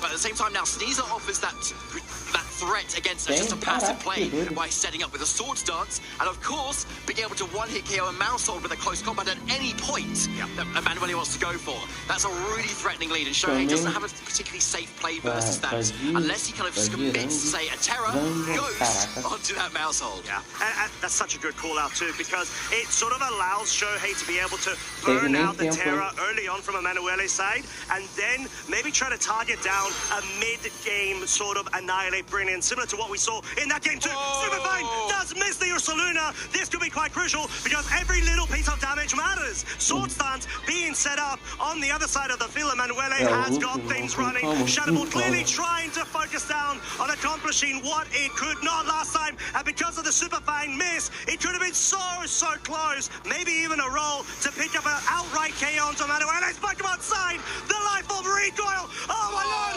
it's a critical hit onto the golden door. It goes down in turn 1. This could be so huge. Eu acho melhor você enfrentar o Sopro. Absolutely have with this play here. Earth Power getting that KO goal to go without it even doing like 50% to the Ursaluna is absolutely massive. Mousehold getting away with doing like absolutely nothing, and Sneasler getting away with a Sword Stance already. Golden Go off the board, being the only Pokemon that can resist both of the same type of attack bonus moves that Sneasler has, and the acrobatics, means Emanuele is in an incredible position. Yeah, it truly, at this point, it seems like the odds are in his favor. He's doing an incredible job to be able to take advantage of it. However, this game is not over. Annihilate the pseudo shadow sweeper right after Golden Go is back on the field. Now in game 3, accompanied by Mousehold, easily susceptible to its beat up strategy potentials, and I think Ursaluna's identified that. Yeah, 100% though, but the Ursaluna is switching out into this Rillaboom to be able to get that defense boost online. We've seen critical hits before, we can see them on Shohei's side in the future as well. There is still very much potential here. We've seen how Annihilate can 1v4 teams this weekend, so we can definitely see the potential for a world champion to do just that as well. Granty Seed boosting up that Sneasler, and now we see the responding Terra here. It's going to be that Annihilate, going for that Terrify that was so strong earlier, taking away that weakness to his acrobatics. Yes, as it's going to be able to sort of absorb the damage in order to be able to improve the damage count of the Rage Fist. Acrobatics, not quite enough to pick up the K on the Mousehold, which means the beat-up has been able to be launched, but because of the Golden Go going down, it's going to only hit 3 times. We have got a 200 base power Rage Fist going into the Rillaboom because of missing that additional 50 base power, not quite enough to be able to pick it up. Rillaboom as now on the field. Fake Out is now on the board and can also affect this Annihilate. Obviously, he's going to boost up that range damage, but you're kind of at a point where does any further damage really make a difference to his damage potential, to be honest? No, I don't think so. Not really. No. So, yeah, like, it's probably quite a safe play to do, and Mousehold can't do a lot in return. Obviously, we can see that double protect that could come out again. Again, is Shohei worried about more Sword Stance boost on the Sneasler? For the same reason? Possibly not. It's probably getting a KO on anything it touches at this point as well. So, maybe a little bit safer to just reposition, get in that Dragonite, start setting up a little bit of speed control, maybe. Yeah, speed control, name of the game right now, and it's got such a great positioning in terms of, I would say, the multi-scale being intact, but that's not the case, because it's been broken by the Fake Out, accompanied by another Sword Stance. Oh my lordy, this Sneasler is so primed and ready to just go on the offensive. Yeah, it's looking so scary now. I think, like, obviously the multi-scale is broken there, and this is going to be a +4 acrobatics that could be coming out here. I have to see the trade. I don't know if I counts on this. There's the Grassy Glide. Mousehold down. Sneasler next. It's going to have to connect and pick up as well if we don't already see. Oh, well, it's going to be the case. It's enough! Acrobatics, what are you doing? You're picking up a KO on what is a very powerful Gen 1 Pokemon. And that has put so much wind in Emanuele's sails versus a solo Annihilate. You have got all 4 of your Pokemon. Grassy Glide, sure, you'll increase the base power of Rage Fist to 250, but Sneasler is here. It's a +4. It's able to break the defenses of Annihilate and lead Emanuele into the finals.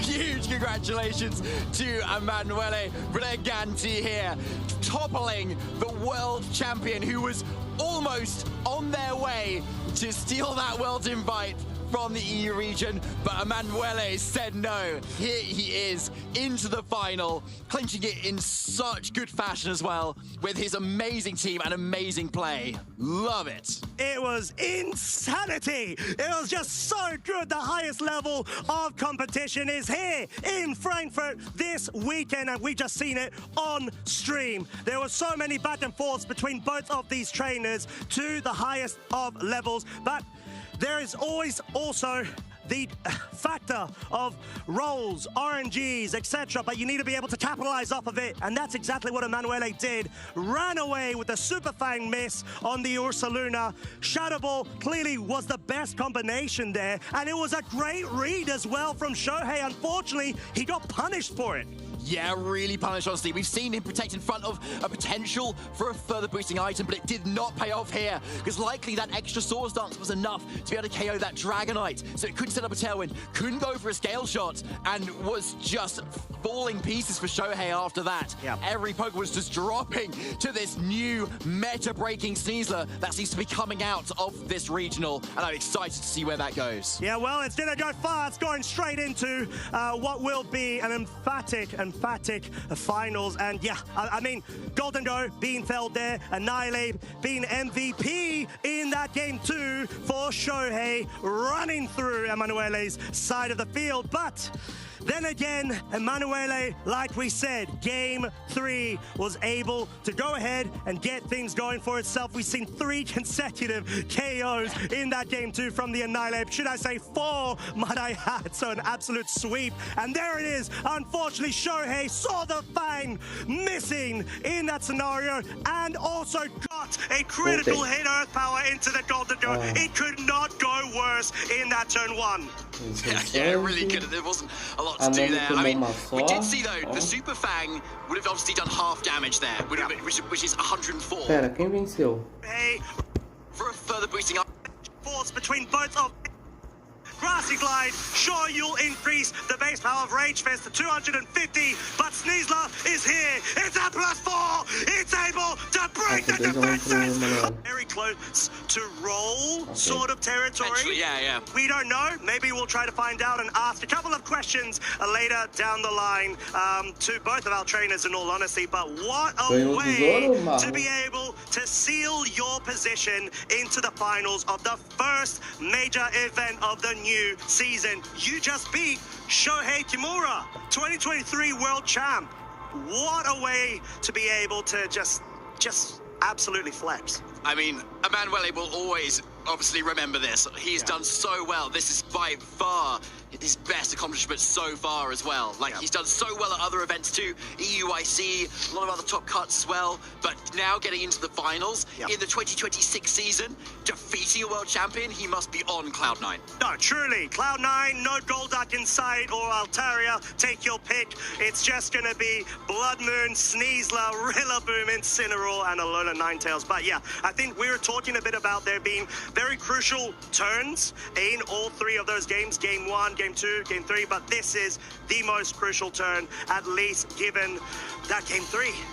The fact that not only do you have the Super Fang miss, which we did just see right there, you had the absolute capitalization of Sneasler going for the Swords Dance.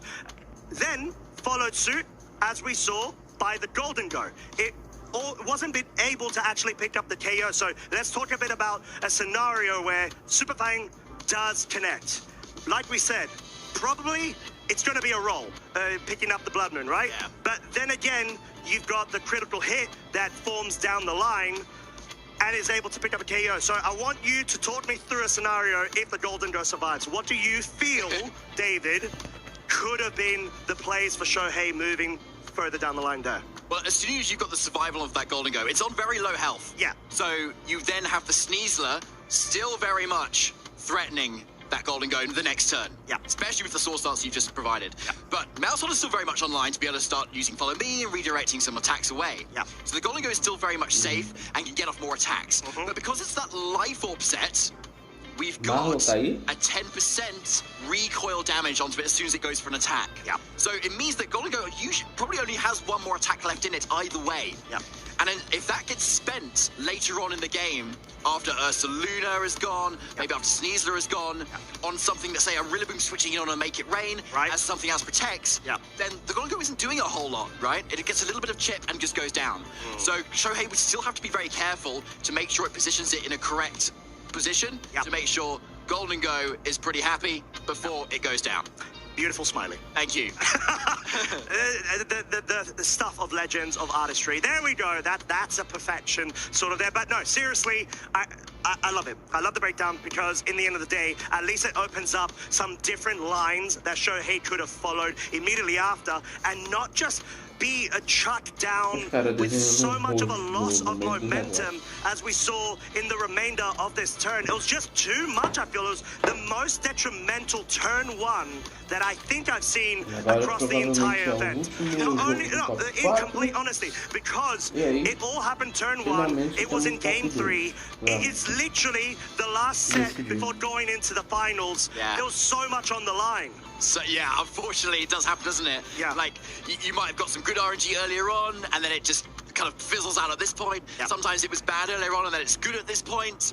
But if it was bad earlier on, you may have never gotten to this point. It's down to what you choose that you want to bring to a tournament at the end of the day. It's super fan with 90% accuracy. You play 15 games or sets or whatever across the set, then you need to expect to miss 1 or 2 of those. Yeah. And unfortunately, it really mattered. It did. I mean, it's variance. It's the law of variance, right? Because at some point, it's going to happen. It's just how probabilities work. But you just have to hope that it doesn't happen at the most crucial time. And at least it's at a point where you can afford for it to be able to miss. And yeah, game 3, top 4. That's tough. That's tough, man. I'm going to be honest with you. But Shohei, knowing him, he's just going to keep on going, you know? He's got top 4. He's already got a lot of CP. Sure, he didn't get the auto invite he was chasing this weekend. That doesn't stop him from going into another one very soon.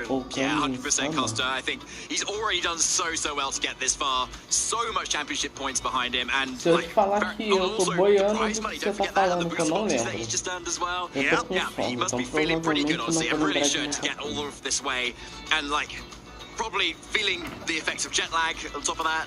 And like, yeah, I don't know how he does it. He's not flinched by these effects. He's absolutely got that inner focus that worked so well for him. And yeah, huge props to him. Congrats, commiserations. But we've got to hail through with the absolute performance that Emanuele has been able to just show on display, you know, like so proud of him with how well he's been able to sort of try to adapt to the circumstances. He's now in the finals. Yeah. He's one step away from an auto invite at the very first event, you know. Some people could argue, well, maybe he just wants to chill and lay back if he's able to win it all at this point, because you can. But knowing that he's a competitor and he's reached this stage, he's probably not going to be able to. There are travel awards that you chase, there's glory, there's a lot on the line as well. More prizes too. There is, exactly. But of course, there's only going to be one player in their way, and that's going to be either Victor Medina or Davide Carrera. Like, they are strong players. Oh, yeah. But we've seen him take down Shohei. Mas That aí means tu tá anything is perguntando, possible, vendeu honestly. comissão? Arguably, if not Sei lá, factually, one of the comissão, strongest players of all time in the Hall of Fame when it comes to VGC. And yeah, like you said, one more challenge. But that does mean one more semi-final that we're going to be able to go ahead and feature very shortly after a lovely little sit-down with Emanuele himself, our first finalist on the couch area, ready for an interview. Thank you so much, Costa and David. Well, I'm here with our semi-final winner, Manuele. And firstly, congratulations. What an absolutely incredible semi-final. And congratulations on making the final. How are you feeling after that? Amazing, of course. Can't feel any different. Also for, like, the opponent I faced during the way makes me proud of it. I got to be honest. Yeah, and we were just having a chat off camera before we came over, and this is the first semi-final that you've got to in a competitive event. Yeah. And to go up against such a formidable opponent, it must have been quite daunting kind of going into that match. Yeah, I was like... So, in general, I approach these semi-finals as I approach the whole tournament. Because I didn't want to ruin the experience, so I was like, I prepped for it, so I do the best I can, and it goes as it goes. I didn't like try to think too hard on it, so I would just already get stressed before playing. So I was just trying to be chill about it. Yeah, Manuele, I just push the mic a little bit closer because we want to hear what you have to say. So sorry. No worries. No, but that's really good insight to hear. And about Shohei as well, obviously, being such a formidable opponent just puts more emphasis on how well you played in that match and how incredibly well you've done in this tournament to get to the finals. You've got to be feeling confident going into the finals. Of course, it is, you know, another match against another top player, but that's natural. But how are you feeling confidence-wise with the team as well going into the finals? As I told you, I feel confident because I know I played a lot, I tested a lot, so I'm okay on that side, but still I don't want to, like, feel already too, how do I say it, like too hard on myself and ruin the experience because maybe I get in finals and it stops there. So I'll just do as I did in semis, so I'll try my best. If I win, it's better. If I don't, it's okay. I'll try next time. I think that's such a really great way to look at it, you know, and something that a lot of players can take inspiration from to carry into their own experience. The team itself is incredible. Is there anything that you want to add about the Ursaluna, especially that end play? Were you quite confident that it would take the combination if you saw the Super Fang and the Shadow Ball coming into that slot? Yeah, I knew I could take I would take like most of the times the combination. And it was also a bet because you also had to guess the Terra, because if I don't, then Shadow Ball doesn't even have effect. So I think I had 2 out of Titian areas going better for me than the Rim. So I was like, I'm gonna play my odds if I have more and just stick with it. Yeah. Well, we know that you've got a final ahead of you, so I don't want to keep you too long. Is there any shout-outs for anyone here in the venue or anyone back home that might be watching, supporting? Yeah, for sure. Of course, my family, my girlfriend, and all my friends that keep supporting me for the tournaments. My team, the Tomodachi as well. And that's it, I guess. Everyone that cheers for me, even at home, everyone. That's brilliant. Well, Manuele, it's been an absolute pleasure having you up here. Hopefully we can have some more time with you, but all I want to say is good luck in the finals. You've been playing amazingly well, and I'm sure you're going to give us a great show, so looking forward to it. Sit tight, everyone, because we've got one more top 4 to come. We'll be back with the action very shortly.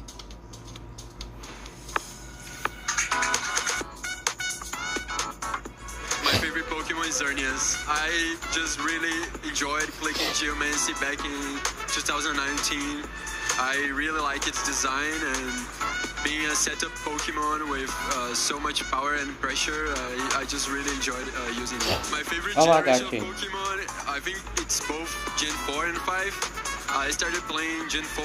I love the Sinnoh region, I love the Pokemon of Sinnoh, and Unova also have great games with Pokemon Black and White and Black and White 2. I learned VGC pretty much by watching better players than me on YouTube.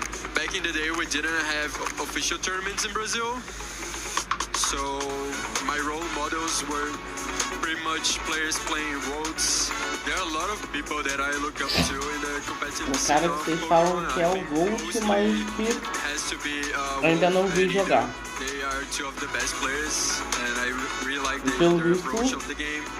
Ah não, dá pra ver ele jogar esse ano, vamos ver. On the internet, so when I was younger, I was able to watch a lot of their play style and their team building, and yeah, they're just so good. My favorite city was definitely Yokohama. I had a great time in Japan. Food is great there, people are nice, and the country is just really beautiful. I think the favorite thing I did in Japan was going to Nara when I saw all the teams. Fluente, ué. É o mínimo, né? Passar tanto tempo jogando é o mínimo você falar em inglês, né? For the first stop of the 2025 ICs, we went to Sao Paulo, Brazil for the Latin America International Championships. Over 550 trainers competed in the video game across the juniors, seniors, and masters division. This was the big international showcase for the Regulation H rule set. No Paradox Pokemon, no legendaries, no restricteds. Just back to the basics of the Scarlet and Violet Pokédexes. With so many possibilities, trainers needed to be prepared for all sorts of team archetypes and unique Pokemon choices. And it was going to be the most experienced trainers finding the wins. The Masters Division Top Cut was one of the most stacked fields we've ever seen. 5 international champions, 2 of which were the only 2 players to ever have 2 IC wins, 1 Players' Cup champion, and a ton of regional champions. It was almost fate for the 2 double IC champs to face each other in the finals, or for LAIC to finally be won by a Latin American player. But in the end, it was Marco Hamanta Caladura Silva versus Victor Medina in the grand finals. A classic sun versus rain, with either Marco making history as the first 3 times IC champ in Masters, or Victor finally getting a win after coming so close so many times before. Championship Sunday was Marco's day. In a decisive 2-0, Marco Silva made history as not just the first 3 times IC champ, but becoming the first to defend an IC title. Heavy is the crown as Marco Silva makes history as the first 3-time international champion in the Masters Division. In the Seniors Division, Marco's little brother Pietro Silva also won LAIC, adding another IC champion trophy to his cabinet. Pietro Nihal Caladura Silva will be your international champion. In the Juniors Division, Ismail Hoki finally won his first IC. We've got Ursaluna in the trick room, fully ready to pick up the KO, and we have it, Ismail Hoki. Now we look forward to the Europe International Championships in February, so make sure to follow along and catch all the action at Pokemon.com/broadcasts.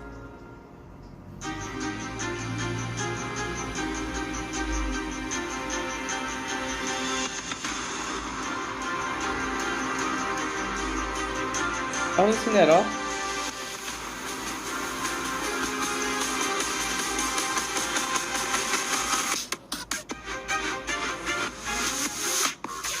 Lacrinho, ó, esse Neró.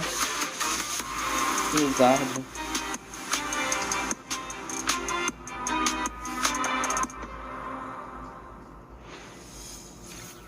Welcome back, Pokemon trainers. After that absolutely phenomenal match, we are ready with our second top 4. My name is Zoe Liu. I'm joined by the amazing Lee Provost. Lee, are you pumped I am for this so pumped. top 4? I really am, yeah. I mean, after that last top 4, Emanuele and Shohei, it was just incredible. It sets us up perfectly to go into this one, right? And really nice being able to take some time to speak to Emanuele and get a bit more insight and his feelings, how he thought that match went, and going into the final as well. So very excited for them, and also for our 2 trainers that we're going to be featuring next, which is Davide Carrera and Victor Medina, which is, you know, 2 titans in the VGC. They have been in the game E aí, afinal, finalmente saberemos quem é o campeão do primeiro campeonato de 2026 do VGC. Do regional, né? Primeiro campeão regional do VGC. Já volto, gente, rapidinho. See here, the road to the finals. There we've had Emanuele in that top 4, coming off the back of a win against Valentine and taking on Shohei in a very close game and making their way into the finals. On the other side of the bracket, of course, we've had Jean Garcia, who we featured yesterday, Davide Carrera overcoming that Dondozo with us.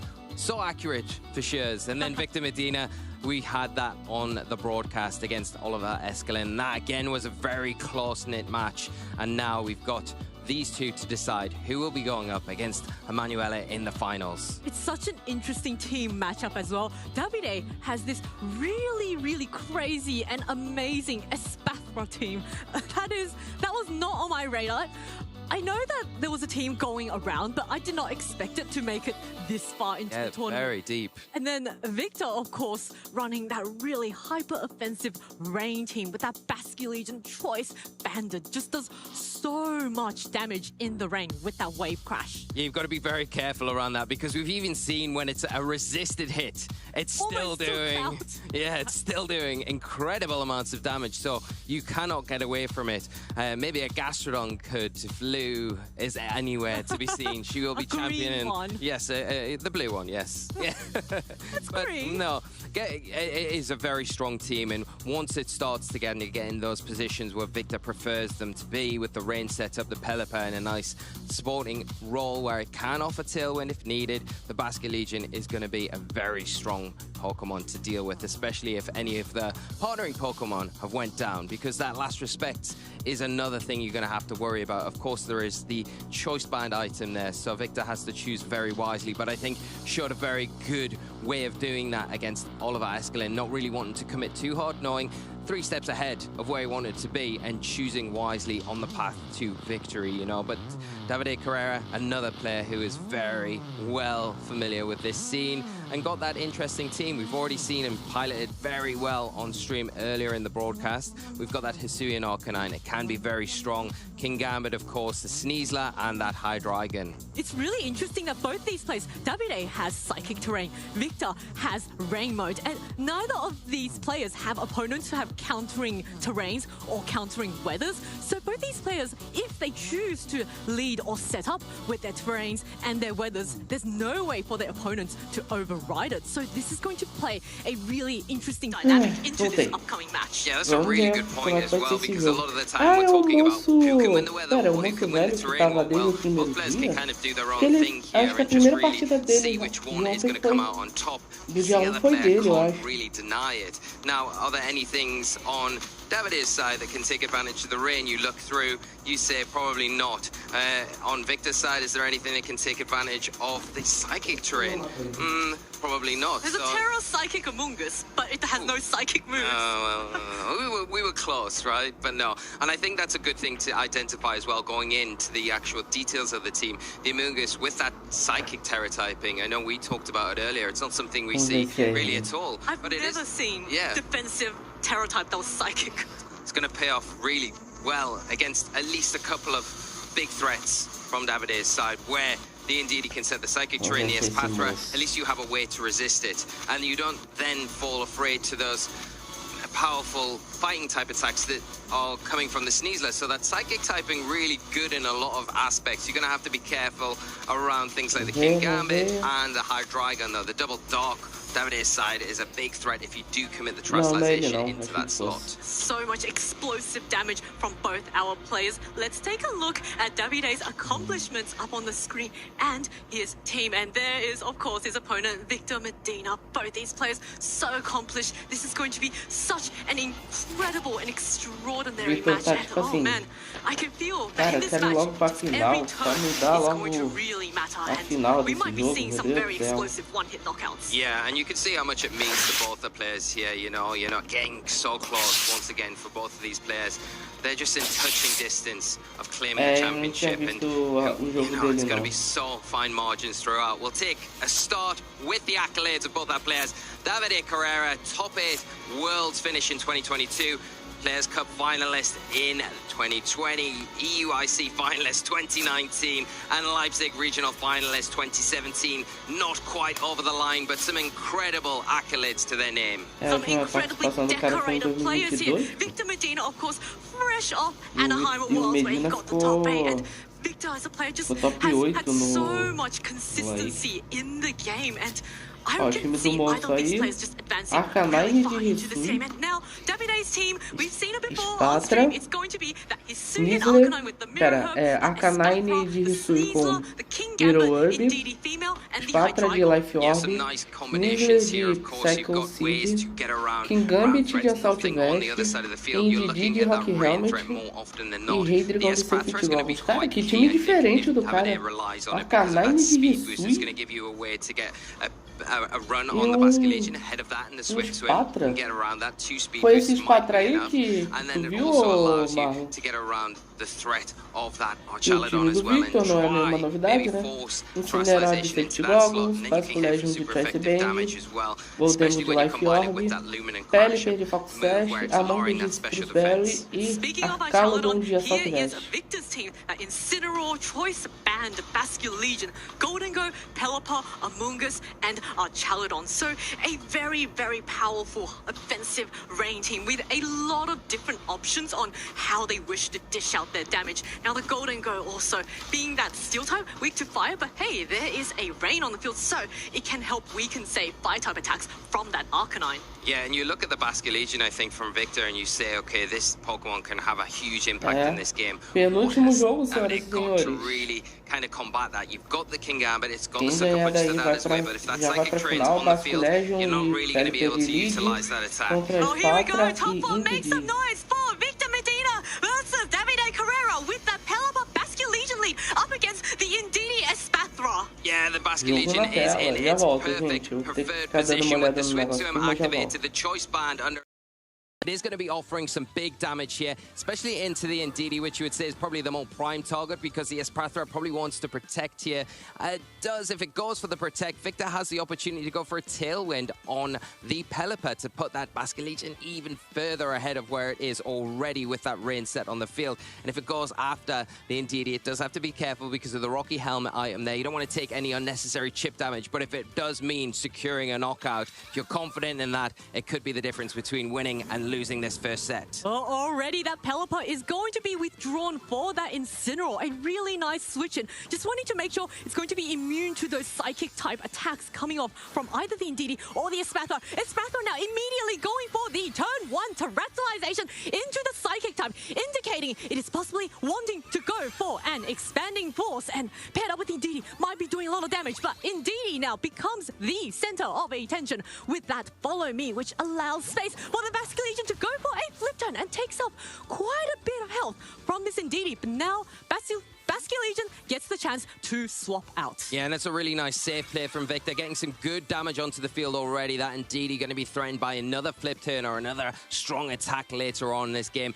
You get the Archaludon onto the field, and this is going to resist those psychic type attacks. So you've got one immunity in the Incineroar, great play, and a resist in that Archaludon. And at the same time, it's going to boost that stamina ability, give you a +1 in defense. It still takes quite a lot of damage when you're considering that the Espathra has Terrestrialized. It's got the boost there, and also from the Psychic Train. And there we go. There's the speed boost. One of those getting started. Couple more of those. The Basque Legion isn't going to be in as good a position as it was before. But now the Incineroar out in the field, it is going to offer a lot more pressure onto that Espathra. The knockoff going to be very threatening. And also that Indeedee can't really feel as safe as it once did. The Archaludon has that body press that it can go into that slot, hit for neutral, +1 defense. It is probably going to be enough to pick up the knockout there, leaving the Incineroar kind of free to go after the Espathra. Incineroar's just in a really, really nice position here, and it's just not threatened at all. It can even maybe go for a parting shot, but it looks like Indeedee now going to swap out, maybe quite threatened by, say, a knockoff or a body press.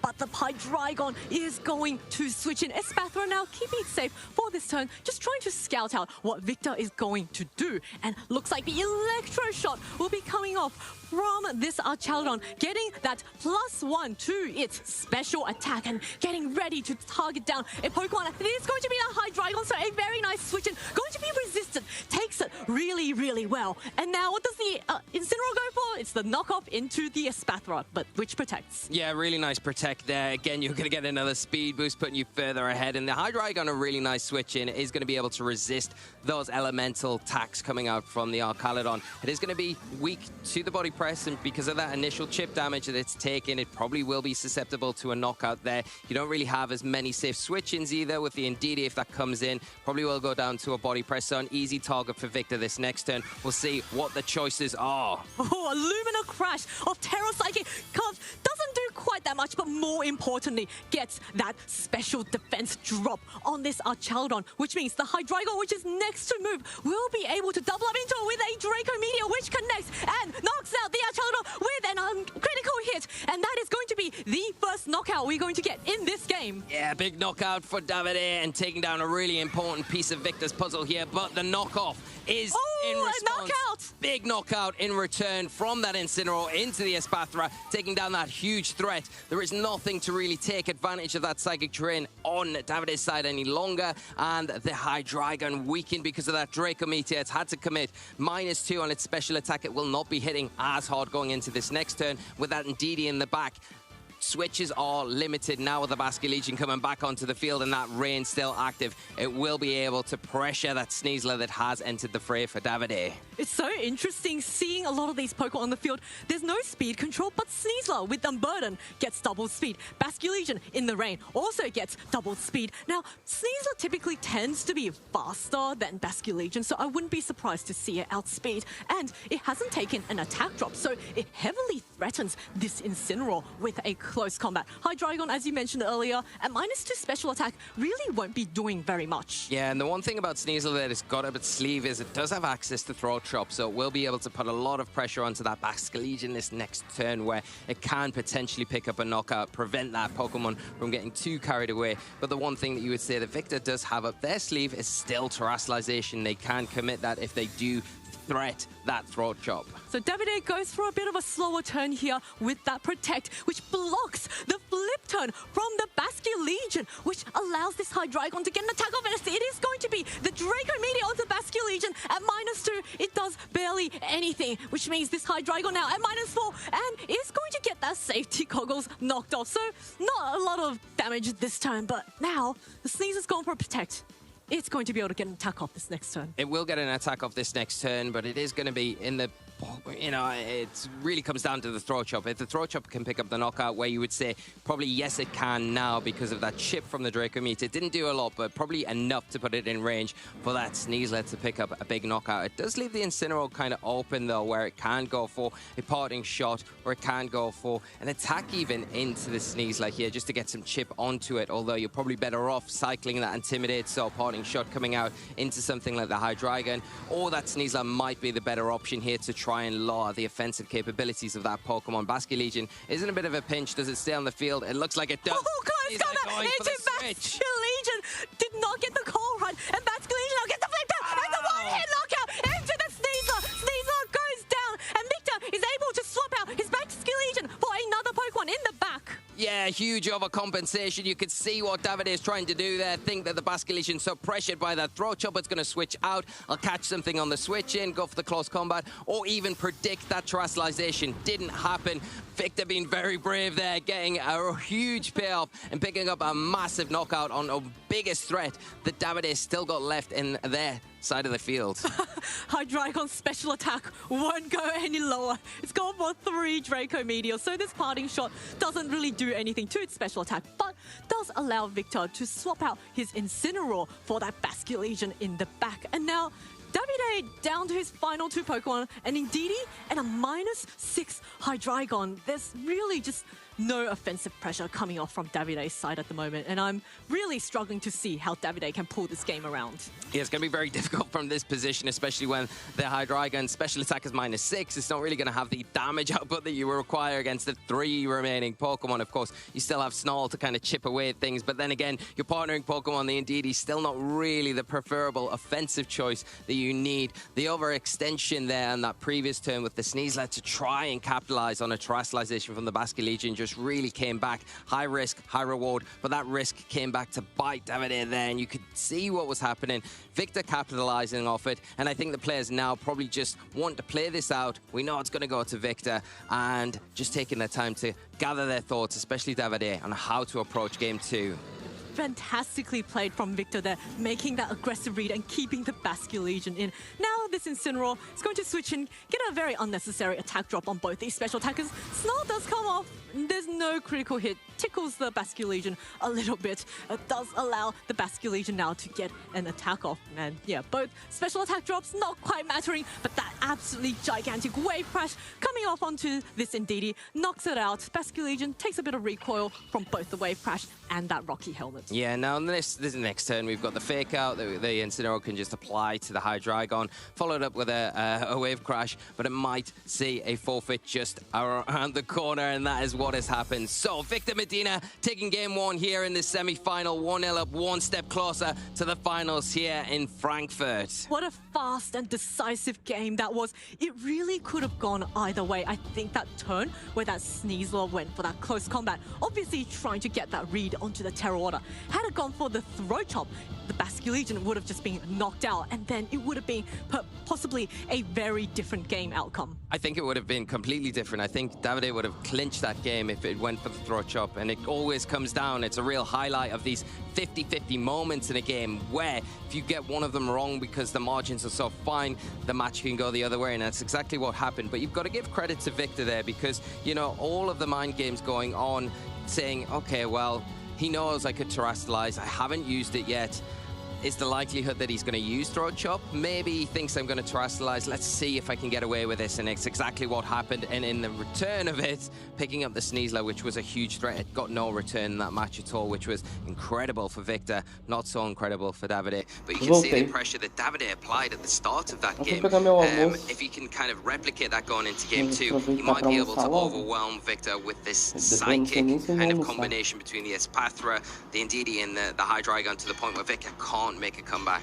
Oh, here we go. This is game number 2. Victor has to win if he wishes to advance, and Davide has to win if he wants to bring it to a game 3. So we are ready for game 2. Once again, the Pelipper and Basque Legion, but this time a switch up, a complete switch up of Hydreigon and King Gambit. So a double dark lead on the field. Yeah, you can see how much of a threat this Basque Legion is to Davide on the choice of Pokemon with the Hydreigon, that King Gambit. You're pressuring now with the Sucker Punch onto the Basque Legion and almost forcing it to go for that terrestrialization to get rid of that dark weakness there. And that might give Davide a little bit of an advantage knowing where that terrestrialization is coming. And it looks exactly like that from Victor here. Turn 1 terrestrialization onto this Basque Legion. Does not want to take a super effective Sucker Punch coming off from this King Gambit. But now this Basque Legion with Terra Water type in the rain with the choice that is going to do so much damage. Sucker Punch does not take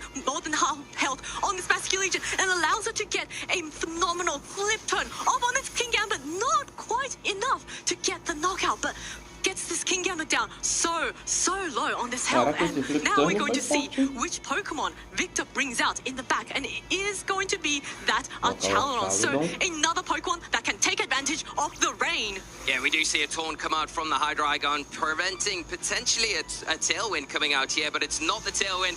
The double up into the King Gambit and a quick knockout onto that big threat on Davide's side. Victor taking an early lead here. Oh, a fantastic knockout for Victor here.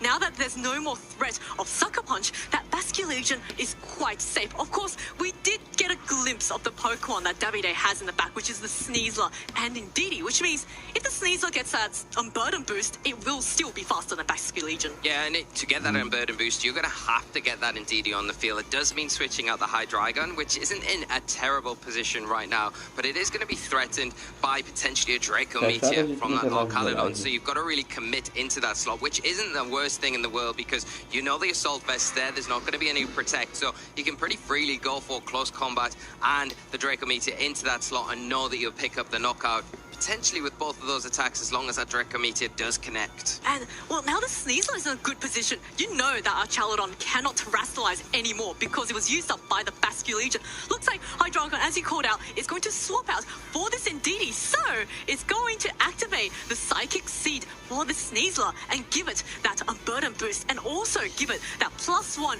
to its special defense. So, Sneasler is going to be the fastest Pokemon on the field for this game, and we're going to get a switch also from Victor's side, from the Pelipper into this Incineroar. So a very nice switch in, getting that -1 attack drop on the Sneasler, which will help with that Archaludon surviving a potential close combat.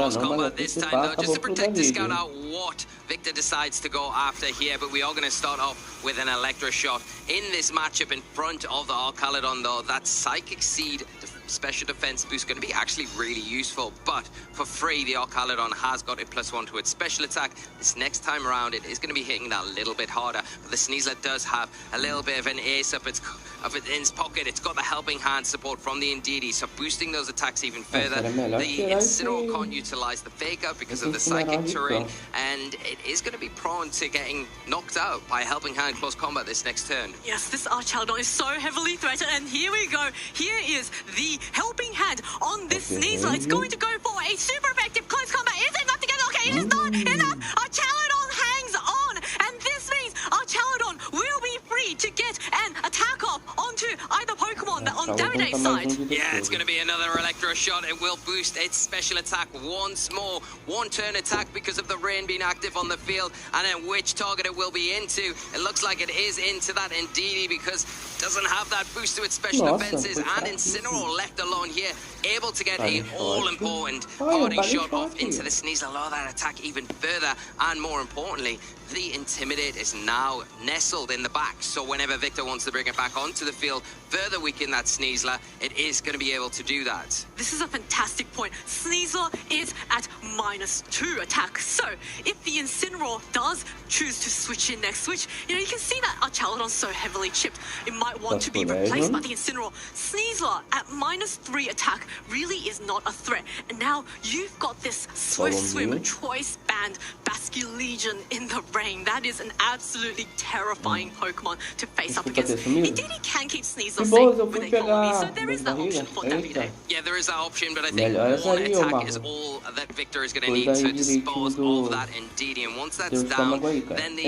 Sneasler is going to be pinned on the field, and it's already taken two Intimidate, an Intimidate and a Parting Shot, and that's -2, so it's still not going to have that impact. The one ace of Davide's hand is the Diaclaw, and that status condition. If it can get it into the Basculegion, it's not going to be able to knock out, but it might be able to pick up a key, but it will guarantee a knockout if it goes for that close combat like it's doing into the Archaludon and remove that threat. Archaludon is going to get picked off by that close combat, which gives the Basculegion room to go for an attack, which has been redirected into the Indeedee if it did choose to target a different Pokemon, but the Flipto now comes off onto this Indeedee, knocks it out, takes some recoil damage, and it does mean that Davide is down to his final 2 Pokemon, which means his Sneasler is stuck on the field with that -2 attack and potentially a -3 if that Incineroar comes in. Yeah, it will be -3 once that Incineroar lands on the field once again, making it way less effective than what it would be coming fresh onto the field, of course. The Psychic Terrain's still in effect, so the Fake Out not really a problem for the Sneasler so much, but that high Drygon that is going to come in, you're going to have to rely on the Draco Meteor for that big damage, because outside of that, it does have Snarl, but it only has Taunt and Protect, no damaging attacks outside of the Draco Meteor, and the drawback of Draco Meteor, if it misses those key knockouts, and you need to use it again and again, you're taking -2 special attack every time you're doing it, essentially weakening yourself, so you really need to make sure your targeting is on point here to capitalize and try and get back into this game. Oh, now the rain turns are also close to ending, I believe. So there's a lot of different options for Victor here. He's taking his time to send out his Pokemon, which is going to be that Basculegion. Sneasler at -3. I wonder if that's going to be enough to get the knockout. You would say probably not from this range. I think Basculegion very good defensively anyway, and I think with the -3, you feel like the Sneasler are going to really struggle in this scenario, where the Basculegion is going to have kind of a free shot at going for the flip turn into the Sneasler, and we've seen before that do the damage that is going to probably be enough to pick up the knockout, especially when you look at the defense drops that the Sneasler's taken from the close combat. The Incineroar in a nice spot where it could potentially just go for a parting shot. It's going to get that really slow pivot off the field and allow the Pelipper to come on the field again. The problem doing that is you get the Pelipper onto the field and the rain stops, and then you have to switch around again. But is that so much of a problem? because then you cycle Intimidate a little bit more. You wait out that Psychic Drain until that Fake Out becomes available. So could be an option, but double protect here from Davide. Just wants to see what this Basque Legion's locked into. Yes, what this Basque Legion has locked into, and also for the Hydreigon, since it is not immune to a Fake Out, since it's levitating, it also blocks that nice Fake Out. And we can see now Basque Legion has locked into the flip turn, which of course is going to be whiffed by that protect. But more importantly, rain has expired. So this Basque Legion no longer has double speed, which means the Hydreigon likely outspeeds it. Yeah, there is a safe switch of the Incineroar just directly switching out. The Pelipper coming onto the field, activating the rain again with the Drizzle ability. So the Basque Legion can at least get the jump on the Hydreigon. It's an easy target this next turn as well. You just got to be worried about potentially a dire claw from that Sneasler. And at this point, it's not the damage that you're worried about, it's those secondary effects that can be a bit detrimental. Oh, close combat immediately. He's done enough to get the knockout. Basque Legion hangs on with 1 HP, and that's going to allow the Hydreigon to get the soul. Did that? Oh, he missed the. Oh no, the Incineroar gets the knockout on the Basque Legion. So Basque Legion is failed without being able to do anything, and forces Victor to bring out his final Pokemon, which is going to be that Pelipper in the back. But first, Incineroar gets a flare blitz up, and he's a knockout on this Sneasler as well. Yeah, identifying, okay, if the Basque Legion goes down, then that's fine, because get the Flare Blitz into the Sneasler, and this Hydreigon is going to really struggle to deal with this Incineroar, especially if we see parting shots come onto it, weaken it even further, and my Pelipper can come onto the field. It is going to be powered up by the rain. It is going to have those 100% accurate hurricanes. Yes, I might have to deal with snarls, but also you're going to have to deal with potential confusion turns, and it's 2v1 in this scenario. Yeah, I'm really struggling to see how Hydreigon can win this game. Faltou aquele famoso dano ou crítico, né? Reducing its own special attack, and Incineroar just in a really nice defensive position here. Yeah, it is, and it can just chip away with those knockoffs. It can even flare blitz if it wants to, even though the rain's out. We are probably going to see the cycling of the parting shot coming out into this Hydreigon now. We are going to see the first snarl, but you've been able to weaken it so easily with the Incineroar here. And we might even see a knockoff just to get that chip damage onto it. I just want to preserve its health and its ability to attack a little bit harder this next turn. There is the knockoff into the Hydreigon. Yep, Hydreigon now has had its safety goggles knocked off. Not very relevant in this game, but now he gets that chance to make super powerful Draco Meteor onto this Pelipper. It's going to be a snarl, connects on both Pokemon, does a good amount of damage to the Pelipper. More importantly, gets that special attack drop on the Pelipper, which means that its Hurricanes won't be hitting very hard, and we're going to see just how effective that is. Yeah, look how well this Hydreigon took it, but it's just slowly getting whittled away by this Incineroar. Yeah, it's going to be close with another combination of the Hurricane and the knockoff, but you've got to say with another snarl, probably weaken the Hurricane a little bit further, so the Hydreigon will be able to survive. Now, can a Draco Meteor pick up the Pelipper? Because if it can, then you could start going after that Incineroar. You're going to have to hope for a critical hit, I think, at that stage after the initial drop. But if the Draco Meteor gets the Pelipper, then we're 1v1 again. Things even up a little bit, but you've still got to say that everything falling and looking like it's going in Victor's favor here. Yeah, this Hydreigon really also just needs to also connect its Draco Meteors. Looks like Pelipper not really wanting to run the chance of getting knocked out by a Draco Meteor, going for a protect. So Hydreigon's Draco Meteor now doesn't affect the Pelipper at all, which allows this Incineroar room to get another knockoff, which does about 18 damage to this Hydreigon. Yeah, so another 3 knockoffs guaranteed. Can the Hydreigon knock out both the Pelipper and the Incineroar in time? You've got to say the Draco Meteor probably coming out into the Pelipper now. That will be enough. And it leaves the door open for Incineroar as the Draco Meteor is dropping. Oh, it is enough to get the knockout. So, can this Hydreigon get a critical hit? That's what it needs against the Incineroar. That is the saving grace. It will be able to take this knockoff as Victor throws out into the field. It's going to be very close if it's a high roll. It might even get it this next turn, but it all comes down to this Draco Meteor. Has to connect on the Incineroar. Has taken a little bit of damage before, so we'll see if it can connect. And I think we all know what Davide is hoping for here to tie the setup. If not, Victor is one step ahead with away from getting into the final here at the Frankfurt. Oh, here we go, here we go. Draco Meteor is not enough. And does not get the critical hit on this Incineroar, which Incineroar in fact didn't even go for the attack that time. Just goes for a nice safe parting shot onto this Hydreigon, which is now at -5 special attack. And now the rain stops. Now you can Agora o utilize that Draco flare blitz. Meteor Now it's grita not e weakened leva o and pick up Incineroar. hopefully a knockout. Another Draco Meteor though. No critical hit. One last Já tava ditched quente, attempt. então. And it looks like Victor Medina will be progressing to the finals here at the Frankfurt Regional Championships. É o Marlon, a tua escola, mas foi só tu que passou mal ou tu sabe de mais alguém que passou mal?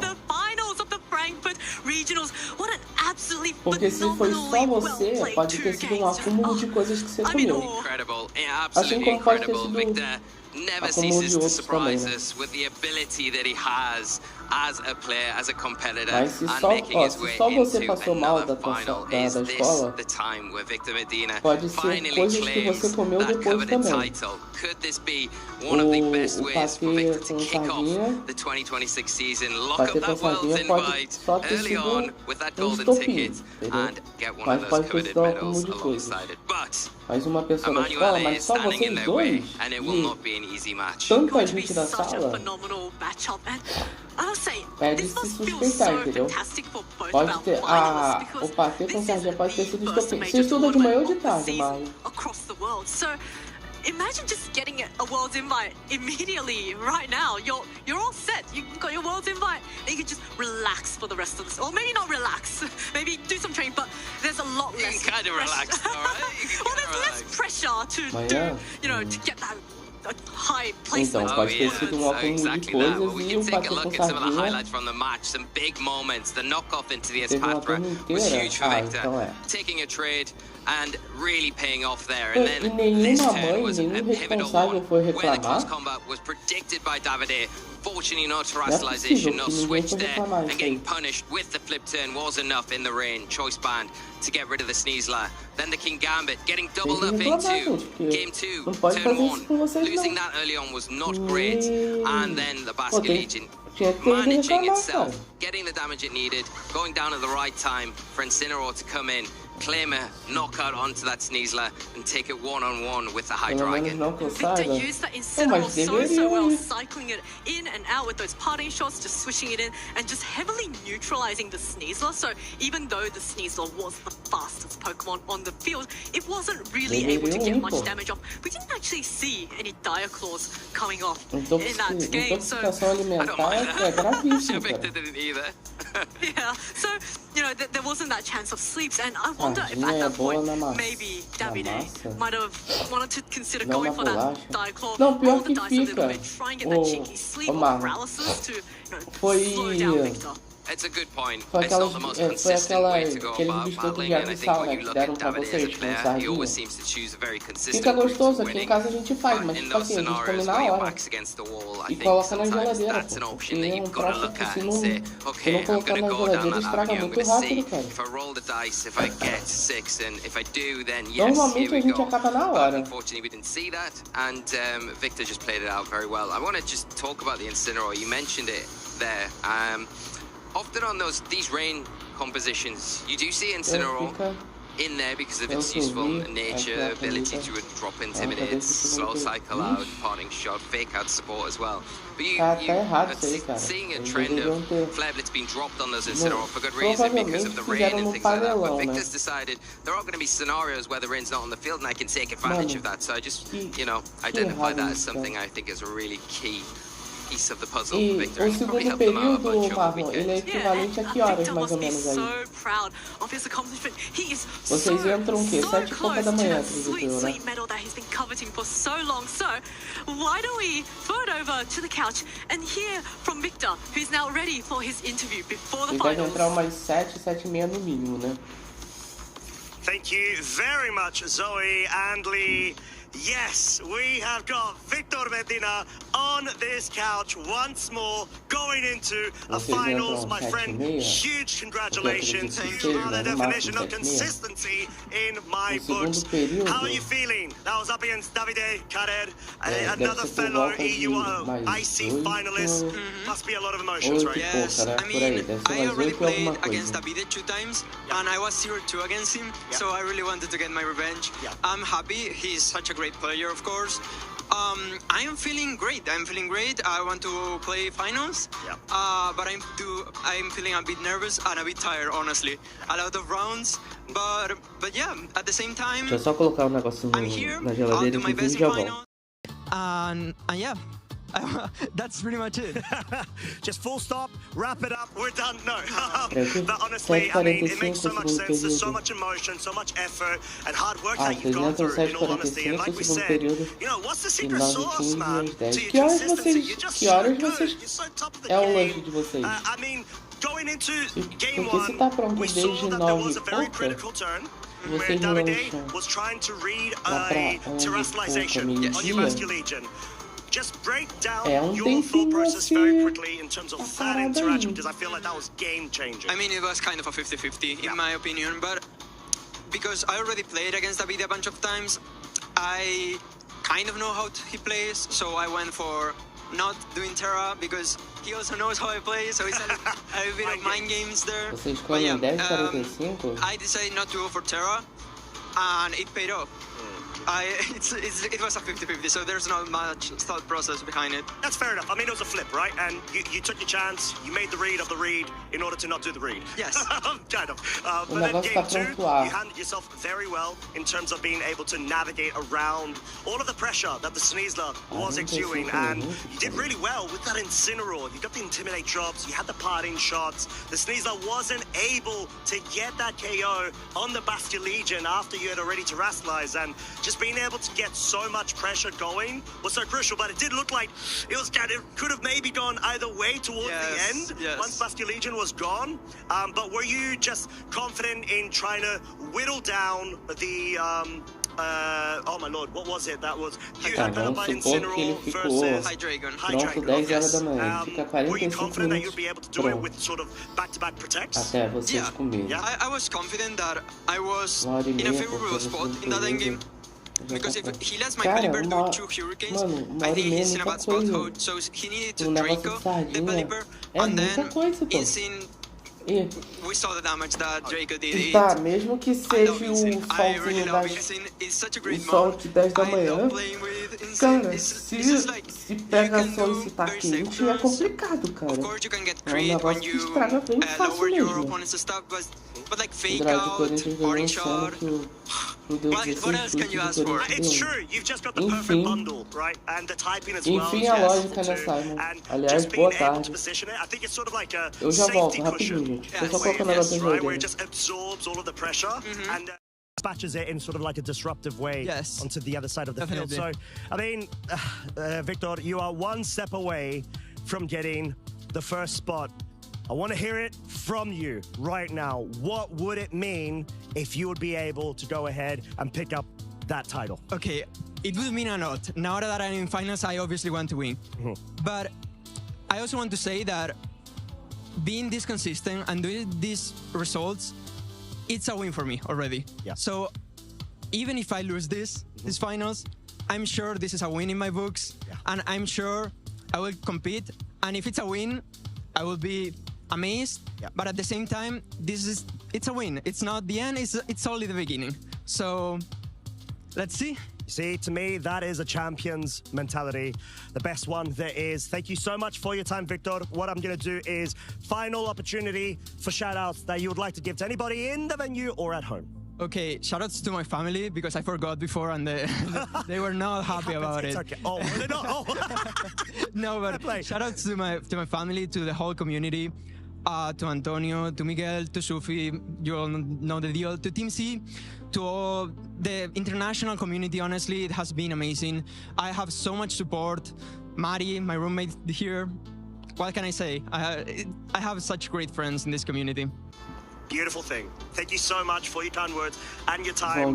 Now, it's the moment that we've all been waiting for. Victor, we're going to let you go over, prep up for the finals here at the 2026 Pokemon Frankfurt Regional Championships. See you there.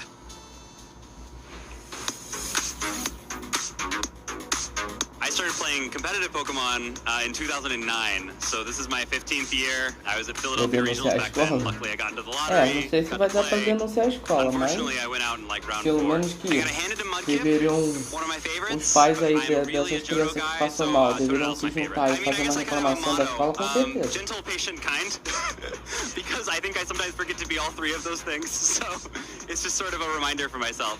Yeah, lots of people. I think it's amazing that Wolfglick can play as consistently well as he does at every tournament that he attends. I'm excited to see how he does. Pokemon, for me, gives me this opportunity to engage with people. So I love how I can see so many facets of a person from playing the game.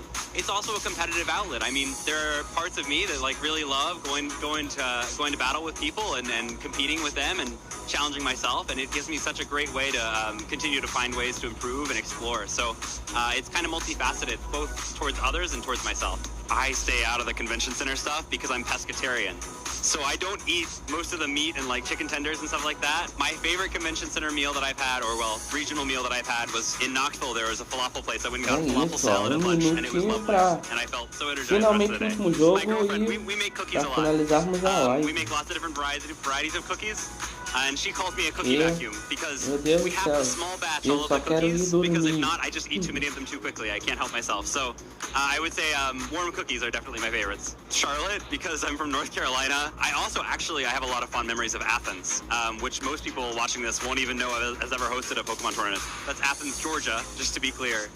But it was really quaint, a little college town, and just a pleasant experience. I've been listening to a lot of electronic music, especially because I'm a PhD student, so I have to work and listen to music while I do it and keep myself from getting too bored doing the data analysis. But usually I listen to alternative and folk and that kind of stuff. Maybe. Why are you asking?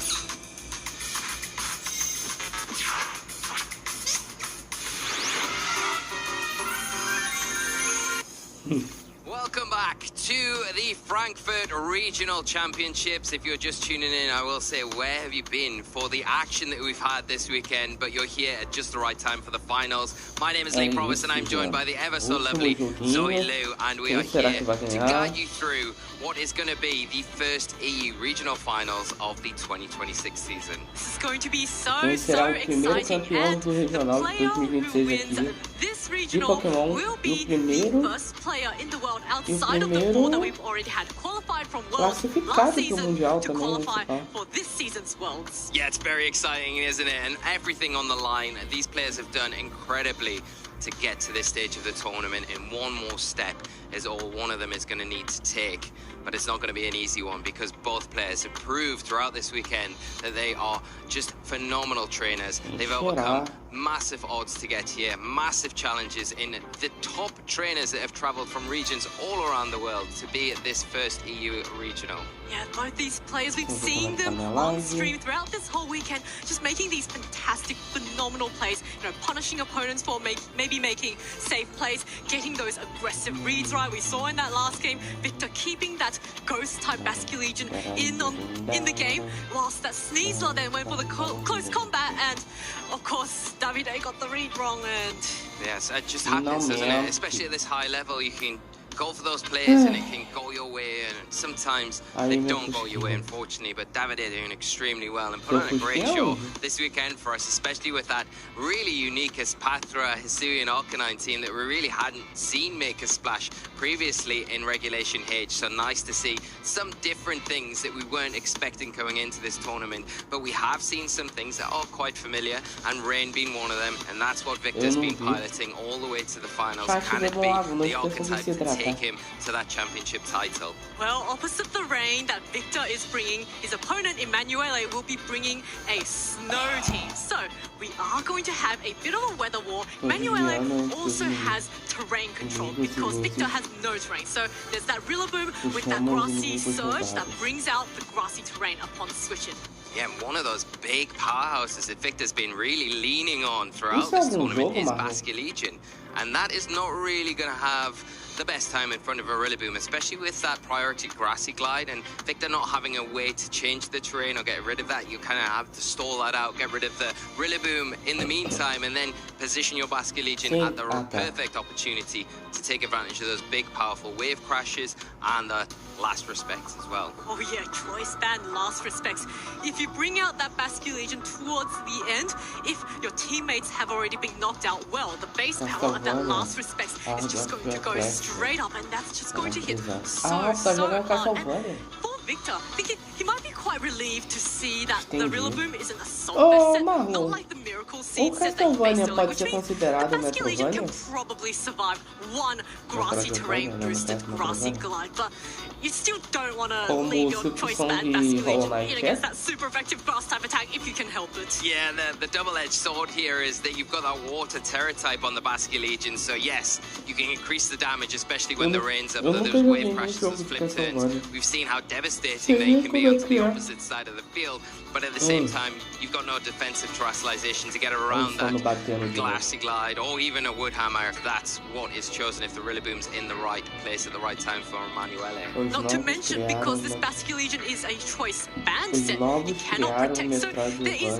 a very safe attack onto the Basket Legion. If it stays in, it can take super effective hits. If it switches out, then well, something that's switching in is going to be taking a really powerful hit. Something you really cleverly pointed out as well. There could be a detriment of that choice band. You got to trade off with the huge damage being bought into one move.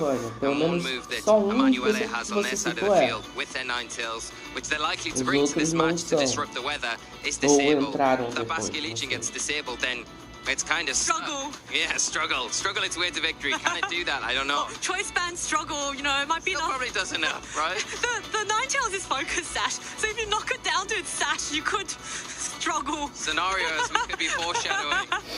That would be quite funny to see. And here we've got our players up on stream getting ready. Emanuele on the left and Victor on the right. So our players now taking a small bit of time to just focus, getting to the right mindset for this finals. The winner of this finals will get that world's invite. Yeah, and this will be, you know, I think the bigger thing to identify here is this will, whichever player wins here, this will be their first major accomplishment in the video game championships, and that's just one of those phenomenal things to be able to be here to witness whichever player it does end up being. You know, Victor has been there, been so close so many times. You know, Latin America International Championships last season, so close. And top 4 at Worlds just recently. Yeah, you know, incredible player. Just an amazingly consistent player. Just never quite got that win, not that first place, and I'm sure Victor is so hungry for it. And the same can be said for Emanuele, you know, really wants to just come into this and enjoy it, despite what the outcome is. And I think that's a really great way to come in and play the game, even at this high level, you know, because I think it takes the pressure off you, so you can be the best that you can be in this scenario. And it's going to be a really tough matchup for Victor, because you look at the teams, we'll get into them in a minute, but this is crunch time for both of these players. They've done everything to get to this position. Who is going to that you can be in this scenario, and it's going to be a really tough matchup for Victor, because you look at the teams, we'll get into them in a minute, but this is crunch time for both of these players. Pronto. Sou uma pessoa muito feliz depois disso. O impostor entre vídeos. Você não viu nada, Marlon. Não viu nada. Então quer dizer, mas já na casa dos 10º, ele seria o que? O 13º do Castlevania? Então antes do Symphony of the Night era tudo plataforma, depois virou Metroidvania, né? Eu não sei se eu chamo de... É Metroidvania, eu chamei de Metrovania, mas eu acho que é melhor, é mais fácil chamar Metroidvania. 2023 Turin Special Championship Top 32, Ó, same at Emanuele that next year in 2024 World's Top 128 contra Victor more recently Medina, at Top 32 at Quem the será que vai ganhar? Special Será que Championship event. O Vitor vai levar essa ou o novato Emanuele vai levar essa? Frankfurt Regional Champion to the list of accolades that he's got. But his opponent, Victor Vidina, a very, very decorated player. Look at all of these accomplishments. LAIC finalist, NAIC top 4, EUIC top 4, 2-time World's top 8. My goodness, that's got to be a big hill for Emanuele to climb. But he's beaten Shohei Kimura, former world champion, and Emanuele does have the skills and the talents to be the top player. Definitely does, and he's got the team O time do Maninho Emanuele, Incinerode, Sete Goggles, Goldengo de Life Orb, Sneasler de Reagindo, Alola na Ninetales, o Fox Sash, o Salona Blood Moon de Leftovers e pela Mundo Southwest. Which has that interesting terror type there, the electricity that is going to be gives you nice immunities to things like the Goldingo, so you can sit in front of it, take those Mega Rains, even if it goes for the nasty block, return with those big powerful Earth powers of Blood Moons, and it's also got that nice tech there, the Yawn, which can start to disrupt your opponent, but more importantly, the Ninetales with that disable, with that snowballing ability to disrupt the weather and stop the flow of Victor's team. Yes, I agree. That Ninetales is going to be so key for Emanuele in this game. And now we're going to see Victor's team up on screen. It is going to be that Incineroar, that Basculin, o time do Victor, Medina, Incinerode, Safety Goggles, Basculin de Chelsea Band, Goldengo de Life Orb, Pelican de Fox Sash, Among de Citrus Berry e Archaludon de Southwest. Eu vou cavalgar lá no BGC. So heavily threatened by that Que isso, Dragas? Ways to get around the Rillaboom, of course. You've got the Pelipper, the Goldingo's not going to be too bad. You've got the Incineroar with the Intimidate here that can help out against that. And you've got that Archaludon that can come in. If it does get any of those stamina boosts, that body press becomes a big threat. And if the rain's on the field, then you've got things like the Electroshot to boost that special attack. You've got the Flash Cannon as well. Se até assim, se você jogar as ranqueadas do Scarlet Violet, tudo bem. Agora, se fosse tentar jogar aqui, você ia bater de cara na porta, porque não pode usar nenhum lendário.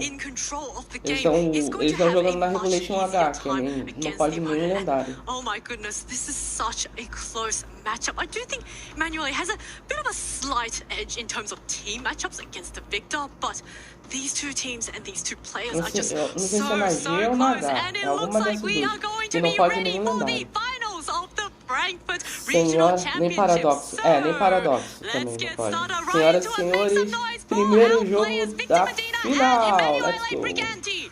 Here we go, we're going to see the leads out from Emanuele, leading with that Incineroar and that Blood Moon Ursaluna. On the opposite side of the field, Victor going with the tried and tested Goldingo and their own Incineroar. Oh, this Goldingo not really in a great position here against this Incineroar and the Ursaluna. It's very, very heavily threatened. But there is that fake out from Victor's Incineroar on the field, so, there is that option to buy some time for the Goldingo. Yeah, and it depends which one is faster. If you're trading fake outs here, of course, if you are Emanuele, you kind of have to commit to the fake out into the opposing Incineroar. Do you want to do that? If you're the slower of the two, you're kind of wasting a turn when you could go for something a little bit more valuable, parting shot, or maybe even a knockoff into that Goldingo if it's not protected on Victor's side, like you said. Both Pokemon pretty threatened right now. That Ursaluna positioned very well. Can put some big damage on with an Earth Power into either slot. Well, it looks like the Incineroar on Victor's side is going to be withdrawn immediately for this Pelipper. So Victor getting a bit of an early lead in the weather phase matchup. But now the Goldingo just really heavily threatened and just does not want to deal with any attacks coming its way. Goes for a protect. That fake out goes into the Pelipper. That breaks its focus sash, and the Blood Moon comes up from the Ursaluna onto the Pelipper. Gets a knockout, and Victor loses a Pokemon on turn 1 of this game. Boa sorte, vai fazer live. What a fast start here from Emanuele, targeting down into the Incineroar, saying, okay, I'm going to go for the fake out here because I believe that I'm the faster. Follow it up with a double up from the Blood Moon, and it is enough.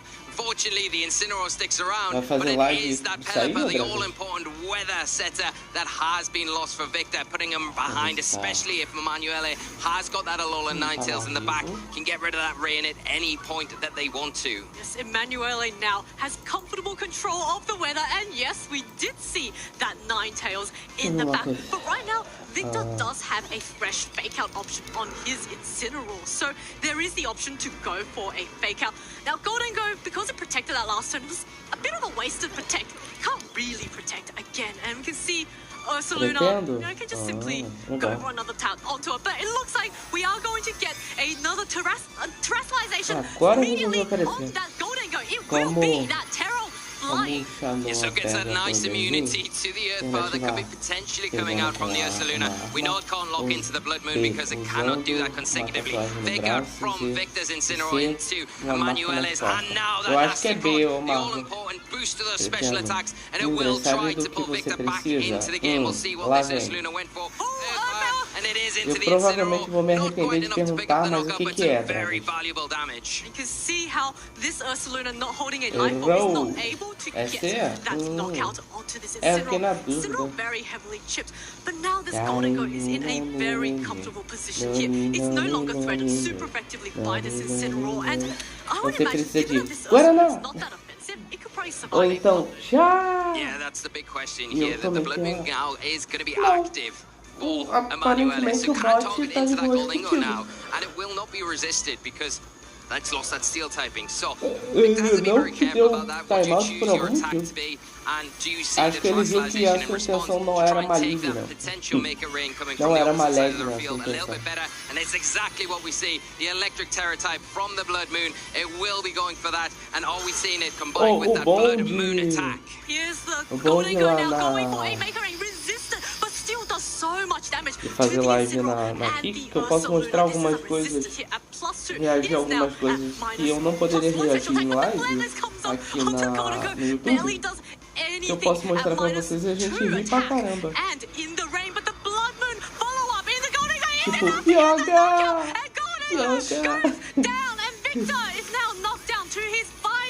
Eu acho muito legal. Yeah, Emanuele really utilizing the Blood Moon Ursaluna to full effect here. You can see how beneficial it was to terrestrialize there. The Flare Blitz from the Incineroar not doing anything, -2, but the chip damage was maybe all you needed alongside that Blood Moon to take down that Goldingo. And Emanuele, you've got to say, is doing everything to pressure Victor perfectly in this match. Force that terrestrialization because of the threat of the Earth power, and now it's sitting pretty nicely in a position where it can continue to pressure this next turn. Maybe if you are Emanuele, you want to start to consider switching out the Incineroar, and you've got the space to do that because you have so much resource in the back, unlike Victor that is now going to have to rely on the Incineroar and that Archaladon. Oh yes, and now Emanuele just has so many different options. He can swap in that Ninetales, reset the weather, and make sure that the Archaladon does not get a one-turn Electro shot off. It does look like the Incineroar will be recalled, and in comes this Rillaboom, which is going to set the grassy terrain and also activate Fake Out on the next turn. So a really nice switch in for Emanuele here. Yeah, it is, and we'll see how this turn plays out. But yes, just to protect from the Ursaluna, doesn't want to contend with any of these attacking options from Victor's side of the field, especially with the Raider. You've already mentioned the Electro Shot could be an option, and it is a way for Victor to start setting up an Archaladon. But it's just the body press coming out, not really any stamina boost to make that impactful, but getting some useful damage all the same into that Rillaboom. Yeah, that's a very sad body press off of a tipo, o nome dele é com CH, gente. Entendeu? Mas não. Tem que falar Archaladon. Não faz sentido nenhum. Yeah, that was such a convincing 1-0 já pro win from Emanuele? Emanuele in game 1. Came out the blocks flying and utilizing that powerful Blood Moon Ursaluna to full effect. Just E aí, Dragas, overwhelming tá Victor from start jogando to finish and muito getting all the decisions Tá right as well. You've difícil? got to Como é que tá a really point that progressão out. aí? That Emanuele got every decision when he needed to. Spot on. Catching the Pelipper on the switch in, getting the knockout there, and then leveraging the Blood Moon Ursaluna, forcing the terrestrialization onto the Goldinger, putting it in a spot where the Blood Moon can then take the knockout once again. Everything for Victor to do in this game 2. Can they bring it back? Can they tie it and take it to a game 3? If you're Victor, Zoe, what are you doing to adjust coming into this next game? Oh, it's so difficult to say. Victor was immediately put on the back foot when he lost that Pelipper turn 1, which meant that he lost the weather. It's also interesting to note that Emanuele actually never brought out his Ninetales despite the fact that he had it in the back. In fact, he never Só tem save diferente em outro, ué. Game 1.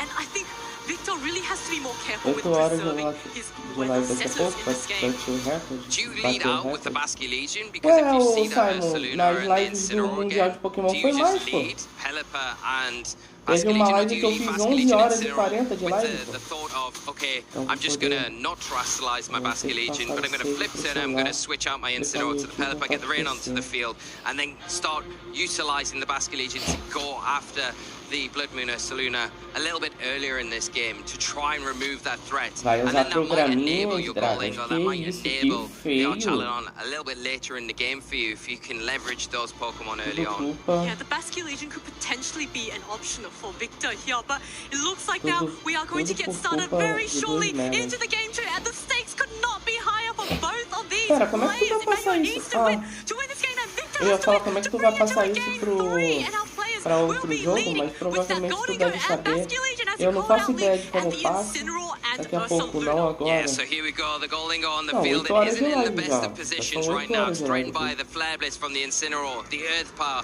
from that Ursaluna does have the opportunity to terastallize. Do you want to go down that route again and become a bit more Bom que pelo susceptible menos to the a Blood Moon? próxima, But the big important thing is you can regional é switch em it out, Stuttgart, bring that Pelipper onto the field, get the nos rain Estados Unidos. activated, Então a and live vai utilize ser that à Basque tarde. Legion to start getting the damage you need onto the Ursaluna. Despite it terastallizing or not, I think it has to terastallize in the face of the Basque Legion to get rid of that water weakness that it's currently got. Well, this Basque Legion in a very strong position here, just hitting both of these Pokemon super effectively. Looks like Incineroar does not want anything to do with these super effective choice banded water type attacks, and in comes the Rillaboom ready to soak up any water damage onto its slot. And now we're going to have to see which Pokemon did Victor target with that Basque Legion. It looks like we're going to get a turn 1 terastallization immediately onto this Ursaluna. So this will now be Entera Electric type, which means it will be taking neutral damage from this Basque Legion's water type attacks. If it does choose to go for it, and now the Mega Range just comes up immediately. Does Aí tu vai fazer. Então tu vai fazer um Mega Mewtwo X e um Mega Mewtwo Y, né? Pelo que eu entendi. the Basque Legion is time to go for an attack, and it will be that flip turn. Does just a little bit onto the Rillaboom. Yeah, it's really useful damage all the same though, but it is going to get itself off the field more importantly and kept around for later when it's in a more preferable position, because now a Blood Moon Ursaluna is in a spot where it can fire off either a Blood Moon or an Earth Power into either one of these slots. Earth Power into either the Goldingo or the Incineroar is going to be a huge amount of damage, but it is the Blood Moon into the Goldingo, expecting the Pelipper, Mais and fácil this você time not mandar paying isso pro off. home.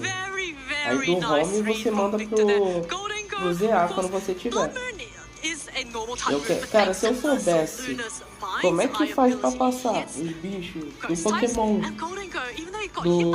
do telefone ou do PC notebook pro home, eu ia passar os principais que eu queria pra eu ter bastante Pokémon. Entendeu? Simplesmente não vou, não tem como. Tem. Você precisaria, no caso, eu acho que de algum console. Então, eu tenho um 3DS, só que ele não tá funcionando. Eu teria que colocar ele pra consertar. Não sei nem se tem lugar que conserta um 3DS. Eu teria que colocar o 3DS pra consertar. Eu teria que desbloquear ele pra fazer toda a maracutaia. So well, and allows it to get a parting shot off on Emmanuele's Incineroar, which means both of these Incineroar are at -1, but Victor's one will be retreating to his Pokeball. Yeah, we could be kind of reverting to turn 1 again with those leads if Basque Legions opted for to come out here for Victor, because it is the one Pokemon you could bring onto the field.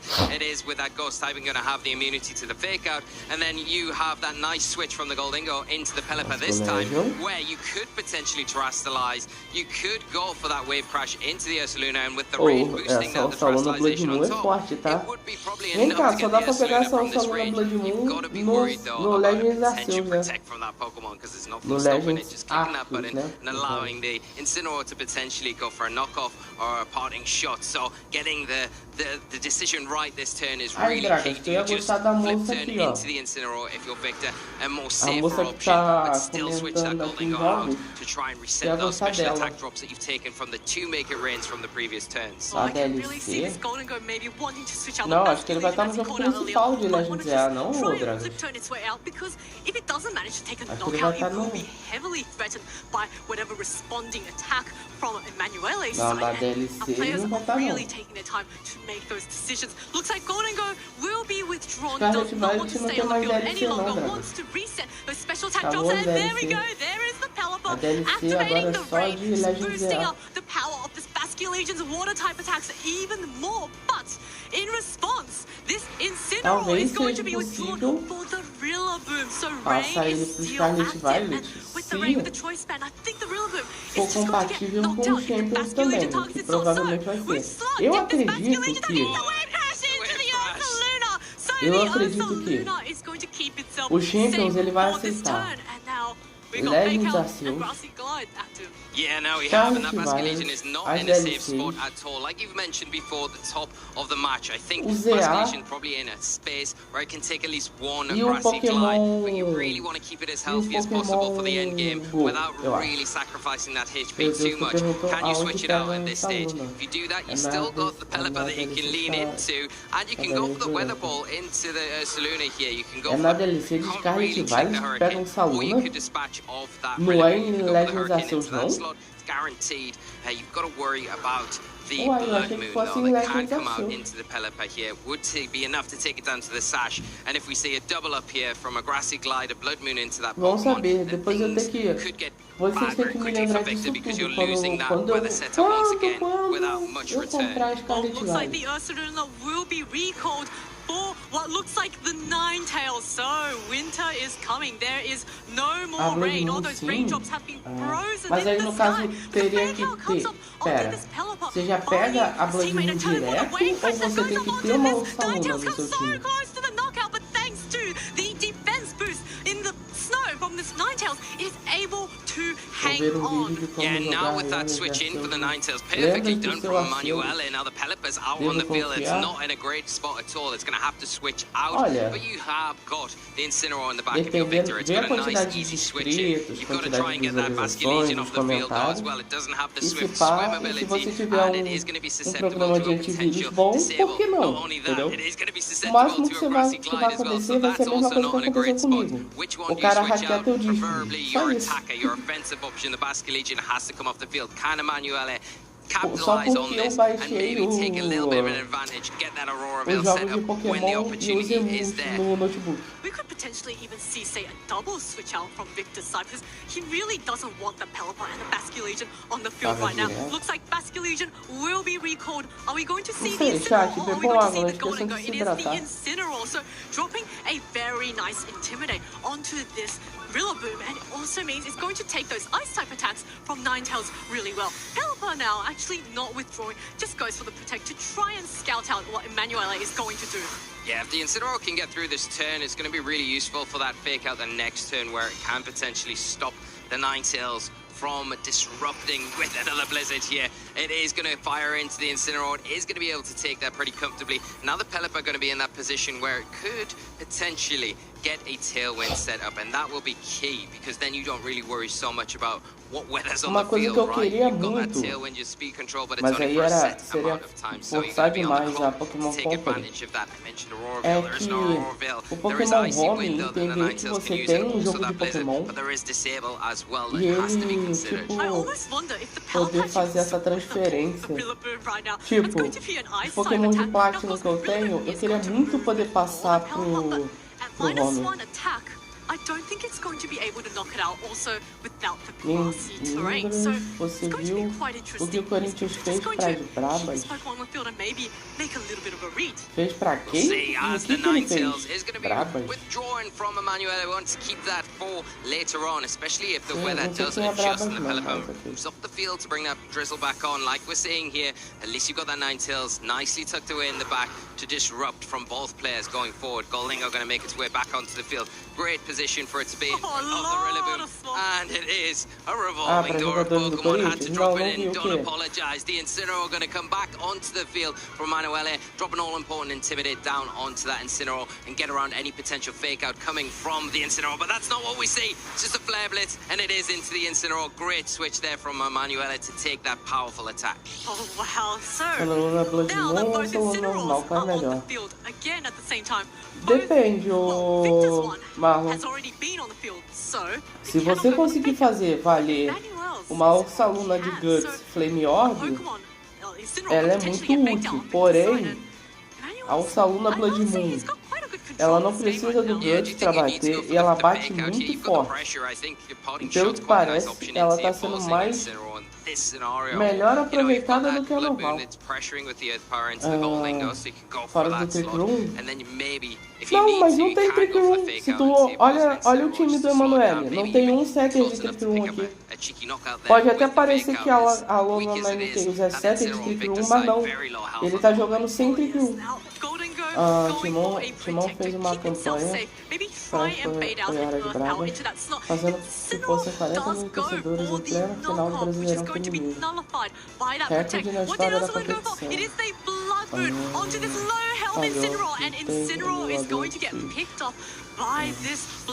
Sério? Que da hora! E a final foi quem? Corinthians e quem? Elas normalmente sempre estão na final, né?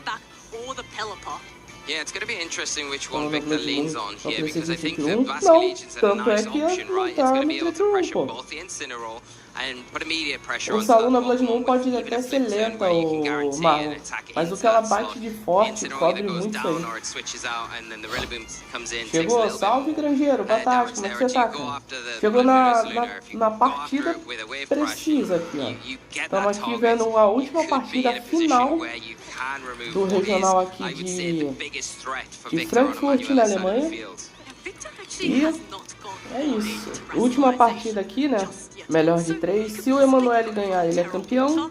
Porém, se o Victor Medina empatar, teremos o jogo 3 e tudo será decidido no jogo 3. Mas a princípio tá dando melhor pro Emanuele.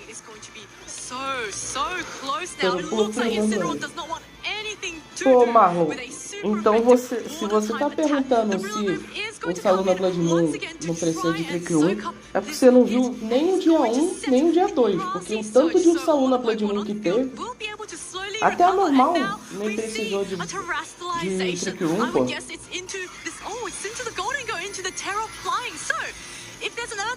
O Terra Fly. This could be enough for Victor as he's setting up Eu vi os possibly dois an dias. endgame Então, here. se você viu os Nasty dois dias, blood você coming viu que out, não gonna have that teve immunity um to Trick the Room. Earth Power.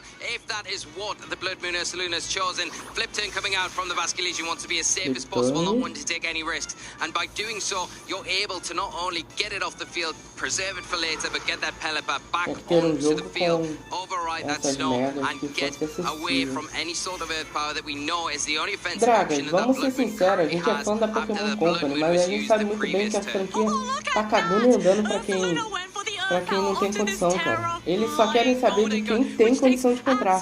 Eles não vão melhorar um negócio pra quem não tem condição de comprar, não vale a pena pra eles, não é lucrativo pra eles. Entendeu? Sejamos sinceros. Mas sei lá, achei que era obrigatório. Não, não é obrigatório não. É bom, mas não é obrigatório. Infelizmente, as únicas alternativas que eu conheço são Rafael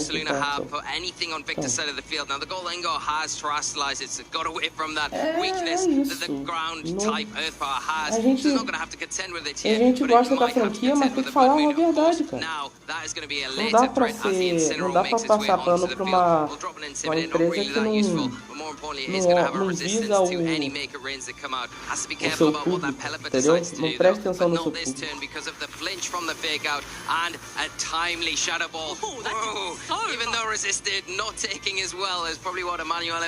Infelizmente é isso.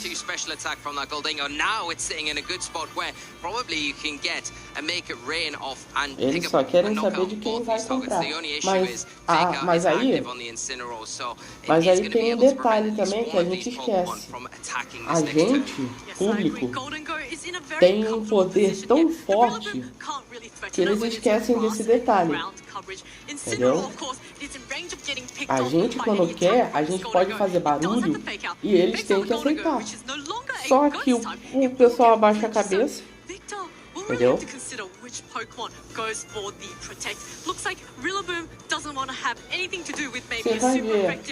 Você vai ver algum criador de conteúdo que tem condições de comprar o Legends EA, tem condições de comprar o Switch 2, reclamando do preço dos dois. Não vai. Agora pega o criador de conteúdo que não tem condição. Cara, só falta ele bater na porta da Pokémon Company e exigir que o preço é baixo, entendeu? Quando é relevante, quando não é relevante pra pessoa, quando não mexe no bolso dela, é fácil ela não falar nada, entendeu? Aí agora quando quando vai sair do bolso dela, é isso. Shakira joga com meu Mega. O que achou das novas megas? Grangeiro, eu falei isso na sexta, cara. Eu falei que eu gostei muito do... a minha mega favorita foi a da Mega da Del Fox. Amei a Mega Del Fox. O Chesnaut também foi incrível. O Mega Greninja preguiça. E eu achei muito legal o Mega Raichu X. É o meu favorito. Mas eu vou ser sincero, Grangeiro. Tanto o Mega Raichu X quanto o Y é design de preguiçoso. Entendeu? Pega o Mega Dragonite, pega os designs do Mega Raichu XY, junta, não dá um design inteiro. Aquilo ali foi totalmente preguiçoso. Sejamos sinceros. Entendeu? Sejamos sinceros porque aquilo ali foi preguiça demais.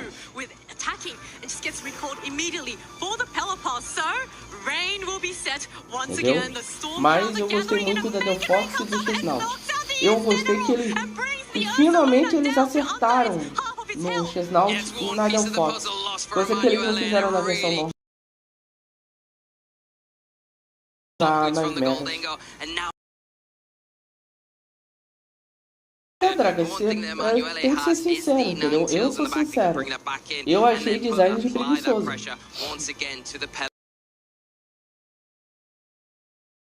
Tirando a do Chesnaut e a da Del Fox, foram bem feitos. Enalteceram o design do Pokémon. Vamos lá. Mega Dragonite. Pega aspectos do Dragonair, ou seja, não é um Dragonite puro. Tem que ter um Dragonair junto. Ok. Você tem que pegar 2 Pokémons para fazer um Mega. Ok, vamos lá. Mega Victory Bell. É um design engraçado, mas é só pegar a vinha que ele tem e colocar aqui no pescoço e deixar ele mais inchado. Preguiça. Mega Howlucha. É ele com uma capa. Ele é com a capa em vez da asa só, né? Da capa asa, né? Uma capa. Um pouco mais musculoso. Um pouco mais musculoso e com a máscara dele diferente. Aí a gente vem pro Mega Greninja, que qual é o sentido de tacar um azul piscina na cara dele e ele ficar de cabeça para baixo? Entendeu? Vamos lá, Mega Raichu XY. Muda pouco o design, principalmente o Y, né? Y eu acho que só muda a cauda, né? O Mega... Não é isso, que já dois fanart. Não, fanart é uma coisa, o design original é outra. Entendeu? O design original é outra. Pra ver como é tão insignificante... Pra vocês verem como é tão insignificante pra mim que eu tinha esquecido do Mega Mahamar.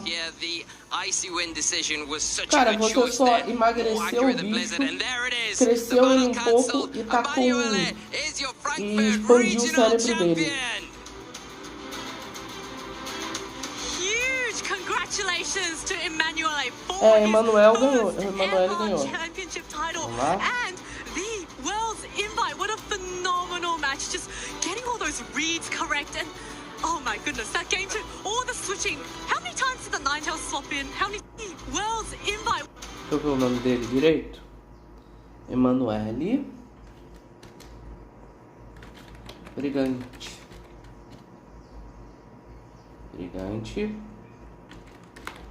Campeão. Victor Medina. Vice. So well in those really threatening places, and you know, then protected the Ursaluna when it needed to, switched it out when he needed to, got the Rillaboom onto the field, and it was only at the end stages where maybe the Incineroar went down that you thought Victor might have a way back into it, but once again, preserving the Ninetales, bringing it in at the right time, and then not clicking the Blizzard, choosing the more accurate of the two options there. Icy Wind, and it was enough to get rid of the big powerhouse, the big threat that was left on the field at that stage in the Golden Goal. Dragas também, por favor, certo nos comentários aí, beleza? Que isso aqui é uma live de... Isso aqui é uma live de família, tá? Vamos evitar, por favor. Se vocês viram... Dragas, se você achou que foi isso, beleza, mas não precisava ter falado, tá, Grandeiro? Por favor, evitem esse tipo de palavra. Esse tipo de linguajar aqui na live, eu agradeço. But it does the job. It does exactly what it's needed to do. It resists those Maker Rains. It takes away the weakness from those big, powerful water type attacks. And even when the snow is on the field and the Pelipper's out, and you say, well, the weather ball is active, well, you've still not got the weakness because you're an electric type. You've only got the one weakness, and there was no other ground types present from Victor's side of the field, giving it a pretty easy time if just played and positioned well and targeting exactly where he needed to with those Blood Moons at the right time. Tu vai entrar na tua outra conta ou tu não vai voltar mais, mano? Se bem que eu já tô pra finalizar a live, né? Aí, ô Dragas, tu ia gostar dessa moça aqui, ó. Antes de acabar, deixa eu só ver se eu consigo mostrar pra tu.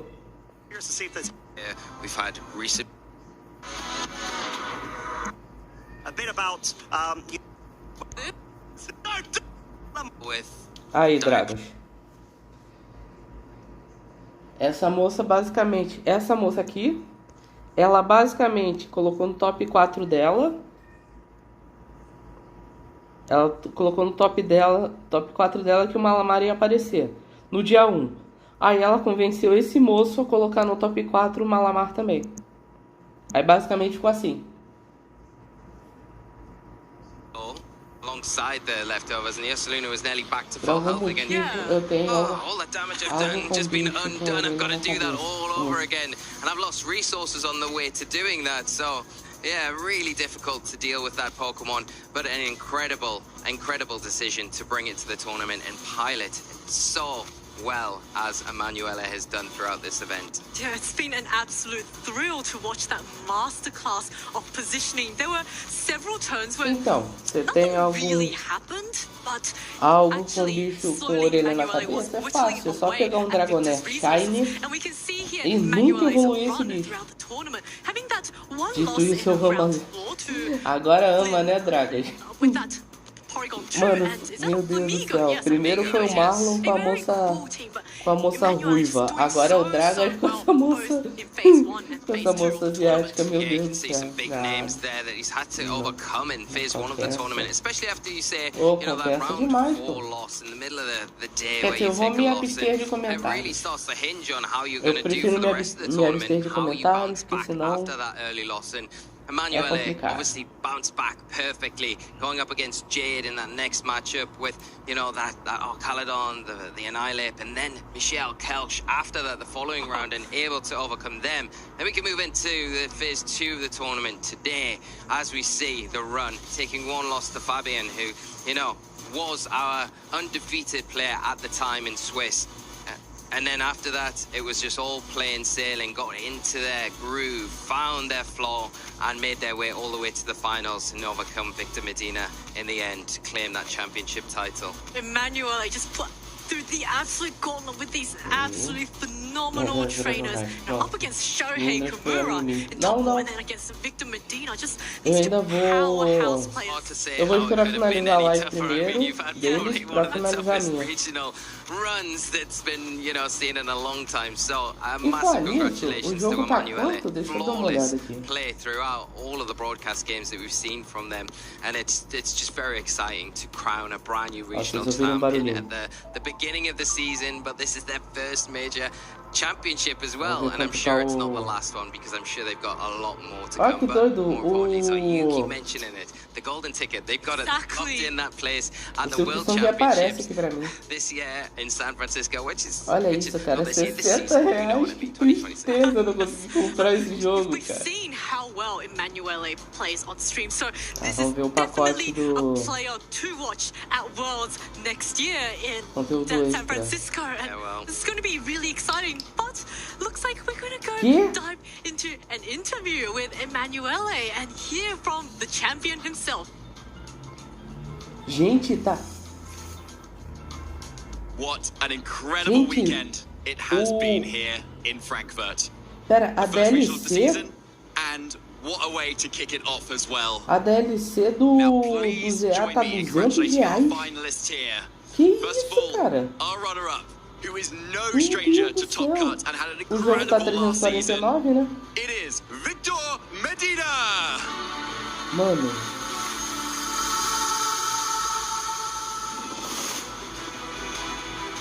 Caraca, 550 conto, mano. Numa DLC e num jogo. Meu Deus do céu. Victor, congratulations on getting the runner-up position. Caraca, mas tá muito caro, cara. You are incredibly consistent and O such an amazing Metroid que player. vai Off sair the novo, top quanto 8 tá? of the World Championships as well. How are you feeling? I'm feeling Meu Deus, great. I mean, 350, tá, I wish tá I o could preço have prepared do a bit more Pokémon aqui. finals. It was not my best set at all, but at the same time, I E feel o grateful Hollow, to be quanto here, tá? Eu to acho be que tá in sempre finals, pouco, né? to reach Deixa eu ver this aqui. stage once again, and this is Pera, o Hollow tá real win for me, R$30. so, Não, tá 28. congratulations to my opponent. He Mano, o played Hollow Knight tá amazingly. He read 28. me every turn. Que? And yes, it was very deserved. But overall, I'm feeling very happy. Thank you so much. Thank you to everyone because it was a really great tournament. I really had a great time. Thank you so much, Victor. What a great just runner-up that we have as well. Victor, any shout-outs that you'd like to give? Eu já assinei uma vez que eu faria essa porra. Eu também faria se eu tivesse como. Mano, R$28 o Hollow Knight base, cara. Como assim? But I'm very, very grateful. Thank you. That's all right. Will we see you again? E o Champions For já tá sure, for sure. aparecendo This aqui? is just Já the beginning of the season. vamos ver. You'll see me in Lille. Não, ainda não. Fantastic. Victor Medina, everyone. Thank you.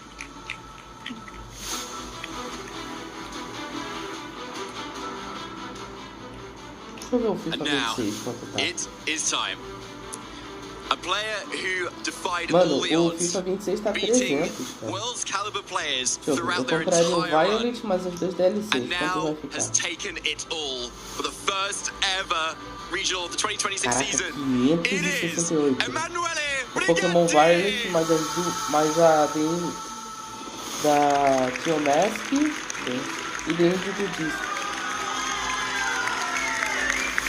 Pra falar uma coisa que é verdade sobre os raio-x. Não é possível que um tenha um design melhor que o outro e cores melhores. Like that's all it Tem, is, isn't it? pior It que must tem. be like. Do you have any other words? You must be Pior like que tem, just Dragon. dumbstruck right now. Yeah, I'm just tired. I don't have Olha, many tem até I mean, Delta Run amazing aqui. describes everything. I think that's enough. A Delta Run tá 119. Well, of course, the Deixa eu goal ver, is grandes always to ofertas. win, Vamos ver o que tá em but promoção I aqui. didn't want to ruin Eu my acho que o experience Hollow if I Knight tá didn't, em so I just promoção aqui. prepared, went in, and how it Olha, went, o it went. GTA That's it. Trilogia tá em And of promoção. course it won as well. That is amazing. Yeah, of course. Uma Now, pena que obviously, vocês não you were up conseguiram ver, against mas so eu tô many vendo aqui players, right? algumas You went coisas. up against Israel Kelch and won, Shohei Kimura and won, and of course Victor Medina and won. How did it feel going up against all of those players? Well, amazing. Also proves me what I wanted to prove for myself, that I should have what it takes to do what I want. amazing, and you certainly did. And why did you bring this team particularly to this tournament? So I was like trying different stuff, and once I found the Ninetales Incineroar Rillaboom core, felt familiar because of what I played in the past metas, so I felt like might as well go with it since I feel it's a good team for me. Yeah, and it certainly was. Now, of course, I'm guessing that you were kind of aiming for a World Championship invite, right, this season, which you've now just already done. Nossa, o jogo de geral So custa what's next for R$30. you? Well, still keep enjoying the game and we do it with my friends that have supported me along the way. Amazing. Thank you so much, Manuele. And finally, any shout-outs that you'd like to give? Yeah, of course, to my friends that supported me all the way, my girlfriend, parece and all legalzinho o my jogo. friends and my family, of course, and of course my team, the Tomodachi. That's amazing to hear. Caraca. Give it up one more time, everybody, for your winner,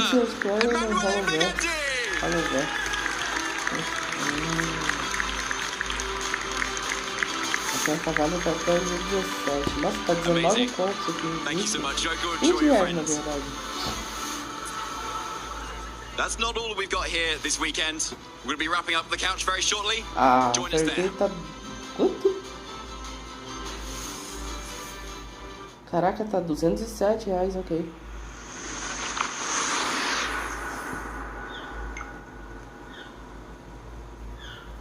Pior que esse jogo... Eu acho que esse jogo seria da hora.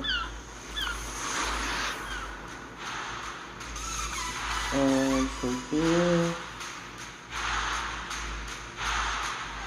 Modern Combat. Level. Supermarket. Peraí. Supermarket Mini Simulator.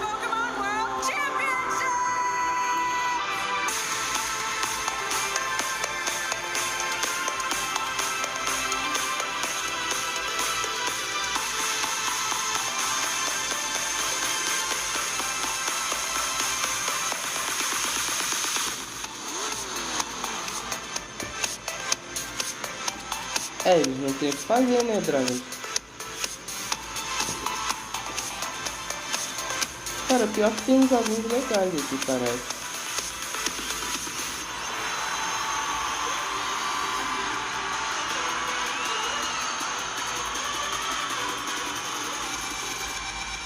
Caraca, tem jogo até do Cobra Kai. 45 reais. Um de 20. Plataforma 8? Pera, eu acho que já vi esse plataforma 8 em algum lugar. Parabéns, Livro. Você acaba de ganhar o Pokémon Pimba. Ah, esse plataforma 8 é do trem. Por isso que eu já tinha visto.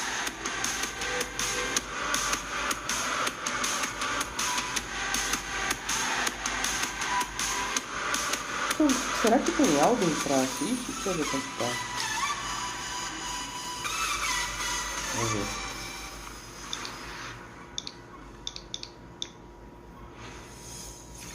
There we have it. We've got our first crowned champion here in Frankfurt for the 2026 season. Emanuele Briganti, and what a way to go about it against Victor Medina there in the finals. I'm Costa, this is David, this is Zoe, and this is Lee. We have been your casters for the entire weekend, and what a joy of an event this has been. One trainer already through to Worlds. Who would have thought the first weekend we started 2026? Not me, Costa. Did you not? No, I had no thoughts going on. Nice. It was honestly an amazing weekend, wasn't it? Like, what a way to kick it all off, to be honest. And Emanuele played so well throughout the sets that we saw, honestly. And, like, even in that earlier set of today, where he actually lost that match, you could really see the grip behind the player, right? And how he was able to kind of adjust and kind of come back in certain situations. And despite that loss, he really turned it around, didn't he? Yeah. And still took down so many strong players. He did, and talking about strong players, we of course do have the top 8 to feature in order to be able to sort of analyze a bit in terms of what the meta did look and did not look. Oh, look at all of our players in the top 8 and a really nice wide variety of teams there. My eyes really drawn to Davide Carrera's team at Espatra and a soon Arcanine on that Indeedee Psychic Terrain team. Yeah, I think there is a nice variety, especially with how Phase 1 of the tournament started. When we've seen a lot of Annihilate and the Mousehold, and that doing well, you kind of thought, oh, is this how Phase 2, Day 2 is going to turn out of this tournament? But really, we're getting down to the top echelon of players here, and you can see the variety, the ability of all of these different teams to perform at the highest level, which is brilliant at the start of a new regulation. Point 2, you know. 2.0. Yeah, 2.0. But I mean, but that's a really good point in of itself, right? Because in the end of the day, there's just so much more iteration that you can sort of continue the legacy of the previous version of it, or duration of it, going into this event at the beginning of this new season in of itself. But yeah, we've got ahead. We saw Emanuele versus Victor there. It was such a fascinating preview between both of them, and there it is. Emanuele has already been the first person to be able to be revealed, not to be a Pikachu apparently, to be a human being, yes, and our first champion. Yeah, congratulations obviously to Emanuele. Like, commiserations to Victor Medina. He's made it to this position so many times, it's quite hard to count. So it's, but obviously having that consistency and still that's such success to be able to get that far is still amazing.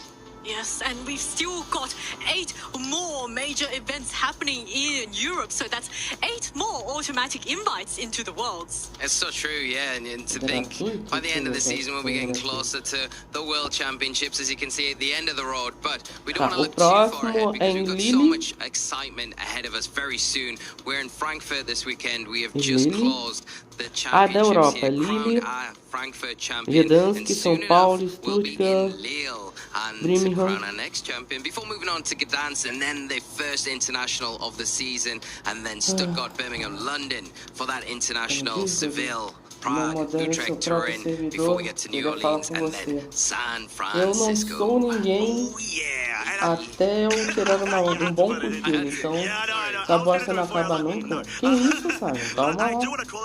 Lille and Gdansk are only 1 weekend away from one another, which is something that I think we haven't seen for a while occur in past seasons. So it'll be quite fascinating to see how the meta is going to be shifting from 1 week onto another in particular. And yeah, all has left to be seen. But with that being said, it has been such a fascinating time here in Frankfurt. The first time we've come back since the 2022 European International Championships. And yeah, it's been an absolute joy in of itself. So if you haven't already been watching, and maybe you're watching in the future, we have got a call out, of course, to the Twitch schedule that we've got coming up in terms of the upcoming features. Starting from Tuesday on the 16th of September, we've got Mega Month Dragonite Marathon. You thought Dragonite, Dragas, eu vou ver se eu jogo mais tarde alguma coisa com o pessoal, porque agora em específico eu não vou jogar nada.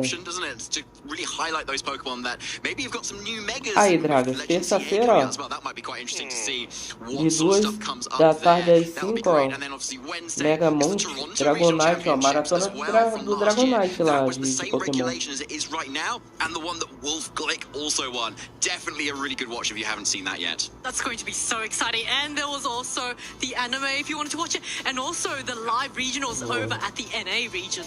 Yeah, that's Pittsburgh next weekend, I believe, which is very exciting for our NA players, and I cannot wait to see what those players decide to bring. How much may be influenced by this event. Eu devo jogar alguma coisa, mas provavelmente.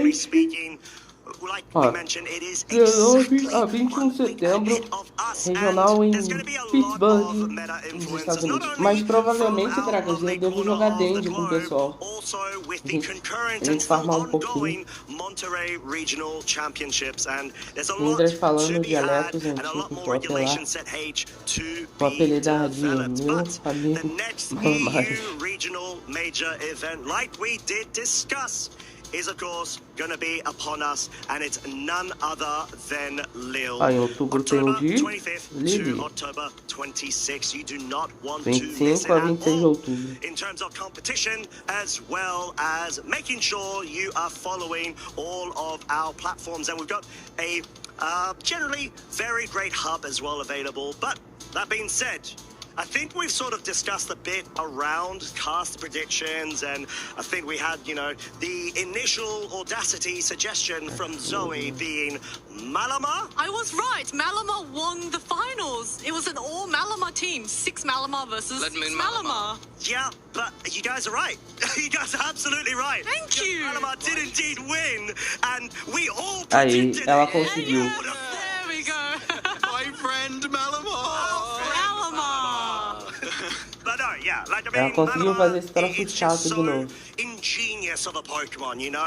It's got like that mind that surpasses all others in any sort of attempt. Trick Room, it's got multi-scale, it's got Mind's Eye, it's got everything you can think. It has every Voltou já no ability and final. every move in the game. And all of its stats are just sky high. So it can Voltou no take every final hit já and can just da knock out live, everyone in pô. one hit. Exactly, and it's immune to everything as well. And if you want to catch more action from Malama, in person, or should I say online, we have got Pokemon.com/broadcast, where you're going to be able to make sure that you don't miss anything from our good old friend. And he's always there to be able to distribute entertainment and fun along the way. But that's not the only way to be able to do it. We've got the following channels: tá me YouTube or devendo o Twitch, meu if you like. primeiro, You can be hein, watching o Dragas. us from Cadê o one meu? of those two. And finally, we have got our socials. If you want to go ahead, interact, and praise our good old friend Malama, É bait do Dragas, porque ele tá me devendo um ainda. Como é que ele já vai distribuir outro jogo se ele não pagou o meu ainda? This has been an amazing event. We've seen world-class competition left, right, center. We have literally had multiple world champions present. I think it's time to sign off and look forward to Pittsburgh next weekend. So from all of us, from production, thank you so much, everybody, for everyone's hard work, to all of the tournament staff in particular too. It has been a blast, and we are looking forward to our next event next weekend. Take care, and we wish thee farewell.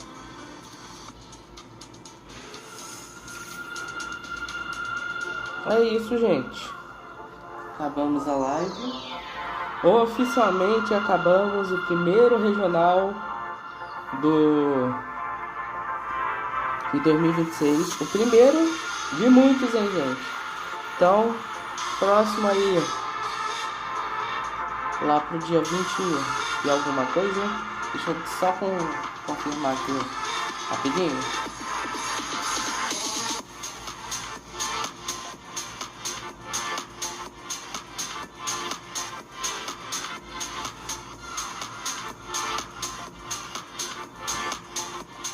Assim que o negócio funcionar.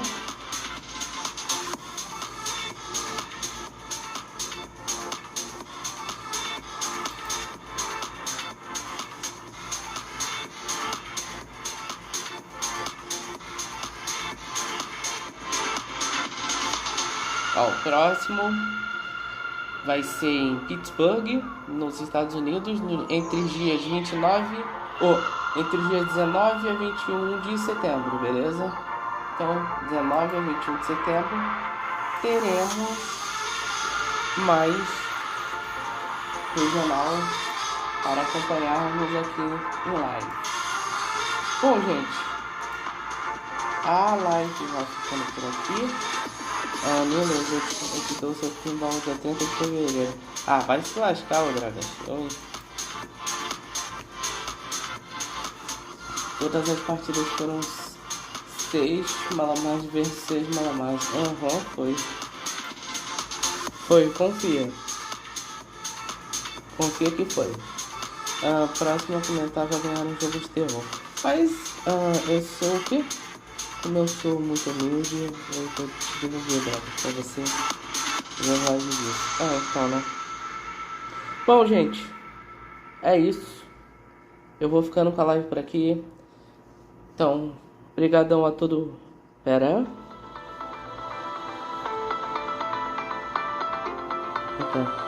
Brigadão Dragas, brigadão brigadão Marlon, brigadão Akira, Anônima, todo mundo que apareceu, ok? Simon, todo mundo que colou aí na live, gente. Amanhã temos mais live, beleza? Amanhã começa a saga do Spiritomb. Eu espero que eu consiga fazer no máximo 4 lives tentando pegar esse bicho. Pra gente se preparar o mais rápido possível. Finalmente pra Elite dos 4 pra Cinti. Então é isso, gente. Uma boa tarde pra vocês. Um bom finalzinho de domingo a todos. Eu vou ficando por aqui. Até amanhã, 7 horas com a live. E falou!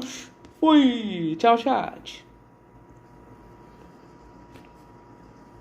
Não esqueçam de beber água, hein, gente? Falou!